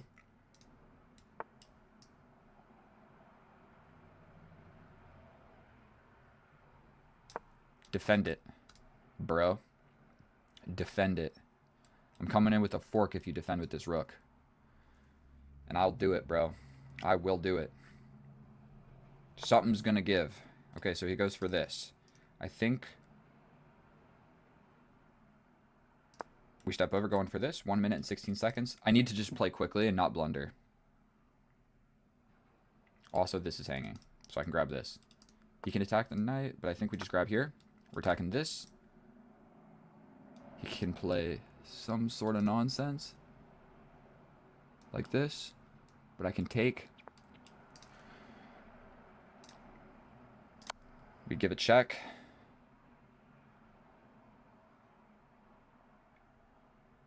Oh, you're losing the bishop. You can't even step up and defend. You got to step back. I'm grabbing this. This is held. Grab this one. I'm grabbing this one. You hit me with a check. I'm going to zigzag run away.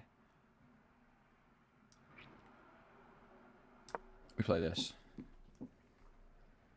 Grab something, bro. I could have taken. I could have taken with check, but then I guess he runs forward. This guy's undefended. We give a check.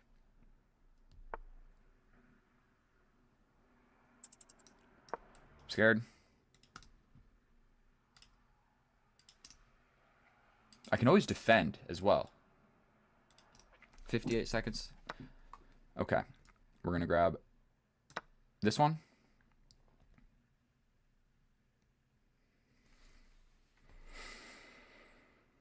It's just a bullet game. I got 55 seconds. Take a deep breath.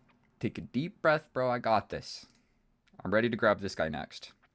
He can defend it a lot of different ways.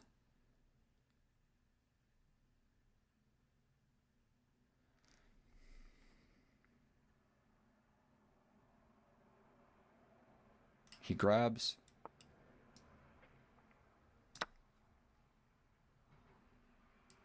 Ready to play this. We got to get rid of this rook, essentially. It would just make my day. He resigns. We don't got to get rid of any rooks. Not today. Let's go, dude. 2 dubs back to back. I know the commentary of that game was not as good as it could have been, but let's hop into the analysis, see what we missed. I think that was a pretty good game.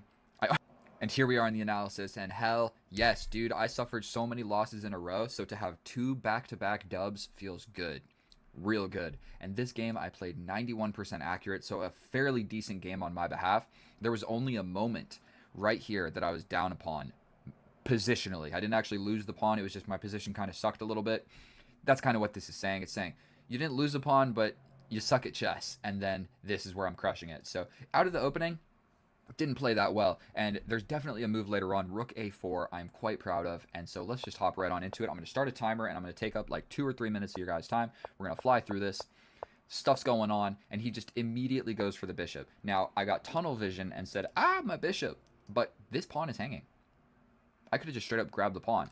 Now, it's still equal, so I guess I could have rerouted and tried to replace my knight over here, but whatever, this pawn is definitely hanging.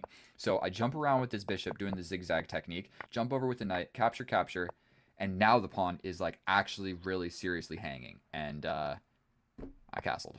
Which, I mean, you got a castle. You got a castle, so I don't hate it, but that is for sure a free pawn. Now that pawn is defended, and we have a completely equal position. So some more moves are played. I capture and just give him the entire center, which I didn't need to do. We do something with the bishop. He does something with his bishop, and like I said, this bishop is going to be scary later on in the game, because if I ever move this knight just over here, and then I move the queen, he can take and ruin my pawn structure, which is not good. And if I ever move the knight, then he's just applying huge pressure to this g2 pawn that's not so easy to defend. So this bishop is a monster. It's the only light square bishop on the board. By far, this is like the best of all the pieces that aren't like queens, okay? If you see what I'm trying to say. So I scoot a rook over. It is one of the best moves. Let's go. We're just slowly improving. Then, rule of the least active piece. Every single one of my pieces is sort of doing something. We're undecided what we want to do with the queen.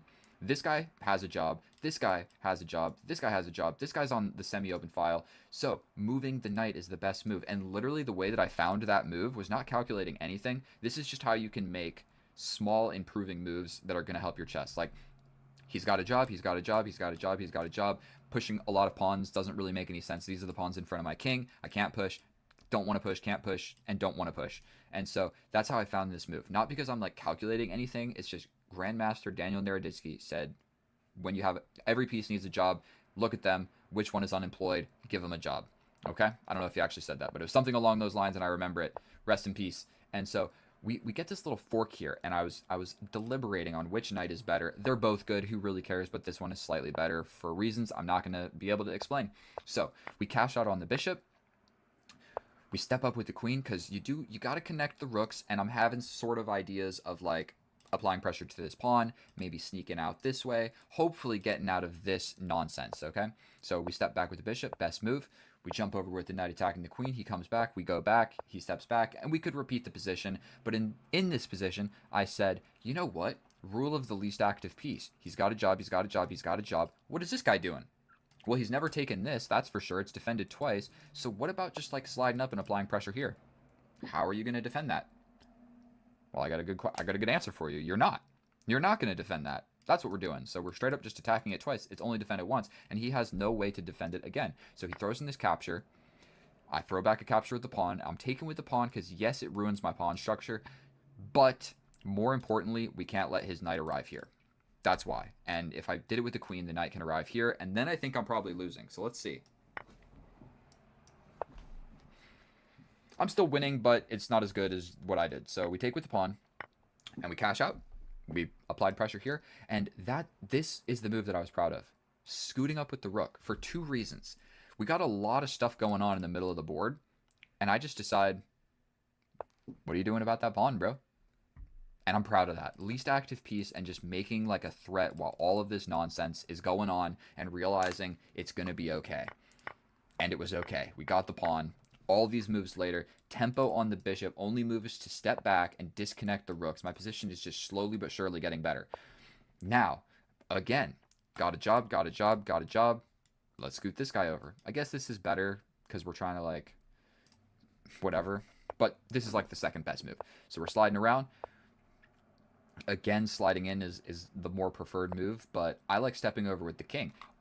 Everybody has a job but the king. All this game was for me was just like slowly improving stuff. We step over with the king. Now this rook is free to leave, and this guy, his rook, is not going to get into my position. So now my king even has a job. And we're getting off of this light diagonal if that ever becomes an issue in the future. So we slide in. It's not great. We trade off. It's not great. We jump in with the knight, and now I just have an immediate threat. Okay? Like, if he steps back, I'm still potentially just going to hit him with this check. He goes somewhere. I grab the bishop. You go here. I trade a rook. We go like this. I can slide in like this. And it's a draw. It's a draw, so if I did all of that, maybe that wouldn't have been great. But that is kind of what I had in my mind. Get rid of his light square bishop. So I'm grateful that that didn't happen, and he just hung his rook. And here on out, it's pretty simple. I'm up an extra piece, so all I got to do is hippity hop around with the knight. We're sliding around. We grab stuff. This right here is also very important. My rook is the only guy defending this knight. My rook cannot stay here, go here, here, here. I can slide all the way back, but then he just pushes another pawn.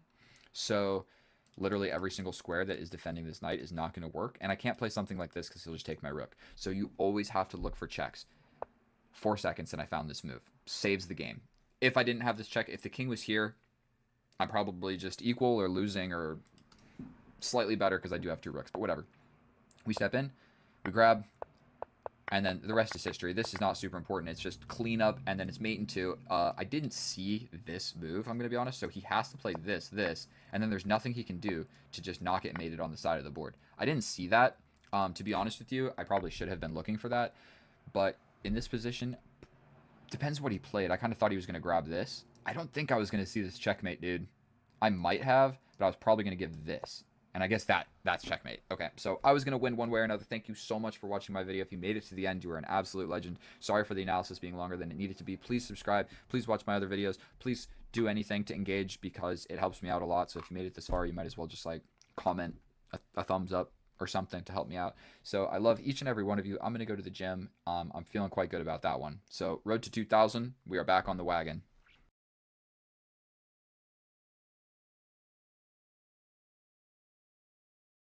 Ladies and gentlemen,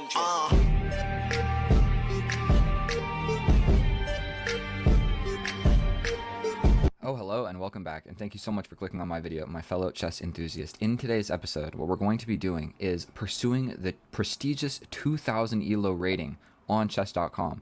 I am already 2000 rated on Lichess, but does that really mean anything? The ELO system that has been adopted by the masses is that of chess.com. And so we are going to be making the push, and I'm going to be posting these videos, win or lose, to see, do I really have what it takes to hang, to tango with the big dogs? This is a pawn gambit line, so now I am simply up a pawn where the opponent has a huge lead in development. And I know I was doing a little bit of an intro while the game started. I think we're going to just calm, cool, and collected pin that. We have to take it. He hits me with his check, and I'm just losing. It's completely equal right now, but I'm in trouble. I'm gonna take a deep breath. Maybe I should be thinking about what I'm doing instead of just blitzing out moves where the opponent has spent 13 seconds and I think is doing quite well. Now,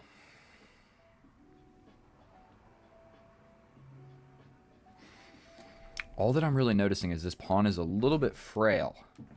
Only defended by the queen, but if I capture here, he's still defending. So we might just do something like develop a knight. I'm going to need to push some pawns. So he wants to castle this way. The best course of action may be that of queen somewhere and castle this way.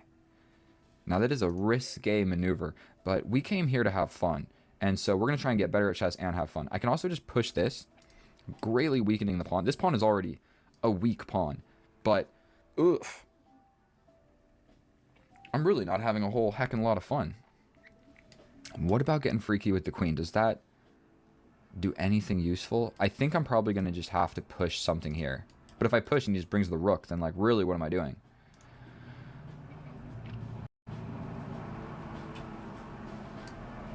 I mean, this seems like an active type move. Let's do it. It's going to enable me to castle. But then he's just got tempo winning moves like this. Sort of. I mean, that's defended by the knight. So if he plays something like this, I could capture. Queen comes out. Then I jump over, reaffirming the attack.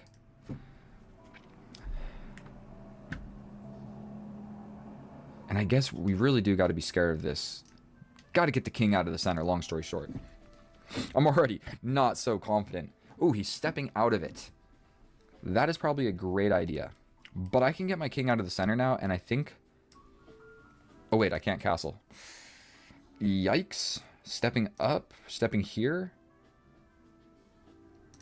I could just capture, queen comes out, and then attack the queen like this. Probably he'll just come forward, or like plant this guy in the middle of the board. This... You know what? Capture here, attack the queen. You gotta stay defending this pawn to some extent.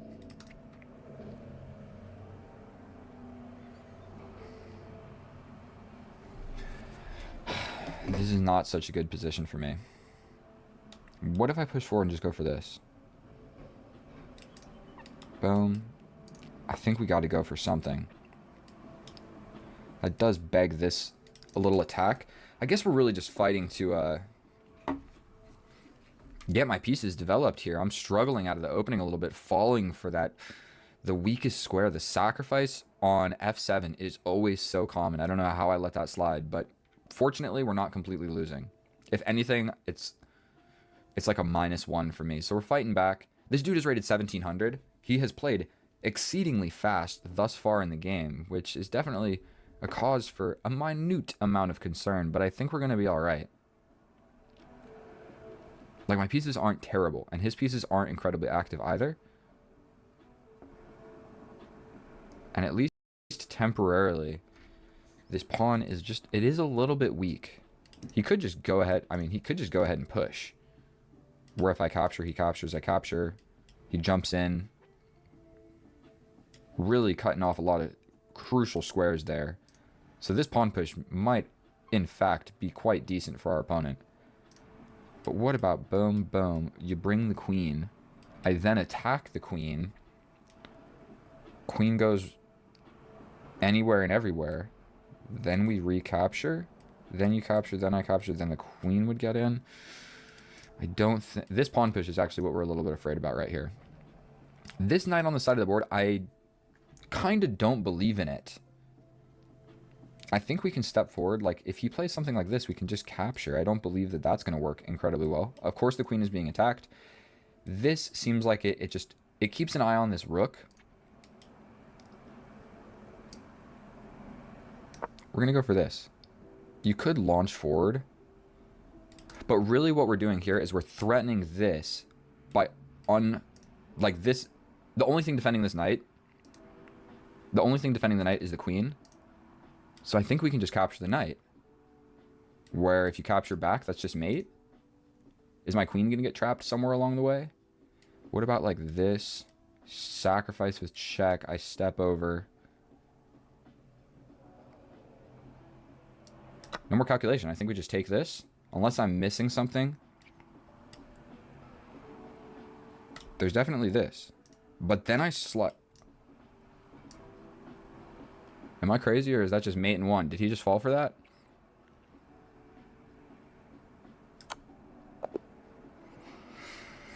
We make the push towards 2,000 on a strong start. Now, was the beginning or any part of that game, how long even was that?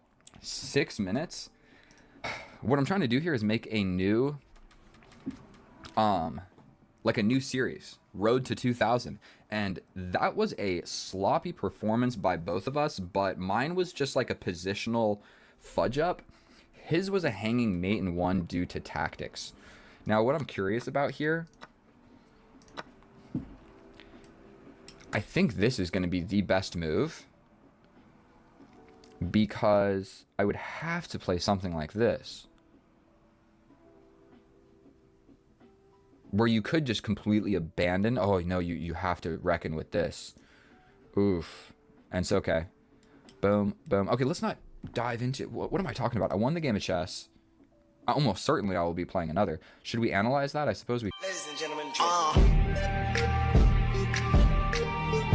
And here we are in the analysis, and there is not too much to analyze, and as you can see, we are doing this in the Lichess database, and so the aspect ratio of this is going to be absolutely horrendous, but you can see the chessboard, and you can see right here the computer analysis. So let's just hop right into this. I don't know how I fell for that little F7 sacrifice. I've literally fallen for that in bullet so many times. So during this part of the game, I was literally just yapping, but this is a pawn gambit. That is not good for white, but you get a huge lead in development. So now he's got 3 pieces developed and I have 1. And so he's literally just throwing a pawn at me saying, I have a lead in development, I'm ready to castle, and your pieces have arguably hardly even moved. So immediately I fall for this stupid tactic, which I spent 10 seconds looking at this. So I guess 9 seconds of that I was yapping and the other 1 second I was blundering. And so, I mean, this is pretty rudimentary. The saving grace is I at least do get the bishop. I'm not just completely losing a piece here. So we get the bishop, big check comes in, and then he just recaptures. Now, if I wanted to completely condemn myself to losing this game, I would recapture immediately and allow the queen to get active. I'm not going to be doing that because now I am in a losing position, so we don't want to trade stuff. We want to keep it as complicated as possible and develop some pieces. And so, by the way, I'll show you the accuracy. 75% accurate. 1 blunder, and then our opponent 53. Look at that grass. That is about as ugly as it gets. So we're not going to analyze an incredible amount here. We get here active with the queen. We're setting up ideas of, like, you know, we're on the diagonal with the queen. We're looking at a weak pawn. We've got some options here, and we're also getting ready to access this rank.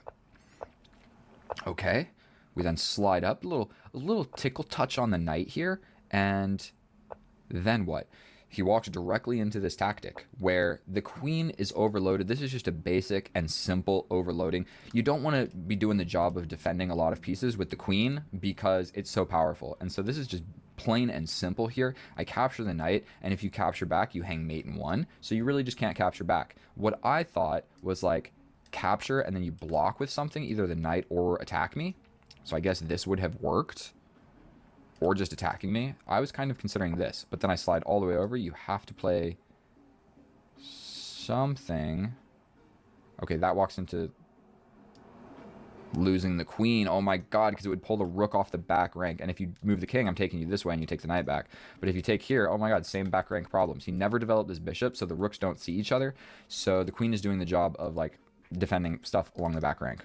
Okay, so we don't really need to analyze this incredibly in depth. He hung mate in 1, and we checkmated him. So I think that 1800 on chess.com is a little bit weaker than 2000 on Lichess, going by that game. And as you get better at chess, you'll realize you can kind of screw up in the opening, and if you're decent at middle and end games, you're gonna make it back and win. And so thank you so much for watching. If you enjoyed any of that, please subscribe. I know that was a sloppy game, but what I'm going to be doing is like recording my entire progression to 2000, and we're off to a good start. That was a sloppy game, but we got it done. We got the elo. Please subscribe. I'll see you in the next one. I love each and every one of you. Bye. Ladies and gentlemen,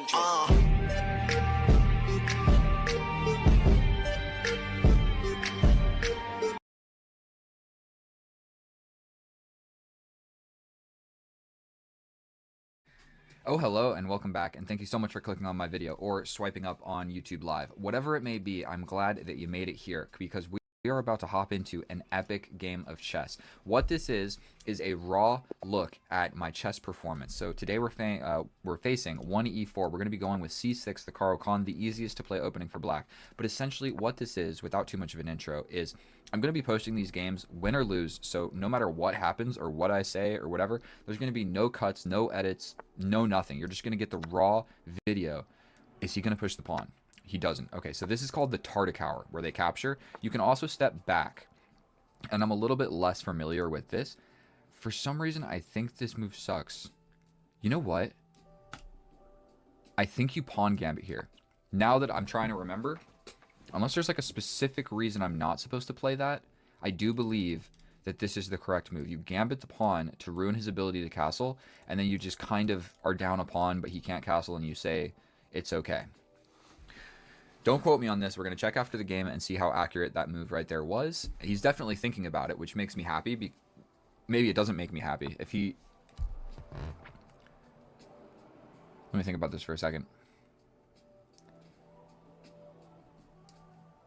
I can pin that and leave the situation the way it was. If I capture, he's just bringing the knight.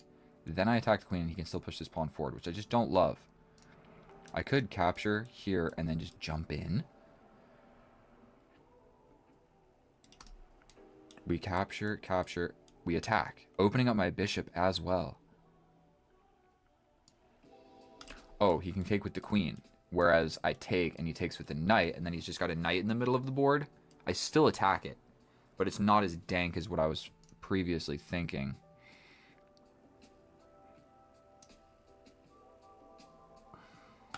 He's gonna bring this bishop with check.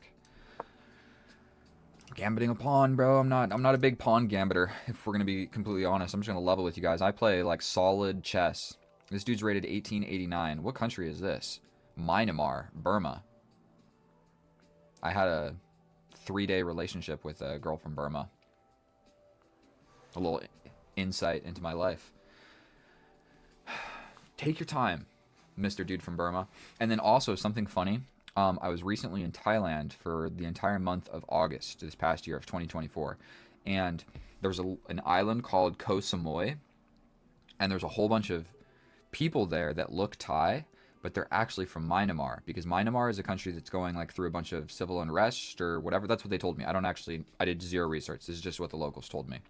Their country's not doing so hot, so they move to Thailand for a better life, and they go to these little tropical islands and just hang out there. I know I'm not talking about chess, but it's strange because you would never know that they're not Thai. Okay, so there's the pin. If I take, I'm just allowing this. Maybe I just pin back. I might just allow this. We're gonna have an isolated not queen's pawn, but that kind of opens the door to this. You can take with the queen. I can't take back. That's scary to play though. And also it allows this.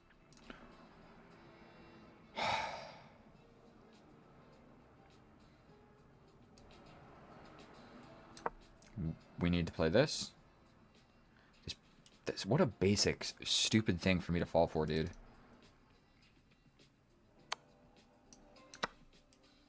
This pawn gambit, dude. This pawn has just been sliding across the board, getting gambited. Doesn't matter which way we're going here. But if he doesn't take, I mean, I can capture back. Or capture back with the pawn. So he has to push or capture, and I think capturing makes the most amount of sense. But he will lose the right to castle. He will take back. I will take. He will have a ruined pawn structure. This pawn will be weak, but I don't think there's any possible way to defend it. And I just step forward. So I don't think I'm completely cooked. I'm going to go down a pawn. Might be going down a pawn, but he might be going down a way to castle. What if he just tries to... He can't go anywhere with the knight. This knight is a little bit frozen. What if he pushes, though? Then I just take. Okay. I think we're going to go down the line that I just discussed. Almost certainly. Let's think about this for a second. We capture, he steps over. I capture, he captures. He has a weakness, and I really don't. We step forward like so, defending the pawn. This guy's just so weak. It has to be okay.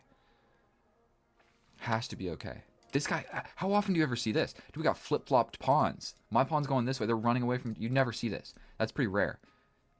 What do I do? That was the original idea. Just, you got a chance to make a weakness. Let's just do it. Don't see a reason not to. This guy's definitely coming forward. I think activity. Like, I think I'm going to be able to grab this pawn. Unless he plays, god damn it, this. Then I attack. Then you push. We're going for this. I'm going to have this if he pushes forward. Which is a fork. So he's going to just have to let me get this. Getting crazy might make the most amount of sense. But we got a lot of weak pawns all over this board, dude. And when it simplifies just a little bit, we're going to have this 4 on 3 against his 3 on potentially 1. Okay, so like I said, we are going to be playing this move. He could step back here and try and fix his pawn structure. But I might just step back. But that's like a hardcore threat on a very serious piece. So he plays that. That enables this. Okay, what do we take with now? The rook or the knight? The knight's in the middle of the board. We take... Don't see a huge reason not to do it. He can bring his knight. What if I play this?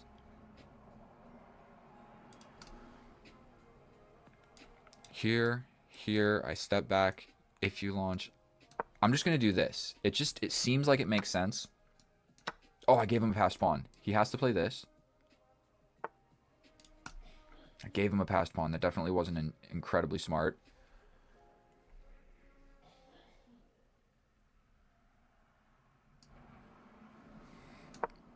Blockade with tempo. He blockades. Now do I castle? He's stepping over here to attack my bishop. That is definitely happening. So I'm thinking potentially I step forward. He's going to jump in. I could go all the way back, bishop versus knight. I think...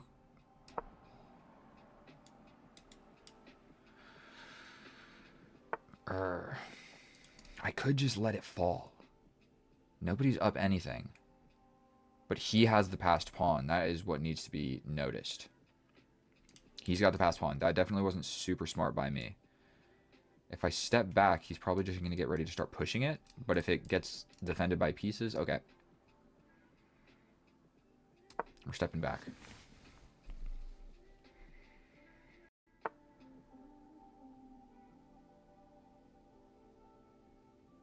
I can kick this dude out of here. He'll step over here. I can chase him out of here.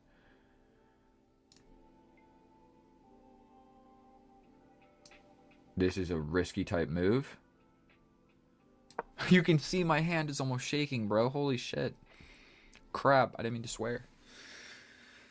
Okay, 5 minutes against 5 minutes. We have an endgame to play, my friend. If this happens, I'm hitting you. You're stepping back here, and that is not the most fun to be in spot. He's going to have to reroute quite considerably. I can definitely step over, exchange the rooks, He'll just bring this rook. I'll step back up. But his king has to stay guarding this. If he plays this... Okay, that is kind of what I assumed, right? I didn't even think about that. I calculated this previously, and I just felt like it was okay.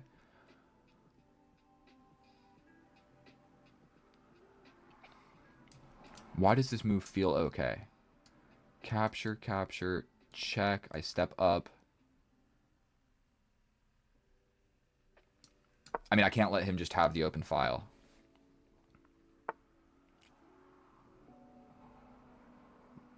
He's going for this. What about allowing it? We give him an attack. Oh, actually, we hit him here. If he hits me with this check, I have to stay guarding. So let's trade this first.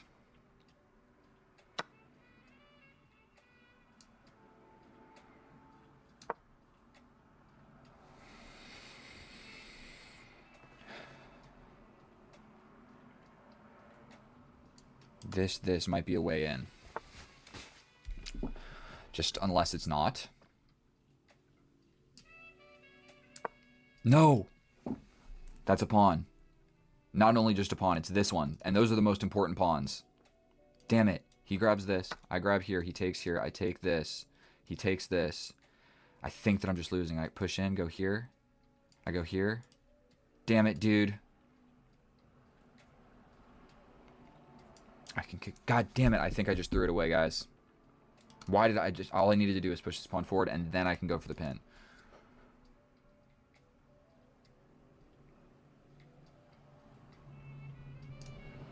Let's do it. We can attack first, but then there's this fork, dude. God damn it. I can't. All right, we have to grab this. But he grabs this, and then he's got a 3 on nothing, and I'm cooked. I think we have to go for this, this, push. You take, I take. This guy's never going to make it. I think he can just start pushing this.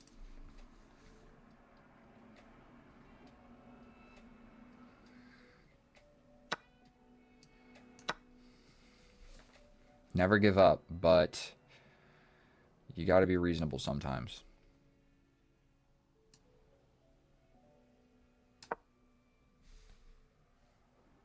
What just happened?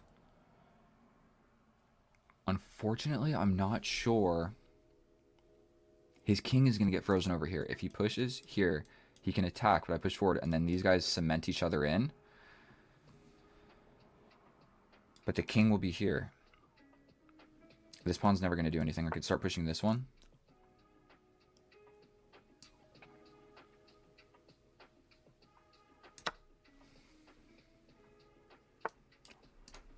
Here, here.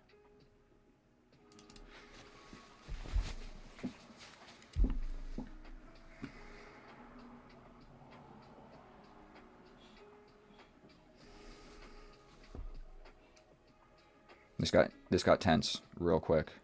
What if I step over? I think I need to start pushing. We push here, but then my bishop loses all of his scope. What about this? This? Where is he going? Here? Then I push, then you push, then I push, then you push. Then I push with check, you take. I take here, you take here. I step here. I don't think that's winning. God damn it, what do I do? Do I just start pushing this? The king is in the way. That doesn't work either. Do I try and run in? He hits me with a check. I step here, check, here, check, here, forward more. Dude, I don't think I can stop him.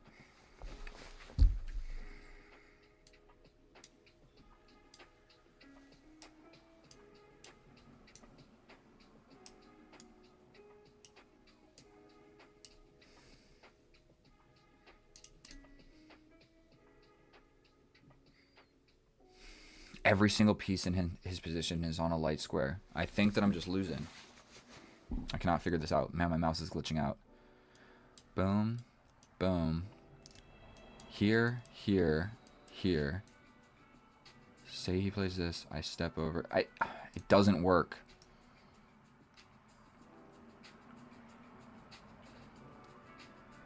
I can't decide what to do, dude. I don't know what's the right move.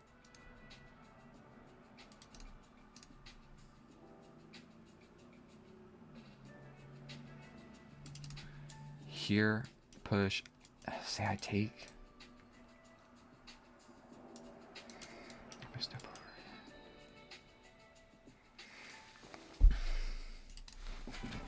over. Sorry, guys. I'm really stressing out right now. I don't know what to do.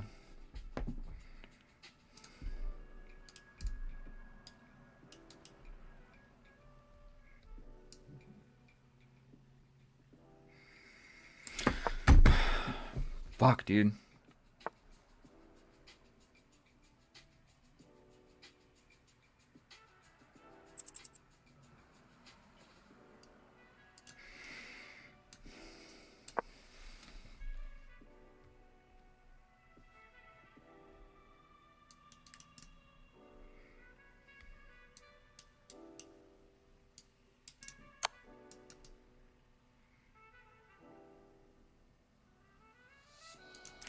If I go here, here.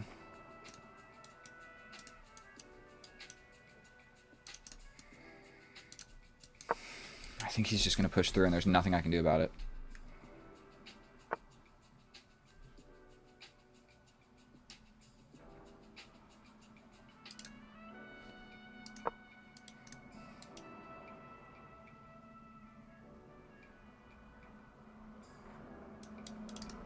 What if he just attacks?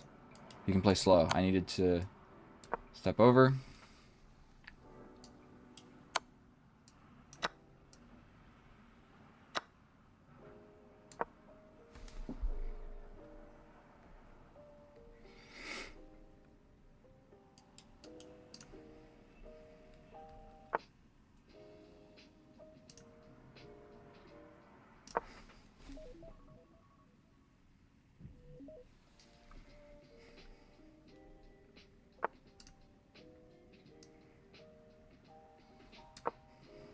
Just got this.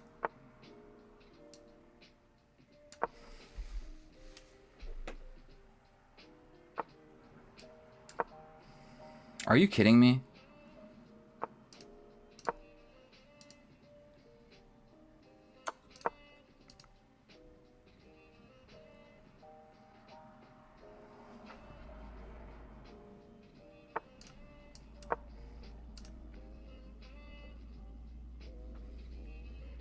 I'm calling nonsense on this.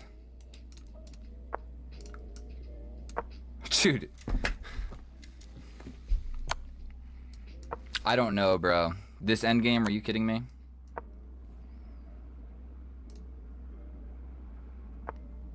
I was a little too accurate in that endgame, bro.